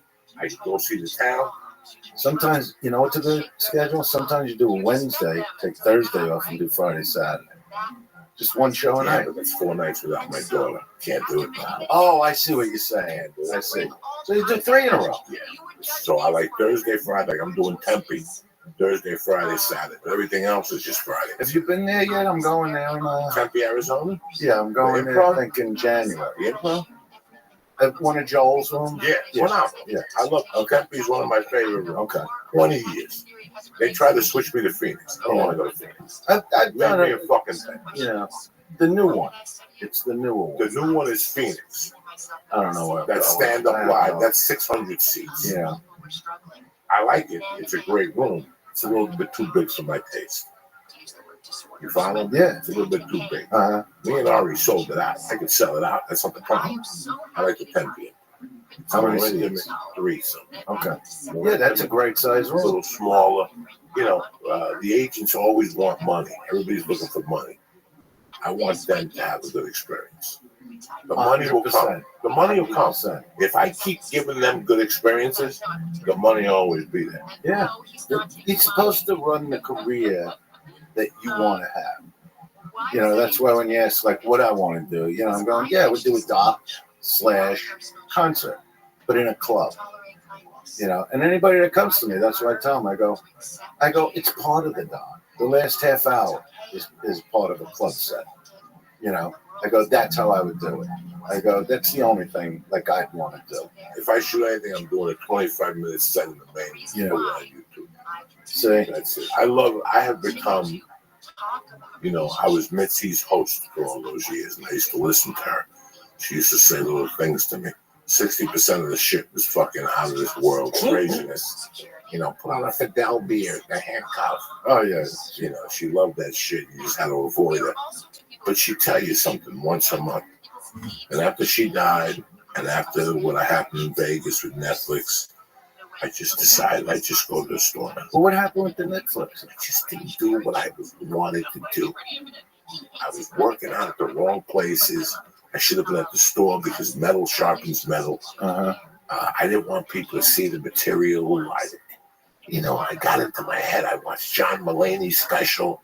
All of a sudden, I'm thinking I should be John Mulaney and be clean. I want to get You went through this? I went through this whole thing for no reason. And I got on that plane from Vegas, and I changed everything. And you ask Eleanor at the store now, whatever comes out of my mouth comes out of my mouth. I could care less. So did Netflix give you pressure to clean it up? Was that? No, not at all. Netflix didn't. Netflix was great so all it the was way you. through. It was me. It was faulty wiring. You can't be anything but you. That's what it's and supposed to that's be. what I didn't do. And now, I never watched that full special. I watched like the first 8 minutes when it came on Netflix. I shut it off. That person would never come back again. When I go up there now, I'm a bolt of fucking lightning. I don't give a fuck what comes out of See, me. and I like the original one. You like the main. I love the original. That's my like. But there's so much action now in the main room that I've gotten good at it. Yeah. I just, to me, that's like doing a concert. Yeah, the main the main one was like, it's big. You got to be big. No, but I'd rather be. But it's training. It also trained me for divas. You know, I'm doing a lot better in divas. I'm the so original. you're doing a lot. I'm the original guy. Yeah. I'll live in that. When I get my wake is the original. All right. Okay, there's no venereal funeral. Why do we gotta go to the morgues? Because it's the truth. I want to be buried under the fucking stage at the original. All right. Like, you know what I'm saying? Wait a minute. I think we got a guest. We got a guest. We got a podcast to come in. Get in here. Who did she want to meet? Who's this cute little girl? This is my daughter, Andrew. Put that thing on. Oh, yeah. No, because I got her something. Okay. I got her something. That's right. Look, we got you, I Mercy. never share my candy because I love candy. What's your name? Mercy? How old are you? 6.5. Look at you. You look like you just get. What kind of class were you just on? Yeah, come closer, so you know. Yeah, so you can tell the people. So my class was just movie time. And it's called Teen Bully Busters. It's like we don't really earn votes there because it's not really their thing. But they teach you like keep bullies away, right? Yeah. Show with mom. Mama put the targets up.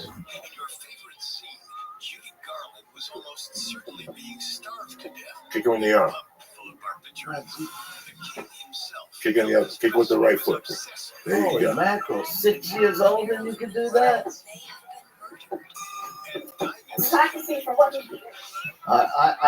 I wouldn't mess with you. I might hire you to be a bodyguard, though. All right, that's it, Mercy. Calm down. Doesn't it make you jealous that she's not out of breath? It's amazing.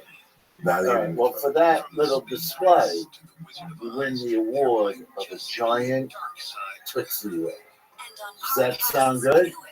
There you go. That's for you. Say thank you, Uncle Andrew. Now, where do you know Uncle Andrew's from? No, A Star is Born. Is he your favorite in The Star is Born? I can't believe that. There's one of the songs that I know called Shallow. I remember that song. You like that song? Huh? You like Lady Gaga and Bradley? But he was your favorite, right? That's funny to me. What made you the favorite? Why am I the favorite? Because my parents just said that you actually were so my uncle and I just it just made me was my favorite character. Wow. Dad, well, so it's so great to meet. I'm glad you came over here. Yeah, no problem. Is that what you just said? That's a story. You know. And how you doing? I haven't seen you forever. Amazing. You look great, by the way. Yeah, I know your parents for a long time. Long time. Like I was like, I think 9 years old when I met your dad. No, not I wasn't that young. I wasn't that young. But for a long time, 30 years around that. You know what I mean? When my hair was black, but like for real.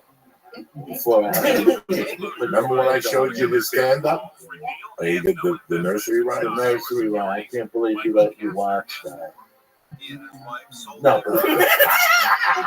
but you know what? I you know what agents are because of his dad and everything. So my agent, when I met his son, he was only 5 years old, and he had all of those memorized.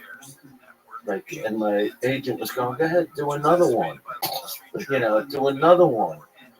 And what was funny is that at his bar mitzvah, this kid's Jared Office, his name, I made a tape where I'm wearing the Dice Rules jacket, and I thanked Jared for the bit that put me over the top. And then you see him in my kitchen, because I film everything, doing the poems at 5 years old, like almost like he's teaching me the poems, And now he's 35 years old. Yeah. And there's your jacket. She does a podcast on Tuesdays, Andrew. It's called Science with Mercy. And this week we did You're a very turtles. smart girl. I could say pretty. Yeah, you gotta know all that bully stuff. Keep all the guys away. For you want to grow up first. Just keep learning that. You're really good with that stuff. It's up to you. Brought to you by iHeartRadio and the Ad Council. There is a disciplinary difference between men and women. I mean, there's some biological differences. Oh, the kicks, everything. You gotta protect your father. You know what I mean? Like I said it with some other class, and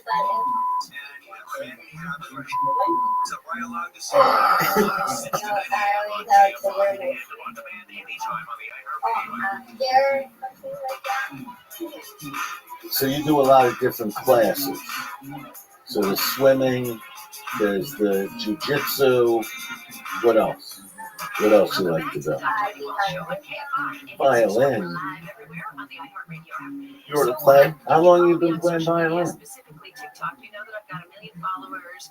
You know, probably if you've been following me for a while. Kindergarten? That my brand is slowly Wow. in transition. So here's the thing: when you get stuck in one Thank you, space Dick. on social media, it becomes everything.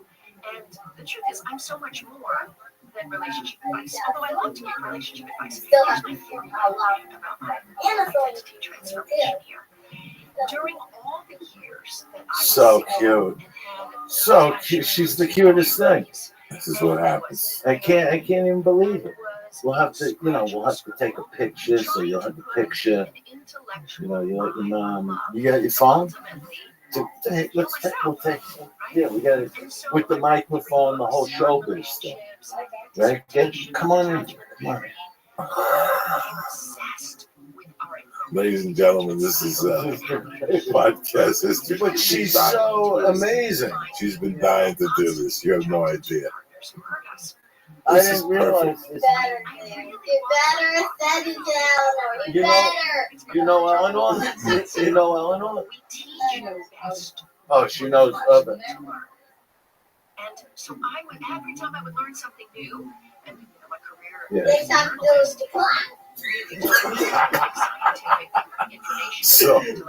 So you're at the stand tomorrow night. I'm at the stand tomorrow. I'm at the stand on the 17th and 18th. Tickets are on sale. We added a show at Governor's on the 14th. Where else am I going to play over there? Florida Vinny's. What about Florida? You're there. Why do you keep bringing? I'm sorry. Why you keep? I'm Jewish. I have to bring up. All right, well, that's just Florida happened. Okay, I'm sorry. You're right. See, you don't know what you're doing. I'm my mistake. Mercy knows what We should let Mercy talk. Yeah. Speaking of play, I also was in the play called Alice in Wonderland. Alice in Wonderland. Did you see the movie is on On Disney Plus. Well, I think it's also on HBO You now. just I watched saw it last night. Just watched the new one with Yeah, like the newest version. right. And my other fingers that was and also they couldn't fight with the big head. She's so good. Johnny Depp did the one. We watched that one the other night. You like Johnny Depp? I know him. You know that? I know him. If I see him, I'll tell him you're a fan of his. You like that idea? Who else do you like? I'll tell you if I know them. To keep it happy together, right? So we're going to talk about whether a relationship can survive cheating, 10 topics you should be talking about to make your relationship stronger, etc. Yeah, she's got to change her name. And Lady Gaga? Lady Gaga, right? So on TikTok lately, I'd circle around. I say this to my students too. I get off on side railroad trains of stories, and then I circle And actually was in a Disney amusement too. So on my TikTok, There's a doing lots of videos Oh, okay. And they're playing next week at the Forum. You taking her? She asked, but I can't take her to the Forum. There are animals down there. I'll do Yeah, She's so great. I'll do it when I'm a teenager. Oh, she's ready to go. Yeah. Yeah, she's just, she's full of personality. You're amazing, really. Yeah. All right, you got good parents. They're teaching you the right things. You know, my parents only taught me to wear the fingerless gloves. You know, they said, and you got to live in warm weather if you're going to wear fingerless gloves. Well, that was something you said, but again, I took your lead. What? What, handshaking? No, you were talking about how you took a breather because you wanted to raise your kids, and I think I have 2 sons. A lot of people in Hollywood, and we've known a lot of them, have kids as comedians, and you see the kids 20 years later, the kids are jacked up and messed up.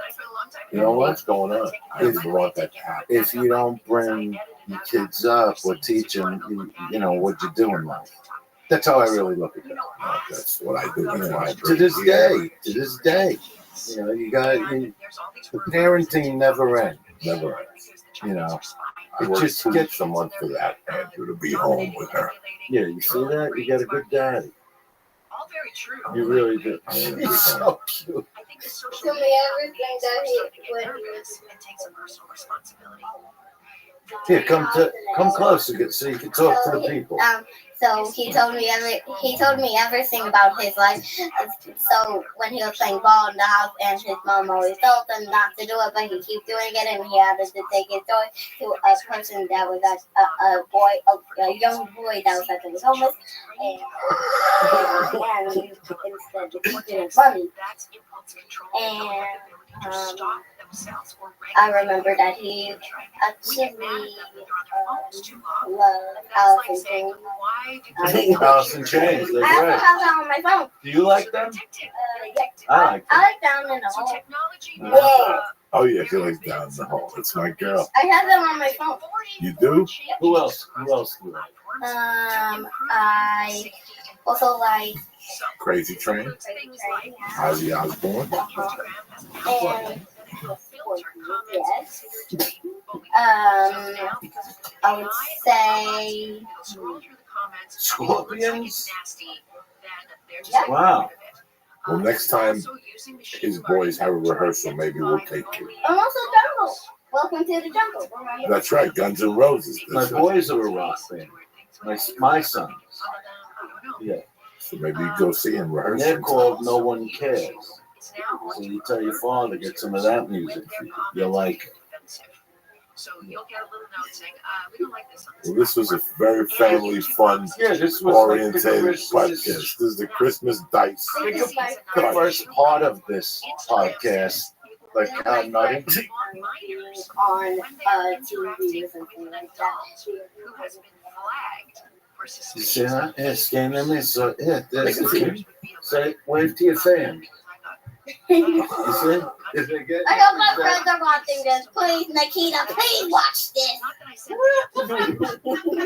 Nikita's one of our friends from the second. All right, sit down, honey. Let me wrap this up, my little angel of love. This was great. I'm glad we were able to get together. The holiday podcast. This is it. The holiday. Nice's holiday podcast. This is This is the universe. Thank you. This is the family win. I love you. Same. Definitely gonna do that Dixie with. Okay.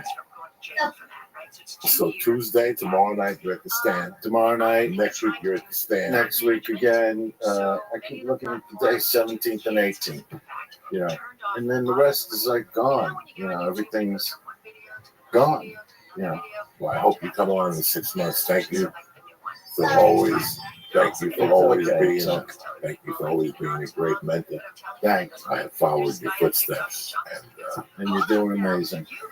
just happy that you're still around. I love you with all my heart. Thank you. Tomorrow night, the stand. Next week, the stand. I'm at the Ice House the 21st for Christmas with Uncle Joey, and then Calusa the 27th, and San Francisco Performing Arts Center, I think, on the 28th. Go on the website. And without that, I'll see you savages Wednesday. I want to thank the legend, the heavyweight king of undisputed king of comedy, Andrew Dice Clay. I want to thank Mercy Diaz. I want to thank the Christ Killer. And most importantly, I want to thank you guys for supporting and the whole thing. I'll see you guys Wednesday. Stay black. And now for a word from our sponsors. All right, I want to thank Dice. I want to thank my daughter Mercy for crashing the show, my wife, And I want to thank you guys. But before that, I want to talk to you about a few things. I don't know if you've heard about Martin Scorsese's new epic movie, The Irishman, starring Robert De Niro, Al Pacino, and Joe Pesci. And my brother, Sebastian Maniscalco, as Crazy Joe Gallo. If you haven't seen The Irishman yet, go watch it, okay? You'll hear from Charlie Brandt, the author of I Heard You Paint Houses. Find out how he uncovered Frank Sheeran's story. Learn why De Niro fell in love with the book and how they got Joe Pesci out of retirement. Get inside the look of the tricks they used to de-age the cast. Behind the Irishman is hosted by a member of the church family and my brother and one of the stars of the movie, Sebastian Maniscalco. So do me a favor. The first 2 episodes are out. The final episode is coming out next Monday. Spoiler alert, spoiler alert, spoiler alert. Watch The Irishman first on Netflix before you listen to the podcast. 13 million people can't be wrong. The movie's tremendous. Search for Behind the Irishman on Apple products, Apple Podcasts, Spotify, Stitcher, Pocket Cast, or wherever else you listen to podcasts. Watch the movie, then go Behind the Irishman. The church is also brought to you by, listen, this is the best Christmas present you give a man, all right? You ladies are sitting there, what am I going to give my boyfriend? What am I going to give my husband? This is it. Manscaped. You're going to give them the Lawnmower 2.0. It's called the Lawnmower 2.0 for a reason. They threw away the 1.0, the 1.0, and they upgraded the trimmer with skin-safe technology. For you momos in the back, that means it won't snick or snag your nutsack. You want them to lick your nuts? You got to shave that fucking thing. If not, it smells like fucking dead hummus. Manscaped makes a great gift for any guy. Trust me, grandpa, your dad, your boyfriend, your husband. Place one order and take care of everything you need. With the perfect package, you get the lawnmower and the safety razor. Plus, they're going to throw in the crop preserver, deodorant for your nutsack, and the Reviver. It's like the CGI in The Irishman. It takes the wrinkles out of your nutsack. It's a sprint that tones and refreshes your fucking nuts, and it keeps you cool. With the perfect package, you'll be smooth as a snowman. What are you waiting for, dog? Right now, the church family gets 20% off your first order when you use promo code CHURCH at manscaped.com.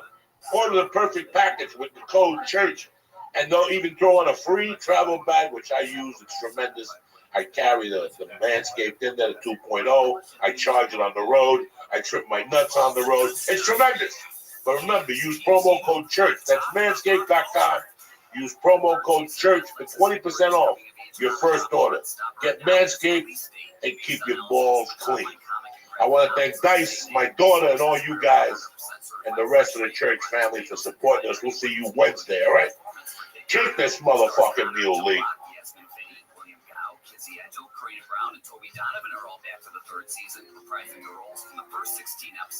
Greetings from Podcastville. It's Thursday, the 12th of motherfucking December. It's somebody's birthday. I don't know whose it is. It don't matter. The church is brought to you by Stance Socks. Let me tell you something, and I'm going to tell you one time. They're the most comfortable socks that I own. When I'm on the road, they give me pep in my step. If I know I'm going to go to Chicago Airport or Dallas or one of those airports where you got to walk for 20 fucking minutes, I put my Stance socks on. They're comfortable, and they support the people in your life the way they support you, all right? Get them at Stance Socks. They're not just comfy. They're going to turn heads. Do me a favor right now. The church family gets a great offer from Stance. You ready? Go to stance.com/church, and you'll get a free pair of socks with any purchase. Stance is the best way to get everybody off your holiday shopping list. That's Stance. Grab a pen. Capital STANCE.com/church and get your free pair of socks. Because if you're not Stance, they're just socks. You know what I'm saying? The church is also brought to you by one of the best gifts you can give right now. Listen, I'm throwing little things at you. These gifts are tremendous. They're affordable. And that people don't see them coming. Like the Tushy. You're like, Joey, what's a Tushy? It's a portable bidet. You install in 10 minutes by yourself. Tushy sprays water directly into that rotten fucking asshole of yours and removes the poop completely. So you're not sitting on fucking shit all day and bacteria that leads to nasty things like hemorrhoids, yeast infection, UTI are the most common. itchy asshole and skid marks. Do me a favor. Go to HelloTushy.com today, right now. It started $79. And Tushy's latest product, the Tushy Element, helps you get everything out. But start right here. Go to HelloTushy.com. Take a look at the selection of bidets they have. It's going to blow your fucking mind. You see something you like? Press in church and get 10% off your order. This is the motherfucking Christmas gift. Next time you look at grandma, think to yourself, what does that fucking bat smell like? And get her a fucking Tushy, all right? HelloTushy.com/church. Lee, kick this motherfucking mule. Dan Soda, what's the story? Dude, I think with the right music and you beside me in a car, you could talk me into robbing a bank. Oh, please. This is if we had the right playlist and you were in my ear. Shit. I love all this shit. When you just be like, do you want to go get that? I'd be like, this first federal is about to catch this. Oh, they're done. And I got the voice. That's what I used to do. Really? Just before I did anything evil, yeah, I'd get in the car and blast some fucking music, just get fired up. Yeah. Sabbath, bloody Sabbath. I want revenge. I want blood. I'd walk around and I'd crawl in through a window, take your coat and leave. Spotify should get playlists to incarcerated people just in what they hyped up on. You know what I mean? Can you imagine seeing those things and be like, this got me to murder a family of 4. And you're like, oh man, look at that playlist. It's fucking crazy, yeah. And Charles Manson killed himself. Manson could do a Spotify playlist. What's happening, brother? Dude, thanks for having me, man. It's nice to finally, I'm a fan, so it's nice to know. I'm a fan of yours. It's funny. You have a great resume. You did the stand-ups on Netflix. Yeah. You've been with Comedy Central. But it's so weird. When you got into comedy anytime before 2000, your goal was ultimately HBO. And then it just went away. Yeah. They started putting on George Klein and all these older comics that, yeah, they're interesting, but they really weren't relevant. Nobody wanted to see them. Yeah. And I appreciate what HBO was doing, but it wasn't getting nowhere. Netflix came along and stole the show. Yeah. HBO sat there with their dick in their hand. They don't know what the fuck to do. You know, we all grew up on HBO. Yeah, absolutely. HBO was the epitome. I did not want to be on Showtime. Okay? No, that was in the beginning. HBO was the first round draft. HBO was the first round draft.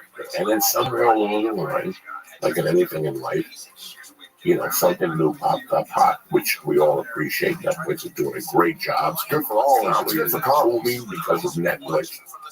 But now HBO is saying, you know what? I think we're going to regain what was once ours now. Yeah. It's free game now. I think we're going to do something different with specials, blah, blah, blah, blah, blah, blah. So I congratulate you on that. That you got to the top floor of the specials. I mean, you did Comedy Central, Netflix. Yeah, getting the... And I'm not putting Netflix down on Comedy Central. No, I'm just saying that, you know, Central started in 91. When Comedy Central started, you know, one of the first shows they had that was big was Politically Incorrect. Yeah. Which later moved on to ABC, which is now Real Time with Bill Maher. A lot of people don't know that. Yeah, growing up, Comedy Central, I think like I'm one of the first generation of kids that grew up with first cable, but then you had Comedy Central. In 91, I was 8 years old, and I was able to watch a bunch of comedy that, you know, I would have never had access to before Comedy Central. But HBO was still the thing where when you got the free weekend, you would try to take whatever specials you could and watch it. And I remember being a kid and seeing like those half hours, like Chappelle's half hour, Patton Oswalt's half hour from the mid-90s. And you'd see all those. You'd be like, man, this is the shit. HBO is, because you knew they were unedited. Comedy Central was still cable. So then even Chappelle's Killing Them Softly and all those kind of specials were, you know, both the rocks. Getting one was like, oh, fuck. It was great. There was like also like this pressure. Yeah, was Bigger and Blacker HBO? Yeah, both. Bigger and Blacker and Bring the Pain. Because I never had HBO, and HBO for me was like a hotel on vacation. Yeah. Was like a big thing. Like, oh snap, we got an HBO. Like they're swearing in these specials. Yeah. Like it was a big deal. Find out what year HBO started. It had to be, if I had to take a guess, I'd say 73, 74. Yeah. I still remember my friends talking about a movie called Group 2. Yeah. Okay, and it was either the lead up to a film called Kentucky Fried Chicken, Kentucky Fried Film, or vice versa. 72. 72. It was the whole cast of Saturday Night Live before Saturday Night Live. Yeah. We changed John Candy. You see who the cast was? Of the SNL in 72? No. That's good Kentucky Fried. Oh, sorry. Groove Tube. If you look, So this is basically like you're like seeing like a mixtape of comedy. no, this was not stand up. Yeah, but I'm saying like of improv people that are going to go on to be SNL. Right. This was Yeah. brilliantly done. Who was the cast? Ken Shapiro, Richard Belzer, who we just talked about, Chevy Chase, Buzzy Linhart, Richmond Bear, Berkeley Harris.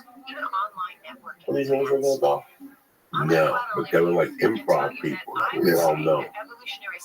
And, you know, it's just sketches. Like Kentucky Fried Movie was a sketch. They were in a courtroom, and fucking all of a sudden the attorney opens the briefcase up and takes a dick out and puts on it. And he starts saying, we have another planet and all this shit. When you're 12 and you start That's what you want to see. 18 kids, Yeah. it's hysterical. Yeah. Another scene of 3 black guys playing dice, and a white guy walks up, puts a construction helmet on, and he looks at all 3 guys and he goes, niggers, and he runs and they chase him. Yeah. And then it shows, you know, but the moral of the story is Kentucky Fried Movie, 72, you said? Well, HBO started in 74. 74, so I was 11, that was correct. And that's, SNL started in 75. I was dying to see it. Oh, yeah. Okay, so the word on the street was Groove Tube had a scene where a guy chased a naked woman, but it was on HBO. Again, nobody had HBO. No one had I still HBO. remember. It's brand new. So I still remember sitting my mom down, Cuban mom, yeah. and like breaking it down for her how I needed HBO for school. You know, because they don't know. They're watching Telemundo. Wait, you pushed a subscription to a pay channel for a titty? Oh, yeah. Yeah, that's I'm like, brilliant. Let me talk to you. That's big thinking. It had to be like $14.95. Yeah. We'll do it on one condition. We split it. I was like, fine. So I had there was a box. You had to get boxes in those. Yeah. It was a box with a switch. And it was like 1 to 14, 14 to 28, 28 to Yeah. And those were channels. Yeah. And then there were porno channels, Lee, on like 56. But they would come in slanted. Yeah, scrambled. They'd come in scrambled. And you had to scramble the button. And you catch like the pussy and you'd start jerking off. Then it would go away. Yeah, you just go and get glimpses of it. I still remember putting my mother together. That's so for HBO, her going out, the Groove Tube being on, and me sitting there, underwear off, ready to bang this motherfucker out to the fucking groove. What a space shuttle. And it was just a scene. Yeah. Did you, and there was no way, like now there's DVR, now you can rewind TV, Right. but then you had to almost, That's it. it was timing. It was all timing. There was no DVR, there was no VCR. You couldn't see something and backtrack it. You couldn't see something and be like, let me go back, now I'm going to jerk off. You're like, I have to get ready to jerk off to this exact moment. Like Woman in Red. Yeah. Woman in Red with the chick, the hot chick. She was the one from Weird Science. Oh, the one, yeah, Kelly LeBrock was awesome. Kelly LeBrock was pure heat. Yeah, Weird Science was a movie that could. Oh, Weird Science, she's beautiful. The one she did when she married poor Steven Seagal. Yeah. Steven Seagal ruined her fucking career. She was fucking beautiful. But I'm the generation of like the VHSs of those. So you would get like the VHS of Weird Science and then jerk off to the Kelly LeBrock coming out Out the shower. Oh and then you just be like, all right. And then eventually come and then Chet's on the screen and you're like, fuck out of here. Well, with me, one time, what's his name goes to ring her doorbell and she gets out of bed and she's naked. Yeah. And for a split second, you see her pussy. I still remember 1986 freezing that. Being so coked up, and just like trying to get a hard on her, just freezing, killing a black pussy. Like you didn't see the clit or nothing. Yeah, a little black bush ahead of her getting out of the window, getting out of bed and looking out the window, and then they don't show it again. I think the first one for me was maybe Titanic with the boobs. That was your first titty? I think so. I don't know. That's the first one I can remember being like, oh my god. But the first tit I saw was when I went to see The Godfather. And she takes the shirt off. Yeah. On the honeymoon. Like my head almost exploded. Like I was 10 and I was like, all right. Now I know why my mom hides those bras. I didn't know what a bra was for. Yeah. You didn't realize it was to conceal something great. And she didn't have good Apollonia. Yeah. Did not Apollonia was hot, though. She was beautiful. Monday, Tuesday, Wednesday. Tuesday, but she had like, she already had a kid titties. Yeah. Like, you know what I'm saying? She already had like 2 Mexican kids. Yeah. Like, you know what I'm saying? Like, the nipples look the aortas. She's on the comeback tour for her titties. On the comeback tour. So, like, that was, I just wanted to talk about HBO. Like, yeah, Schwarzenegger. And then my mother kept it. Just for the rest. Kept it. And, you know, you just started watching stuff. You got Carlin, bunch of Carlin, yeah, all Richard that Carlin. Like he did like 10 at HBO. Yeah, he did something crazy. But that's like, and then I lost. You know, I lost count. My mom died, and then we got HBO. Got me and my buddy in high school shipped in and got HBO. Yeah, for $200. You can get somebody to connect a pole, and he gives you everything. So the dude that lived next door to me, yeah, he was selling boxes, $250, lifetime subscription. I was just rated X, porn from China, midget porn, you got the upgrade. Rapes, you know, that happened on the street that people caught with fucking, you know, they had everything on there. Like, you know, with Argentinian news, yeah, you get weird shit. $200 one-time payment. Yeah. Then after about 6 months, they put a trap on your box. Then you would call them, they take the trap off. And I still remember the best month. It's weird. I saw Mike Binder last night at the store. Great man. He's awesome. Mike Binder's the man. Mike Binder's the man. And he had a movie called Hollywood Nights in 1981. Yeah. And it was, this was HBO only had. It's so weird how I put on TV now. And HBO has HBO 9. Yeah. You know, HBO Latino, HBO Dirty Comedy. HBO regular comedy, HBO Ukraine, HBO 1, 2, 3, HBO Trump, East and West. Yeah, East and West. Only audio. When I was growing up, it was fucking HBO, and they had 8 movies. I'm hoping they put mine on the original. Yeah, and they had 8 movies. That's it. And every night for a month, they played those same movies, only in a different order. So me and my buddy had a pact. We would come home at 12, walk the pass bar, shoplift ice cream. Like, we got, what do you have, 2 hours? I got 4 hours. What were the essentials? We'll shoplift the rest. Yeah. So we would like shoplift like salami and shit like that. We'd buy ice cream and eggs, and we'd go home and make the protein shakes and salami sandwiches on white bread, and we'd watch The Raging Bull, Hollywood Nights, and Thief with James Caan. Okay. Every day. So you just turn it on and you get guaranteed one. One of those movies was going to be on. Did every time behind it was going to be Thief, and behind that was going to be Hollywood Nights. Yeah, it was like 3 in order. So if you get Thief, you're like, all right, we got Raging Bull next. And hopefully, then they feel like dark for a while. Yeah, they started showing a lot of pussy. That is showing. Are you talking about Retro Diaries? Retro Diaries, that the Hitchhiker. The Hitchhiker. I don't remember the Hitchhiker. Hitchhiker was this lonely dude that walked on the road like kung fu, but he didn't know kung fu. He was just a dirty white dude that walked around and hot white women would fuck him all over. And it was like titties and bush, but they wouldn't show penetration. Yeah. But good. It's a lot of him holding her by the lower back. Right, like all that stuff. Yeah. And he would fuck her in a car. Yeah. Or in a tent outside, and they would do something along the road. And then she would leave him, and then he would walk in the following episode. Just fuck someone else. Dude, just dicking from town to town. That would come on like at 12:30 morning on Fridays. And then they had Tales from the Crypt. Loved it. Loved it. Tales from something, some little midget. Yeah, monster. the Crypt Keeper? Yeah, the Crypt Just Keeper. talking all that shit. Where you're like, and here's another one. Yeah, dude, I loved it. I was kind of the age where I hit puberty right as HBO went titty heavy, like with like Dream On, which was like a comedy show, but they would always show titties. You just knew at one point in the episode, you're like, I'm gonna see titties. And I was at that age, kind of like you were at, where you're like timing it out. You're like, all right, Dream On's on, let's get ready. And then the titty, and you're like, oh. But then we had tapes of like Cinemax movies, because Cinemax came along and was like, we know what you guys want.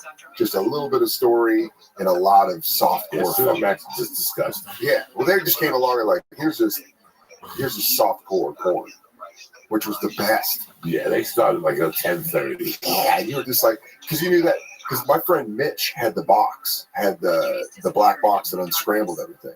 So you'd get the Spice Channel, but it was at my friend's house. And that, he You don't want to just watching porn with like 7 other 12-year-old dudes in the room. You're like, all right, I got to get at it. Everyone would leave. Everyone would just eventually like, get the fuck out of here. So everyone would go home and jerk off because you're like watching porn. And now kids just on their phones. They're just like, oh, like just look at porn. You gotta like find it like a truffle pig. You know, like dig for it. And I'm way overdoing it. Yeah, you came up. I still remember when you had to send the money order for $19.95 for 4 pornos and a projector. And a projector? And would you have to intercept it? You have to take it to somebody's house whose parents worked all day. So the box was laying there, and so you have to sit there and watch the mailman come. And once he put that box, the word got out. And pornos were not produced. It was just a camera with some broken down woman that they dragged into a room. It was just horrible. Porno from the 70s was really the Me Too.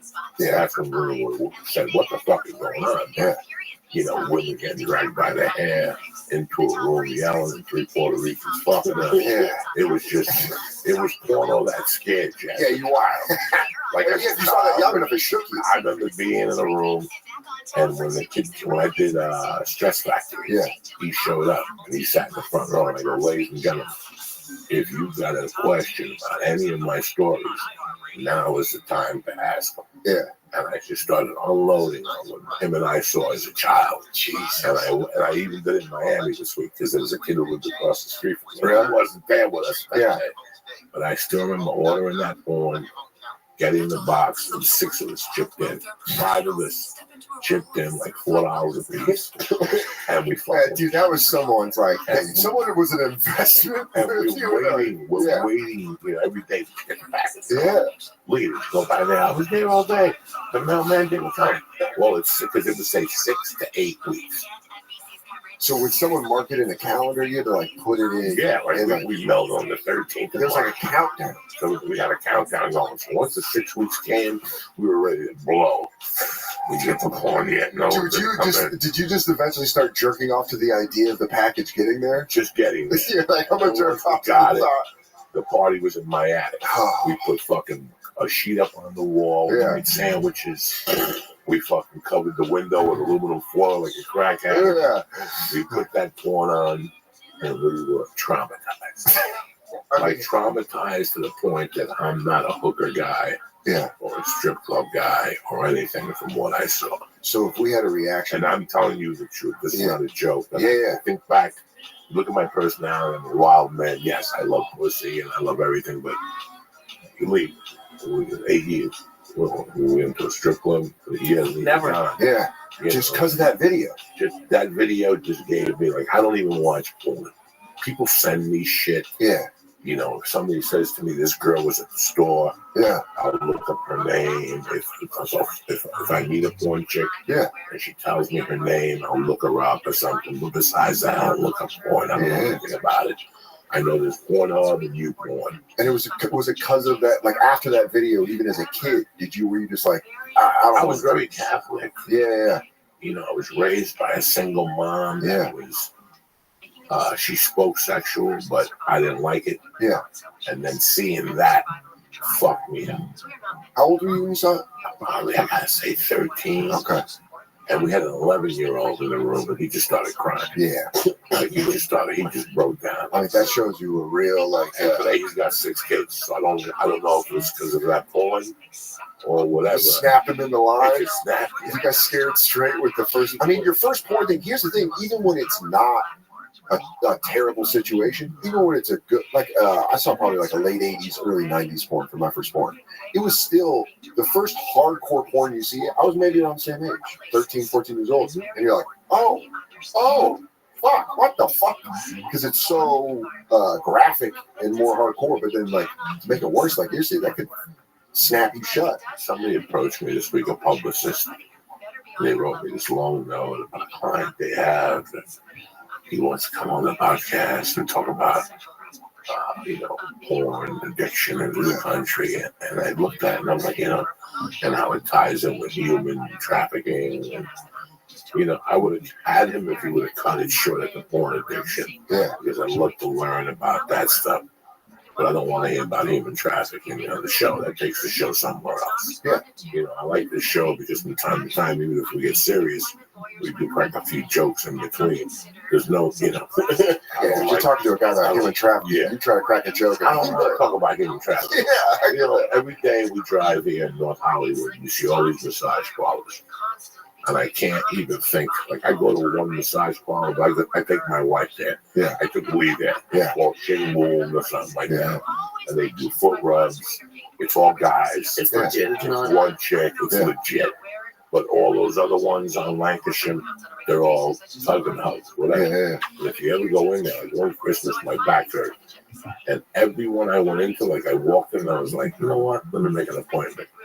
Because I could tell, just the look they had. And the woman looked broken. You could tell they're human trafficked. So you could tell by walking in the door, they would look at you and just be like, fuck, here we go. Like, I gotta fuck this guy for freedom. You know what I'm saying? Like, oh my God, I'll jump off the fucking bridge. Do you want to know how sweet that freedom is? I'm about to fuck this guy And it for. was funny because I watched this documentary and it's the biggest concentration of the East. Really? And I've had friends go to Houston and say, oh my God, we went to a massage parlor. She looked like Lucy Liu. She wanted 300 and she let you fuck her in the ass. Condom, you know, just crazy shit. There's some comics who are fucking savages. Yeah, you find out some guys be like, man, you should have been in the 15th century. Oh yeah, there's some comics that are just that's listen, there's some comics. I was always drawn to the drug part of it. The second was sex, you know. Yeah. The crazy. I was alcohol first. The bump that you bump into on the road. For some guys, I know 3 comics who blew their lives over their sex addiction. But I would never say nothing to. I've never said it to them. But I know that their sex addiction cost them their comedy career the same way a drug problem, alcohol, or drug problem. Because I think about that, because I stopped drinking 6 years ago, and you think like I have a friend who overeats, you know what I mean? He's like 500 pounds, and I think about that. I'm like, man, I hope that what a hard thing to stop, because the thing that's you got to stop the thing that you have to do. I don't have to ever drink alcohol. Like sex, if you're a sex addict, you want to have sex again with your wife, so it's weird. You know, it'd be like if I had to drink a beer every day. They'd be like, don't be an alcoholic. That's a weird addiction to think. And I feel like I'm lucky that I don't have it. I was gonna say, like, I'm sure I don't want to. I'm sure it's hard. There's parts to it, but sex addiction seems like the best. Like, it doesn't seem like it's that bad. I think it could fucking destroy your life. How? You know how? Because I had a dear friend that I got to meet out here. Yeah. And after 4 years, I asked her, "Don't you have a boyfriend?" Yeah. And she became friends with my wife. This is how I lived in Hollywood. She moved back to New York. Yeah. And she just told me this sex addict thing, and we smoked joints. And one day I just said, break it down for me, and it was just horrific. Yeah. It was something with the father, the other, you know. But I don't think anyone's born a sex addict. I don't think anyone just comes out like, you know what I mean, like an unscathed childhood, and there's like I feel like it always is. Addictions always come from like a fucking rough landing as a child. Absolutely. I think as a kid, it's like a response to a fucking fall. And I think it runs in something. I think, like for me, listen, I've been addicted to something since I could remember. Yeah. You know, let's start with my pacifier addiction. Yeah, sucking your thumb. I gave up pacifiers when I was 6. Okay. And I still remember how I used them. I used them like people smoke cigarettes. Where you'd stress out. So I'd play with you. Yeah. And then let's say I lost the game, I'd go, I'll be right back. And I'd go in a corner and suck 3 times, then come back and keep playing Monopoly. That is fucking hilarious. I thought about that. Not as just a pack of pacifiers. I had them everywhere, all over the fucking apartment, 80 to 90 of them. And my mother had these Japanese dolls. I used to play ball in the house. And she was, listen, one day you're going to break one of those dolls. First, I'm going to break your head. Yeah. 2, you're going to pay me the $300 for this doll. I kept playing with this Spalding number 2. Yeah. You know, they're a little harder for sticks. And I broke the fucking doll. And she goes, you have to pay me the $300. or you give up your addiction to pacifiers. I knew I wasn't giving that bitch $300. She was trying to kill me to get the change I had saved up from the bar. I had exactly like $310. Yeah, you're not blowing that fucking. You're not gonna blow those. I'm not blowing that like, fucking dollar. Yeah. And I still remember her and I walking around the house and me going, and she had a garbage bag. And me throwing, I had them hiding under pillows. I had one like crazy. Did you have like a period of withdrawal? Like, did she have to leave you in a room? Or you just like, I don't remember. Like, I looked at my daughter. When my daughter had it. Yeah. The drinking thing. It was over with her with 3, and that was enough. And I still remember her asking for it a couple times. Yeah. And then me coming back on the road, and my wife don't even bring it up. Yeah. That was it. I just moved on, but I guarantee that addiction turned into. Then I became a karate kid. Okay. And I was addicted with that. Yeah. Like that's why then Bruce Lee came and it drove me over. And then from that, I probably got hooked on fucking ice cream. Yeah. I don't know. I ate pizza every day. Like, yeah. Everything I do, I'm a creature of habit. Yeah. I was thinking last night, somebody wants to kill me. All they got to do is go to the store on a Tuesday night. I'm at the store every Tuesday night. It's going to be right I'm at the store every Tuesday. Yeah.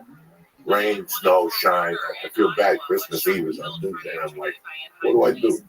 Like, what do I go to the store? Yeah. Like, what do I do? You know, think about that. When you have like habits like that, or like kind of like OCD compulsions like that, when it's something like a holiday, and you're like, yeah, but I do this thing on this day, and everyone's like, you gotta eat turkey with your family. When you do, listen, for you to get to HBO, yeah, you gotta have some type of OCD. Something to sit down and make you right. This shit, you have to have OCD to do. We do over and over and over. What's weird is and repetitive and the same thought. I feel weird when I come off the road because you get so used to going Thursday to Saturday, back on Sunday. New York, Monday, Tuesday, Wednesday, back on the road on Thursday, back on Sunday. You start doing that. In the past month, I stopped after I filmed the special. I was like, all right, I'm just gonna stay in the city, 2 spots, and I started to feel like it's itchy. Itchy is the best word. Where I was just kind of like, what the fuck? And I was getting bothered easy. And he's like, oh yeah, we're creatures of habit. You have to go back to doing that. And that's why I like stand up, because I can go do the same thing. I can go to sell it Tuesday night after the bar. You know what I mean? Like, I need 2 more weeks a month. Yeah. On the road, that's what I do. I need it. Yeah. Not financially. Like, you just need to do it. I need to do it. Yeah. I need it for my sanity. I've trained my family on it already. That's the best. My wife loves it. Yeah. Yeah. My daughter loves it. Yeah. The weeks I go on the road, her and I spend that little extra time. Sure. It's something, I was thinking about it last night that I'm making it easier for my daughter to understand. Hopefully she marries a guy that travels. And it's going to be like, fine. Yeah. Because I was the blueprint of her growing up. And she's comfortable with it. I travel 6 days. I look at her face, it's 5 fucking days. Yeah. Yeah, but I miss you. 5 fucking days. And we keep the lights on. Yeah. Okay? Yeah. I mean, I need the road also. I can tell when I'm home for a while. And you get to, the road is, what's weird is you start becoming more of yourself on the road than at home. There's like a part of you that's like, that's truly you by yourself, and you're just in this, like, I know it's nice to travel with features, have, a friend with you. Sometimes that makes it easier, but then when you're just like in Buffalo at Helium for 5 shows, and you're like, yeah, this is who I am when I'm in Austin at Cap City. I'm still that guy during the Saturday after press. You become like that. That's just who you are as a person. So then when you don't go on the road, you're kind of like, I kind of miss doing stuff like that. It's crazy how you evolve on the road also, because 28 years, let's say safely, correctly, I've been going on the road like an animal for 20. Conservatively. Can I ask you, as someone that's just started on the road and only gone on the road with the internet, what was that like before, when you're on the road and there's no fucking internet, or you didn't have movie channels? Well, this is what I'm going to tell you. Yeah. It's so weird. Like, okay, right now Lee's been doing it 2 years. In about 2 years, he's going to start getting calls to do one-nighters and whatnot. Yeah. And at first, the road is you drop your bags, you go to Cleveland, you go to the Rock and Roll Hall of Fame, you go here, you go there. you have an idea. You know, you're a feature act, so you're not going to go to the best restaurant in town. Sure. But you're going to find affordable. And you go out and you do things and you connect with people. Now, every time you go to that club as a feature act, you're going to go to 6 times. Yeah. You know, you're going to go there 6 times before you come. Yeah, if you're lucky, you're getting that work like every 2 months. Twice a year. Yeah. That's twice a year, 3 years. You're going to go there as a feature. It's clubs you could get like 3 in if they were nice. And if they really like, you know, go stay next week. Yeah. You know, so assuming that you become friends with the bartender, now he'll tell you, hey, fly in Tuesday. And there's a room an hour for me that pays $200. And now you start to meet people. But then the road, then you get married. You know, for you were drinking. Yeah. Yeah. So one day you said, you got to stop because this isn't working on the road. Oh, man, the road is a license to go. Yeah. When you, and that's why I tell people, the road for me, when I fucking got in that car, June 25th, 1995 in Boulder, and I headed out to Ogden, Utah, to open the Tribble, you know, do a Tribble run. Yeah. My mentality changed. You become a savage. Yeah. You become Tom Berringer in Major League. Yeah. You come up in the Jake Taylor. Yeah. Who made the Mexican League on top of him. Yeah. And a chicken in the room. Now you can at least say it from the Yankees. Yeah. Yeah. That's what you become on the road. Yeah. All you do is party, write, and perform. Yeah. Party, write, and perform.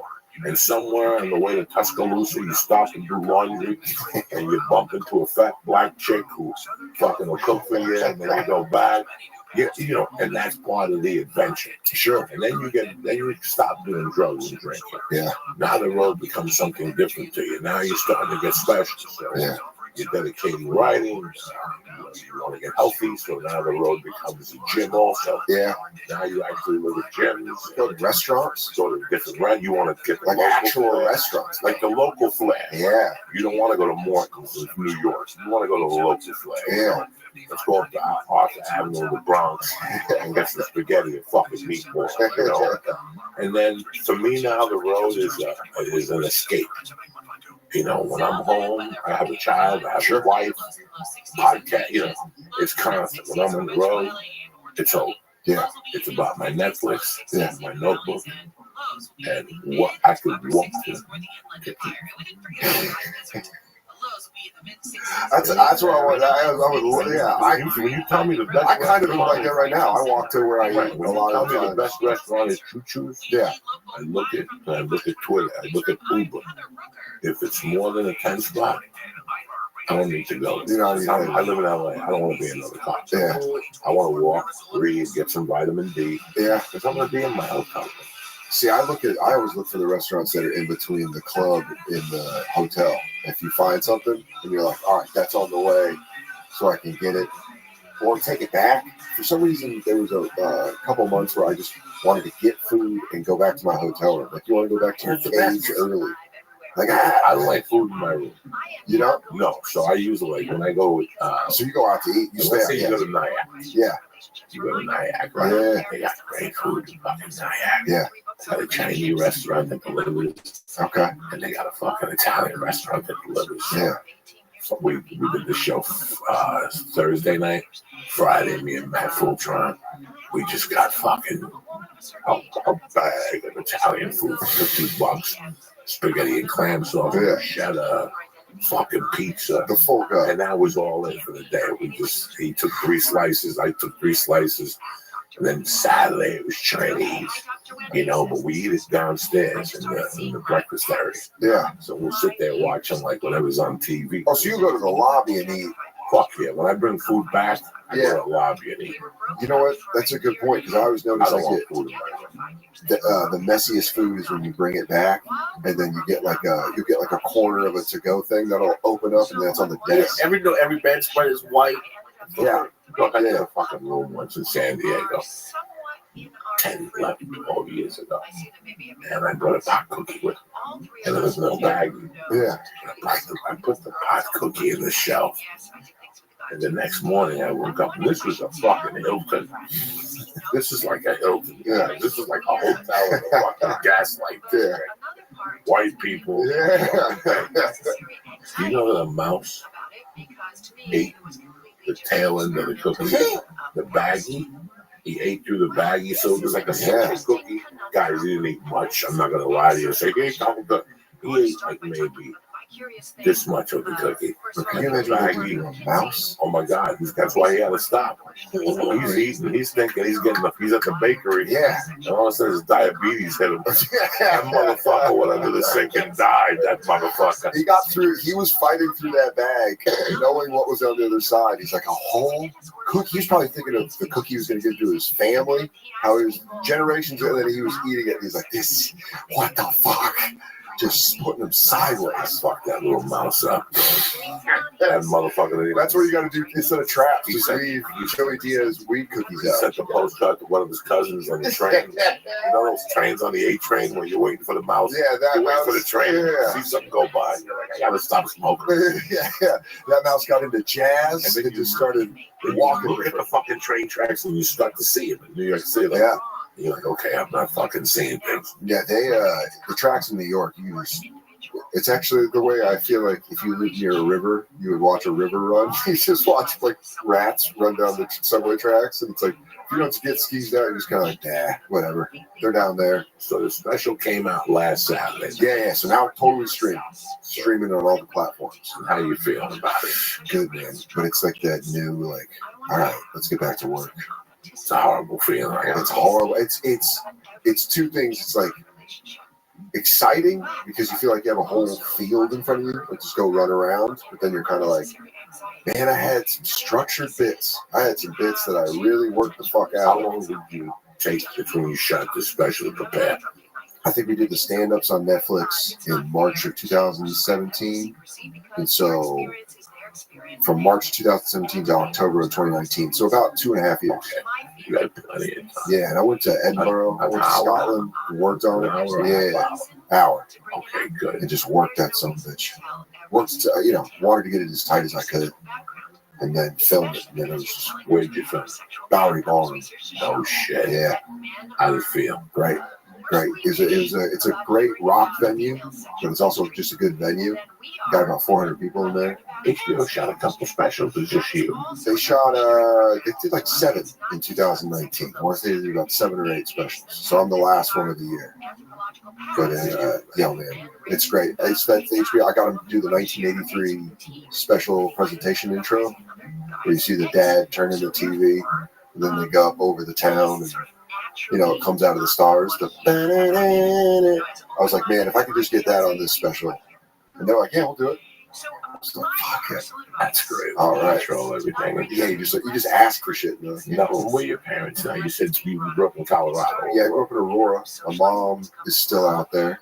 She's still living in Aurora. And then my dad died when I was 14. So it's just, thanks. Yeah, it's just been there. And my grandmother still lives out in San Francisco. So those are the 2 places I go. I hate to ask you this. Where were you? We talked about before the podcast. I have a deep, deep love for Colorado. Yeah. And I'm going to tell you what happened. And the people who are listening in Denver. I just went to Denver and I did 2 shows at the Paramount. And I went back to the room and I cried a little bit that night. Yeah. Because I've been to every state in the fucking union. Alaska, Hawaii, pretty much. I haven't done comedy in all of them. But Colorado's a special place. What it was, when I first stepped foot in Colorado in 1983, it was a magical kingdom, especially where I came from in New York City and New Jersey. Yeah. I'm from right over the tunnel. Yeah, so you over the tunnel, that's where I'm from. Yeah. And then New York City. And listen, not to take anything away from New York City, when New York City sneezes, everybody catches a cold. New York runs this bitch. But when I went to Colorado, it was something magical. Yeah. Like what I was expecting and what I saw were 2 different things. Did you think it was just going to be like a podunk, tiny cow town? I still remember being a child. 83, man, Colorado. Denver's not big in 83. I still remember being a child and them always going tonight on ABC, whatever, 6 o'clock Central, 7 o'clock Pacific, 8 o'clock Mountain Time. Yeah. And Mountain Time always fucked with me. What the fuck is that? Yeah. So when somebody came up to me and they go, listen, you're not doing too well here. I got a spot in Basalt. It's 45 minutes from Aspen. You know, we got a house there. You're more than welcome to come out and get your head together. It was like, wow. But so I went, you know, in those days you did not go online. Yeah. I went to the library. I was a bookie on 118th Street. Okay. And I went to some New York library and I got an encyclopedia and looked up Colorado and I read all about it. And I was like, I guess I'll go out there. And I pictured Little House on the Prairie. And yeah. I remember waking up on I-70 and seeing all this commerce and all this shit. Yeah. But we weren't headed there. We were headed to Basalt. Yeah, so you gotta go through Colorado. You go through the foothills. Shit. And all of a sudden you start to see this Georgetown. You're going by Georgetown on I-70. You start to see it, you know, it went, you know, except for the mountains. It looked like fucking Newark. You know, downtown Denver. What the fuck, you know, downtown was a hellhole when I moved to Colorado. Yeah. So we didn't stop in Denver. We drove through Denver and I was like, not that bueno. But once we got out of Denver and you start feeling those mountains. Yeah. And I gotta be honest with you, a lot of people, you think I'm crazy. You don't feel it because you grew up there. I didn't grow up there. For the first time I was surrounded by mountains. Something happens to you. You know, something happens to you. The mountains really have an effect on you. When I lived in Seattle, I would go to Bremerton. That's the deepest point in the United States. That's why they launch submarines out of Bremerton. Okay. And when you're there, when you live close to the ocean and you live in a city like New York, and you move to Colorado, there's some type of energy in those mountains. And I felt at peace. For the first time, I didn't have to do coke. For the first time, I slept. I was so relaxed. I learned how to go fishing. Yeah. You know, yeah, that's skiing. Yeah, growing up there, I think you don't realize. You do not realize because to you, you're from like a smaller town. You know, Denver is a small town. You're watching. I was growing up with cable, so you were watching shows based in New York and shit. And Denver was a small town. Then you'd go to the mountains to do things with your parents. So that was kind of like you were going on because they wanted to do something. And for you, you're like, this sucks. I'd rather be at home with my friends, running around doing that stuff. So I never really appreciated the mountains until I left Colorado and came back. And then I was like, oh, holy shit. But also in a weird way, that's also why I think I appreciate New York so much. It's because I grew up in a place like Denver where it's a lower pace. It's a slower pace. Not everyone, there's room out there. And then I moved to New York and I just liked that everything was there and you could get to work. And it was like, if you wanted to work, you could go. So I think, you know, having that opposite, either growing up in a different place like New York and Denver, and then having it as an adult, you can appreciate both. Because I don't think there's a better place I could have grown up than Denver, than Aurora. Suburbs of a nice, you know, beautiful. It's sunny, dude. It's so sunny all the time. White people, great, nice white people. You know, not for a couple generations ago. Yeah, you gotta remember, I moved to fucking Basalt. Yeah. And the first thing we did for dinner the first night was go to a place where they gave you a fishing pole. I'm a New York City kid.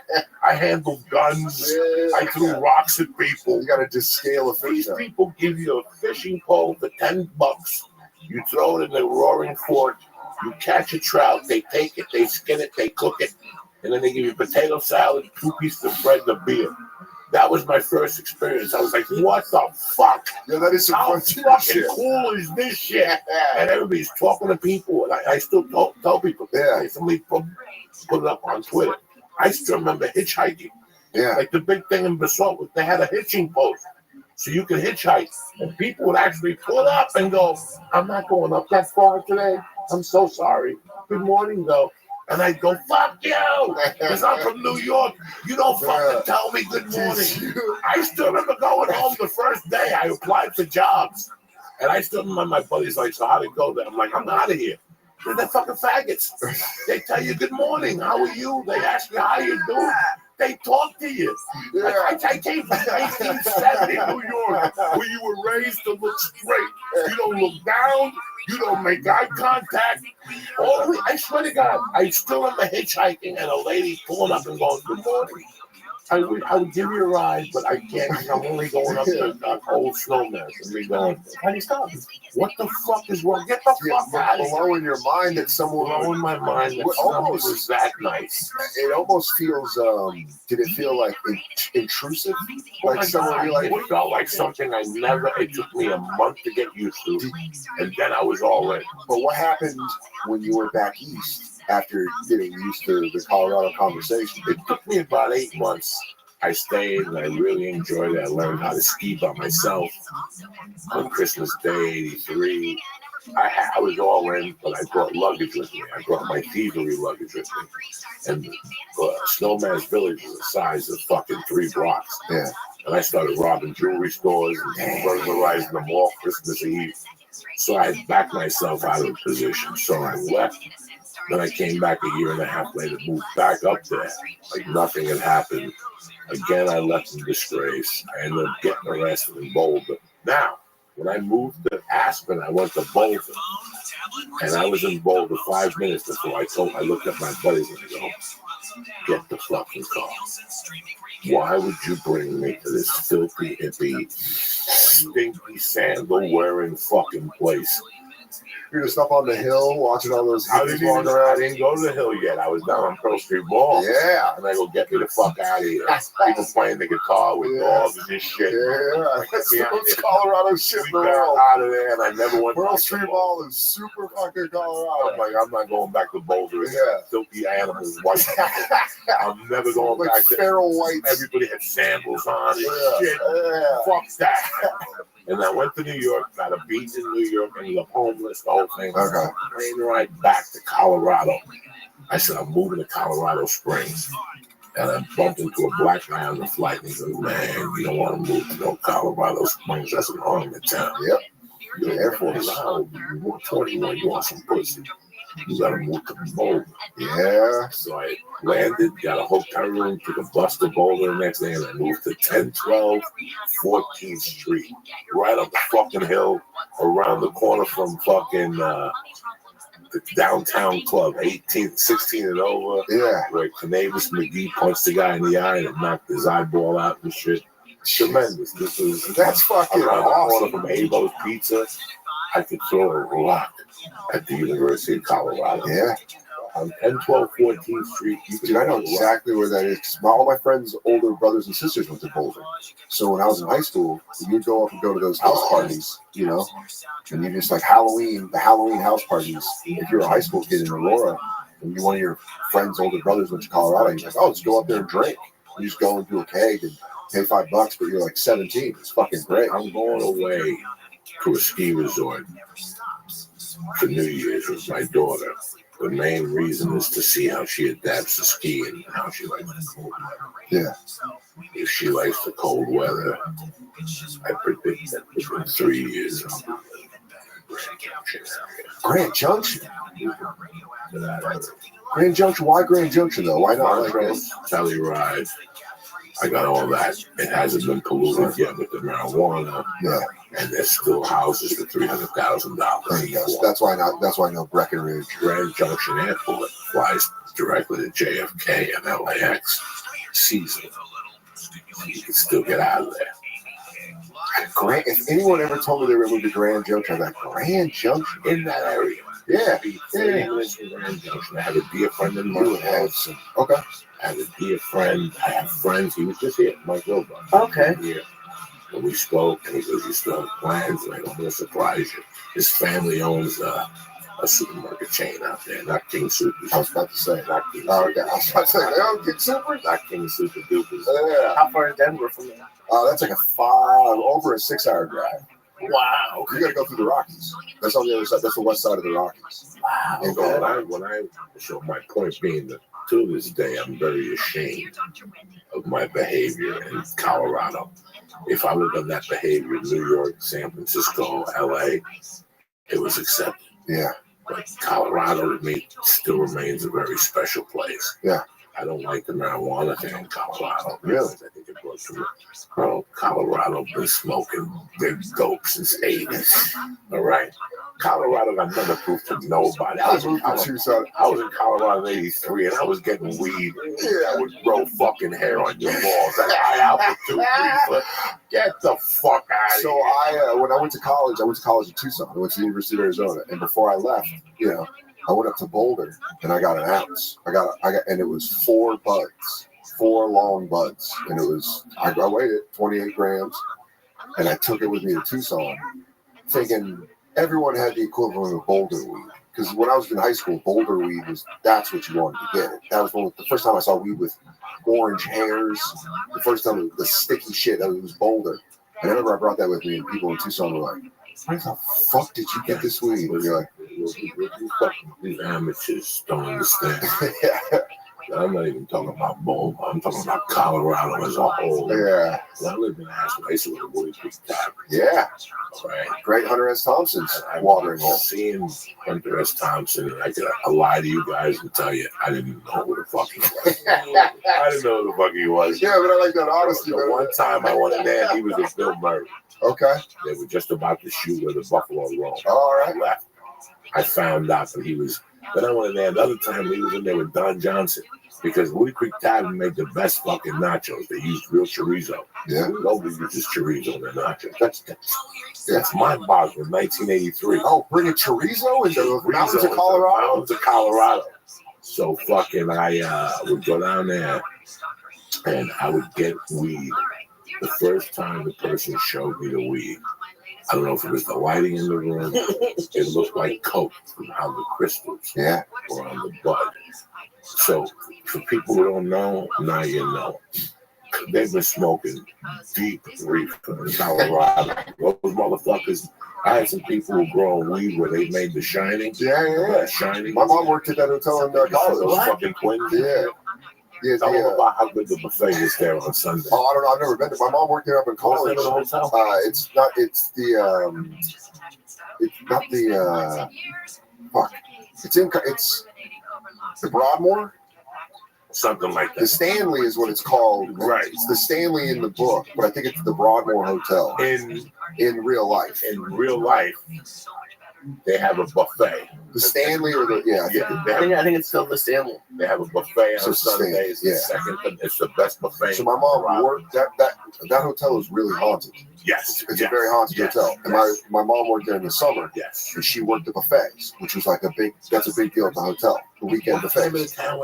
Estes Park. Estes Park, Colorado. I don't know if this is still true, but as of 10 years ago, Estes Park was the #1 visited tourist location in the United States. I thought it was the Grand Canyon. Yeah. Really, they have squirrels that come up to you to feed them. You have blue-back squirrels. That's cool, but that's Yeah, that's great. But that hotel, my mom worked the breakfast shift, and she said like they would come in, the tables would be like, chairs on the tables and stuff, like everything moved around, and they have to reset it. So they just became like used to it because that hotel was that haunted. It was like, oh yeah. Ghosts are fucking with us again. And they're like, cool. And then The Shining. And then they made The Shining. So I think my mom was in college when they made The Shining. Or was that late 70s? When did The Shining come out? Let's find out. I just say it had to come out. I want to see that new one, Dr. Sleep. 80. Oh, okay. Yes, she's way gone. But it was... and I was just moving up there. Okay. So you moved up to 83. And I moved up to Snowmass on the heels of Ted Bundy. Fuck, dude. You always forget about Colorado stopover. You forget Ted Bundy made out of Aspen twice. And he killed the chick at the Wildwood Inn in Snowmass. And I used to hang out at the Stone Bridge, which is right up the block. So they would go, that's the first place they take you. Let's go see where Ted Bundy killed the fuck. That's what you're doing, right? People would take you. You want to see where Ted Bundy bashed that lady's head in? Yeah. Holy, you forget about the Colorado stopover of Ted Bundy. You think mostly Washington and Florida. Colorado was a very unique place. Like I said, it means the world to me because I became a man there. I got married, divorced. I failed there as a man. I went to prison there. Learn how to shoot. Yeah. I learned how to kill people there. I mean, I had a trainer there. That's all he did. Blow up people, wires, battery acid. Jeez. Because they used to hide a lot of Vietnam vets in Colorado. Ignore that. I didn't. That's fucking crazy. Because NORAD is in Colorado. Into the mountain. So they would, I just heard this, I don't know how true it is, that they would actually send a lot of, I knew a guy in Snowman's Village that once a year he wore his costume and a helicopter would come and get him. And then he'd leave and he'd come back and he'd be a skier. But besides that, he has 19 racks of fucking medals. That's like John J. Rambo. And people had stories about him, and I became friends with him because I worked at a video store. Yeah. And one day I asked him, I said, "You really a Green Beret?" And he goes, "Yeah." Are you guys the best? He goes, "Well, a Green Beret, a SEAL, fucking this and this was sitting, and a Ranger was sitting around making a bowl with stew. Ranger was telling his stories, and the SEAL was telling his story, and this guy was his story. The whole time the Marine was stirring the pot with his dick." That's the story he told me. That's how tough I am, all right? And he used to wear the yeah. He's the best. The helicopter would come get him, and then there was a guy, an editor named John Link. He edited Above the Law, Commando, and what's the Steven Seagal movie? Hard to Kill? Yeah. No. One with Yes. Hard to Kill? Back, he's in a coma for 8 years. Yeah, Hard to Kill. So 2 weeks later, he's flying through the air. Fucking shit up. People gotta go to fucking therapy for 10 years. Physical therapy. Yeah. He woke up and started beating the shit out of himself. Yeah. I love that. He acupunctured himself out of a coma. And then, this is when 87, they wrote some wild cocaine added up. He's still making those movies. I love it. Isn't he? But yeah, they just go direct to in Hong Kong and then beating all those protesters. That's the next Seagal. Hard to Protest. Hard to Protest. Yeah. What dates you got coming up? I'm going to be in San Francisco. I'm going to be in Boston. All dates at dansoder.com. I'm hitting the road again January. Get that new, put that new hour together. I hear you, man. Dude, thanks so much for having me on, man. Bert Weiss, you called me 2 nights ago. He's starting Thursdays at the workout Thursdays. He goes, "I got to start from scratch again." Yeah. And it's hard. It's terrifying. Because you're like, it's a month. Do I know how to write a fucking It's a joke? month of suicidal thoughts because you're like, what the fuck am I going to say? All I keep thinking about is like, what does that even mean? And you don't book yourself for an hour because you do. Because you might as well embarrass yourself.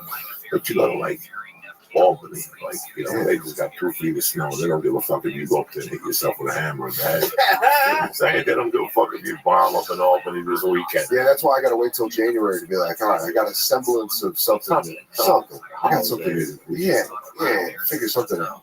But, man, thanks so much for having me on. Man, the first time I ever saw, I heard of you, but I came through LA for just a quick stop, and I met up with Ari at the Comedy Store, and I was with Louis Katz, and we were waiting for Ari, and we walked into the back of the original room, and I saw you do this set, and I was like, man, Joey Diaz is fucking hilarious. Because it was just for some reason, while I was waiting for Ari, Louis and I walked in, sat down, watched you. You were doing a story about teaching a cat how to do blow. And it was one of the fucking hardest I've laughed. And I remember leaving being like, dude, Joey Diaz is a fucking beat. Just, and I don't get out to LA a lot. So it's just nice to meet you. And thanks for having me on. And I'd love to do the bonfire. Dude, when in New York? When do you take? We do Monday through Wednesday, 6 to 8 p.m. So Monday, Tuesday, Wednesday night? Yeah, 6 to 8. Fucking Jay's a hard work. Dude, he's got that, Legion of Skanks. No shit. Sex, Drugs, and Rock and Roll. He's doing a great new show at the Stand that you definitely have to do called The Worst, where you tell a story and Jay kind of interjects with thoughts or whatever. I've done it. What night do you do that? He does it once a month, but if he ever does an LA, dude, I'm telling you, man, that just me dream booking you on The Worst with Big J would be the shit. But, dude, I love you, man. Thanks for having me. Thank you very much. It's that Colorado connection. It was just we got to get you back on. Because, dude, I mean, Colorado. I love that shit. And I miss Colorado, but I love living in New York. I miss it. And that's why I told my wife, I go, before we spend a ton of loot, go to vacation in Grand Junction and fly in and the whole thing. Let's see how she handles Big Bear. And if she likes the snow and she likes falling down, and all that shit, I'm out of here. I'm Colorado, Mom. I'll ask for forgiveness. I'll volunteer with blind kids just to give me good karma. Yeah. Because I always felt like that was the wrong place to do the things I was doing. I remember Rogan moving to Boulder and calling me and going, I'm driving in this town and I'm seeing you, and this was a fucking candy store for you. Yeah. You know, I still remember going to Kmart on Christmas. Yeah. And in Boulder. Yeah. Well, the gate was open. There was no attendant. There was 10 in a couple trees. The guy said, leave your payment in the thing. And I'm like, no, he didn't. And I'm broke. I look in the envelope. There's $200. I take the cash, I leave the checks, and I steal the Christmas tree. I felt so bad about that. I went back and put $200 in this thing, and I didn't tell him for what. You know, there was a story that I didn't do. Yeah. This is how nice people in Colorado are. And you people are listening and go, they're fucking stupid. No. They're so nice and bold. A fucking guy put 5 boxes in front of 5 drive-ins in a bank of Boulder. Yeah. So the driving lane, big bank of drivers, he put a box and a sign that said, window closed, put deposits in here, you'll receive receipts in the mail. He did that till lunchtime till they caught on. He came, he got all 5 boxes. God knows what he stole. God. Nice to people. Yeah, they're like, oh, okay. I was like a bully there. Yeah. You know, people leave your keys and your initial in the car. Well, now you get to move back. And now I get to move back and try to be a normal motherfucker. I love that. All right? I love you, Dan. Yeah, the best. Listen, the church is brought to you by, don't forget, Dan Soda's special. Came out on Saturday night. Catch it on HBO. He's a funny guy. He's a great guy, and I'm happy that he made it on today. I want to thank him. I want to thank the Christ Killer. But most importantly, I want to thank you motherfuckers for supporting the church and what's happening now. Let me explain something to you. The holiday season's coming. You're sitting there, what am I going to get this guy? What am I going to get Jimmy? What am I going to... I got something for you, and it starts at $79. The Hello Tushy portable bidet. You're like, Joey, why would I need a bidet? Why? Because why would you need to cut down 1,000 fucking trees to wipe your ass? Wiping your butt with dry toilet paper doesn't remove all the shit. It leaves all the fucking mosquitoes behind. You got poop on any other part of your body. Would you just wipe it off with dry paper? No. Water cleans better than dry paper, you fucking momo. Tushy sprays water directly into your asshole and removes everything. Listen, bidets are common all over the world, except here. A bidet saves you money on toilet paper. You still use a little toilet paper to pat you down, but the amount doesn't matter. We also, over at Tushy, they got tremendous little Turkish towels to dry your asshole clean. Tushy sprays of water into your fucking ass, not toilet water. I'm talking about Tushy connects to the water supply behind your toilet to spray your dirty parts, your nutsack, your asshole, that crack, with fresh water. The same water you brush your teeth with. Wet wipes are worse than fucking toilet paper. Listen, take it from your Uncle Joey. If you wipe with paper, you're going to cause anal fissures, and you don't want to have no anal fissures in your fucking asshole, all right? So, bidets are the way to go. They start at $79. They come in different colors. They got a 60-day guarantee. But let me tell you something. I've had mine for, maybe 4 fucking years. I'm 300 fucking pounds, and it still washes my asshole. Tip-top Maguda. So go to HelloTushy.com right now. Press it. Church, get 10% off your order. Anytime, right now. This is the gift to give. You show up with this, they're going to be fucking happy. And it's easy to install. You don't need a plumber. You can do it all on your own. Go to HelloTushy.com right now. Let me tell you something else. The church is brought to you by Stance Socks. They're the most comfortable socks that you could possibly wear. Get them. Stance Socks.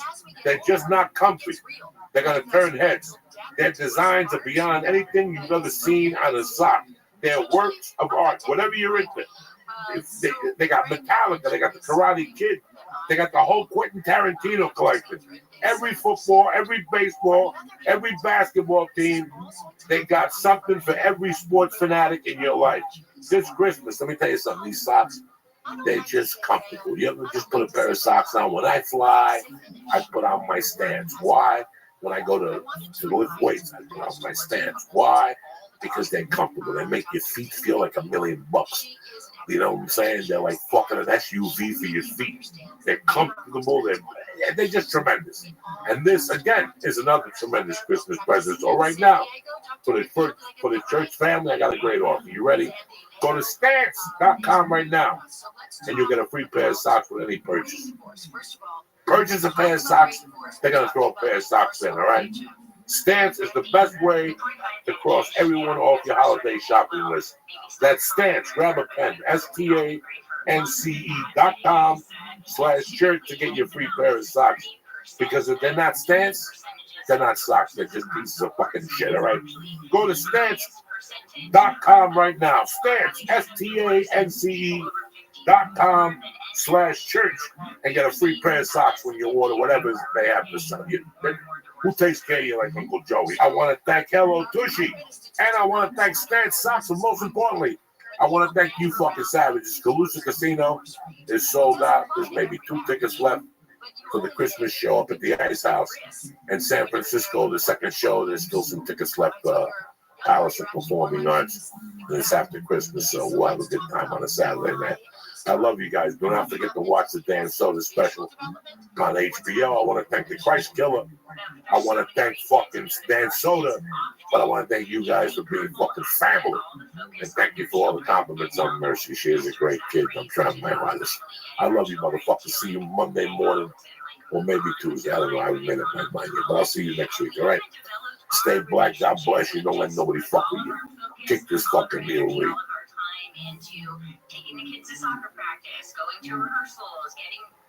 Greetings, cocksuckers. It's December 16th. Welcome to Podcastville. It's a church of what's happening now.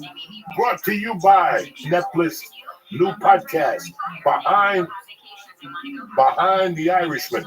I told you about the Irishman on Netflix. I enjoyed it. I don't give a fuck about the 3 hours and 49 minutes. It's tremendous. Now you can hear all about it. I was made into an official podcast with my main man, Sebastian Maniscalco. The Irishman has De Niro. It has Pacino. It's got Joe Pesci. And, again, Sebastian Maniscalco. All 3 episodes are out right now. Today, Monday. Spoiler alert. Watch The Irishman on Netflix before you listen to the podcast. Search for Behind the Irishman wherever else you listen to podcasts. Watch the movie, then go to Behind the Irishman. The church is also brought to you by, and I'm hooking you up, I think like fucking Thursday or Friday is the last day you can order a gift and get it because Amazon or whatever the fuck delivers is going to shut you down. But listen, you're sitting there right now, it's Monday morning, you're like, what am I going to get my uncle for fucking Christmas? And then picture your uncle and ask yourself, does his asshole stink like fucking death? It probably does. He's a truck driver, he gets in and out, he drinks a lot of coffee. He's fucked up. That's when Hello Tushy comes in. You're like, Joey, what's Hello Tushy? Hello Tushy is a portable bidet that takes you 10 minutes to install. And it sprinkles your ass with fresh, refreshing fucking water. No more paper, no more cutting down trees, no more killing apocalyptos. You know how many apocalyptos you fucking kill every time you wipe your ass? There's 10 dead Indians because who knows how the fuck they got the tree paper. I don't fucking know. But they save you money on toilet paper, and the Tushy sprays your ass with fresh water. Not toilet water, right? Tushy connects to the water supply behind your toilet to spray your fucking asshole in the back of your nutsack. Well, ladies, you gotta get the back of that monkey. Sometimes that asshole juice dips into the bottom. You gotta catch that shit before it starts. So do me a favor. They start at $79. Go to hellotushy.com/church and get 10% off your order. Kick this motherfucking muley. It's Monday morning. Anyway, what's happening, you bad motherfuckers? I got myself, I got Jesus Trejo, and my main man, the Christ Killer, in the fucking house. What's happening? What's up, you guys? Thank you guys for having me again. This is a blessing, man. We had a good time on Friday. We shot a little fucking video, and we laughed our asses off. You're a riot, Joey. Oh, we're riot together. We fucking man. I like going off anymore. I don't like just playing comedy no more. My life ain't no Saturday Night Live edition. That's the worst fucking show on television. I swear to fucking God. It's not worth it. If you watch Saturday Night Live, shoot yourself. If you wake up, if you go to work on Mondays and tell your friends, how good is Alec Baldwin this weekend? Take a fucking black cock and shove it up your ass. It's over. You're a dumb fuck, okay? I fucking hate you saying I like people. I have for a long fucking time. I'm happy it's the holiday season. I feel honest. It's like a week away from Hanukkah. I can't do it. Right? You're like a week away from Hanukkah. I honestly don't know when it is this year. It changes every year. It's like the 27th, 26th, something. Maybe the 20th. Who cares? Who gives a fuck? But we're close. We're close. That's all that matters. Yeah. Polish that beanie. Polish that beanie. Nice. It's holiday season. Forgiveness. What's Hanukkah? Oh, we're just happy that the oil lasted for 8 days instead of one. We just want presents. Okay. That's it. It's not as good as Christmas, though. It sucks compared to Christmas. What's going on with you, Mason? Chilling, man. I just it was a showtime. Yeah, man. Midnight spots at the store. You're like, happy to fuck, man. Yeah, man. I'm just happy, man. I'm just happy to be able to, do my thing, do comedy. Things are looking up. Just a blessing, man. It beats pushing a lawnmower. Not that there's anything wrong with that, but it's like, hey, man, I've been able to kind of, make a living from my IP, intellectual property. You know what I mean? Just think about something and manifest it, make it happen. You're talking about the fields earlier. Yeah, man. Well, it's crazy. I mean, you're out there working. I mean, I remember going out there working with my Mexico or no, here. I'm born and raised here. Okay. I'm born and raised here in Long Beach, California.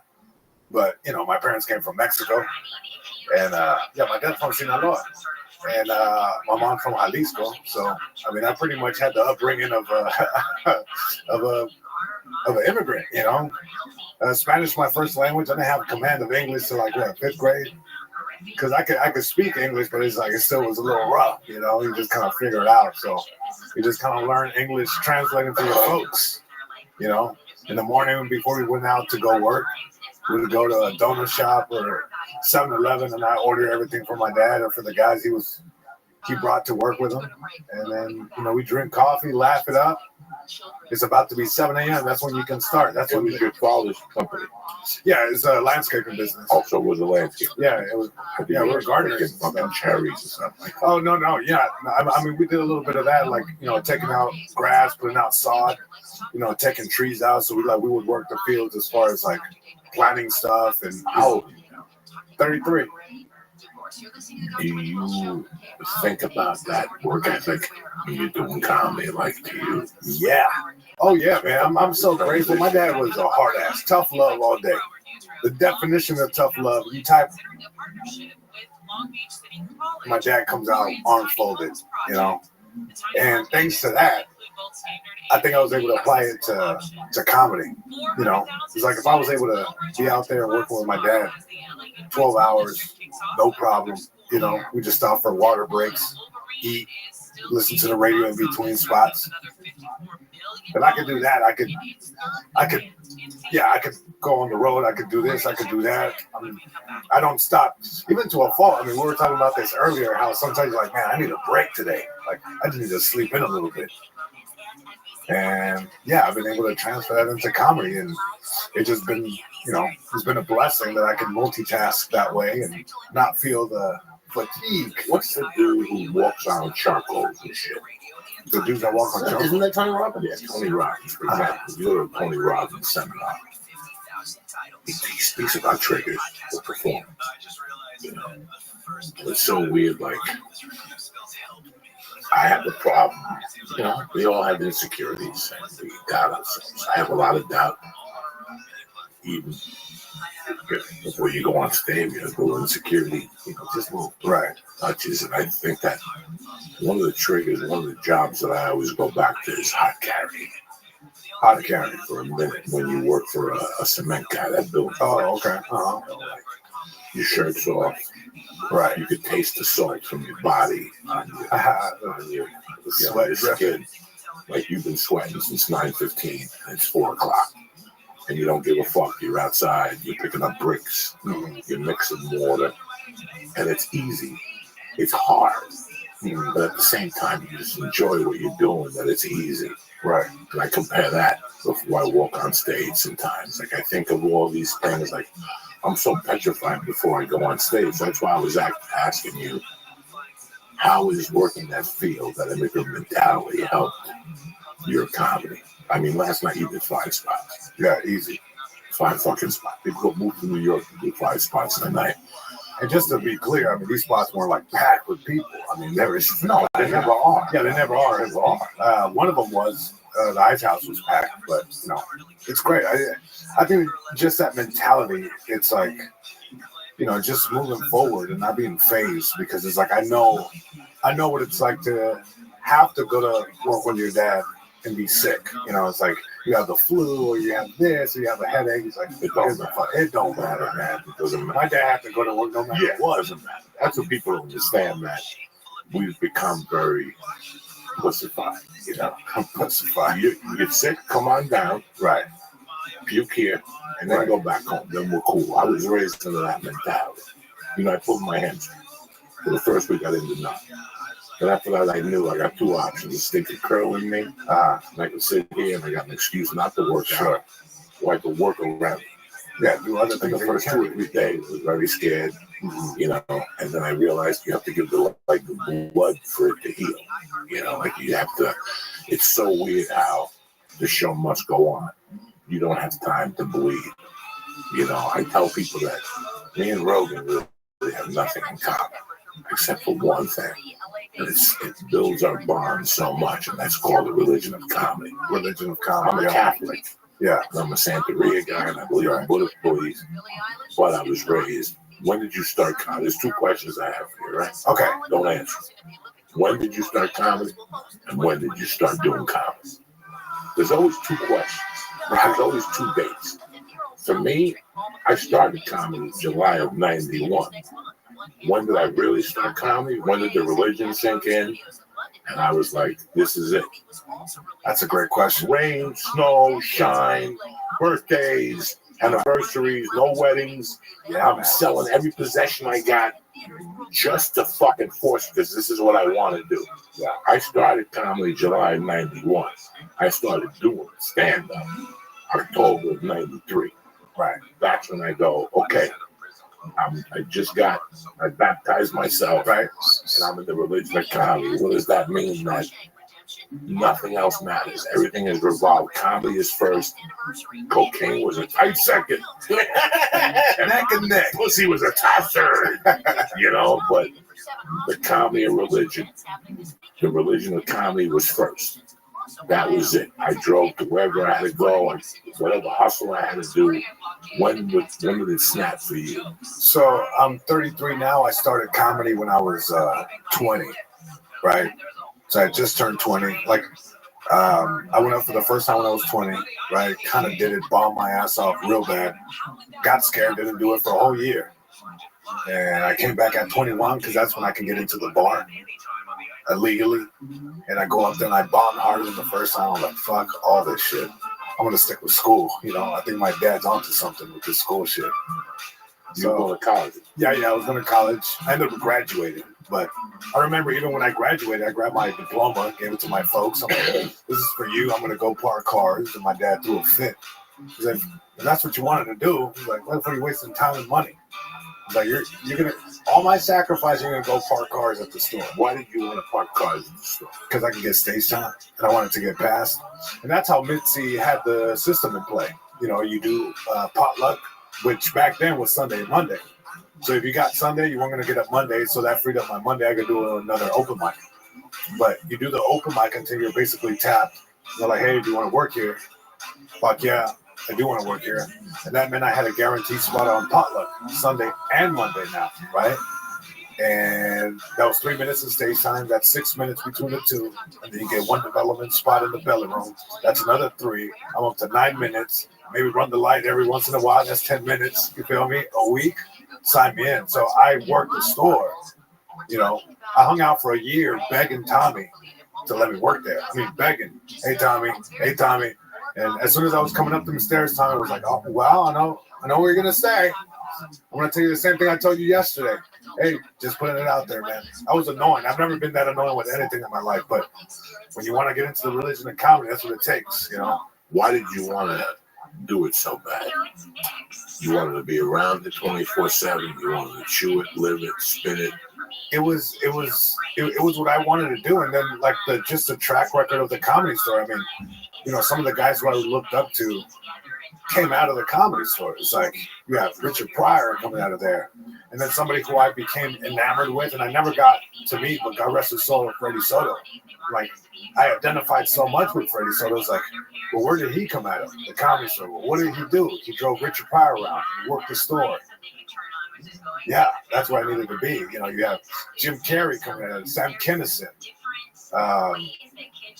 I mean, the list goes on and on. It's like, it's all day. And I was like, I need to get in there. You know, Rogan was there. Shafir was there. You're there. It's like, it's tried and true. I need to get in, you know, and I got in and I did every job. I parked cars for a long time. Did maintenance work during the day. And clogged the toilets. How long did it take you to get past? A little over 2 years. So it's like in under 3 years. Good for you. Yeah. So I started when I was 20, but I started comedy September 7th, 2012. That's when I got passed. And I knew that that's when it started because I was on the road. I was on the road. I was on the road. I think I was in Chicago. We were driving cross country. Me and my homie Kyle Ray, and we were just driving across town. We had a gig in Des Moines, Iowa, at the Funny Bone, and then we had a gig at Pittsburgh Improv, right? And they were a week apart. So it was this week at Des Moines, a week in the middle, free, and then the following week it was Pittsburgh. So we drove. It took us a month to go there and back. So we do Des Moines. We were opening for Steve Torino, and we drive to Iowa. We do the show, then we go to Chicago and we stay there for a whole week. And we're sleeping in the car. One of the best times of our life. We're sleeping in the car, eating fucking gas station hot dogs and coffee in the morning, splitting a pack of donuts here and there, buying gas station bananas just to eat healthy, And then so we do Pittsburgh, and then on the way back we're in Chicago. And I remember this: we were at a coffee shop at a Borders bookstore at some mall, who knows where, I couldn't tell you. And the names go up, and I think it was maybe Breton who sent a picture of them painting my name on the wall because I already got passed, right? So they're painting the names on the wall, and I couldn't be there for the names night ceremony, and I was bummed out. I was like, "Fuck, man! I'm on the road doing, open mics in Chicago in between, just kind of waiting for the gigs." I was so bummed out, and again, Kyle was like, "This is what you want to be doing." I was like, "You want to be a comic, right?" I said, "Yeah," and I started thinking about it. It's like, this, if I really want to be a comic, I'm right where I'm supposed to be. I'm on the road doing comedy as opposed to being in town at the store and seeing my name go up. I got a picture of my name half written on the wall. I was like, all right. That night we went to downtown Chicago and we did some show at a bar that I ate shit at. But I got on stage feeling great. I'm like, wow, they have no idea. Like, I just started comedy right now. Like, this is the day.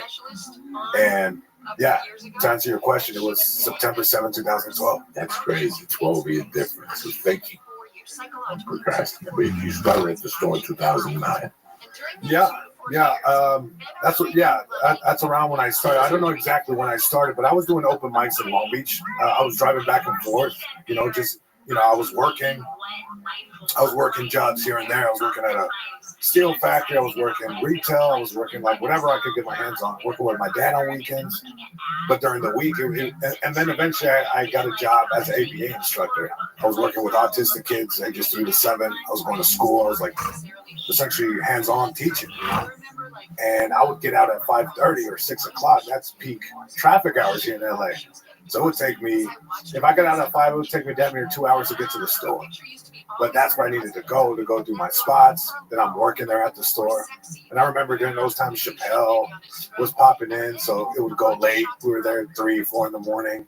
I got to drive home, sleep, be at school at 7 in the morning, and do it again.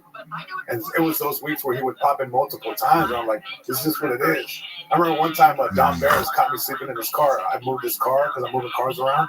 And he had the heaters on. It was cold. I just stood there and I was like knocked out. He opens the door. He's like, what the fuck you doing? Sleeping in my car. I'm like, oh, my bad. Let me go sit in my car. But I mean, what makes us do that? The hustle? You know, there's something bigger. What makes you, what possesses somebody to, look, if I go home and my door doesn't work, I can go to turn the key, and my key breaks in the door. That's one thing, and I'm going to sleep in my car. Right. But you know what I'm saying? Yeah. Fuck! You call the locksmith, he wants 800 because it's 2:30 in the morning. You know. But now the landlord, you know, you get him at 8. So what do? You crawl in your car, you put your little sweatshirt and go to sleep. What we know, okay, so you get pissed off for 8 minutes, right? You put the music on the heater and you pass out. What makes you get in the car knowing you're gonna sleep at a truck station, and some chick is gonna come up to you, some chubby chick at 4 in the morning, knock on your glass and go, "Hey, you looking for a date?" And you're like, "Not really." You filthy animal. And there's a bunch of guys shooting meth. I mean, when I used to pull into those truck stops, they were crazy. Really? And I would have a knife. What's the name of that truck stop? I don't think we stopped there. You know, I mean, you name it. You name it. You know, I mean, you go to some truck stops and see gay activity, like a guy going into the bathroom, and then like a guy going in and walking out, but that guy's still in there, and another guy going out, and that guy's still in there, and another guy going out, and you're like, wow. And you're there rolling like your joints. That's a different kind of bathroom attendant. Yeah, like you're rolling your joints, and you got a box of chains, so you could get like what are those fucking chips to like a cone? Oh, Bugles. Bugles. I still remember living off of Bugles. And like Subway veggie and cheese. Like it's so funny. It's so fucking crazy. Like what makes you? I've asked the last 3 comics, like, come on here. Like you ever? I can answer that question for sure. And it's knowing that there's this book by David Lynch, and I don't remember the exact title, but it's like Finding the Big Fish or Catching the Big Fish. And it's just the thought, you know, you let all these little fishes go by. It's like you're fishing, you catch one, you let it go. That's a day job. It's this opportunity. It's an office job. You know what I mean? You let all those fishes go because you know there's a big fish coming, and that's comedy. And for me, seeing guys like you, Rogan, you know, look at D'Elia, Brendan Schaub, like Theo Vaughn, you guys caught the big fish, and I know that. You know what I mean? It's like, and I know that how did we catch the big fish? Because you guys are doing what you love on your own terms. That's the big fish. You guys are doing comedy. You guys are doing what seems right to you. You know what I mean? Look at your podcast. How amazing this is. You know what I mean? I'm blessed that this is my second time here. The first time I was on here, your audience was so warm. No, they're very warm. They're receptive. On Twitter, they're like, welcome to the church. Like welcome to the church. They believe in all that shit. This is our thing. You get to create. This is our thing. People are on your wavelength. Nobody's telling you, hey, Joey, the sponsors thing, you can't read it like that. No. They're happy to do business with you. They're happy to listen to you week after week. You caught the big fish. You have a wife, you have a kid, you have a family. But do these things just happen? Are they luck? Well, are they persistence? You know, I believe in the universe. I believe the universe has a certain strength. Mm-hmm. And I believe that if the universe sees that you're really fucking suffering, you know, but you're not bitching. You know, the universe respect. The universe hates crybabies, bro. Right. And guess what? I was the biggest crybaby of them all because I know what it is to be in love. I know what it is to break up with somebody. I know what it is to be cheated on, and those feelings you get. In 1994, I fell in love with comedy so hard, like nothing else mattered. Right. Like you fall, like it's like falling in love with a woman. You know, I was watching when you watch the Motley Crue movie, it talks about falling in love, and it gave him a warmth that he never had growing up. And that woman was called heroin. For me, it was cocaine. Right. But the real true addiction was the love I had for comedy. Not to be a comedy star, not to even live in LA, just to be good. Right. Just to be a good comedian. I didn't know what time was. I didn't know what time limits were. Hours, 45 minutes. I didn't know. Right. I didn't care about all that shit. When most people, it's really weird when you're 16 and you find your mother on the floor and there's no one, you're the only person that has to take care of you. You learn real quick what things you need to drop from your life for you to survive. Yeah, like there was no more football on Sundays. There was, when I got to high school, I did that thing that I hated. I did the thing that was uncool to do in the 70s. The most uncool thing you would do in the 70s would label you a loser more than putting a tattoo on your forehead that said loser was quitting high school. Because of my mother's death and because of various other things like with high school. Yeah. And it was fucking painful. You know what I'm saying? When you're already tagged to be a loser, like people who quit high school were losers. Or not necessarily. Their parents had a business and they were getting groomed to take over the business when they're 40. You're still a fucking moron. You know what I'm saying? To go to school, but pain, I think, makes a thing called, it's like situations like the one you described gives you a sense of urgency that I think people don't really move with. And, we've talked about my parents' health and stuff. From a very young age, I figured out that, hey, man, this is going to be different. I can't be up playing video games. I can't, do this and that. I can't be hanging out. I can't, you sacrifice because you know that if there's going to be some kind of relief if you're going to stop the pain somehow, it's going to be through hard work. And that's what you figured out. And I think a lot of people have figured out when you find the thing that you love to do, and then you know that thing's going to provide for your loved ones, most importantly, and then you can get a little kickback from that too. It's like, right? I came here with a lot of people, and 50% of these people are still here today. And I look at what they're doing, I look at what I'm doing. And I'm not here to judge nobody, but I see the differences in career paths. And I question, like it makes me feel shitty. But I question what path did we take that we ended up in different paths. Why am I still at the Comedy Store when most of the guys I got put up with aren't even allowed on Sunset? The guys I got passed with, they're not even allowed on Sunset. I don't even think they're doing comedy. One guy I know for sure is in and out of a fucking cuckoo phone. The same night I got passed, he's in and out of a fucking insane. Comedy just ate him up and chewed him up and spit him out. Every 90 days you see him on Facebook, I'm back. And he draws a picture of a guy with a missing leg or something, but it's just like you feel guilty.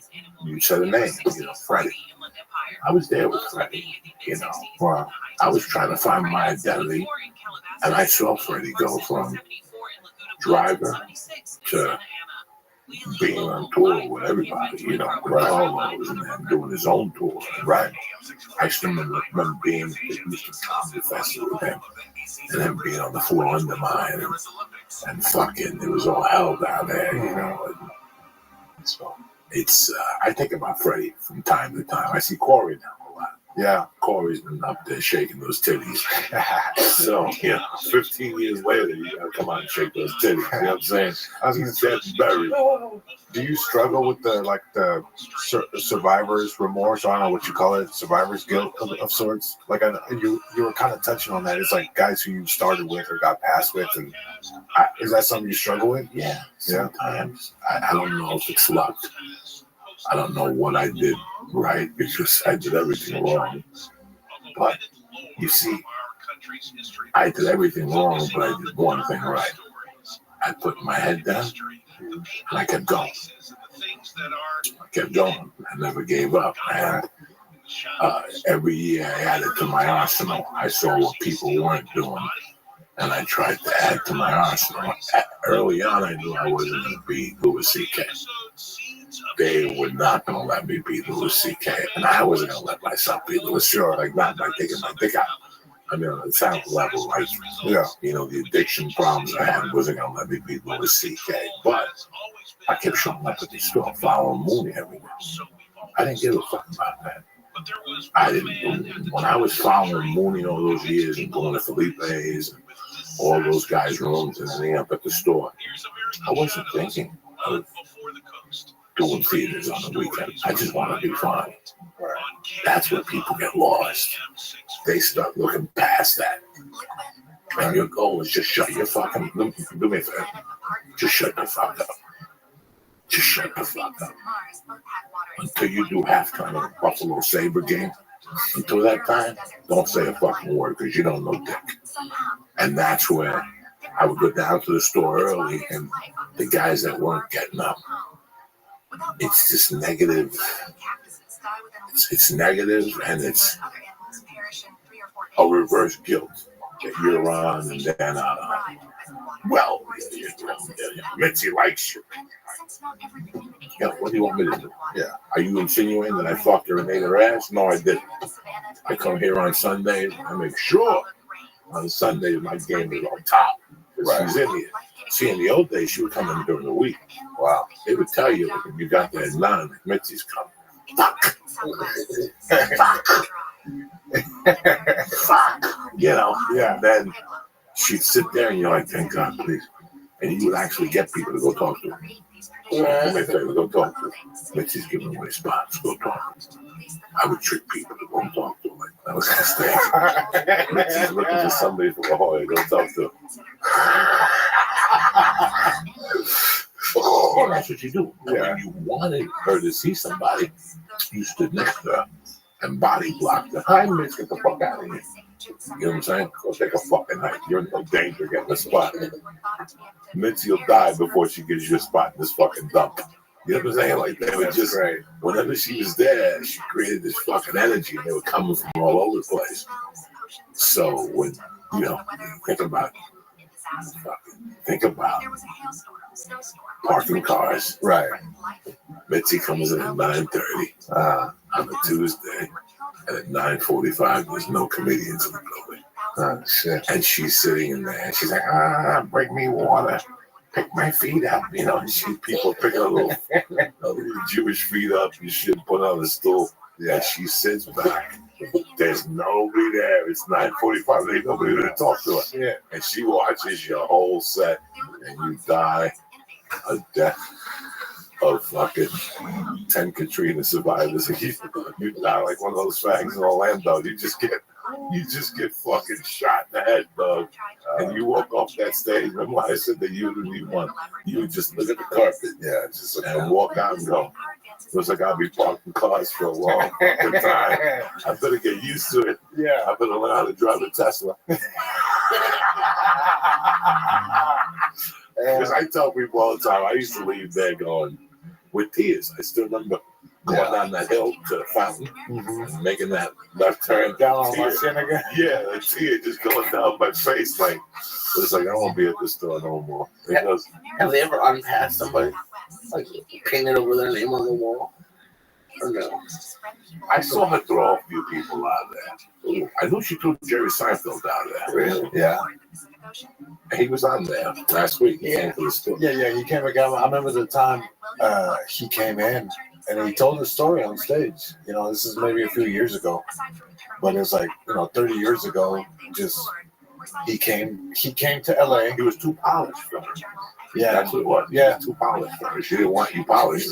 He basically quoted her and said that it's like, you come here to LA. And he's like, and no one has told you no. He's like, I want to be that person to tell you no.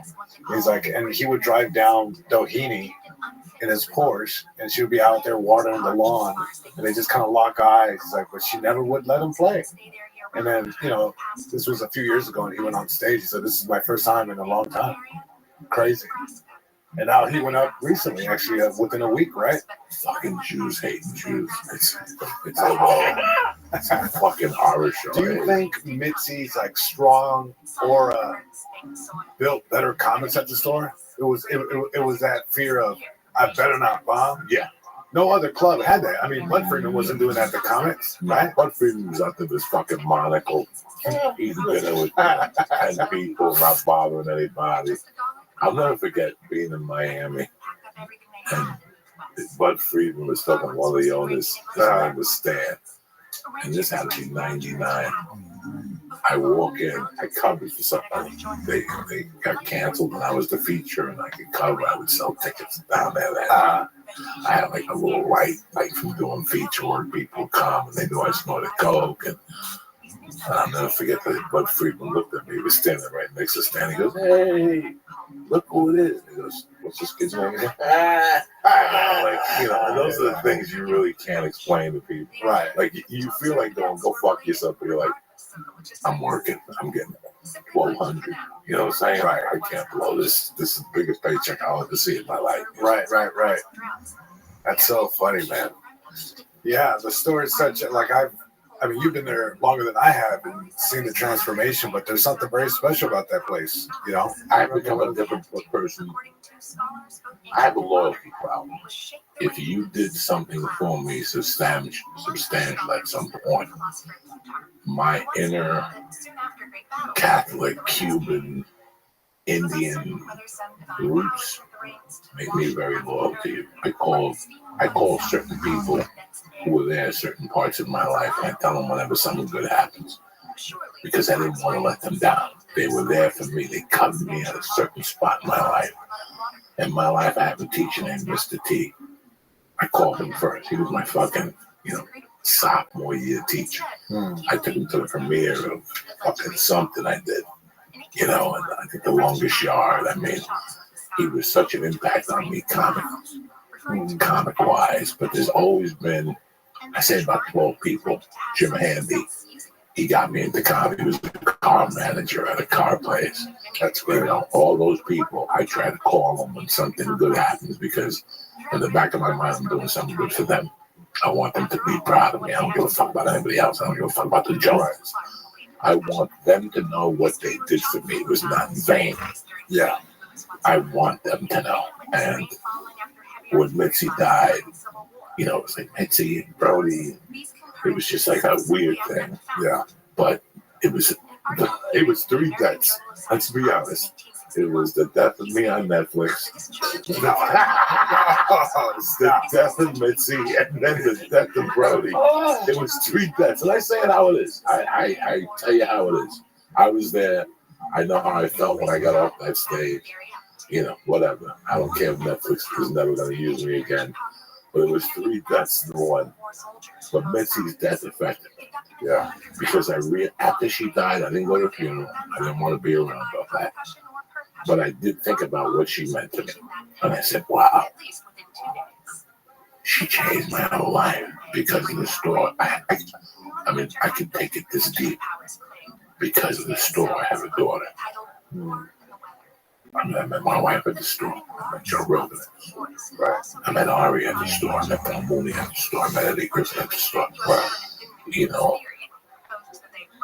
Not to insult anybody. The night I saw you, we had a really good time at the Improv a couple of weeks ago, the first time you were hosting. That's the first time I stepped out of the store in a year. Because after Mitzi died and after my death on Netflix, R.I.P., This is how you have to be, though. You have to be able to laugh. You can't live forever thinking that you're fucking, fucking Johnny Funny. I'm a special bomber. I bomb on specials, but I kill at the original room. You know what I'm saying? Devastating. Yeah, the original room, I'll shoot you down, but I bomb on specials. That's my thing. That's my thing. Some people. Next time I shoot a special, I gotta call a bomb alert. And I have like 3 Iranians there with long beards and shit, and fucking giving out hummus chips and shit so they could get the blame. But Mitzi's death fucked me up. Yeah. Because I realized what she had done for me. Her Sunday night talks. I was the host. So in between, I would have to go down with the list and go, do you want Hayes just to go on? God, no. She would say, I don't want 3 Schwarzes in a row. Like, I don't want 3 black guys in a row or 3 Mexicans in a row. So I would change it up with her. You know, I don't want 3 pieces of pussy. This girl's too pretty. Put her up at the end like she just had the signs. Right. She just had signs. Like she had done it all before. Right. Just trust what I'm saying to you. You know, and every once in a while, I'm not going to lie to you. Next week, I want you to dress like Fidel Castro and put a handcuff on. See you next Sunday. You're like, she'd forget by Wednesday. Oh, okay. You know what I'm saying? Like, I want you to do Latino night and dress up like Ricky Ricardo and get a blonde and shake her ass and smack it. You know, she's crazy. You know what I'm saying? Every once in a while, she got, well, every once in a while, she would just say, next time you say that joke, say that word, even if it's offensive. Like shit like that. Like, fuck them. Wow. And you're like, really? And she goes, yeah, that's the word that's needed there. White pussy to joke up. Right. And I would go, wow, you know what you call my wife the farmer girl? The farmer. She called my wife the farmer girl. She called me. Why she do that? Because she was a farmer girl like me, that tough. And she called me fat baby. Fat baby. And then she put my name on the list as fat baby. I still have the schedules. In my So you house. got brought up as fat baby? Fat baby. Wow. So she brought me up as, wow. They didn't bring me up as fat baby. They brought me up as Joey Diaz, but nobody would know who I was in those days. So she's like, his name is Fat Baby on the schedule. So it was like Fat Baby on the schedule. When did you fully ditch the fat baby? Like how long before? When she stopped coming around. Okay. Once she That's when the name took a death. You're like, ah, like it just went away. I didn't give a fuck. I didn't give a fuck. Listen, call me nigga fly fucking whatever. As long as you give me 6 spots a week at the comedy store, forever. At this time, I didn't go to Montreal. Right. I had fucking Shamook, his son, his grandfather as an agent. You know, I had fucking Johnny Rotten as a manager. Nobody talked to me. Nobody booked me for anything. That's why I started doing movies. Because I said, I'll figure out going through the back door. You look at my IMDb, it's like I got like a 6,000. I'm impeccable on my IMDb. I've been shooting shit since 2003 and never stopped. What gave you the foresight, or what let you know that was like the, I guess, backdoor way in? I knew they didn't want me for no comment. Nobody wanted to talk to me as far as nobody. Not even fucking shitty seaweed. Wow. I finally a guy by the name of Vic Dunlop, God rest his soul. Oh, I remember. Big time comedy, Mexican, Cuban comic from the store. Big time. 70s, Kennison, fist fights. Stabbing Puerto Ricans, lost his leg in Vietnam. You know, he lost like something in Vietnam, like an arm or something. Nobody knew because he had his shirt on. Real tough guy. Nobody knew because he had his shirt on. You know, again, he was a guy that if I got the Soprano movie, I would have called Big Dunlop. Big Dunlop was one of those guys that he was the original cast member of Richard Pryor's show. Or, you know, like one of those guys. He could snort coke at the store with Elaine Bourgeois. All those crazy motherfuckers. I mean, he had stories forever. He had like this little side company in Vegas. I have an album called The Blue Album. It's me with 2 chicks on the cover. That's who put that CD out. He gave me the first chance. They would pay you like $7 a minute. So I just did like 2,000 minutes. Like they were back there with flares, they had lights giving me fucking sirens. I wouldn't get off. I did $7 a minute. Watch me go, motherfucker. And then he called me. Like, we kept like 58 minutes. Woo! I was on the fucking couch. I was gonna say. I'm like, so they paid you on minutes. They gave you in advance like $7.50. Yeah. They paid you on minutes, and then every truck stop you go to the country. There it is. The CD. That's where they make their money. Now they're really pushing it. Sure. And now I'm not mad at them. I won't help them push it because they won't pay me anymore. Sure. But they did give me a start. That was my first formal CD. They did a photo shoot. It was the craziest thing because it was like I taped it, they did a photo shoot, then they stopped answering my call. For 6 months. Hello. Nobody to call. Wow. Then one day in the mail, I got a box of 100 of them. And they were like, good luck. That's it. You'll never see another dime again. You could sell them at the show. Because that's what they gave me 100 of them to sell them at the show. Do you know how many I sold of those 100? How many? 2. I threw the rest of them. Really? I didn't have I took them out one time in La Jolla. And I needed coke money really bad. Please. What were you selling them for? Time since that came.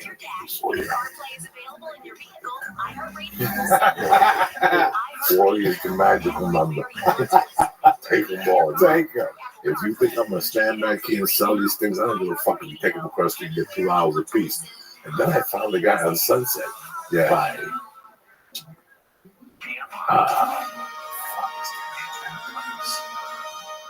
By they do pizza on Curson, Sierra Bonita, and Sunset. Gaucho, not Gaucho. Oh, the Italian place? Yeah, kind of Italian. Next door to that. Okay. Was this? Chibo's? Yeah, Chibo. Chibo. Next door to Chibo, like in '98, there was this little like half retarded guy with an eye patch. He wasn't all there. Something happened to him. So like '99 or something, I walked by one day. He's like, "Hey, you." I remember my glasses. He goes, "Come in, give me your autograph. Aren't you the guy from The Sopranos?" And I'm like, and then I tried to be mafia. Maybe. You're my favorite big pussy. He gave me a hug. He goes, "What else do you do?" I'm like, "I'm eating." He goes, "No, really?" He goes, "You got anything to sell?" So I went home. And I went back to this thing, and I go, "I got these CDs." And he goes, "Well, I usually take these on consignment, but you're a Hollywood star. I'll give you like $5 a piece." It took like 50 of them at $5 a piece. And I'm like, "I'll never walk on this side of the street again." Because somebody's going to come in here, and he's going to tell them, "This is the guy from The Sopranos." And they're going to go, "That's not the fucking guy from The Sopranos." So he's like, "Come back in 6 months. We'll sell them for 15, and we'll split it down the middle. But I'll give you $5 up front." He cut me like a check. I went to the bank and fucking they cashed it. I'm like, "Ooh, God." Then he went out of business. I never heard from him again. So, that was the check that took him under. It's like, shit, he took him for that money, bro. I took him for that, I didn't have the balls to sell CDs afterward. But Victor Rock was one of those guys that, Rogan is one of those guys that when something good happens, I have to call him. I think Friday, I knew he was in Vegas. I knew he was getting ready for the weigh-in. And I called him. He answered. We must have talked something about stand-up for like 35 minutes. Yeah. But it's a free-for-all. I was listening to Ted Nugent free-for-all. And I'm like, we're doing comedy right now. It's a free-for-all. Because I don't really give a fuck. I don't really give a fuck. All I want to do is have a great hour when I go on the road. Right. That's it. I don't care about a smash show.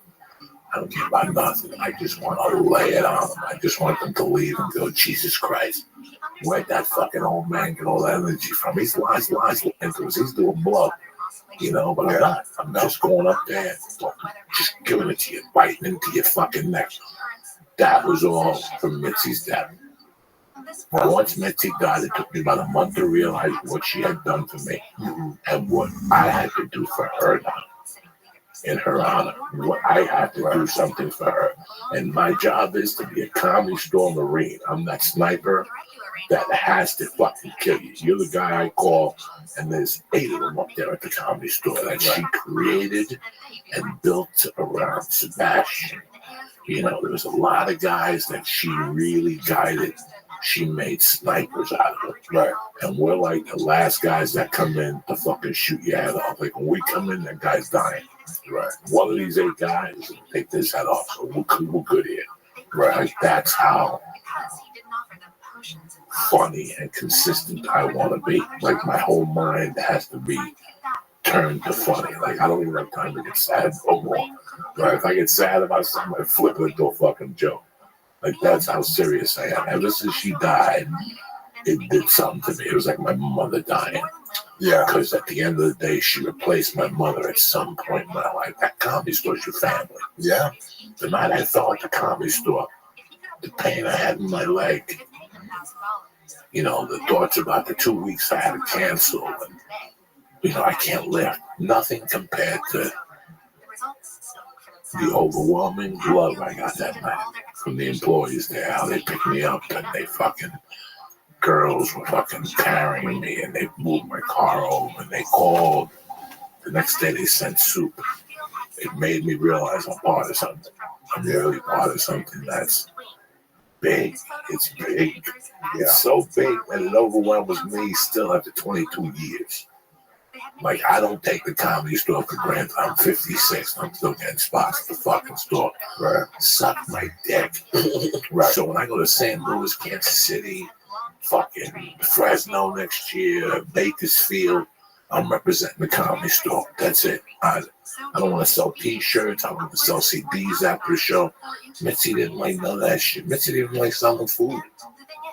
Yeah, she didn't push for the food for a long time. Push for food forever. Just people can't laugh if they have food in their mouth.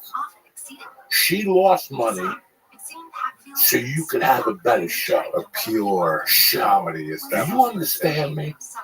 You know, so that's why when people go to me, you're leaving so much money on the table, not bringing somebody and giving them $10 an hour. Why would I want to do that?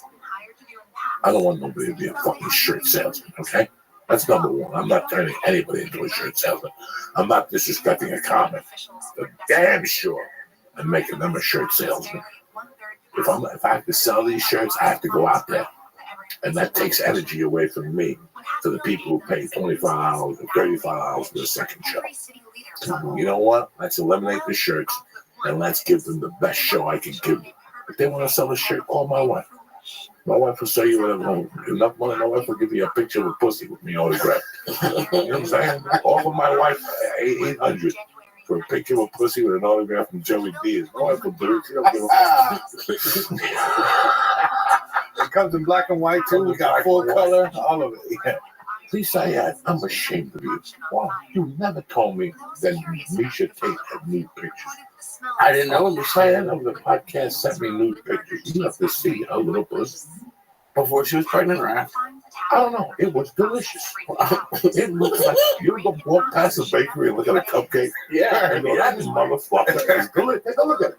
Push it in and show fucking Jesus Christ. You're gonna die. You're gonna die. Somebody sent me the link and they go, Joey, did you see these? I almost fell backwards off my shirt. There's a picture of her laying backwards. And her pussy is shaved, and it's just laying there. And you will walk past like a bakery and look at the donut and go, wow, that's a pretty fucking donut. It's the same thing. Her pussy donut. Her pussy looks so. Turn on the screen.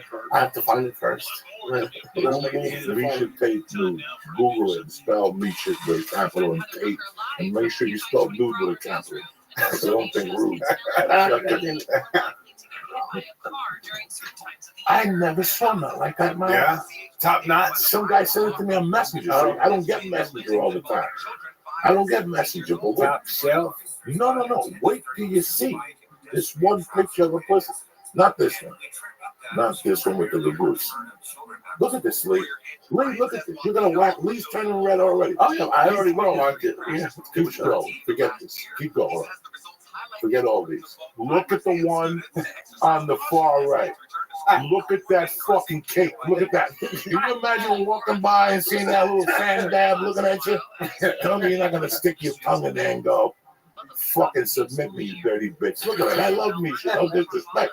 You have a, if Misha, if you're listening, you have a fucking tremendous little pop star. That is some beautiful little pussy. Look at this guy. Look at this guy. Hair on it. Yeah, it's not on the video version. We can take it down. The video version? Yeah, even YouTube lets this stuff up. Oh, I didn't know. Then take it down. Look at that. Look at that picture. That I don't like. I don't like. That's too real. You like that? No, I see like a foot. I can smell it. I don't like it. Look at the ass. Look at it. Farting. He's farting. Look at it. Tremendous Misha Tate. Fucking beautiful. I never saw it. I would never even disrespect Misha Tate. I do a podcast. I do the radio show. The once in a while. So somebody just sent me this. Like, hey, wow, I do a radio show. Did you see these nudes? When I saw that, as Uncle Joy would say, tremendous. Did you see a little crumb bag? That little crumb bag, you're walking minding your business. You're thinking about going on vacation. Yeah. You stop at the bakery window and you're like, man, that fucking apple turnover was good. My mother's making meatloaf. Fuck. Oh, man. A little dipping on a bear claw. Hey, it's Monday morning. Monday morning, baby. Now people rise in the and shine. cubicle. We didn't get no pussy on Monday. Fucker. Go download it on your phone, back one out in the bathroom. You come out with sticky fingers. Next thing you know, the tea sticks. You know what I'm saying? You jerk off so much the tea sticks on your computer. It don't even. It's like capital T's for a year. Everybody's name is T. You got to copy and paste and have it on the clipboard because you can't push the button. Oh man, how is it shooting your Showtime special? When does that get released, you think? Showtime special it should be like the end of first quarter next year. So I think like March, end of March. Okay. You excited about it? I'm excited, man. This is a big dream come true. I mean, since I started comedy, that was like, you know, you dream of having a special, and you know, it came a little earlier than I expected. You know, 13 years in, I thought maybe it was going to be a little later, but it's like I'm happy it's 13 years. It takes you 7 to become an attorney. Right. Yeah. But you know, it's like it takes a while to find your voice, and it was just like, all right, well, I can't pass up the opportunity. I gave it my best shot. I would go down to the WeWork spot. I got a little WeWork community space, a cheap thing. I would go down there. People would leave the office after 5, so I get to use all the whiteboards, and I'd write up the whole set from left to right, the whole thing. And just to get ready before every weekend, I do that Monday, Tuesday, Wednesday. Before every weekend, I would go on the road to get ready. And I just broke it down 20 minutes at a time. And I just took it very serious. There's nothing fucking getting in the way. It's so crazy. Like, nothing got in the way, man. It's so crazy how I lived in a building in 2000. I lived with Ralph May. I lived with Ralph May and a bunch of people in this building. And they would have little parties and stuff. And it never really, like I said to myself, I didn't come here to go to parties. Right. I didn't come here to go to barbecues. I came here to basically get on fucking stage. That's me. I would just write the whole fucking thing down. I It was like a beautiful mind sort of thing, yeah. I would get obsessive, man. It was like fucking Matt Damon in the movie about Boston when he does the math work. Oh, yeah. With the Suicide Kid, Robert Williams. That was fucking famous. Good one. Suicide Kid. Oh, my God. It's Monday morning. It's Monday morning. Wake up, y'all. You got 9 fucking shoplifting days left. And I can't make a fucking off-color joke about Suicide Boy number 1.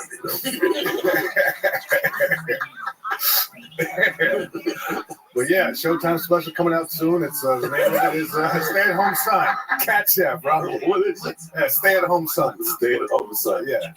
You tight with your father?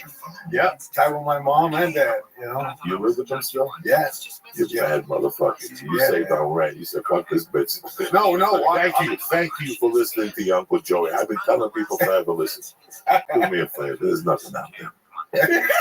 I wish I could help you. I wish I could talk to you. I wish I could give you better advice. If your mother and father are still alive, go over there one day to eat and tell them you want to look at the basement. You think you're looking for a trophy. And just paint it, put a bed down there and move in. Just tell them I'm moving in. They're going to argue. You cannot move in. We told you you're a grown man. I don't give a fuck. You're not getting me out either. Look, come here. Let me talk. I'll give you this. I'll help you do the laundry after this. I won't put my hole in this motherfucker. You know I always respect you. Move home with your parents. Save the fucking $1,800. It's no fun having a roommate. And trust me, living with a bitch ain't no fun either. She's a broke bitch. You're gonna end up paying double. She's always fucking broke. She can't pay the phone bill. Mind your business. Fuck chicks and cars and live with your parents. And the cars. Yeah. That's the move, huh? That's the move. Just fucking in cars, public bathrooms. You move with your parents, bro. You'll find a way to fuck people outside. And then go for it. Yeah. You get creative. And when you need pussy and you live with mom, you fuck a bitch under the garage. You understand me? Like, why not take some of that money you saved to get a hotel for one night? Because you're too cheap. You're living like a doctor. My mom fucking turns that pillow shit up at me. If my mom was still alive, I'd have like a little bella next to me. When I get in bed at night, I just ring it. And she puts the blanket over me and Sana Colito Rana. She don't say Sana always says Sana Colito Rana. Yeah, you know what I'm saying? Like, isn't that weird? Live with your fucking parents. Do not leave. There's nothing out there. I want to go to California. Listen, you know what California is? $1,800 for a studio apartment. Oh, Plus utilities. I want to go to New York. Yeah, you're gonna get. What's your budget? $1,800. That's 3 rats and a 1-bedroom. No, that's 3 rats in Brooklyn in a studio apartment, a basement apartment, and you're gonna freeze. Yeah. Stay at home with your mother. I don't care if you live in Iowa, Dubuque, Montana. Stay there. Build your own little comedy community. If you build it, they'll come. Yeah, that's real. Look at all these comedy festivals everywhere. It's like there's a festival everywhere. Build it, they'll come. Comedy is alive and comedy kicking. scenes everywhere. You know, everybody wants to do this and get themselves in a fucking predicament. And you know what? This career is tough enough. Right. Comedy is tough enough. So anything you could cut out of your life that will give you keep low overhead, so you can live on $900 a month. You know, 900 is like, and you're living like, what's the guy on Gilligan's Island? The Howells, remember they were rich? Oh, the rich, yeah. Monthly, you know. Yeah. When you make 900, you call them bitches monthly. That's when you know what I'm saying? Like, your tax returns like I made 9,600. All you do is show up and they'll give you food stamps. Right. But you're living at home with mom. So you're like, I don't need no food stamps. 9,600, my car's bought and paid for. You got one of those old Toyotas you're driving by sound. You know, you got the general, $60 a month. You got basic coverage. $30 a month. You run over a Mexican, you gotta leave the country. You know what I'm saying? Like, you got basic coverage. Yeah, man. You know, it's weird. Stay at home. I don't give a fuck. Don't tell me about your style. Whoa, I can move to New York. Right. I'm gonna have stage time. Yeah, you're gonna live with 3 fucking stinky dudes, and one of them is not gonna have the rent every month. Right. Stay at home. Comedy does teach you that. I will say it makes you really smart with your money. It teaches you how to keep your overhead low. Because you know they're nothing. You know what I used to do? I still have my 24-hour fitness, but I knew that I needed a gym membership, and you pay the extra $10 to get it at $45 a month. I would fly into new colleges, and so there's a 24-hour fitness near every major airport in the country. That's a fact, right? So you fly in to whatever, Kansas City. You're about to go do a gig somewhere. You go in there, you take your morning deuce, work out, shower, go do the gig. You come back, you spend an extra $10 on the rental of the vehicle. So it's like a SUV. You can sleep in there. You go back to the gym, work out, shower up. You return that, and you just save yourself $150 on a hotel. I mean, I used to. 24-hour fitnesses were my go-to. You were broke, but you were in shape like a motherfucker. Back then, you were a little boy. I used to live in an office, and I had no shower. Yeah. So I had to join the gym. Yeah. And I'm a clean dude. So I'm on 2 showers minimum a day. Yeah. Never mind 3. But I just wouldn't go in there and shower. You just can't go in there and go No. showers. You got to play it off a little so bit. You got to do something. You got to walk on the treadmill. Yes, I would hit the punching bag in the morning. I would hit the punching bag in the morning and lift weights at night. Right. You know, and then take a shower. They had Q-tips at one of those gyms. Yeah. Q-tips, blow dryer, mouthwash. Yeah. You open the deodorant, there's like a dead hair on there. You take it off with toilet paper.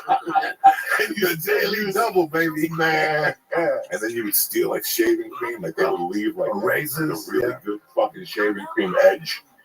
Oh, the one that was green and it turned a different color. I used to rob Edge from that gym on a constant. Every day the guy would go, we got to put a camera back there. Somebody keeps stealing the Edge. How much shaving cream do you need?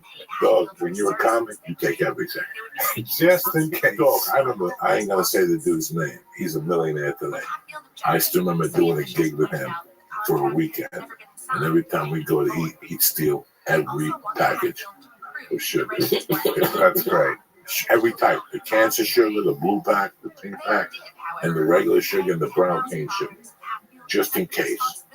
When you're on the road, you have everything in your trunk.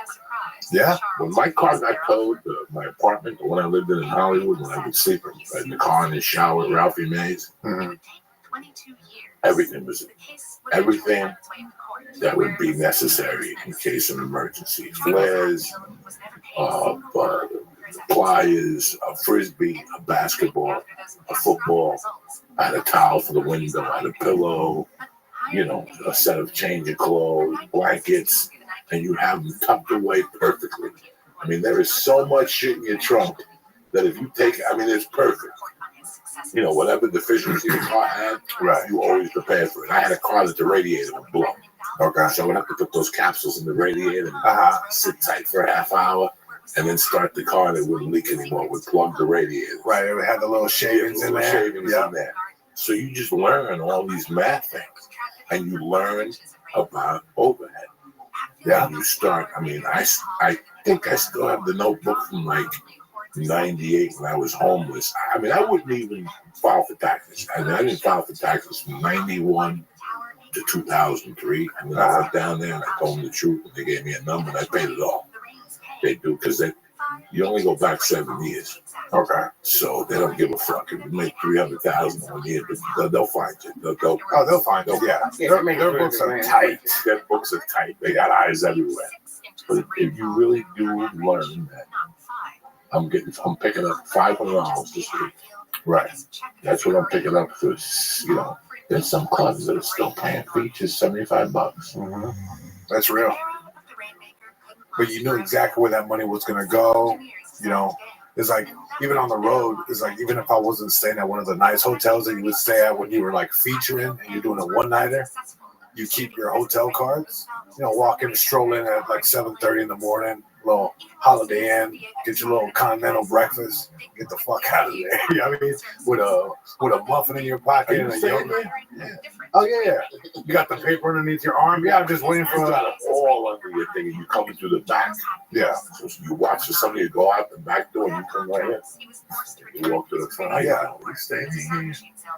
If they ask, most times they didn't ask because they can't. You know what I mean? But you're there, and in case it's like, are you a guest here? Yeah, absolutely. How's your day going? You know, real friendly. Great. Oh, sorry. Have a great day. I got you. One. No way. He was nominated for 3 Golden Globes. 2 years after the film's release, It only goes up to 400. That's what the guy said. the city years before. Hatfield didn't answer. He couldn't. What's your last name? In January 1958, We have Mackenzie at 691. You sure it's your room number? Let me see your key. This is at a Marriott. I forget what it's called. I got married at one of those Marriott. It wasn't a marquee. It's those extended stay joints. Yeah, like one of those. There's one in Boulder. I got married at Marriott Courtyard. Oh, Courtyard Marriott. Okay, yeah. They nailed me. I still remember being one behind. I still remember living behind one in Detroit.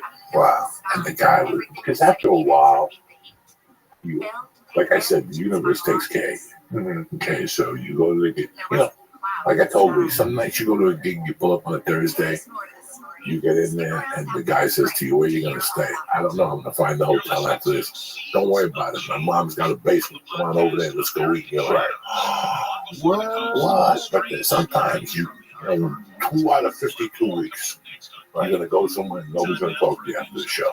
Right. And you're like, I got $125. The room is 80. What's the play here? Yeah. What's the play here? I got a gig tomorrow night. I could live it in the car. I ain't that cold out. I could live it in my steak. Yeah, I could live it something nice. You know, like, and I'm not talking about a nice steak. I'm talking about a sizzler steak. Right. You can still smell the hair on it. Like, guy's hair was on his leg. A Norm steak. You know what I mean? Yeah, like a Norm steak. Like, you go get one of those, and you go back to your car. Like, I still remember all those times. Like, yeah, like I remember one time we were on the road. It was, again, Kyle, Ray, and I. So we stopped in Boulder, Colorado, right? We got no money, which, by the way, we didn't even have money in Chicago to get to the toll room. You know how you throw the change in the basket? We're digging in the cushions. I mean, we're throwing at it to see if it opens. Just penny here. Finally, it opens. We're like, we're good. We do the gig. Now we have money, right? So we got a hotel room. And then I think it was going to be our second day. We were really tired. He's like, hey, man, I'd like to, you know, go at a hotel or some rest out. We can shower, blah, blah. We'll split it. Great. $80, you know, for the. He finds a spot on his phone. We go in there, and the guy, you know, smoking a cigarette inside. Sketchy spot. So we get the room for $80. We go around back. We go in there. We open the door. There's a dog in there There's some like swim flippers on the ground, and there's a lit cigarette in an ashtray in the room. Kyle loses it. He's like, what the fuck is this? He slams the door. You go downstairs, like, hey man, you gave us a room and there's a dog in there. He's like, what the fuck? There's no dogs allowed here. He's like, oh, you're worried about dogs? There's other shit going on here. You're worried about a dog. And he's like, well, we can give you another room. He's like, I want my money back. He's like, no refunds, man. He's like, you motherfucker, cusses him out. So he gives us another room. We stay the night. And he's looking at these reviews.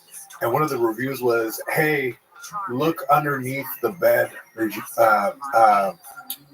One time I found a used needle.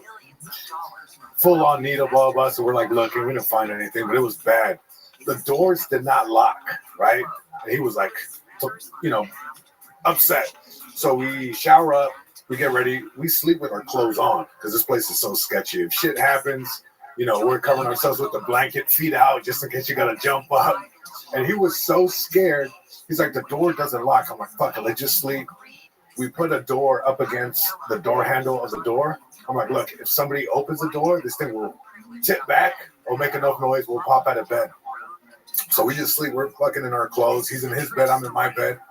We sleep.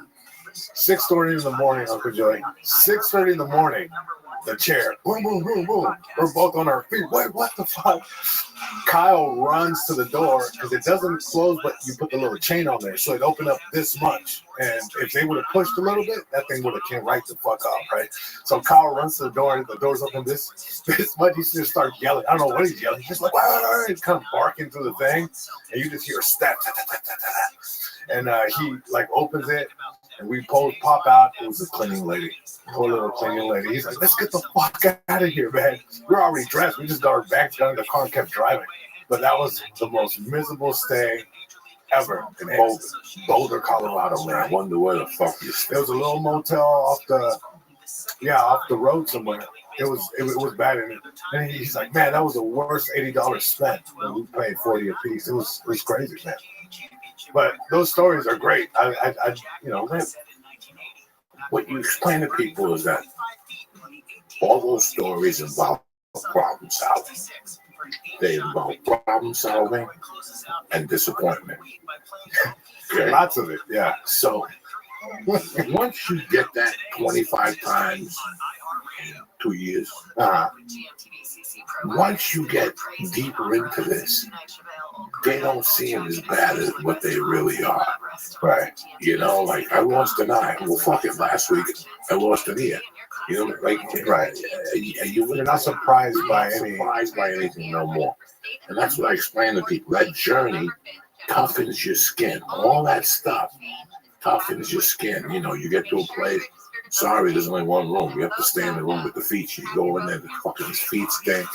You smoke a Marlboro Reds. You go to your club. You're gonna fight with the kid and tell him not to smoke or whatever. All that stuff toughens you up for later. Right. When that movie guy tells you, no, you didn't get the movie. Right. All those little things. Because they're big things. When you first start in comedy, right, and you look at the itinerary, you gotta drive 12 hours in between gigs. You're like, for $100 spot, you're like, I'll do it, but fuck. Yeah. Well, all these things prepare you for later, for the disappointment later, so the disappointment isn't that intense on you. Yeah, and that's the difference. Going back to the thing, it was like a lot of comics are pussified, like you were saying. It's like when somebody's like, hey man, your spot got canceled at, or you're going up at 1:30 in the morning, like, fuck. It's like, really? That's what you're choosing to get upset about? I'm not gonna lie to anybody. Yeah, I got upset one time at the store. Like, there was one time when things weren't going great. Yeah. And I got really frustrated. And I go, fuck. I don't wait because I think it was a 1 o'clock spot. Like, I was so used to 12:45, 12:30. Now it's 1 o'clock. Fuck. And I go, I think I'm just going to stop calling up there. And they said, right now, take a billboard. Not a billboard, like a chalkboard, and put it up outside and tell them you have a 1:15 spot at the store. And you don't want to do it. See how many people sign up. And I was like, touche.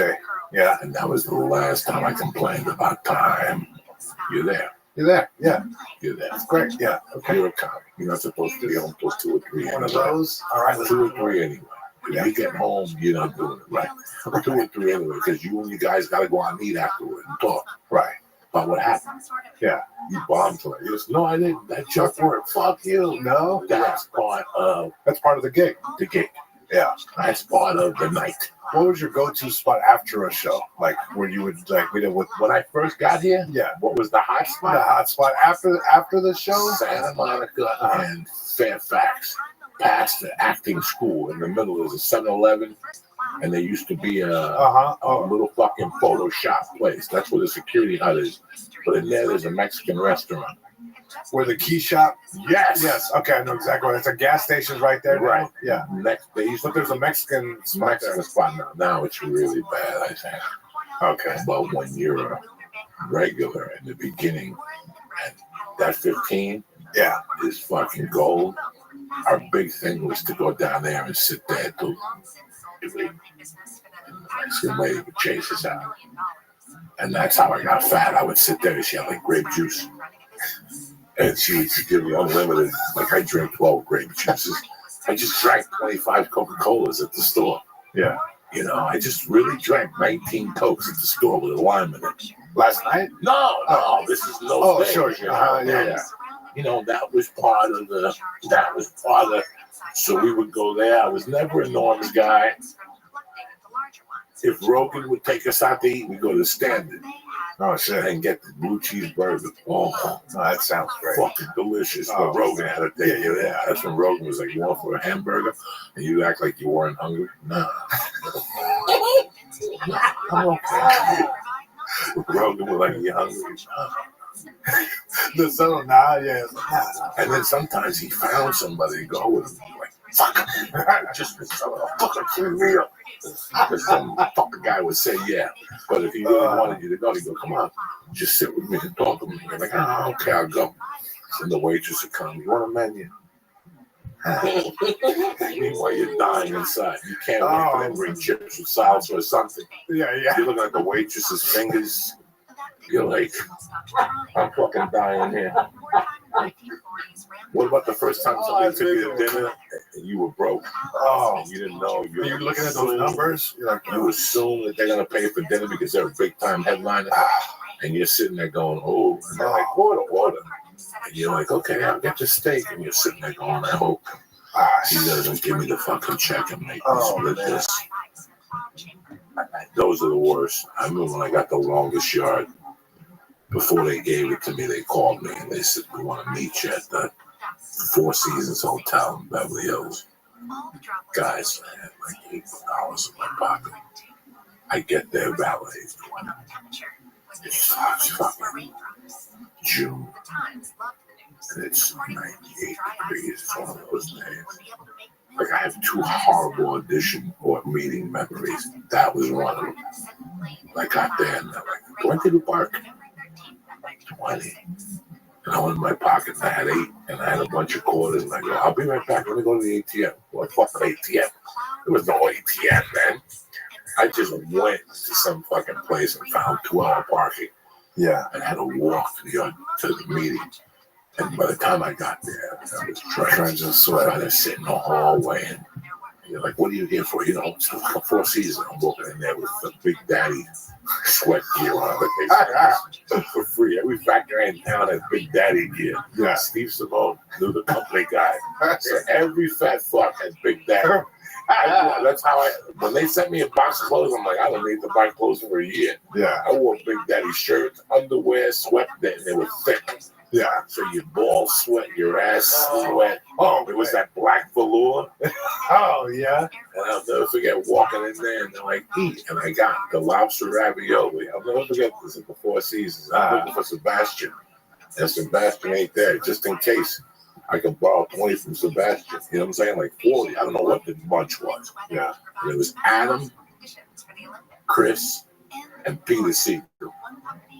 And they're like, eat lunch. And I'm like, okay. And the whole time I'm like, I hope they don't go 4 ways. I hope they don't go 4 ways on this check because I got $8.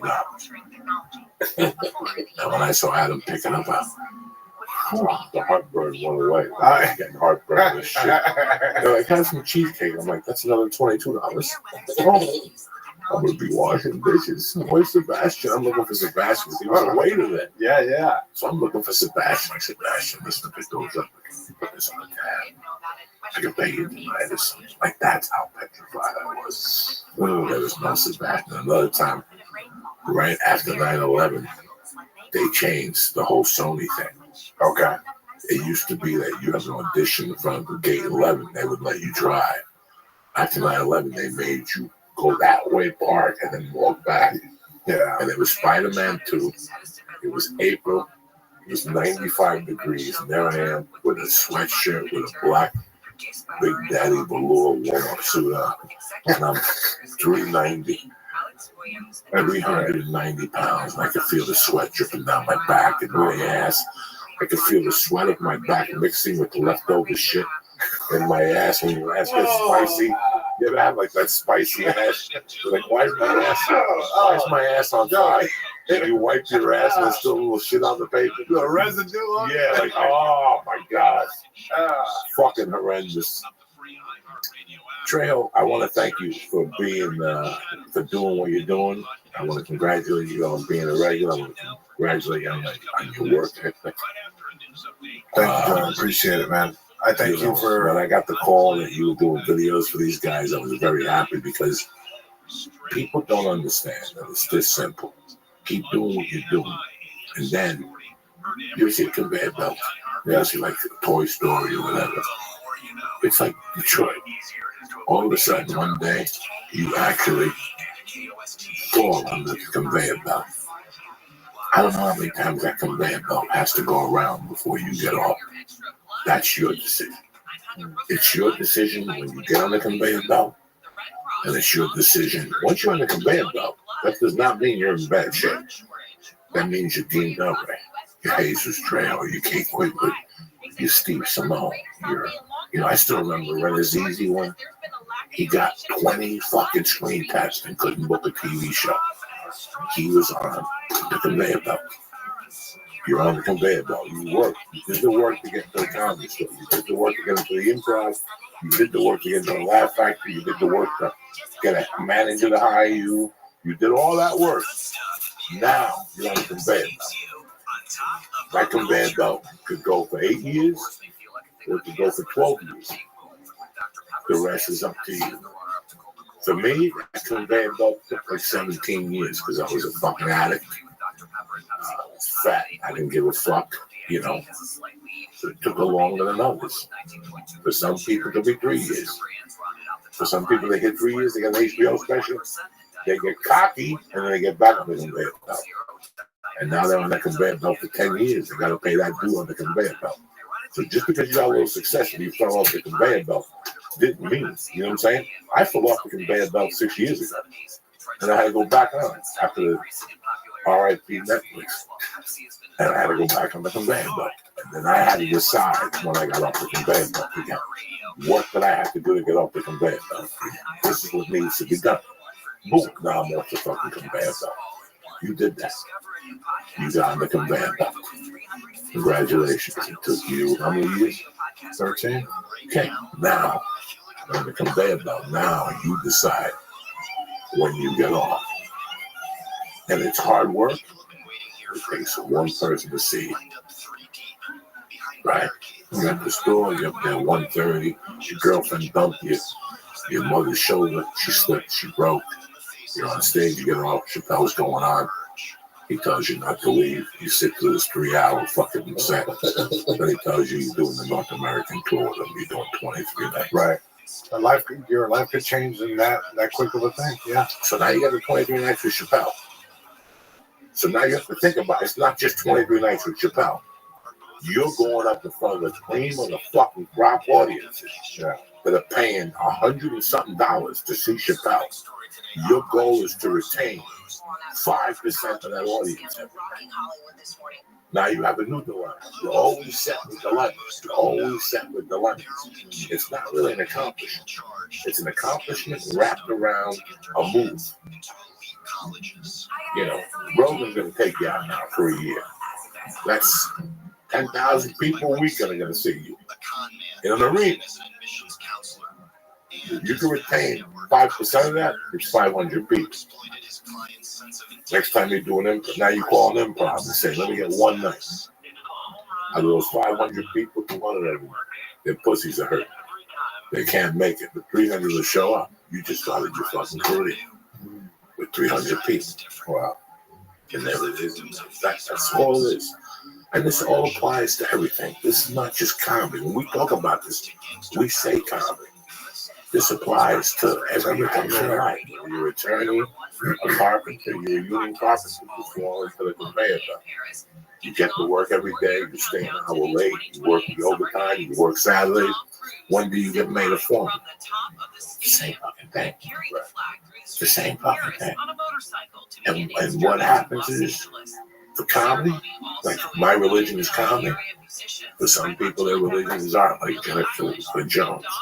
For some people, their religion is accounting, like Bob Williams. You know, everybody has their own religion. They believe in it. Put your roof over your head, and you believe in it. And you get better at it every day that you do it. You know, you're on the conveyor belt. Congratulations, bro. Thank you for your little fucking show. When is the taco show come out? Start Eric. So Tacos Con Todo comes out on Complex. The trailer's gonna drop end of February. I mean end of January, and it should be out January. And it's gonna be just comedy, going around LA and looking at some of the best taco spots out here. Really diving into the history. It's done in the right way, and there's some great people behind it. Justin Bolas has been putting his all into this project, and also I'm very grateful for people like you who took time out of your busy schedule. How much can we laugh? What for me? Oh, I couldn't wait. You and shot, fought, and died. Oh man, I was telling you earlier. That's when I knew I had to quit smoking cigarettes because I was laughing so hard. You were going on one of these amazing rants, and I was laughing so hard I couldn't catch my breath. It was a hot 2 minutes where I'm like, I'm gonna die right now. That story I told is the truth. Right now, I got 4 flies and a weed thing, and I put holes in it, and I feed them weed. And every once in a while, when I take a shit and it doesn't hit the water, I take like a piece of stick. And I put shit in that little can so they survive in habitat. But they eat weed most of the time. I cut one wing off to give them like a little, I'm like a half a Hitler. Like I cut one wing off. You know what I'm saying? Like, I got my own little private fly Auschwitz. Please. Fuck those guys. Can I tell you something, Lee? Please. I saw Joey move like Mr. Miyagi. There was a fly on the table. He's looking at it, he puts his hand up, just waits like 2-3 seconds, goes, "Bah!" And you think because he has big hands, you think like they would fly away. He does, he gets like Mr. Miyagi. I kill bro for my life. I hate flies all my life. He got him.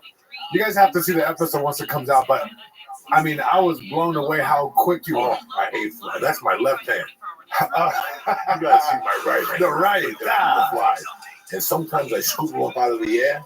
A couple of weeks ago, flat out of my wall. Okay. So I had 300 flies in my house that would gather around the window, and I just sit there for about an hour and let them gather like they all play. They were sunbathing, like fucking talking, like they're mingling. And my wife has a fly swatter. She's an amateur. She's over there pointing at them. I said, "What's the master at work?" I went and got a book that bent. Oh, okay. I started taking 8 of them out of the row. Not the first The great Freddie Soto had a joke. His father would step on roaches and he would leave them there. Oh, That's yeah. a warning to tell the other flies that we don't fuck around in this house. That's right, I was like, at least sweep them up. No. Leave them there. That way flies know I'm not fucking around. And it got to the point that I go, how many more days are we going to have flies? And she's like, 2 more, because they took the possum out. And then the gnats turned into flies. I don't fucking know the whole scientific fucking whatever. For 4 or 5 days, bro.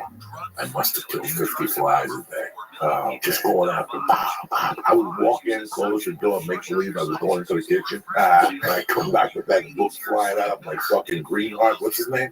Braveheart. Greenheart. I don't fucking know. I would be smacking those. They were going to 4 this time.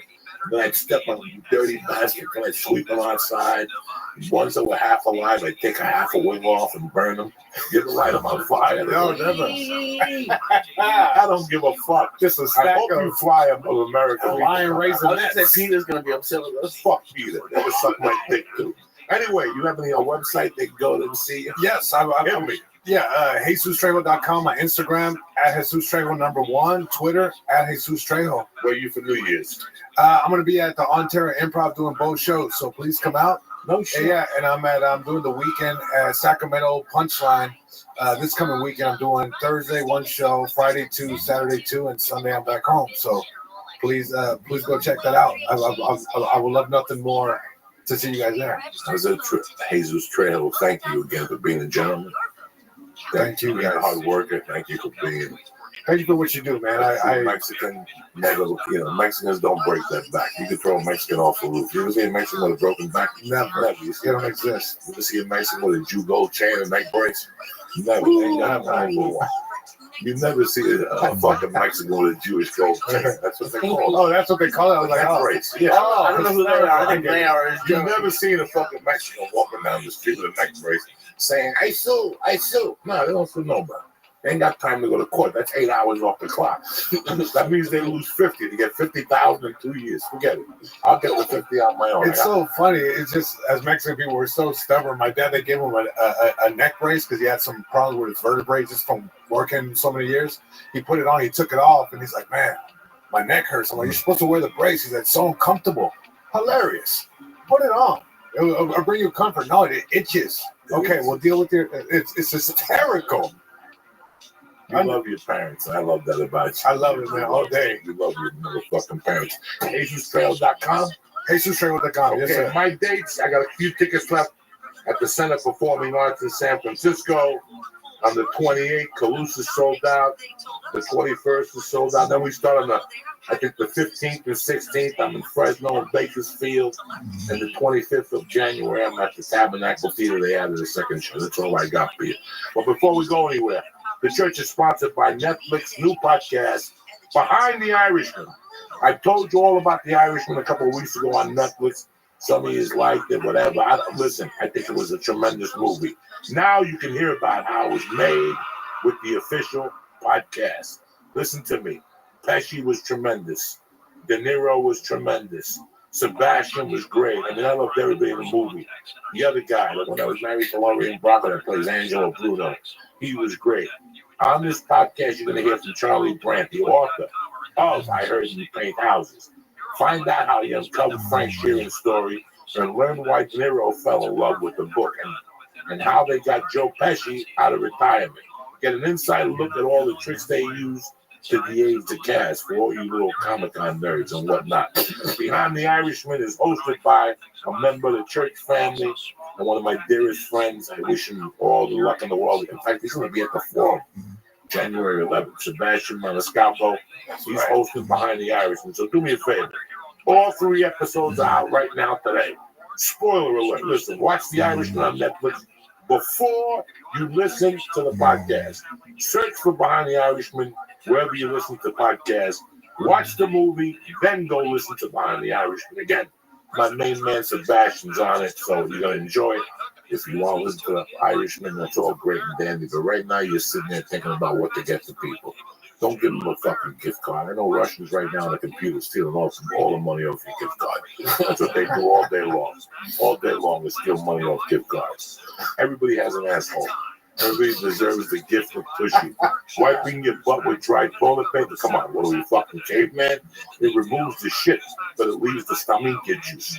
You ever come on your girlfriend's foot and take the cum off? Like the foot is stained, like she's like it's bleached. Like you ever know those people with those purple bed marks on their faces and shit? It's the same fucking thing. Water cleans better than dry paper. I like the idea that this is written down on the paper somehow. No, it's not. This is me talking to you, motherfuckers. Listen, Tushy is a fucking portable bidet. It connects right to your toilet. It takes you 10 minutes. You don't even need, I think you need like a wrench or something like that. No plug, no nothing. They start at $79, all right? You get a 90-day guarantee, 60-day guarantee.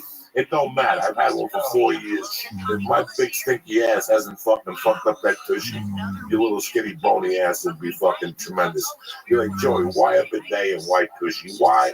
Because it sprays water directly into your fucking asshole. Think about nice warm water going into your asshole. How would you feel? You're going through a rough time. Your grandmother died. They left you the patio furniture. Forget all that. Think about getting hot water sprayed up your asshole. Who's better than you? You know why you need that? Because all day long you're sitting there like a mook with bacteria growing in your asshole, and that creates nasty things like hemorrhoids. Just like that pop mine yesterday. Who's there? I went to lift some weights and fucking, I got a little, you know, with the wife, my ass, there was a little blood. Thank God I had tushy.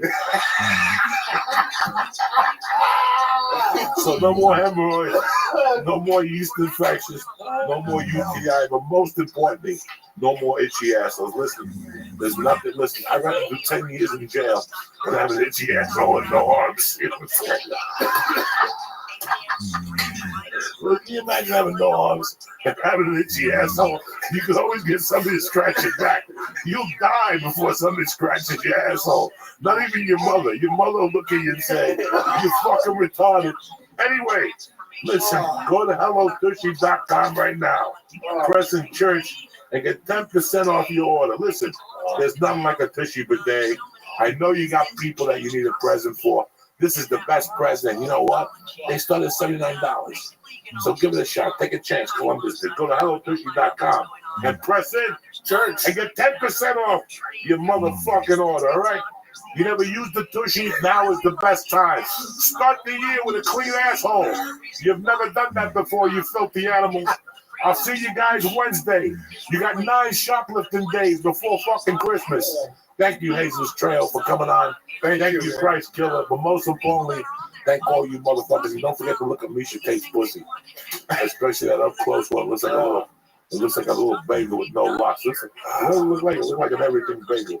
It's got everything on there. A little hair, a little stubble, a little everything. Kick this fucking meal, Lee. Because they don't like what some of our world-renowned psychics are saying about certain things.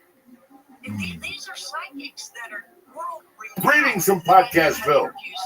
The church is brought to you by Athletic Greens. If you're not starting the day off with a blast of vitamins, you're already lost. Go back to bed and fucking stay there all night. But if you want to feel tip-top Magoo, let Athletic Greens do the dirty work. They got you covered in 5 critical areas. You ready? Health, energy, immunity, gut health, and hormonal support. Who takes care of you like that? Nobody. So do me a favor. The church family gets a special offer. We're going to give you 20 free travel packs, valued at $79 with your first purchase. Jump over to athleticgreens.com/church, CHURCH, to get your travel packs today. That's athleticgreens.com/church. The church is also brought to you by, let me ask you something. How are you covered for life insurance? You're probably sitting there scratching your head low. Joey, what's life insurance? What happens if you slip on a fucking banana peel and your kid still has to go to school? If you're not covered already, put life insurance on the top of your to-do list. Policy Genius makes it quick and easy. Find the right life insurance at the best price. So listen, don't be a schmuck. If you need life insurance, head to PolicyGenius.com. It only takes a few minutes to find the right policy, insurance policy, apply, and have another thing crossed off your list for 2020.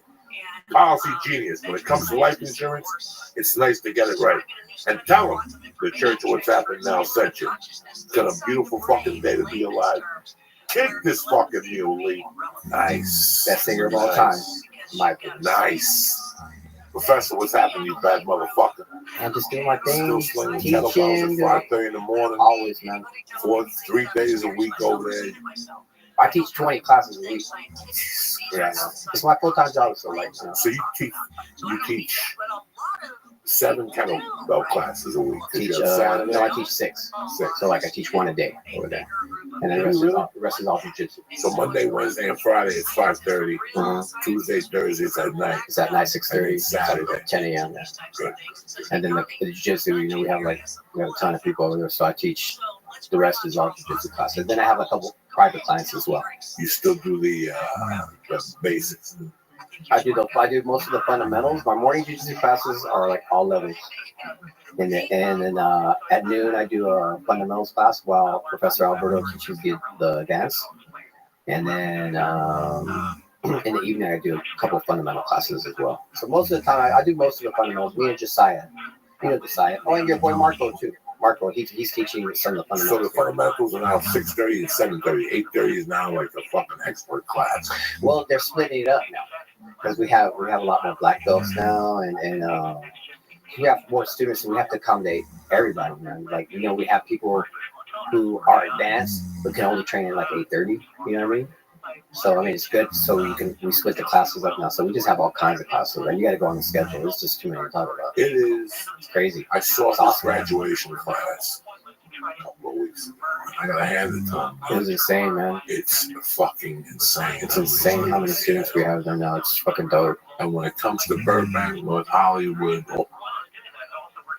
up here, he's got the main lunchtime class. Man, you know what? Honestly, dude, I don't know another gym in LA that has as many students as us. Does he? I've never been. I would love to train with John Shot. I would love to train with John. I got my black belt from his brother. John Johnson had a great lunchtime. Yeah. I'm talking about in general altogether though. It's crazy because our legacy is like popping from like 5 in the morning to like fucking the evening, man. It's fucking crazy. It's amazing. Like Professor Alberto has really done it, like created kind of like a little mecca of jiu-jitsu and fitness out there now. So we have everything. I remember when he was Justin Fortune was his boxing. That's how I never met Justin Fortune, but I know a lot of people. That's how I connected with Alberto in New Mexico when I was shooting the longest yard. God damn. And then I connected with him. That was a long time ago. That's 2004. Wow. We used to all go, me, Ivan Salaberry, Bob Sapp. Ivan Salaberry, I remember that guy. Bob Sapp. You say Bob Sapp? Bob Sapp. Maurice Smith. We would all go to Alberto's because it was close to the hotel. I bet you half the people listening right now don't even know who Maurice Smith is. Yeah, just this badass kickboxer. Oh man, he was the first guy to solve the puzzle, man. Like, you know, like he learned how to scramble back to his feet instead of like getting to a jiu-jitsu match. If somebody took him down, he would just wait to stand up and then kickbox her out. Remember when he fought Mark Coleman? You know, I didn't fight. I didn't watch fighting. Oh man, that's when I thought Joe Rogan was crazy. You didn't even know Joe Rogan back then? Yes, I knew Joe. I know Joe since '98. And they would talk to me. Then I met Eddie and Joe. And I would get in the car with them. And I'm thinking about smoking coke, making my dick suck. And they're up there talking about jiu-jitsu sweeps. And I'm like, what the fuck is a jiu-jitsu sweep? I came from the 70s where you swept. Was this before Joey Karate? This is before Joey Karate. This is before Eddie Abu Dhabi. This is before Eddie even dreamt of going to Abu Dhabi. Eddie Abu Dhabi. So Joe and Eddie were training partners. Okay, and John Johnson. And they would, you couldn't shut them up. Mm-hmm. You couldn't shut them up. Back then they were relatively new. Eddie was already Eddie. Like he was a brown belt. Okay. And Joe was like a blue belt. Oh, wow. And Joe went every day, and that's all they talked about. And it was fucking annoying as fuck. But it was education. It was like being around something. And then they would talk about, you know, I was raised in traditional martial arts. Mm-hmm. Me too. I was raised in a time when Bruce Lee was, you know, that was, you know, the gi and ran on the streets, you know, rode boards, hit the fucking did all that. Little pads that were old, and you weren't real if your knuckles weren't. Oh man, busted up. Oh yeah. Like I had calluses on my knuckles. I had calluses because my fucking thing is called the makiwara. Makiwara. You know. It's funny you say that. Is I had the pleasure of training next to Dan Inosanto. You know Dan Inosanto? Yeah. Like I did a Muay Thai camp like back in the mid '90s, and he was telling us Bruce Lee stories. And one of the things he told us about Bruce Lee is that he never stopped working out. And he said he had one of those makiwaras or whatever you call it in the car. He just be fucking hitting that motherfucker in the car.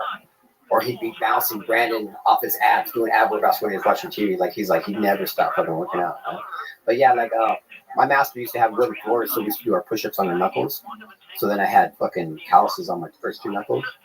And I mean, that shit would like strike fear into people. People would like look at my knuckles and be like, that was it. You had to have your knuckles fucked up. Yeah, So yeah. I grew up under that. OG shit. I grew up under that. And then I got out of karate at 16. I went a different direction. Then I met Rogan like at 36 or something.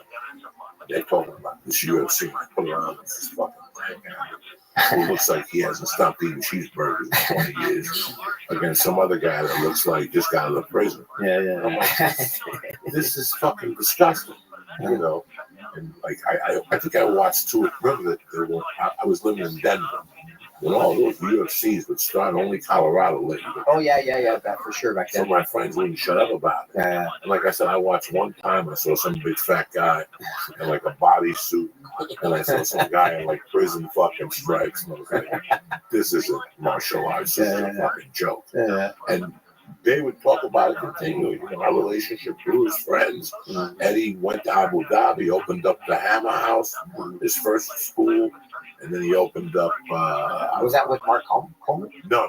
He opened up on Santa Monica. I don't know what it was. What are you listening to me for? Bomb Squad. Bomb Squad. Well, you're right. Damn, Lee. He opened up Bomb Squad, and then they moved to La Brea and between Hollywood and Sunset, next to that disgusting Thai restaurant. Where I went in there one time with them, and while we were eating, I wasn't eating. Is that when he partnered up with like Boston and Randy Couture? No. Yes. They partnered up with Chris Riley. Was that Chris Riley? He used to coach Rampage. Yeah, he was a Muay Thai coach. Muay Thai coach. You're so upset about this. You talked about this Thai restaurant for 9 years. What's up with the Thai restaurant? Thai food. I was next door, and I was minding my own business. So I lived on the corner of that school. Oh yeah, you used to live right down there. I lived in Hollywood. So I lived between Hollywood and Sunset on Selma. And they were nice. I had nothing to do early, and I would walk to whatever that was on the corner there. The Thai restaurant. 10 Planet. Oh, 10 Planet. Next door was the Thai restaurant. And one day I go, where's that? And they're like, they're next door eating Thai food. And I go next door, I sit down, they're eating that disgust. Fucking waiters with slippers on and shit, dry feet. I'm fucking getting aggravated. And all of a sudden, in the middle of my aggravation, just to compliment what I was thinking, a roach fell from the ceiling onto the table. It landed on his back, so his little claws. And I said, I told you motherfuckers not to eat this filthy food. And I got up and walked out. That was my whole. That was the whole. And I was sitting there going, that fried rice looks good, but I can't do it. Yeah. I'm breaking my You're like real particular about that kind of stuff. I like Chinese. I'm with the Chinese. They were here first. The Chinese were here first. When I got here from Cuba, there was Chinese restaurants everywhere. Yeah. All of a sudden, Thai and Sudami, Ethiopian food. I don't know what you're talking about. I love Thai food. Anytime I got to take my shoes off, that ain't a restaurant. It's a stink fest. You get a bunch of white people with stinky feet that haven't showered all day. Well, let's take our shoes off. You take your fucking shoes off.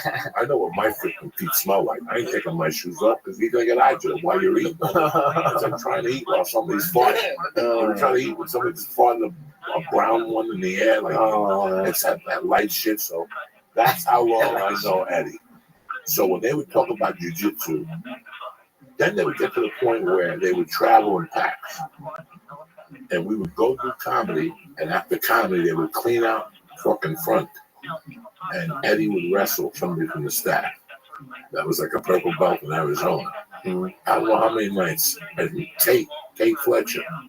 It would be me, Eddie, Red Band, Ari, Tate, Duncan, and Joe paid for Ari and Duncan to take jiu-jitsu. So everybody was taking jiu-jitsu except me. And they'd be out that hallway fucking fighting because of that furniture. I was at the Tempe Improv one night. It was fucking tremendous. And then we go to San Francisco, little Denny would show up. I know little Denny when he was too young to come to the clubs. He was 16. He's the one that used to run 10 Planet in San Francisco. I still remember him being a 16-year-old kid and us sneaking him into the back door. And me going on stage, bringing Rogan up and going back to the San Jose green room, and they'd be wrestling.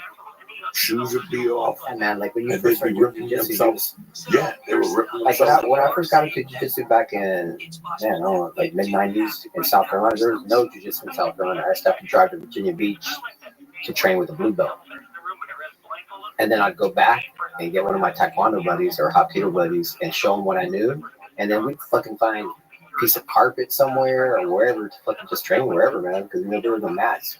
Or I would go to a jiu-jitsu school, a judo gym or something like that where they had mats and just roll with those cats like that, you know. So that's when you're so enthusiastic about it. You don't fucking give a fuck. You just train wherever. You just can't stop thinking about it. Especially like if you've been a traditional martial artist like us, and then you have black belts in these martial arts, and then you're getting choked out by jiu-jitsu people. You're like, what the fuck?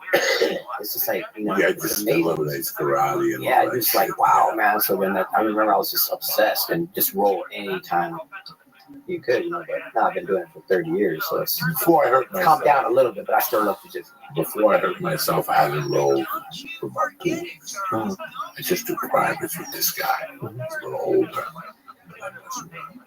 It got to the point where, when I went to Alberto's, I love that shit. I just looked at my position, my breathing.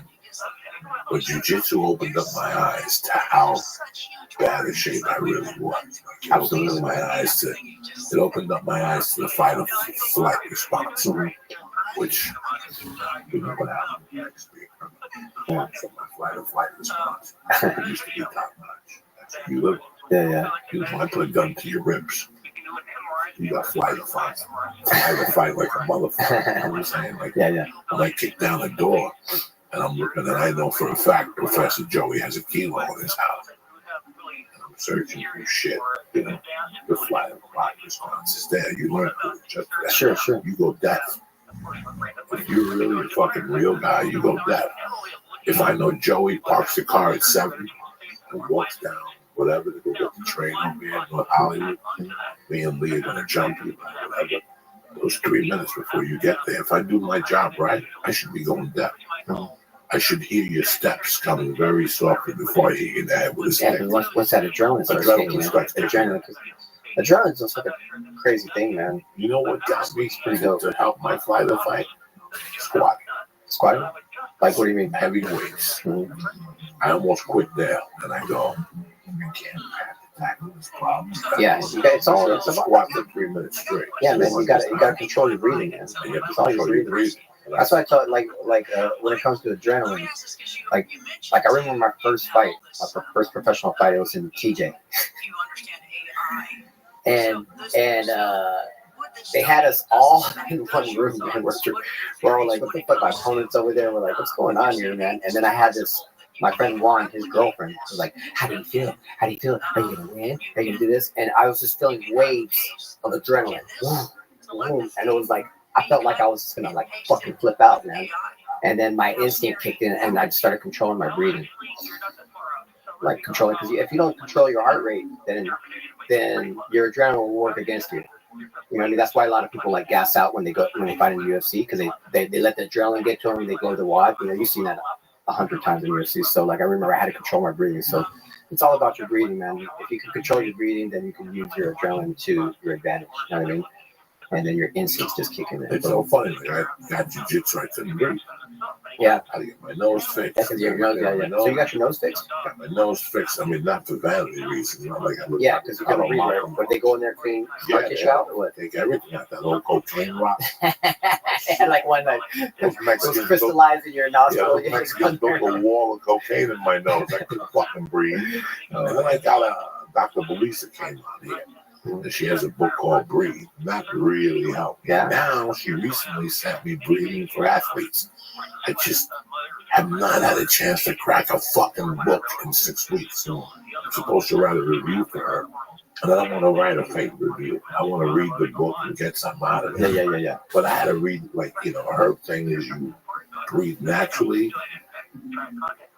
Okay. It was funny. My daughter came in here the other day and she punched that thing for 3 minutes straight. When she finished, Dice goes, look at it. She's not even breathing, man. My daughter goes to Muay Thai, and he don't stop. That headgear, her breathing is the way you should breathe. You gotta breathe. Something happens when you're 14 or 15. a traumatic experience, then your breathing deteriorates. And this is what it says in her book. And this is why Boss Rutan invented that breathing machine. So I connected her and Boss together because they had that breathing piece. When I'm typing, I put it in my mouth. And it helps asthma. You can put it in and breathe as I'm typing. Yeah. I'll fucking breathe with that thing. And I'll do different exercises. There's people who do actually fucking. Yeah. It really helps you because it closes the hole so you learn how to take more air in. Your lungs learn how to take more air. Because people roll, man. And I have to remind people all the time, like, listen, man, you gotta breathe. That's where you're gassing out. I can see you're holding your breath. Even like when I'm training with people with kettlebells, you gotta make sure everybody's breathing. So there's different ways to, like, I mean, I've known about breathing since, like, my taekwondo man, Hapkido master taught us how to breathe, You got to breathe into your nose out, slow your heart rate down, all that shit, So it's important. Has to be circle. I practice a very simple breathing technique. You just breathe into your nose, out your mouth slowly, really slow. And then, like, you can do it different ways. You can breathe in, like, for 5 seconds, breathe out for 5 seconds. And then you can start increasing it. The way you slow your heart rate down is by your breathing. It's very simple. And people have different techniques and stuff like that, but I've been doing that for forever now. It works for me. First month I did jiu-jitsu. Yeah, man. Because it's different. Yeah, absolutely. Because you get claustrophobic with anxiety. Marco lives with anxiety. Marco the purple button. His anxiety is so bad when he gets on a plane, he passes. No. That's the point where I pass out. So it was something that was passed on from me, from my mother to me. Oh, wow. When she hurts herself, we pick her up. She loses her. Shake her. Oh, wow. She just fell a couple weeks ago at the park. Off the zip line. Fucking, she hurt her back. They hit it pretty hard. Hold the breathe on herself. And I still, the other day, had to talk to her. Yeah. It's something like, I didn't know what it was. There was no anxiety when I was 12. Yeah, people have anxiety. There was like, you didn't know what it was. You had the feeling that, but I live in anxiety. What do you think happens to me 5 minutes before I go on stage? Oh, yeah, that's normal though, man, because you're about to perform. It's not normal. It's not normal like that. You're supposed to have butterflies. Butterflies, yeah. And have a little bit of fear. Not the shit I get. I get the shit that's telling me to quit. Like getting the car. Oh yeah. Yeah. You know what, man? I as many jiu-jitsu matches and professional MMA fights I have, even like if I'm going to compete in a jiu-jitsu tournament, on the way there, I'm like, what the fuck am I doing? Like, what do I do? Oh, really? You start talking to myself. I'm like, listen, man. I'm like, Joey, what are you thinking? You've had 100 jiu-jitsu matches. You know jiu-jitsu. What are you worried about? I'm like, I have to keep telling myself. But it did get really bad towards the end of my MMA career, though, because I was getting my ass kicked, And after a while, it was just, the anxiety was getting to me to the point where I fucking looked like shit in the cage and I just couldn't fight. It's just like, okay, I'm done. I had three losses in a row.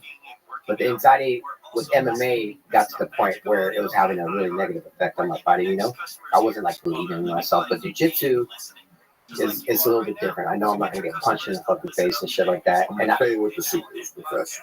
Tell me. The secret, it's got to do a lot with breathing. Absolutely. But the secret, absolutely, man. The secret is how you look at things. You know what? You know when I have the best set in my life? 2 things. Give a fuck. I love it. Once I do that, I'm not. Yeah, for sure. The first 2 times I drove to Alberto's, I parked. Crazy, I pulled away. Took a lot. Yeah, I can imagine. When I walked into Alberto's, the fear was gone. The first 3 months, it was like I can't believe the doors. But I had to turn my mindset. I had to look at it. Hey, have fun. Jiu-jitsu is exactly really like people, but yeah. When I'm on top of you and I fart on the steak, how much do we laugh? And I'm like, now I got you, Professor. Get off me, you smell again.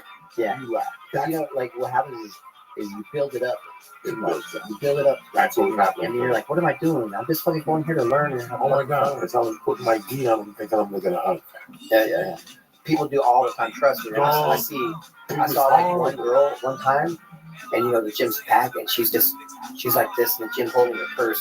And I had to come to her. I was like, hey, you okay? She's like, I'm like, hey, it's okay.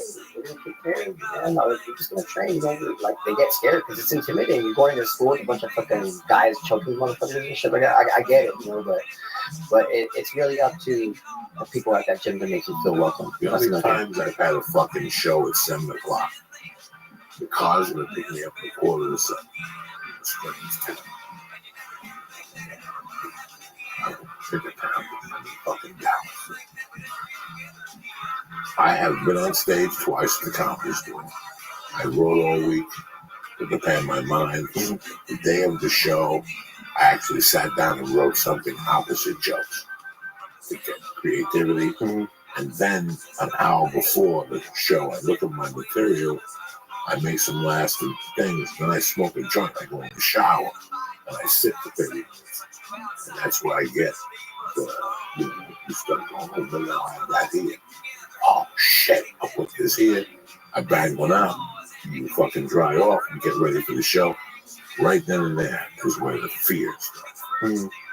So the car ride to the gig, once I get to the theater, it's all pure fear. Yeah. I walk into the green room, like, bro, when I walk into the green room, whether I gotta walk 100 steps, 100 yards, or 2 yards, and you gotta hear my breathing. It feels like yeah, so that's when you get and right there is when I go. Kind of regulated. Yeah. I start breathing. I sit. I drink water, and that's when I have to start doing what I. You know, when I write that shit every day on Facebook, that's how I actually think. Yeah. Because if I let me think, I would think I'm a pussy. I would say to myself, if my post would be, "Why get up? Stay in bed. It's hot out there. Nothing's gonna happen." No, you gotta think the opposite. Grab a knife, wash your balls. Somebody's gonna suck your dick. Somebody's out there thirsty for that. Somebody's out there dying to suck a dick, and you got tap on the menu. You know what I'm saying? But you're right about them. The mindset is everything. One of the things I like what happened to me with the MMA is, you know, I've come out and I see a big crowd of fucking people and I was just like, oh shit. And I would start fucking shit in my pants. You know, that's what started happening more towards the end of the year. And then I saw like Conor McGregor was commentating. They were showing like a montage of his fights, and he was explaining what was going on. And then he was like, "You see right here, he was coming out, and everybody's booing him." He's like, "You see that shit? They're all fucking booing me because I fucking love that because it's passion." And he goes, I use that, I turned that into positive energy. And I was like, yes, man, that's what you got to fucking do, man. Because, you know, that's what you're there to fight, man. And he turned a negative into a positive. And I honestly think that's one of his strongest traits is his mindset. His mindset. I mean, the guy's a fucking billionaire now. Look what he fucking has done, you know what I mean? So that's something I really admire about people who fight in the UFC and are successful, man. You know how strong, people don't look at what you have to go through mentally to fight. You're about to fight for millions of people, man. It takes balls and takes a lot of mental preparation, and that's where your coach comes in. Your coach, if you have a good coach, they should be preparing you mentally. Me, back then there were no MMA schools, so we were like self-trained, and I had my students would be cornering me, you know, and they'd be just as scared as me to be like, oh shit, you know. But the mindset is key. It's key. It's so funny how there's people who are good. There's people who, you ever get those guys who come into UFC and it's like their first fight in the UFC, and people like, we've been hearing about this guy at the gym. He's at America's top team. He just goes through everybody. There's people who are gym fighters. Yeah, absolutely. That was me. I was a gym fighter. Going to the fucking arena. They see 2,000 people. And they shit. Yeah, man. Let me flip it. Let me flip the R on you. Yeah. Tremendous in the comedy story. Tremendous. Going and go 9 out of 10 times in a row because I know that. I'm like your home. I'm great in the theater. I'm great in comedy clubs. Comedy shows, man. I fall apart.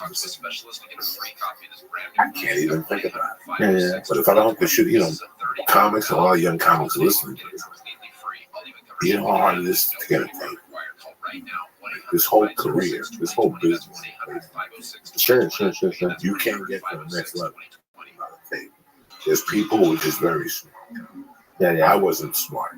There's comics who just buy a camera, a tripod, and just film everything. And they just keep filming. They don't care if it's 3 people, 20 people. Sure. That's what they do. They watch the set, it's training, and they watch what they did wrong. But they're also hoping. That was my mistake. Yeah, this is like I hate it. Who wants to look at me? Yeah. You want to look at me? If you're me, I don't want to look at me. I don't ever want to see me. Yeah, you got to get better. That's how you get better. That's how you get better, for sure. And that there's people that are young comics today. I guarantee out of all those people who have really good specials, like I can see like an Anthony Judge being on sets. I'm so comfortable that it's just second nature. I can't do all for specials. I don't want to shoot a special again. But come see me live. I'll rock your fucking world. And in my world, that's what really matters. What you need is somebody like they almost set without you knowing. But who's filming without you knowing? I don't know, man. That's the problem. Maybe I'll pay somebody off. No, who's filming without you knowing? You can't take a camera out of a comedy club no more. You gotta get permission to put a camera in there. If a door guy sees you going like this, they're gonna come to you and ask you to leave. So you always have to be prepared. That was my knock. Yeah. I'm not good at specials. Yeah. And I'll tell you who that happened to. I'm not putting them down. I don't want either people to hit him up on Twitter and say he was a shitty fighter. I heard he was the best jiu-jitsu guy at what's the New York school? Not Marcelo. Enzo school. David Branch. I heard David Branch was beating people, throwing them through windows, arm-barring people with one arm, fucking fighting people with blindfolds. He can't catch a break. He got beat up in the UFC. Yeah. And he just got beat up last week. Won fighting championship. Yeah, man. There's people who fall between the holes. Sure. I've always said Absolutely, that. man. I really feel like I was like that kind of fighter because I would go spar at gyms and fuck people out, light them up, and people would just automatically assume like that I would just kill everybody, and then I would fucking like win one, lose one, win one, lose one, and it was just like hot and cold, man. It was like, you remember Frank Trigg? Yeah. Remember he used to commentate in the fight? Yeah. I liked him because he was real blunt, and like when he would say something about a fighter in a cage, he'd be like, man, this guy. 50% of the time, it looks like he should be fighting the biggest MMA show in the world. And the other 50% of the time, he should be eating popcorn in the stands with the other motherfuckers, you know what I mean? And that's what we're talking about. And that's kind of how I was. Like, when I would win and when I wouldn't think about it, when I would get in that zone, I would zip through people like that.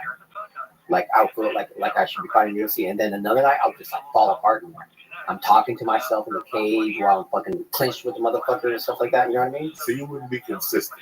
I was not consistent. I was not a consistent. Right. That's a fucking thing. It was, and you know, like I said, I had three professional losses in a row, and I was like, that's it. I'm done. Because what happens is when you win, man, it's such an amazing feeling. Like fucking winning over a fight with someone in the cage, and then people are coming up to you. You're the fucking man. They want your autograph. Like when I won a belt in Mexico. And then you keep searching for that feeling again, man. That's why people they retire. They don't retire soon enough, you know what I mean? They keep fighting because the feeling of winning is just fucking, it's amazing. You know what I mean? It's crazy when you see a fighter. But I was smart enough to give it up. It's crazy when you see a fighter or any professional athlete that's done. They don't know that. Yeah, they don't want to accept it. They don't want to accept it. But they're done, and you feel bad for them. Yeah. I love when people say, well, I wish this guy fought this guy from the UFC. Yeah. And you're like, somebody like BJ Penn, you know, like he should have been retired a long time ago. I hate seeing, I'm like, why is he still fighting? He's a legend.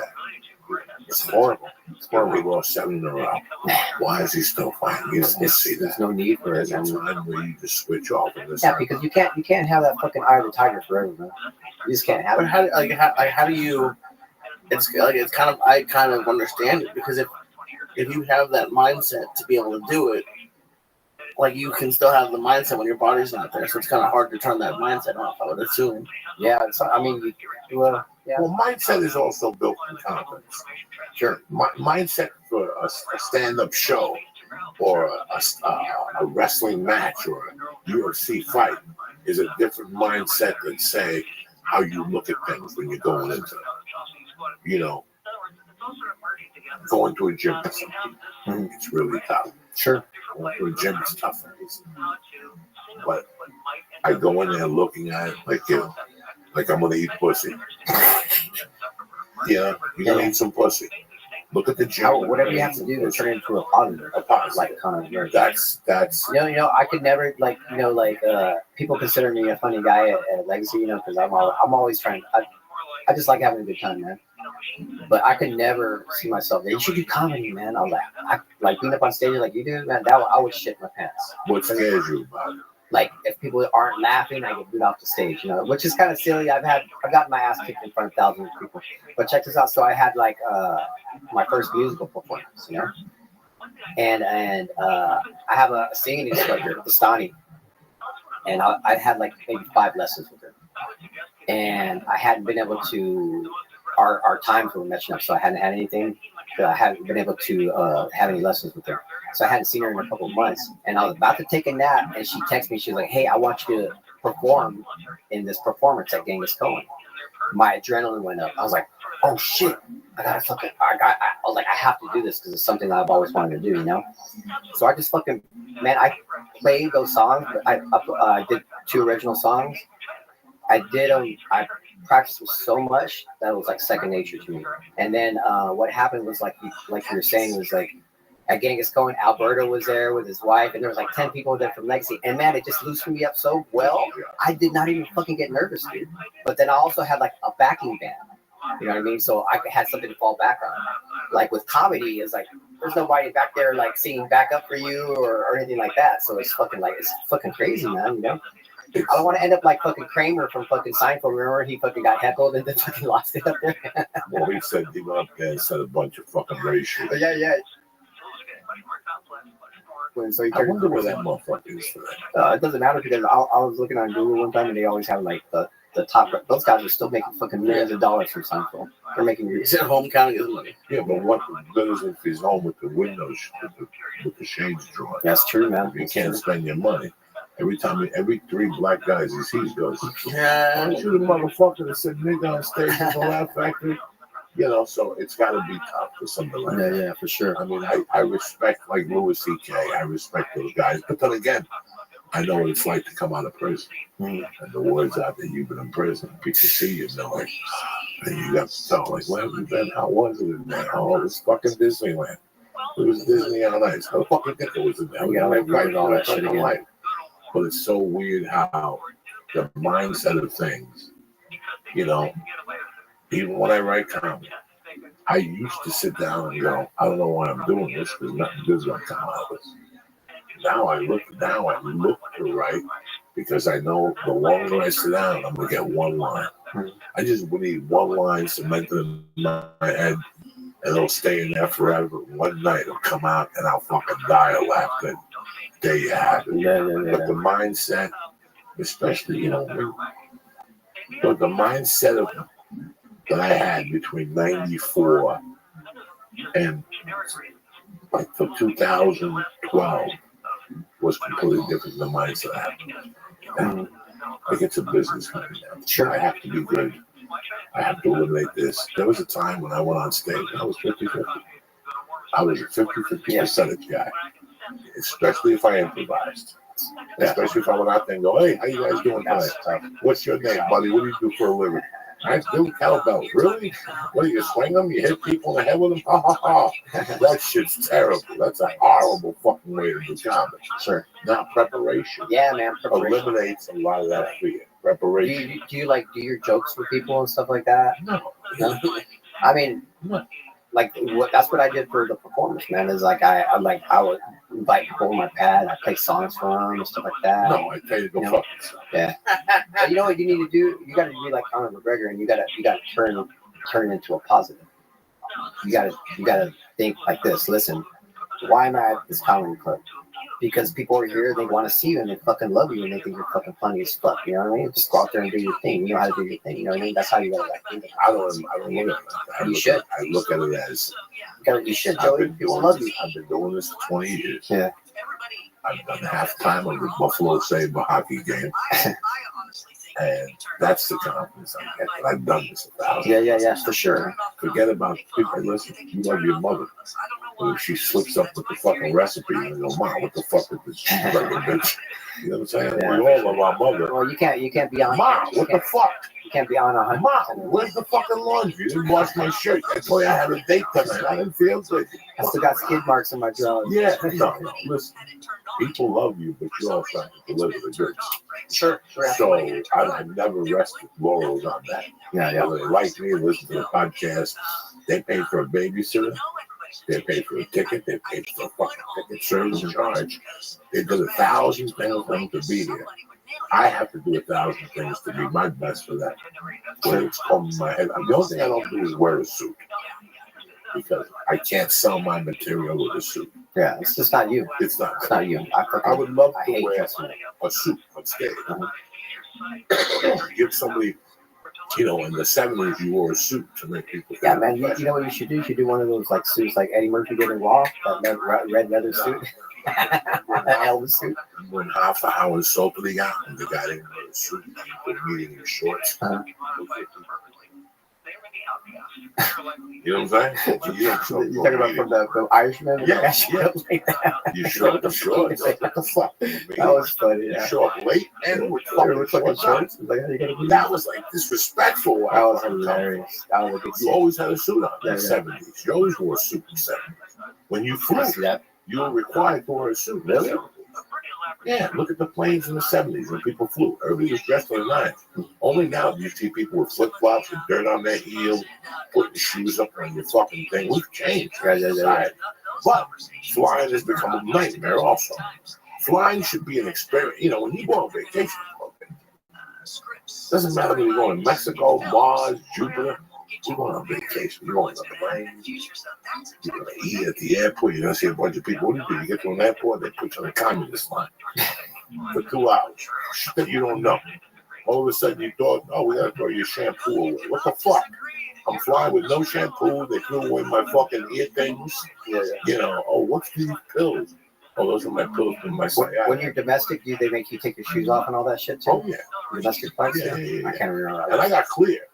And it's still, unless you got TSA, then you don't take your shoes off. But I'll fly with a warm-up suit. You need that, what is it called? That global entry shit? Global entry, where you bypass all those customs and all that shit, and you can just go right through. It's called global entry. It's pretty dope. Yeah, it's great. But I got 19 felonies. You don't qualify. Fucking entries, all right. I get TSA free out of LA. They always give it to me because I fly 20 times a year out of it. They know I'm not a fucking terrorist. It's the other planes, it's the other airports. The computer systems don't give me. Plus, I have the clear. I cut right through your anything. Nice. I know how to fly, so I don't have to wear jeans. You don't wear jeans. I like to be comfortable. You have to wear warm-up, so you have to take your belt off. You got to wear sneakers in case you got to run through an airport. You got to wear flip-flops. Sure. Wear flip-flops. What if you got to run through an airport and there's an active shooter? You also have to have easy access in case you become a member of the Mile High Club. Always. You got access. I don't drink alcohol on the flight. I don't try to retain sodium. Last time I did that, drink man, water. No diet, nothing. Yeah. Don't do nothing on the plane. I did that once, man, before I got on the plane. It's so weird how bad I feel even before when I take care of myself and I fly long distances, I feel it for a couple of days. I could imagine people who don't take care of themselves when they fly, how they feel. I just ordered one of those tight pants that chick wear, yoga pants. Those spats? I'm going to start wearing spats under the sweats.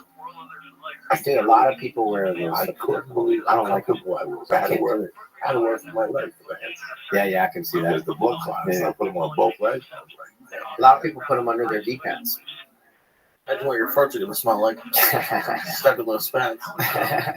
You got to open it up with the aroma out. It's nice and stuck in there. But it's mindset is really big with everything. Yeah, man. When you get into jiu-jitsu, when you walk in that door, the first 3 classes, you realize you're completely lost. People mounting you, people passing your guard. If you took a look at the percentages, people probably quit after 4 classes. because they don't think they're going to achieve it. There's people that go, fuck, it's hard. I put my head down. Somebody smart like you goes up and says to me, see what's happening? It's going to happen for the next 11 months. Joey, you keep coming here 3 times a week. You'll be doing it. Oh man, I tell people that all and some people will put their head down and do exactly that. Fight through whatever. You know, commit to it 3 times a week. I have to explain to them that everybody goes through the same process. Everybody goes through the same process. Some people, like when you start jiu-jitsu, you have to master tap jitsu first. So learn how to tap. Tap with your foot. Say tap. Tap with your hand, whatever, you know. Because you don't know anything. It's like learning a language, you know. Like, I'm going to give you a couple moves. It's like giving you a couple words, and then later on you're going to learn how to put it into a sentence and connect the dots and all that stuff. That's jiu-jitsu. It takes time. It's like everything else. People ask me, how do I get better at jiu-jitsu? I was like, you got to do it more. It's like anything. You want to get good at something, you got to do it all the time. If you're doing jiu-jitsu for like once a week, you're not going to retain anything. Twice a week, 3 times a week, a little bit better. But you know what I mean? You got to just keep doing it, man. So like, yeah, I go through that every day. I have to encourage people. I even had a blue belt once. He was on the couch. I was sad, like almost in tears. Blue belt, and he's an older guy now. Great guy, but man, you know, he's getting smashed by all these young cats and stuff like that. And he's like, "Hi, Professor, man. I'm just gonna get my ass kicked every day and every day." And this and that. I was like, "Listen, man, I had to sit down and talk to him, you know, because you know, people get the blue belt blues, man." But that's the cutoff point. Blue belt, people get their blue belt, they either drop off. If you make it to purple belt, statistics say that you're going to eventually go to your black belt. So yes, I know. Just exactly like I see it all the time. I have to like encourage people because people get discouraged. You know. You go speaking of garlic, nice garlic country. This morning. Wait till you get a whiff of this. You take garlic tabs? Yeah. And I took 3 because I wanted to be special for them. And I had a salad too, which pushes everything out. Take a whiff of that. How much would it cost to have you sit here and just choke him out every time he does this? Oh my God. He loves that stuff. He's a real man. I'd have to wear one of those. He doesn't mind a good fart from time to time. That's that. What are those called with Asian people wear? You know, like when they're sick. I'm trying to build a contraption. I'm trying to take my sleep apnea machine and figure out how to put it on people and fart. Get a full sleep apnea in their fucking mouth. Oh my God. You know. Oh my God. That's the system. Oh my God. I fart in sleep apnea machine. You don't even know it's coming. You just breathe it. Because there's nothing better than farting. And somebody walks into your fart and catches a huge breath of it. You know, like that. I caught a manager one night at a comedy club. I had just farted and he came in with his mouth open. Oh my God. And I remember him like looking at me like a dick in his mouth. And I go, Doug, if I was you, I wouldn't stand there. I go, you already know, you smell, you fucking lived that fart. Oh my God. You just walked into it. You just walked into it and took a deep breath and it was all over the shop. God. How, you know, it's so weird. 2020's coming. I know, man. That's crazy. This is why I wanted to get you on to just talk to people. You know, I tell people all the time, if you're thinking of doing resolutions and you wait until January 1st, you lost already. Yeah. Start right now. Yeah. People like that. Start now. I'm gonna start. No, because December means 10 pounds. Mm-hmm. People have no idea. Once you hit December, it's 10 pounds. No matter what. I don't know what it is, man. Around this time of year, December's 10 pounds. Sweets. They're everywhere. Fucking sweets. You know what I had yesterday? You know, yesterday I had the rough day. I put my cat away. Yeah, 12 fucking years. I had to put him down. This is the one I made the promise to with cocaine. I made 1,000 promises to 1,000 people. And the one I kept was to a cat that didn't even know he made a promise. I just got on my hands and knees and said, God, if you save this cat, I'll never snort coke again. I had to put him down yesterday. And when my wife got back, I didn't feel too good. When she left, I thought I was having a stroke because I got up and I laid on the floor with him until they took him. And I hadn't eaten. And I got up just to make a protein shake. And I made a wrong protein shake. Like I put mayonnaise in. Oh, shit. Like I did shit. I don't even know what I put in. I did it wrong. I don't even put milk in protein. I make a protein shake with water. I put milk and ice cream. Like, what am I doing? That's how disheveled I was. I had to start from scratch. But when she got back, she said, "What do you want to do?" I said, "Listen, I know you're too upset. You cook. We got a couple pieces of sushi." When we walked out, she goes, "Are you happy?" And I go, "I feel a little better." And she goes, "What would make you happy?" And I go, "Honest to God, something I haven't had since I started jiu-jitsu and everything." She goes, "What's that?" "Piece of apple pie." Just because I'm petrified of diabetes. Petrified.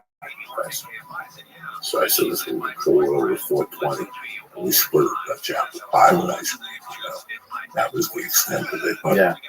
Usually I watch myself a lot in December. Yeah. Because those cookies add up. Yeah, man, I don't typically eat candy canes.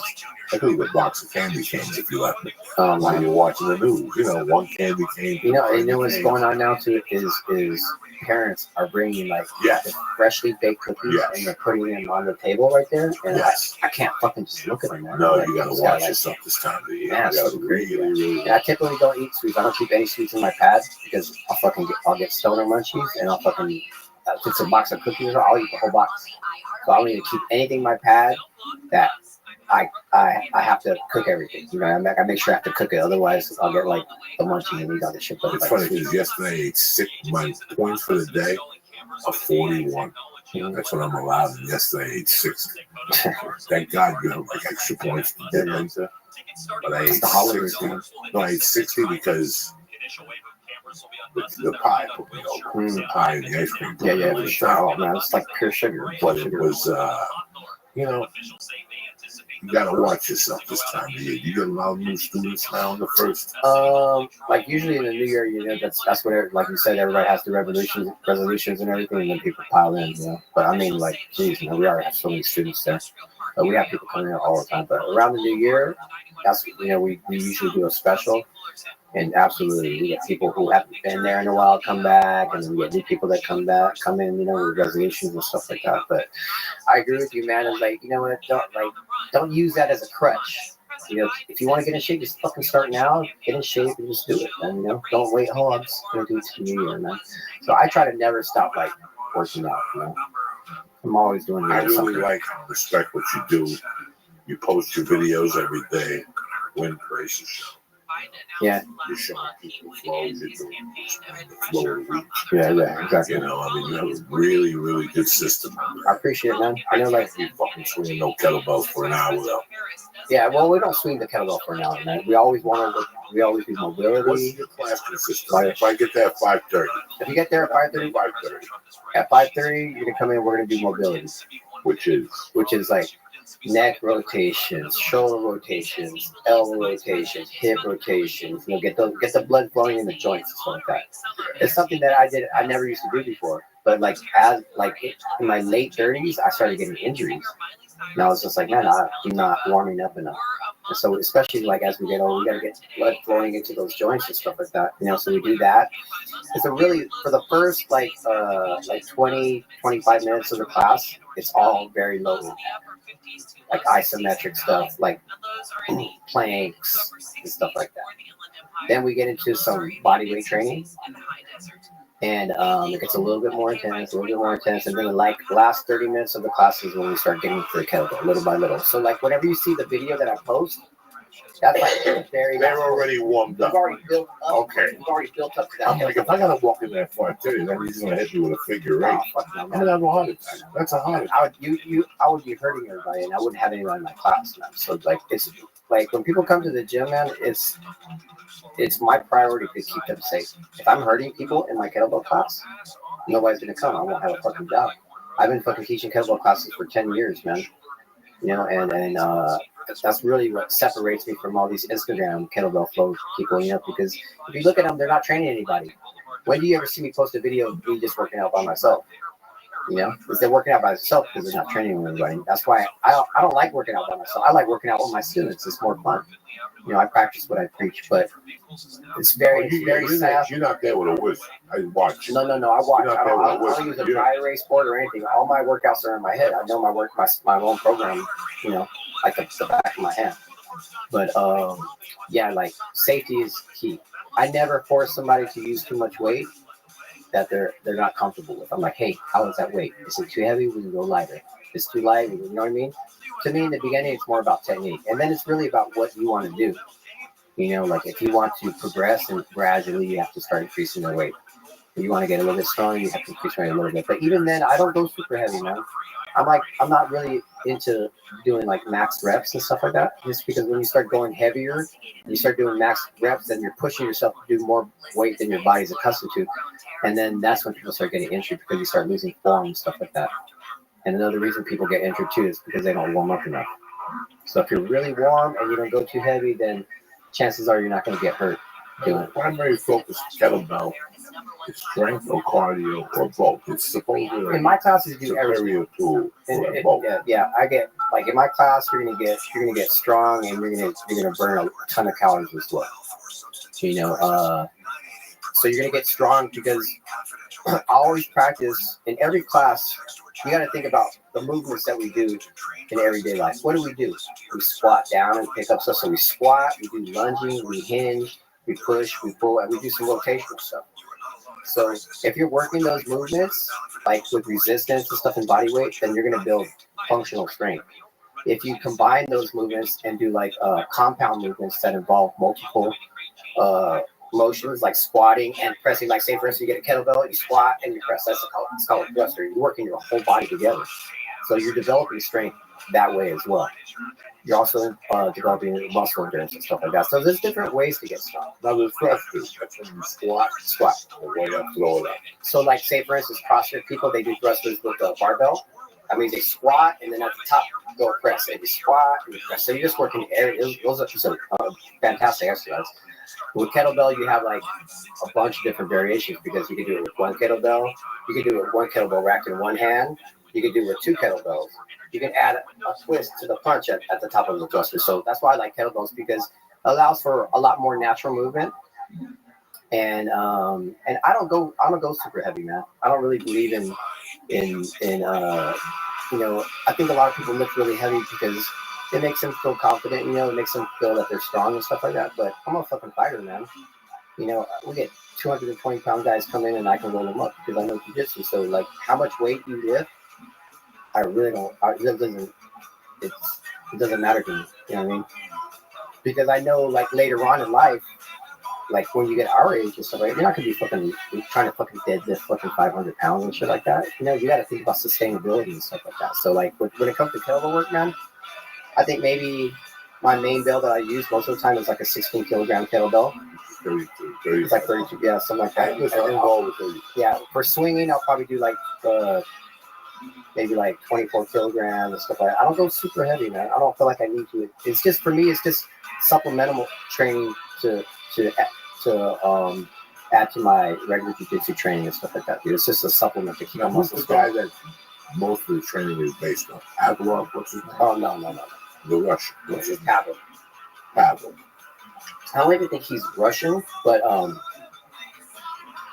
he, like, see, a lot of people think he invented kettlebell training. That's just been in fucking Russia forever, man, you know? And you know what's funny about kettlebell training is there's not a clear history of kettlebell training. But Pavel gets credit because he's really the person who brought kettlebells to America and popularized it, you know? But he has a whole different philosophy, man. Like his thing is like my original kettlebell coach was certified from Pavel. But they have this whole thing where you are the guy, you must swing with 40 kilos. And my instructor would be like, dude, you're an MMA fighter, you should be swinging with this much weight. I was like, dude, my back is fucking hurting after class. I'm like, why? Like, I realized we didn't warm up, but that's how he teaches. If you see his video, like, he has this one video, like, if you are not tough, we make you tough. You got to see the video. It's like, it's almost like a joke, man. You know, like, personally, I have never been a really big fan of that guy. You know, but he has his own philosophy. He was just on Joe Rogan, you know. Calvin, you gotta check it out for yourself. He wouldn't tell. Joe Rogan asked him how old he was. Did you see that? No. Like, right there, you can see Joe got turned off because he's like, "Hey, so how old are you?" And he goes, "I'm 20." And he's like, "Oh," he goes, "No, but really, how old are you?" And then he wouldn't tell Joe Rogan his age. And Joe goes, "Hey, I'm 52. Are you older than me? Are you younger than me?" And he was giving Joe the runaround. He wouldn't fucking do it. So Joe Rogan was like, "Oh, what's up with this guy?" You know. And then You know what's funny is a student explained something to me. He was like, man, you should be as famous as these guys and this guy. He's like, but what happens is these guys, they know how to hack something. They figure out how to get like marketing and stuff like that. They find the marketing niche right there, and then boom, they blow up. But I study people, man. I see if somebody says they're this and then that, I research them. And to be honest with you, I've never seen that guy actually work out with the kettlebell. I've seen him demonstrating kettlebell exercises and stuff, but I've never seen him do an actual workout, like an hour-long workout. Now, if you look up somebody like Steve Cotter or Steve Maxwell, who are my early influences in kettlebell training, those guys were always working out with fucking kettlebells. They're always training people. That's why I like those guys. Like, okay, these guys are legit. They actually train people. I love Steve Maxwell. I love like those Steve Maxwell and Steve Cotter. Those are two like. And if you train in kettlebells, you should research the OG cats like that. Those guys were doing it before us. Those guys were originally RKC people, but they, philosophies differ, so they broke off and did their own thing. But those the guys know their shit. And so, like, for instance, whenever I first started learning kettlebells from one of those RKC guys, they talk about the snatch, like it's the best kettlebell exercise in the world. Oh, if you can snatch 100 times, your jiu-jitsu is just going to go through the roof. But I would do the snatch. I was like, come on, man. It's a core-based movement. It's not going to make your jiu-jitsu better, And I don't feel like it's a true test of strength. But back to Pablo, last night on Joe Rogan's show, he was asking us, oh, so what kind of workouts do you do? You know what he told Joe Rogan? He said, I do swings and dips only. That's all he does. And Joe Rogan is, you don't do anything else? He's like, no, because I feel those exercises cover everything. Swings. So a swing is a hinging movement. So you're primarily working your butt, your hamstrings, your abs, your lower back. And, you get a little bit of full body workout, but man, it's not the be all and end all. There's so many other movements that you should really focus on, not just swings and dips. And the dips, what are you working? You're working your lower chest, you're working your triceps, you're working your shoulders, your core a little bit. But I'm glad he said that, because he teaches everybody all this kettlebell stuff and barbell stuff, yet he doesn't even do it himself. You know what I mean? That's why I'm glad he said that, because there you go, right there. Because back in the day, I even remember back in the day in martial art magazine, he would advertise in the magazines. The kettlebell is the AK-47 of the Russian Spetsnaz. Make you strong like Russian Spetsnaz, like stuff like that. And I was just like, give me your fucking break, man. And then he goes on Joe Rogan last night and talks about how he only does two things. So he doesn't do all the snatching and stuff like that, you know what I mean? So that, to me, it's not authentic, you know what I mean? When I get off the plane now, on a Sunday, I do 3 sets of Now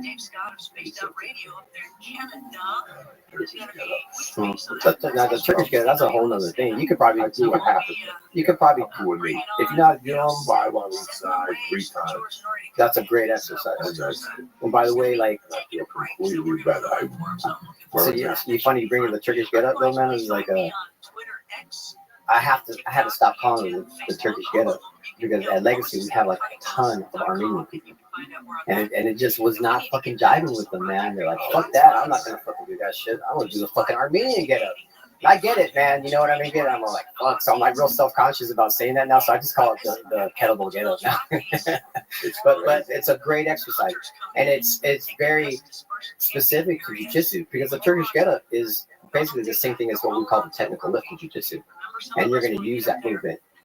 Like if you roll, you're going to use something that looks like the Turkish get up multiple times within that roll. So that is a great exercise. I definitely recommend people learning the kettlebell get up. I'm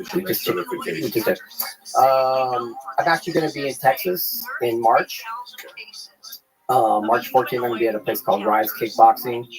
I'm going to be doing a 4-hour workshop there. And then shortly after that, I'm going to have a certification here in Burbank. I just saw that there was a guy, somebody took a picture like in France. One of your students opened up a school in France or something. Student? Certified by you. You certified them and they went on to open up a school. And they sent you like a little video. Was it a girl doing the rolls? Yeah. Oh, she's gonna be stoked about it. This is her handle on Instagram is Val Powerful. So she reposted a workout that I did, like a jiu-jitsu specific bodyweight flow. Yeah, so like, yeah, man, it's cool, man. I have followers all over the world. It's pretty cool, man, that people do that. It's very flattering. I dig it, man, you know. Somebody on the other side of the world is doing your shit, you know. But like, she came, she's been following my workouts. She purchased my downloads online. So then when she was in town, she came and she got like a couple private lessons from me.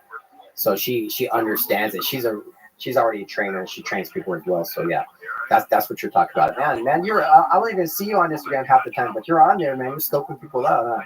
You're watching, man. You're learning. You're like watching. You're like in ninja mode. You're just like watching. I watch what people do wrong on Instagram and social media. Sure. People do right. I'm learning. Yeah, man. Learn to see if this guy posts on Saturday, what kind of results is he getting. Yeah. You have to see where your social media is in your world, and you're doing a great job with it. I mean, I appreciate it, man. You know, I do it because I love it, man. Honestly, I don't like social media. It's kind of a pain in the butt, but we got to do it, you know. And I always feel like I have to be posting things, but you know, I'm happy to be doing it for a living, man. Well, It's not easy. you think about what you do for people. Absolutely. You go on Facebook at 9 in the morning. And already you have yeah. That's the way I look at it. 3-minute video. Cool, man. And if people, maybe I need to work out a little bit today. Yeah, I get that all the I have time. to go to Hollywood. I got to do this. I won't have time to go fucking keep. I get that. People hit me up and they're like, I see you training at 5:30. Let me do 5 sets of swings. Yeah. You know. Make sure you warm up first. I think like if you look at it, okay, just to let you know, if you do, let's say, kickboxing. You do kickboxing for 15 minutes, you burn 8 Weight Watchers. Right? If you do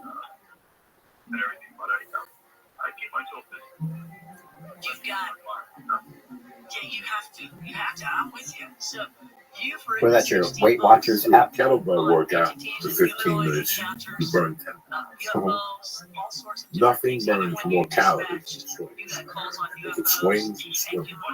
Swing, I can see that. Yeah. Swings like swimming. But if they say kettlebell workout, it could mean a bunch of different things. You know? It could, when it says no. If you when I put down when I do my little 3, 3, and 3, it's 10 minutes. And you just use like a light kettlebell? 35. There's no reason to go over. Before I even met you guys, Lee and I went to a kettlebell class where the guy would have you swinging 85 pounds. And I would do it on Tuesday, and I couldn't do nothing. The law of diminishing return. Exactly. With kettlebell. That's why if I'm gonna do something twice, I'm not getting. So that's like that. What's that guy that fought John Jock, the white dude that has a jiu-jitsu school? Years ago, Ron Wood, Roy Harris. Oh yeah, Roy Harris. I remember. I read his jiu-jitsu thing, and it was brilliant about why schools aren't doing this and this. He goes, and I thought, Vinny Magalese told me, Vinny, CBD line was looking to get PFL. And I called Vinny for something. Yeah. And it was funny that Roy Harris was the one that really made me start thinking about what am I doing with jiu-jitsu? Because he goes, listen, when you're over 40, the rules are completely changed. He goes, that's what the problem is today. That when you're over 40, you go to a jiu-jitsu class and you feel inadequate because for 20 years. Shit out. More mobile, whatever, the testosterone starts to decrease at a certain age. And he goes, I treat my 40-year-olds and older completely different than I do. That's why they have like the master's training at He was saying that, but the master's only Sundays at 8 a.m. So it fucking kills you. That's the only time that. I mean, you're out of town, or who the fuck is up at 8? I work on Saturday fucking night. Yeah. You know, at 8 o'clock in my house. It's still fucking action. Take a look at this. This is tremendous garlic. Oh yeah, this is the root. Sometimes you get a fart that's like in the middle of the root. Italian garlic part. It's tremendous. Look, he's all happy. Start putting oil down the floor. You get your other hand. He's got to drive to Ontario. Just because you fuck with my hamstring, I don't mean fuck. That means I'll fucking eat 6 of those pills. Blow your fucking eyebrows off your head. You know, my farts will fucking burn those eyebrows like drinking poop out fucking vodka. So no, that's what I'm saying. Like if you're looking to really make a splash, you know, contact professor. Let's say you live in Iowa or something. Just get yourself a 35-pound dumbbell and contact Professor Joey Alvarado. Fucking what I said, dumbbell, kettlebell, whatever the fuck. You know what I'm saying? That thing. Well, the thing. I can't do the thing. The fucking thing. The thing you taught yesterday. I don't know what I taught yesterday. The thing with the arm and the fucking leg. My brother used to go nuts. What thing? The thing? I don't fucking know. A Kimura. I don't fucking know. Show me that thing. That wasn't a Kimura. That was a Kamaplata. What is Kamaplata? Yeah, Omoplata. You say Kamaplata. Kamaplata. What the fuck it is? Go Plata, Omoplata. Fucking, I got more Platas than fucking anything. Listen, look up Joey Alvarado on Instagram. Where do you put your work on Instagram? Yeah, Instagram, Facebook, everything, man. Well, I appreciate you coming on. And I always love coming on here. Can I give a shout out to my sponsors, the Kettlebell Kings? Yes, Always absolutely. looking for the best kettlebells. And Rogan still watches your stuff. It's Yeah, just fucking crazy. I want to give that guy a workout sometime. Fuck, like over 50. We can't do that complete fucking kettle thing. But I'm happy you came in. I just thank wanted you for to having me. I always listen, love man, I coming want to on let people know 2020 is coming. I don't agree with people whining that, well, we live in a fucked up society, you know, Barbie should be fat. No, she shouldn't. Barbie shouldn't be fat because you're fat. You're a fat fuck because you eat. That's why. The same way with me. I wish I looked like that guy from fucking Aquaman. We all do. But you're not just born like that. Yeah, you go down to the doctor and take a couple shots, but you still gotta lift weights and go to the fucking gym. Yeah. The main thing is just being healthy, bro. Yeah. Just being healthy. Get your blood going. Get your Find something that you enjoy doing. Something you enjoy doing and go for it. It's 2020. That's it. You sat there all fucking year thinking about what you were gonna do, and at the end of the day, you didn't do dick. You didn't do dick. So it's over. You got. That's why I love Mondays. I tell people all the time, Monday's my favorite day of the week. You know why? Because you get a second chance at everything.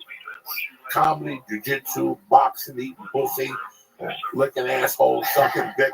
Let's say you're gay, you're sucking dick on a Friday, you don't do a good job. So it's funny.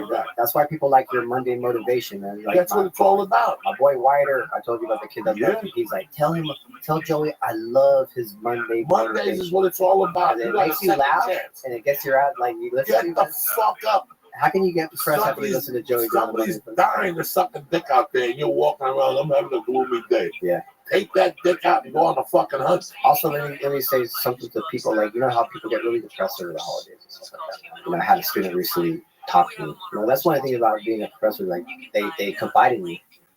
You're the priest, you're the priest, my rabbi. When I was there with you, you were everything. I tell you the truth, I can't do that. Yeah. But man, you got to keep your head up, man. You know, you always got to, if you have a roof over your head and you have food, man, you know, you got to stay positive and you got to just overcome that and just don't let the holidays get to you and stuff like that, man. My mom was, her birthday's on Christmas Day, and my brother, that rest in peace too, his birthday was 3 days after. He was like murdered like 6 years ago, you know. So like, but no, it happens, man. You know, but it's life. We have to move on, and we have to, you know, just do what we love in life, and just stay positive, man. You know, just keep 2020. Don't think about what you don't have. Exactly. Think about what you do have. Exactly. And how fucking lucky you are. Exactly. When you see somebody, God forbid, in a wheelchair, and you're complaining, go fuck yourself. Put yourself in his fucking shoes for one day, you little fucking pussy. Now cut the shit out. Listen, Uncle Check out Joey Alvarado and listen to Uncle Joey. Real quick, the church is brought to you by Policy Genius. Are you covered for life insurance? No, why would you? You don't think that way. Neither did I at 38. But if you start now, before you start slipping and you have a pre-existing condition, everything works out. What happens if you slip on a banana peel? What is your kid still has to go to school? If you're not covered already, put life insurance at the top of your to-do list. Policy Genius makes it quick and easy. Find the right life insurance at the best price. With Policy Genius, they do all the legwork and you get covered. Go to PolicyGenius.com right now. In minutes, you can compare quotes and get the best possible price with Policy Genius. You can save up to $1,500 a year. Don't be a fucking dummy, all right? Once you apply, they handle all the paperwork and the red tape. Policy Genius doesn't stop at life insurance either. They can hook you up with homeowners insurance, auto insurance, and disability. Listen, it's a pain in the ass to get insurance. It really is today's world. Policy Genius makes it nice and easy. So if you need life insurance, head to Policy Genius. If you need home insurance, head to Policy Genius. If you need disability insurance, head to PolicyGenius.com right now. It only takes a few minutes to find the right insurance company for you and the right life insurance policy. Apply and have another thing crossed off your list in 2020. Policy Genius. When it comes to life insurance, it's nice to get it right. And tell them the Church of What's Happening Now sent you there. Another gift you can do for yourself over the holidays. Athletic Greens. Joey, what's Athletic Greens? Listen, it's vitamins. Can you imagine starting your day off with a blast of vitamins? Who's going to stop you? Nobody.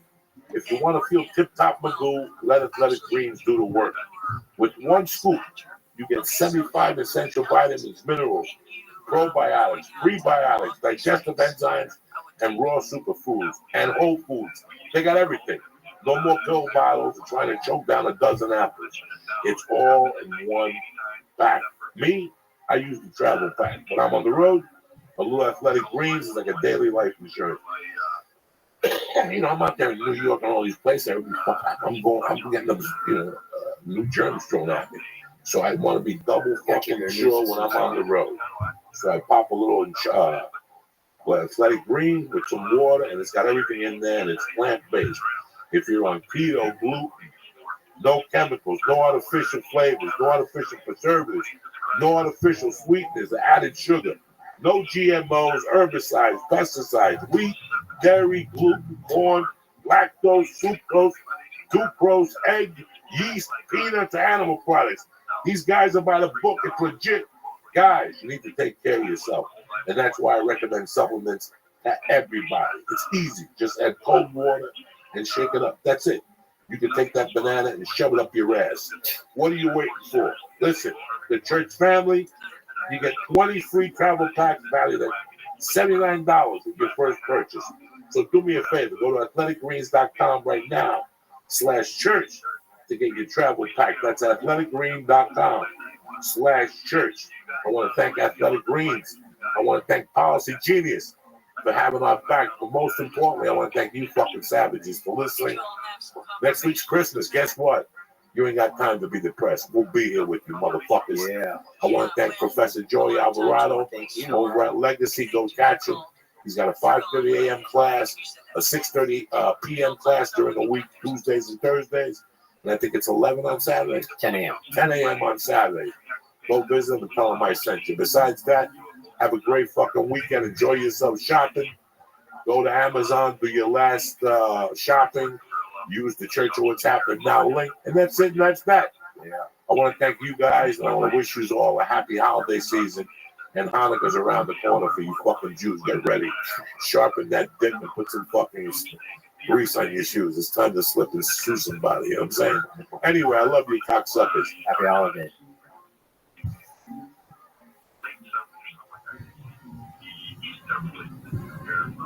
Greetings from Podcastville. It's Monday, the 23rd of December, you bad motherfuckers. The Church of What's Happening Now is brought to you by Upstart. Most of us find it hard. Getting into debt is easy. Getting out of debt, that's hard. Especially if your credit score isn't that great. They offer you a smarter interest rates to help you pay off your credit card debt. That's what Upstart does. You understand me? They consolidate and they get your party started. And they go beyond that than the traditional credit score. With Upstart, your interest rate is based on your education, job history, not your credit score. So do me a favor right now. Upstart is ranked #1 in their category with over 300 businesses on Trustpilot. Hurry to upstart.com/church, CHURCH, to find out how low your Upstart rate can be. Start the year off with Upstart. Checking your rate only takes a few minutes and it won't affect your credit. That's upstart.com/church. It's also brought to you by, this is the gift. You're sitting there scratching your head. It's Monday. Like, what am I going to get my grandmother? You ready? A portable bidet. You're like, why would my grandmother need a portable bidet? Because her ass smells like a goat. That's why. Have you thought about it? Next time you go over for Christmas dinner, look at your grandmother's ass and just play with Petey for a minute. And say to yourself, what does a whiff of her muffler smell like? She's 82. Listen, you're like, Joey, what's a bidet? It sprinkles water into your muffler, clean water, the same water you brush your teeth, not toilet water. We'll get to all that stuff later. I'm just trying to educate you right now. They start at $79, and they're called Tushies, okay? And Tushies don't play games. Why? Because it makes already off the dot. When you buy a Tushie, you're telling me you give a fuck about the environment. You greedy bastard. Half a roll to wipe your ass. 2 trees are dying in my neighborhood because you want to dry your pussy. Hair dryer, bitch. Old school. I'll make the Quakers bitch. You know what I'm saying? Tell them. Anyway, go to hellotushies.com right now. You gotta send that post. /church and get 10% off your first order. Get a bidet started. Let's get this party started. How are you going to get your little muffler licked if it's not going to be clean, if you got UTIs and all that stuff in there? Let's face it, some people are waiting for Santa Claus. Some people are waiting for somebody to just bump into you, lick your nutsack and stuff that tongue up your muffler. Am I right, Emily? Yeah, I'm waiting for someone to lick my ball sack. This is what I'm talking about here. So go to hellotushy.com/church. It's Monday the 23rd. Forget Jackie Gleason. Forget Santa Claus. It's all about you. Kick this meal, Lee. Everybody's jumping up and down. It's Christmas. We don't give a fuck what's happening now. You understand me? All we care about is today. My girl's here. Annie Letterman looking spectacular. Top comedian, savage, gangster from Philly, part-time Quaker. You know, the whole thing. Drop it on me, dude. I'm a violent Quaker. So drop it on me. What's happening? All right, it is. Am I allowed to tell the world that it's Sunday? It's whatever you want. We're recording on a Sunday. I came from church, from Quaker meeting. I came from church to go to church. Church is in one. Dude, I double church. Forget about it. That means I can do whatever the fuck I want now. Walk past St. Peter. I'm gonna go rob a fucking bank. You can walk past St. Peter. Go talk to the guy behind me. He's got the ticket. Go punch an old lady. Like, fuck, you have my church twice. What's going on, beautiful? Nothing. I'm feeling good. You're one of those girls that doesn't wear makeup and looks good. Like you have makeup just to torture. I'm wearing so much makeup. It's so funny. Makeup on, you're just stunning. Just stunning. You try to be camera ready. Try to make them, ready. I'm ready. I've arrived. I ain't mad at you, man. I come in, I smell good, I look good, I'm funny, I try to have fun. Have a good time. I gotta take my little church name tag off. I saw that. I thought that was like a thing from you went to visit a prisoner.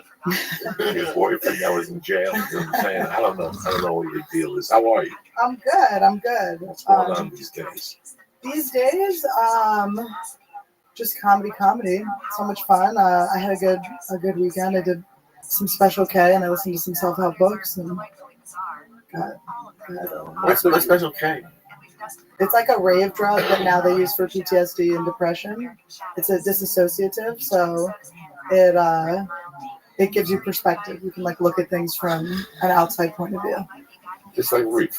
Yeah, well, sort of. It's a tranquilizer. How long are you high for? It lasts like an hour, I think. That's it. Yeah, but the results. They use it a lot for people that it's like antidepressants right away. You have to wait for an antidepressant to kick in and stuff. It's like it's supposed to reinstate the neural pathways in your brain or something. Pharmaceutical or? I mean, I don't do it. I mean, I do it raver style. Okay. But they're like trying to get I think they just passed an inhaler, so you're just snorting it. It's like they're finding out all these things now about mushrooms, people microdosing, help with depression and whatnot. Man, when I was at my darkest point and I couldn't figure out life, and I might sound like a loser for saying this. The reason why I'm here is because of acid. Yeah.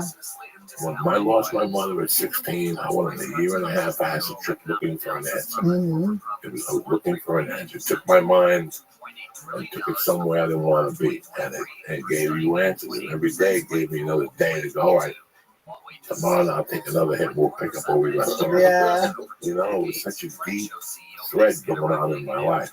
And I know that somewhere along the line, it's beneficial. It wasn't beneficial how I was doing it. I'm not a scientist. I can't sit here and tell you. You know, we bumped into somebody who explained ketamine to us. That's ketamine. It's Special case ketamine that, you know, it helps depression and all this stuff. You know, I got to be strictly honest with you. Here's another drug. I got to tell you, that was horrible. It's a horrible drug. But when I was on, I was focused. That's what I did. That's coke. I did a line of coke. You can't get more focused than that.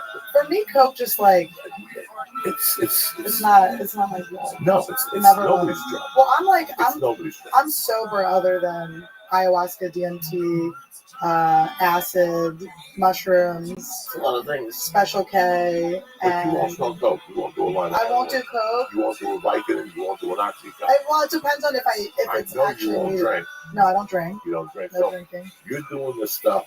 I'm trying to like Open things you that up. exactly that teach me. I want Open things you that up a take little from me. bit. You know, when you, I'd say this with confidence, and I don't want people to sue me or jump off a building or criticize me. Sometimes me and you are fucking around and we'll drop a hit of shit or something. And it takes me somewhere different because Lee will say, like, I walk all night and I'll think of Lee and I'll giggle. Because for Lee, it's something different than what it is for me. We were talking about mindset the last podcast. How you look at things. Yeah. You're going to go follow Louis C.K. and Chris Rock. You're driving thinking you're going to die. You know what I'm saying? Like, I got to go follow Louis. Yeah. And then Chris Rock is going up, and then I'm going up. Yeah. Yeah. On the drive down there, you're going to lose. You're thinking in your mind you're going to lose. But you might program your mindset. Yeah. You know, that you might just go down there and rock. Yeah. That's how you go in there. You go in there with your shoulders slumped. Well, I'm going to die already. You're going to die. You're going to die. So it's the mindset. Yeah. When I do any type of those things, like I can look you in the face, tell you I've done over 100 acid trips. I never had a bad trip. Yeah. Well, when people say bad trips, I'm like, I always say, explain to me what it is, because these medicines give you what you need. It's like, what are you talking about? A bad trip? Be brave, bitch. What a bad trip is? You saw the truth. Yeah, you didn't want to see it. And you didn't want to. Well, tell me this. Don't you see this? Like, hallucinogens have taught me that life is like as equally hideous as it is gorgeous. So it's like, it's the same thing. So it's like, it does hurt, but it also, you have to feel that pain to feel the like beautiful fizzle of like the light too. It's the same thing. When my mother died, I had such a void. And the only thing that filled it was two things. That my friends in the daytime, and once I went home at night, those four walls got small. I am an advocate for people who touch of mental health to get out of that. I have a touch of mental health issues. I have a lot of mental health issues. For me to survive, I know I got to get out of the house. Yeah. There's the walls that goes in. Yeah. And you think about the bad stuff. My dad always tells me whenever I'm depressed, he's like, go out, and he's like, go talk to strangers or whatever, which is honestly how I got molested as a kid, but it's good advice as a grown up. Not as a kid, but it really is true. It's like, I am a social, I really like to talk to people. I'm just going around chatting with people all day. You know, depression starts by sleeping later. You look at all the symptoms at first. It opens up with sleep. Then the walls start creeping in on you, and then you have to do something about it. Yeah. Go focus somebody, get medication. But I would start with vitamin D. Yeah. That's the cure. That's the natural cure. We're talking about dick, right? Vitamin D, sun. You bat both ways. You just want. I don't mean to be. No, everyone thinks I'm a lesbian. I just fight. I don't know. Tim Dillon told me that I should say that I'm bi so that I can say other words. Yeah, you get away from murder. So I'm bi. Okay, bye. I just thought that you were like, I have a lot of respect for you. I never thought nothing of you sexually. I just thought that you were just with me. Oh, really? Yeah. That's so funny. Yeah. I don't care. I tried. I don't like the taste. I don't care one way or another. I love the taste. You know what I'm saying? That's a good. Thank you. Like calories, good taste. No, I always say that because I was on the boys' baseball team and stuff. I had brothers, so I was always like competing as a boy with everyone. So I did all these things, and it's like, as I was saying, like instead of a dead pool, they had a dyke pool. Like everyone was like just betting on how gay I was going to be, and then I wasn't gay. It's beautiful to be gay. Look at you. I got fingered once by a girl who looked like a boy, but I wasn't into it. Really? Yeah. How old were you? 24. Why did She just looked like a boy. I hung out with her all the time. This is when I lived in Santa Fe, which we were going to talk about. I lived in Santa Fe. I was bartending at this place called the Cowgirl. Did you go there? I don't know. You definitely did. It's the spot. So I was bartending there, and it's funny because they have all these different celebrities that have houses there, or they're in town filming stuff because the tax write-off for movies in New Mexico. And so I used to bartend for Sam Shepard. Remember Sam Shepard? So he would come in, and one day, and like we always, what's her name? So beautiful. Oh God, so gorgeous. She's in American Horror Story. I'm jealous of Sam Shepard. Just absolutely beautiful. I'm jealous of Sam. Well, he's dead now. You can get I her. was jealous of him. We can get her now. What the hell is her name? Marilyn Reeves? No. I don't think they were married. Jessica Lange. Yes. So beautiful. Talk about aging well. I mean, that bitch. God. Hot right now. This man always rents twice. Listen, titties to her knees, and we still want to play with them, don't we? I'm just saying, she's old as shit, but she's gorgeous. You seen her lately? I didn't see her. She looks amazing. I've seen her in American Horror Story. She's gorgeous. But so Sam would come in, and one day I got off early, and we were having a margarita together. This is back when I drank, and I had this best friend who looked like a boy. She was a lesbian, just such a les. And I don't know what we were talking about. We were talking about, like, I was like, oh, I want to do comedy. I want to move to New York. I want to, and he was like, comedy's so scary. And I was like, yeah, I just want to live like an extraordinary life. He goes, you are living an extraordinary life. You're gay, right? I was like, no, I'm not gay. So he thought I was a lesbian because this girl all the time. So I was gonna make shirts that said Sam Shepard thinks I'm gay, and he was like, I want 10%. We had this whole thing, and then years later, I moved to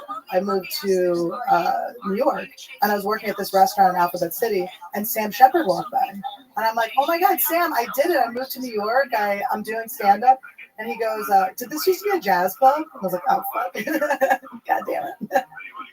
No memory of who I was, just like, all right, bitch. But it was really funny. But anyway, so that girl, I like hung out with her all the time. We worked at the same restaurant together. I was drinking a lot, and she just planted those seeds. She was like, do you think you're gay? And I was like, I don't. She's like, do you think maybe the reason that you don't think you're gay is because you're gay? And I was like, huh? She like Jedi mind tricked me a little bit, and I was like, I don't know, maybe it's homophobia that I never considered being a lesbian. But I've been boy crazy since I was little, like really little. Boy crazy. So wait, how does she figure you? Well, oh my God. First of all, very similar to how you're figuring yourself. Last night, and you said how she fingered you, and then you told like 3 different stories. I'm like, I know, it's like I want to. Oh my God, Lee, put your boner away for 1 second. All right, so then we were like, we would just drink late, and I was dating a bartender at a bar a couple things down, and he was like he was like a bro, and I don't know. He showed me.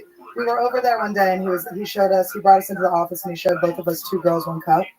And she was like, see, boys suck. And I was like, so then that night, we would make out. We'd get drunk and make out. And then we went back to her place, and she fingered, and I swear, I feel like she fingered homophobia into me. Like, it just wasn't. I just was like, this isn't right. I just like, I don't want this. This sucks. I was like, this fucking, how many knuckles are in there? Jesus. It sucks. It was just like, I just wasn't into it. I was like, look, she's smoking Newport. How long did you live in Santa Fe? 7 years. And you loved it? But I mean, I had to develop quite a drinking problem there. Okay. I quit drinking right when I moved out there. There is to do that. Yeah. There was nothing to do. Yeah, there's nothing. It's like a retirement town. The 6 weeks I was there, to That's answer so your funny. question, I only went out. Whatever the hot club was, Swig. Adam had a party one night out. I was there. I was go-go dancing at that party. I was a go-go dancer at the one club, Swig. It doesn't exist anymore. It was owned by 2 gay guys who, and it was kind of a gay club, but because it was the only nightclub in Santa Fe, and Santa Fe is such a small town, everyone just went. So they had 3 podiums, and it was originally this gay guy, me, like a little twink, me, and then this, cross-dresser transvestite Brandy, who's Calvin during the day and Brandy at night. And then they fired the boy, and then it was a stripper, me, and this, and people would come up to me like, do you have duct tape too? Because Brandy would have duct tape every day. And so they come up to me, and I was like, I'm not even really a good dancer. I would be hammered, crying. I didn't like when people touched me or tipped. I would get mad when they were like, I'm like, you're objectifying me. Like, this is your job. But it was $50 an hour plus tips, and I would just wear like a slutty little outfit and just dance up there, get so hammered. Just falling off. I would fall down all the time. I was crying. Fake eyelashes stuck to my cheek. I had those chicken cutlets, like the little like boob things, and I would sweat and they would slide up, and people like, your thing's showing. Like I was a mess. Why were you crying? You didn't like it? You I just was like, yeah, I don't know, I just be drunk, a mess, yeah. And I was a nanny by day, and so I would go. My knees were all sore bending down from dancing, so I would like have to bend down to hang out with these kids that had glitter all over my face. It was ridiculous. Have like 2 hours of sleep. I was an innkeeper. I had to quit that job, or I guess I got fired, but I showed up wasted for my morning shift. There's no comedy. I mean, the No comedy. nightlife is zero. It's I was zero. there for 6 weeks, and I went to the bar around the corner from Santa Fe, like a redneck type bar. The Cowgirl. Because Kate Fletcher's girlfriend. Shit, the Cowgirl. Yeah, Heather. I bartended with her. Yeah. And I used to go to when Alberto Crane had the jiu-jitsu place. Uh-huh. Alberto Crane is now here. Okay. He's got one of the biggest schools in Burbank and Glendale. All right. I met him in Santa Fe, New Mexico, his first jiu-jitsu. It's unbelievable. Well, Tate got me sober. Tate, I used to wait on him at the Cowgirl, and he was annoying as shit because they'd come in also not like ordering drinks and shit, and fucking no fucking sales. You know, but I mean, they would tip on stuff, but they were always like special needs and annoying. But Tate, I might have talked about this on Rogan, but Tate, he put together on the karaoke night, he knew I wanted to do stand-up, so he put together like a situation where I could go up during karaoke night and do stand-up. So I did my first show. He put that on for me. Then when I moved to New York and I realized I had to quit drinking, I called him and he helped me get sober and stuff. And Tate's a good fucker. yeah, and then I came out here. I didn't even know he was like connected to comedy in any way. Yeah, he's like one of my best friends for all It's the funny, time. he was like extra on the longest show. Yeah. I've watched his ascent. It's, you see somebody like Sebastian. I'm not Sebastian. Sebastian was a kid. Yeah. And I was 36, and Sebastian was a kid. He was a waiter. And you turn on MTV and you see Sebastian.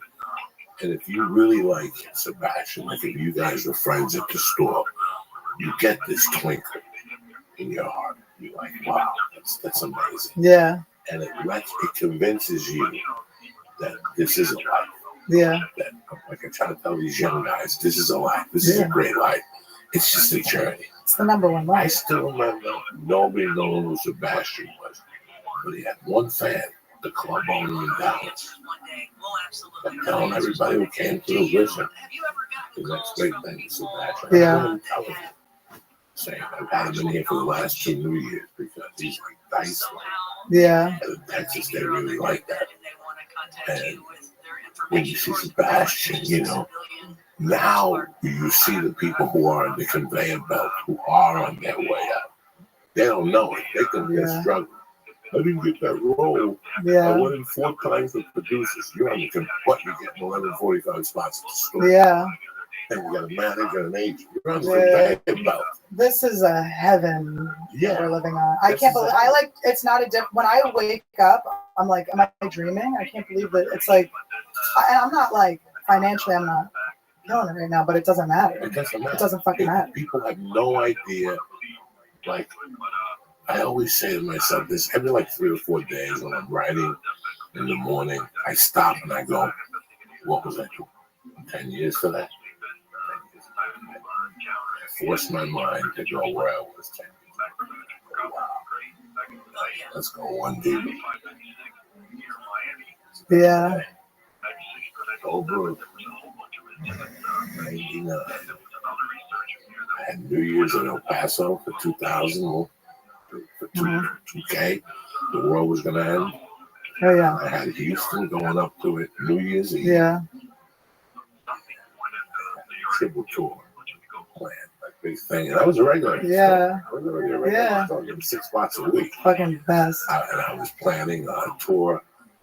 I didn't think I was up to par in LA. Mhm. Like I was getting spots at the store. But when I would go to the Improv and get sandwiched in between like Pat and Oswald, I would always like, what's that word? Flutter?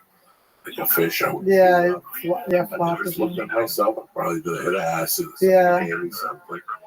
I took it myself objectively, and I said, you know what? It's time to go on a train run. Yeah. And I left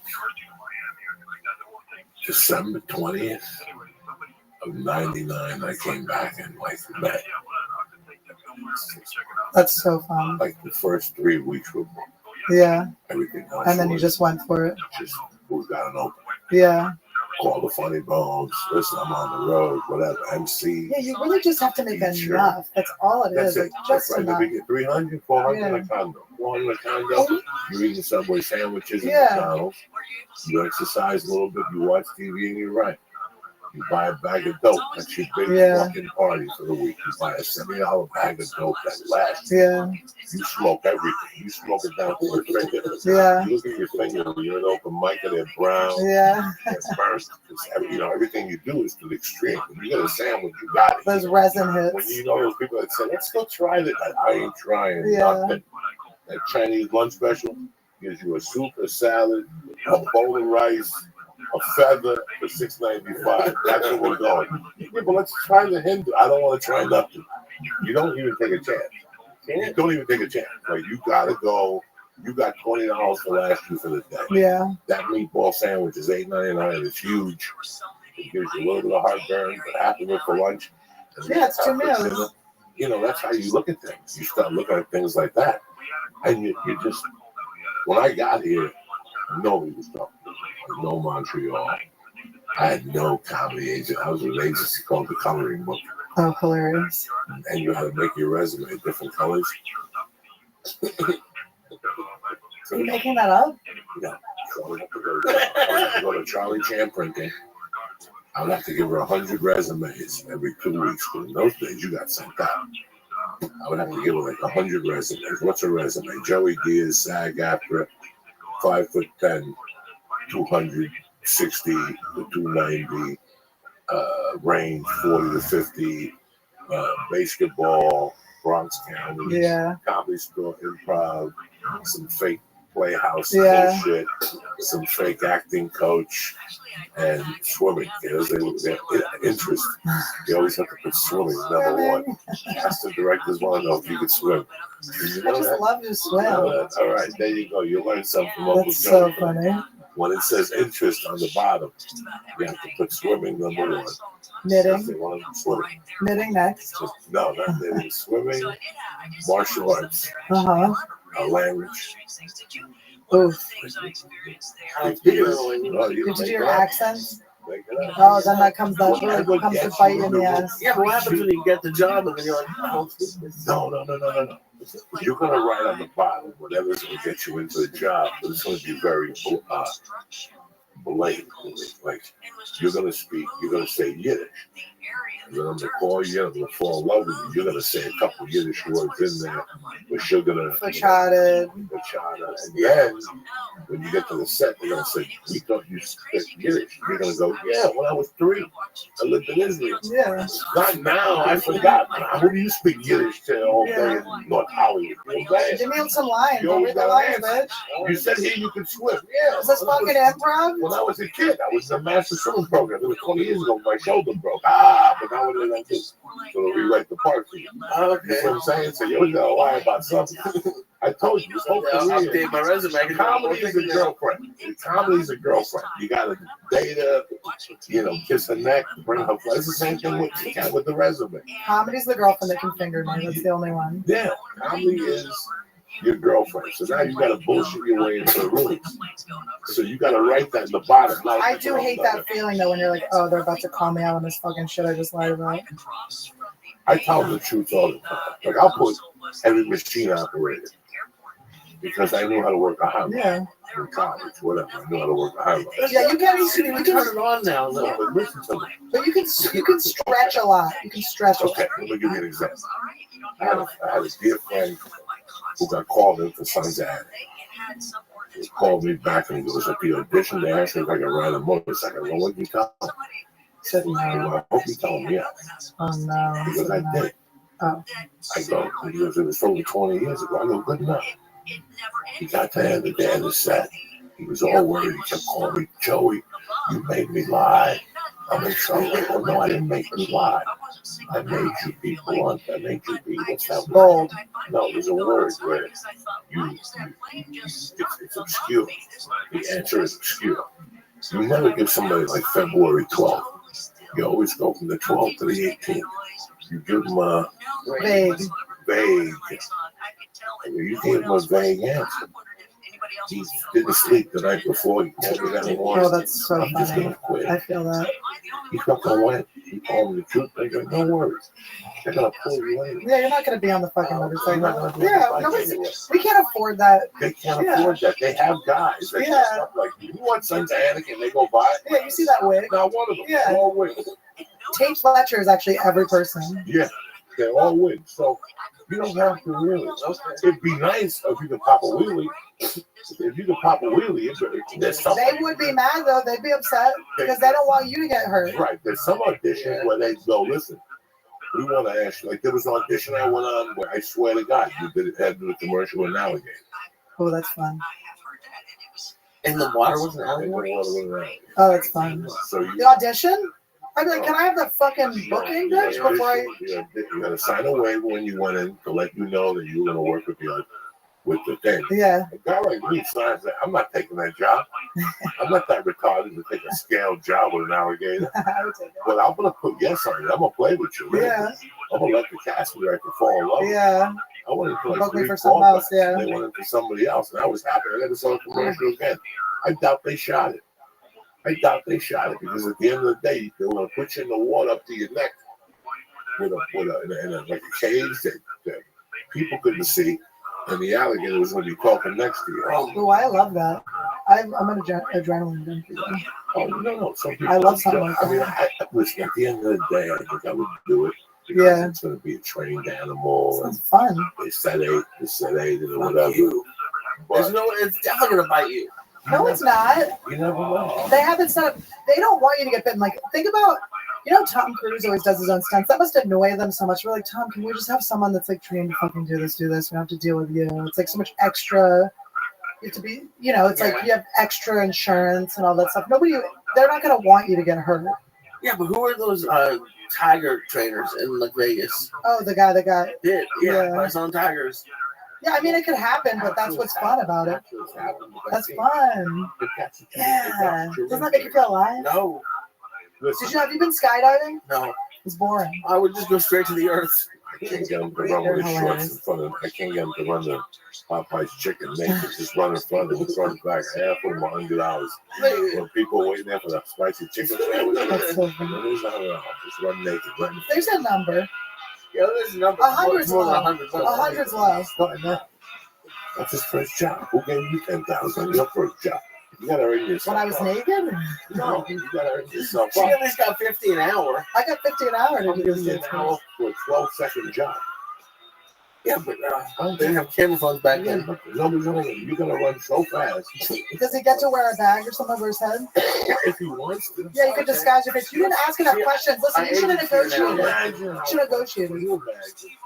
Sit on a line waiting for a chicken sandwich, and also a chubby guy comes running by naked. You just. Let me just say, there's going to be kids in that line, and he's going to get indecent exposure. No, he won't. Because by the time they catch on, listen, nobody wants to chase the fat chubby guy. Nobody wants to even touch him. That sounds like me and Tyler. They chased a lot of fat chubby guys. If you see an arm tackle, that's what it is with a chubby guy. If you go to tackle me, your arm's going to slip right off in the grease.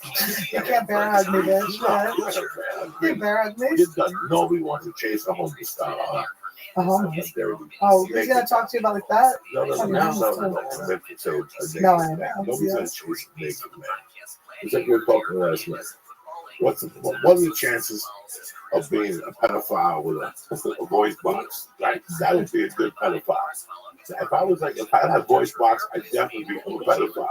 Because you're tremendous. Hey, little kid, come here. Oh, I thought you were saying because you had like the little hole they could put their dicks in. Well, that's I never even thought of It's that. smaller, you What's know? a curtain? Yeah, come on in. In the 70s, they had the hole with a little curtain. It's like a peep show. Oh, I'm like a little priest put his little kid's dick in like that. Come to Poppy's throat. Oh, that's disgusting. It is disgusting. Merry Christmas, What everybody. made you get into comedy after all this? I mean, I know you guys some deep shit later on, which is really nobody's business for right now. But how long did you want to do comedy for? How long was it burning you up? I always made my dad laugh, so it was always like a thing where I was always just trying to make my dad laugh my whole life. So I kind of started to realize that I had, like, I just talk shit. Like I wasn't raised with like boundaries or rules really, so I just always talk shit. I just always said whatever I think all the time.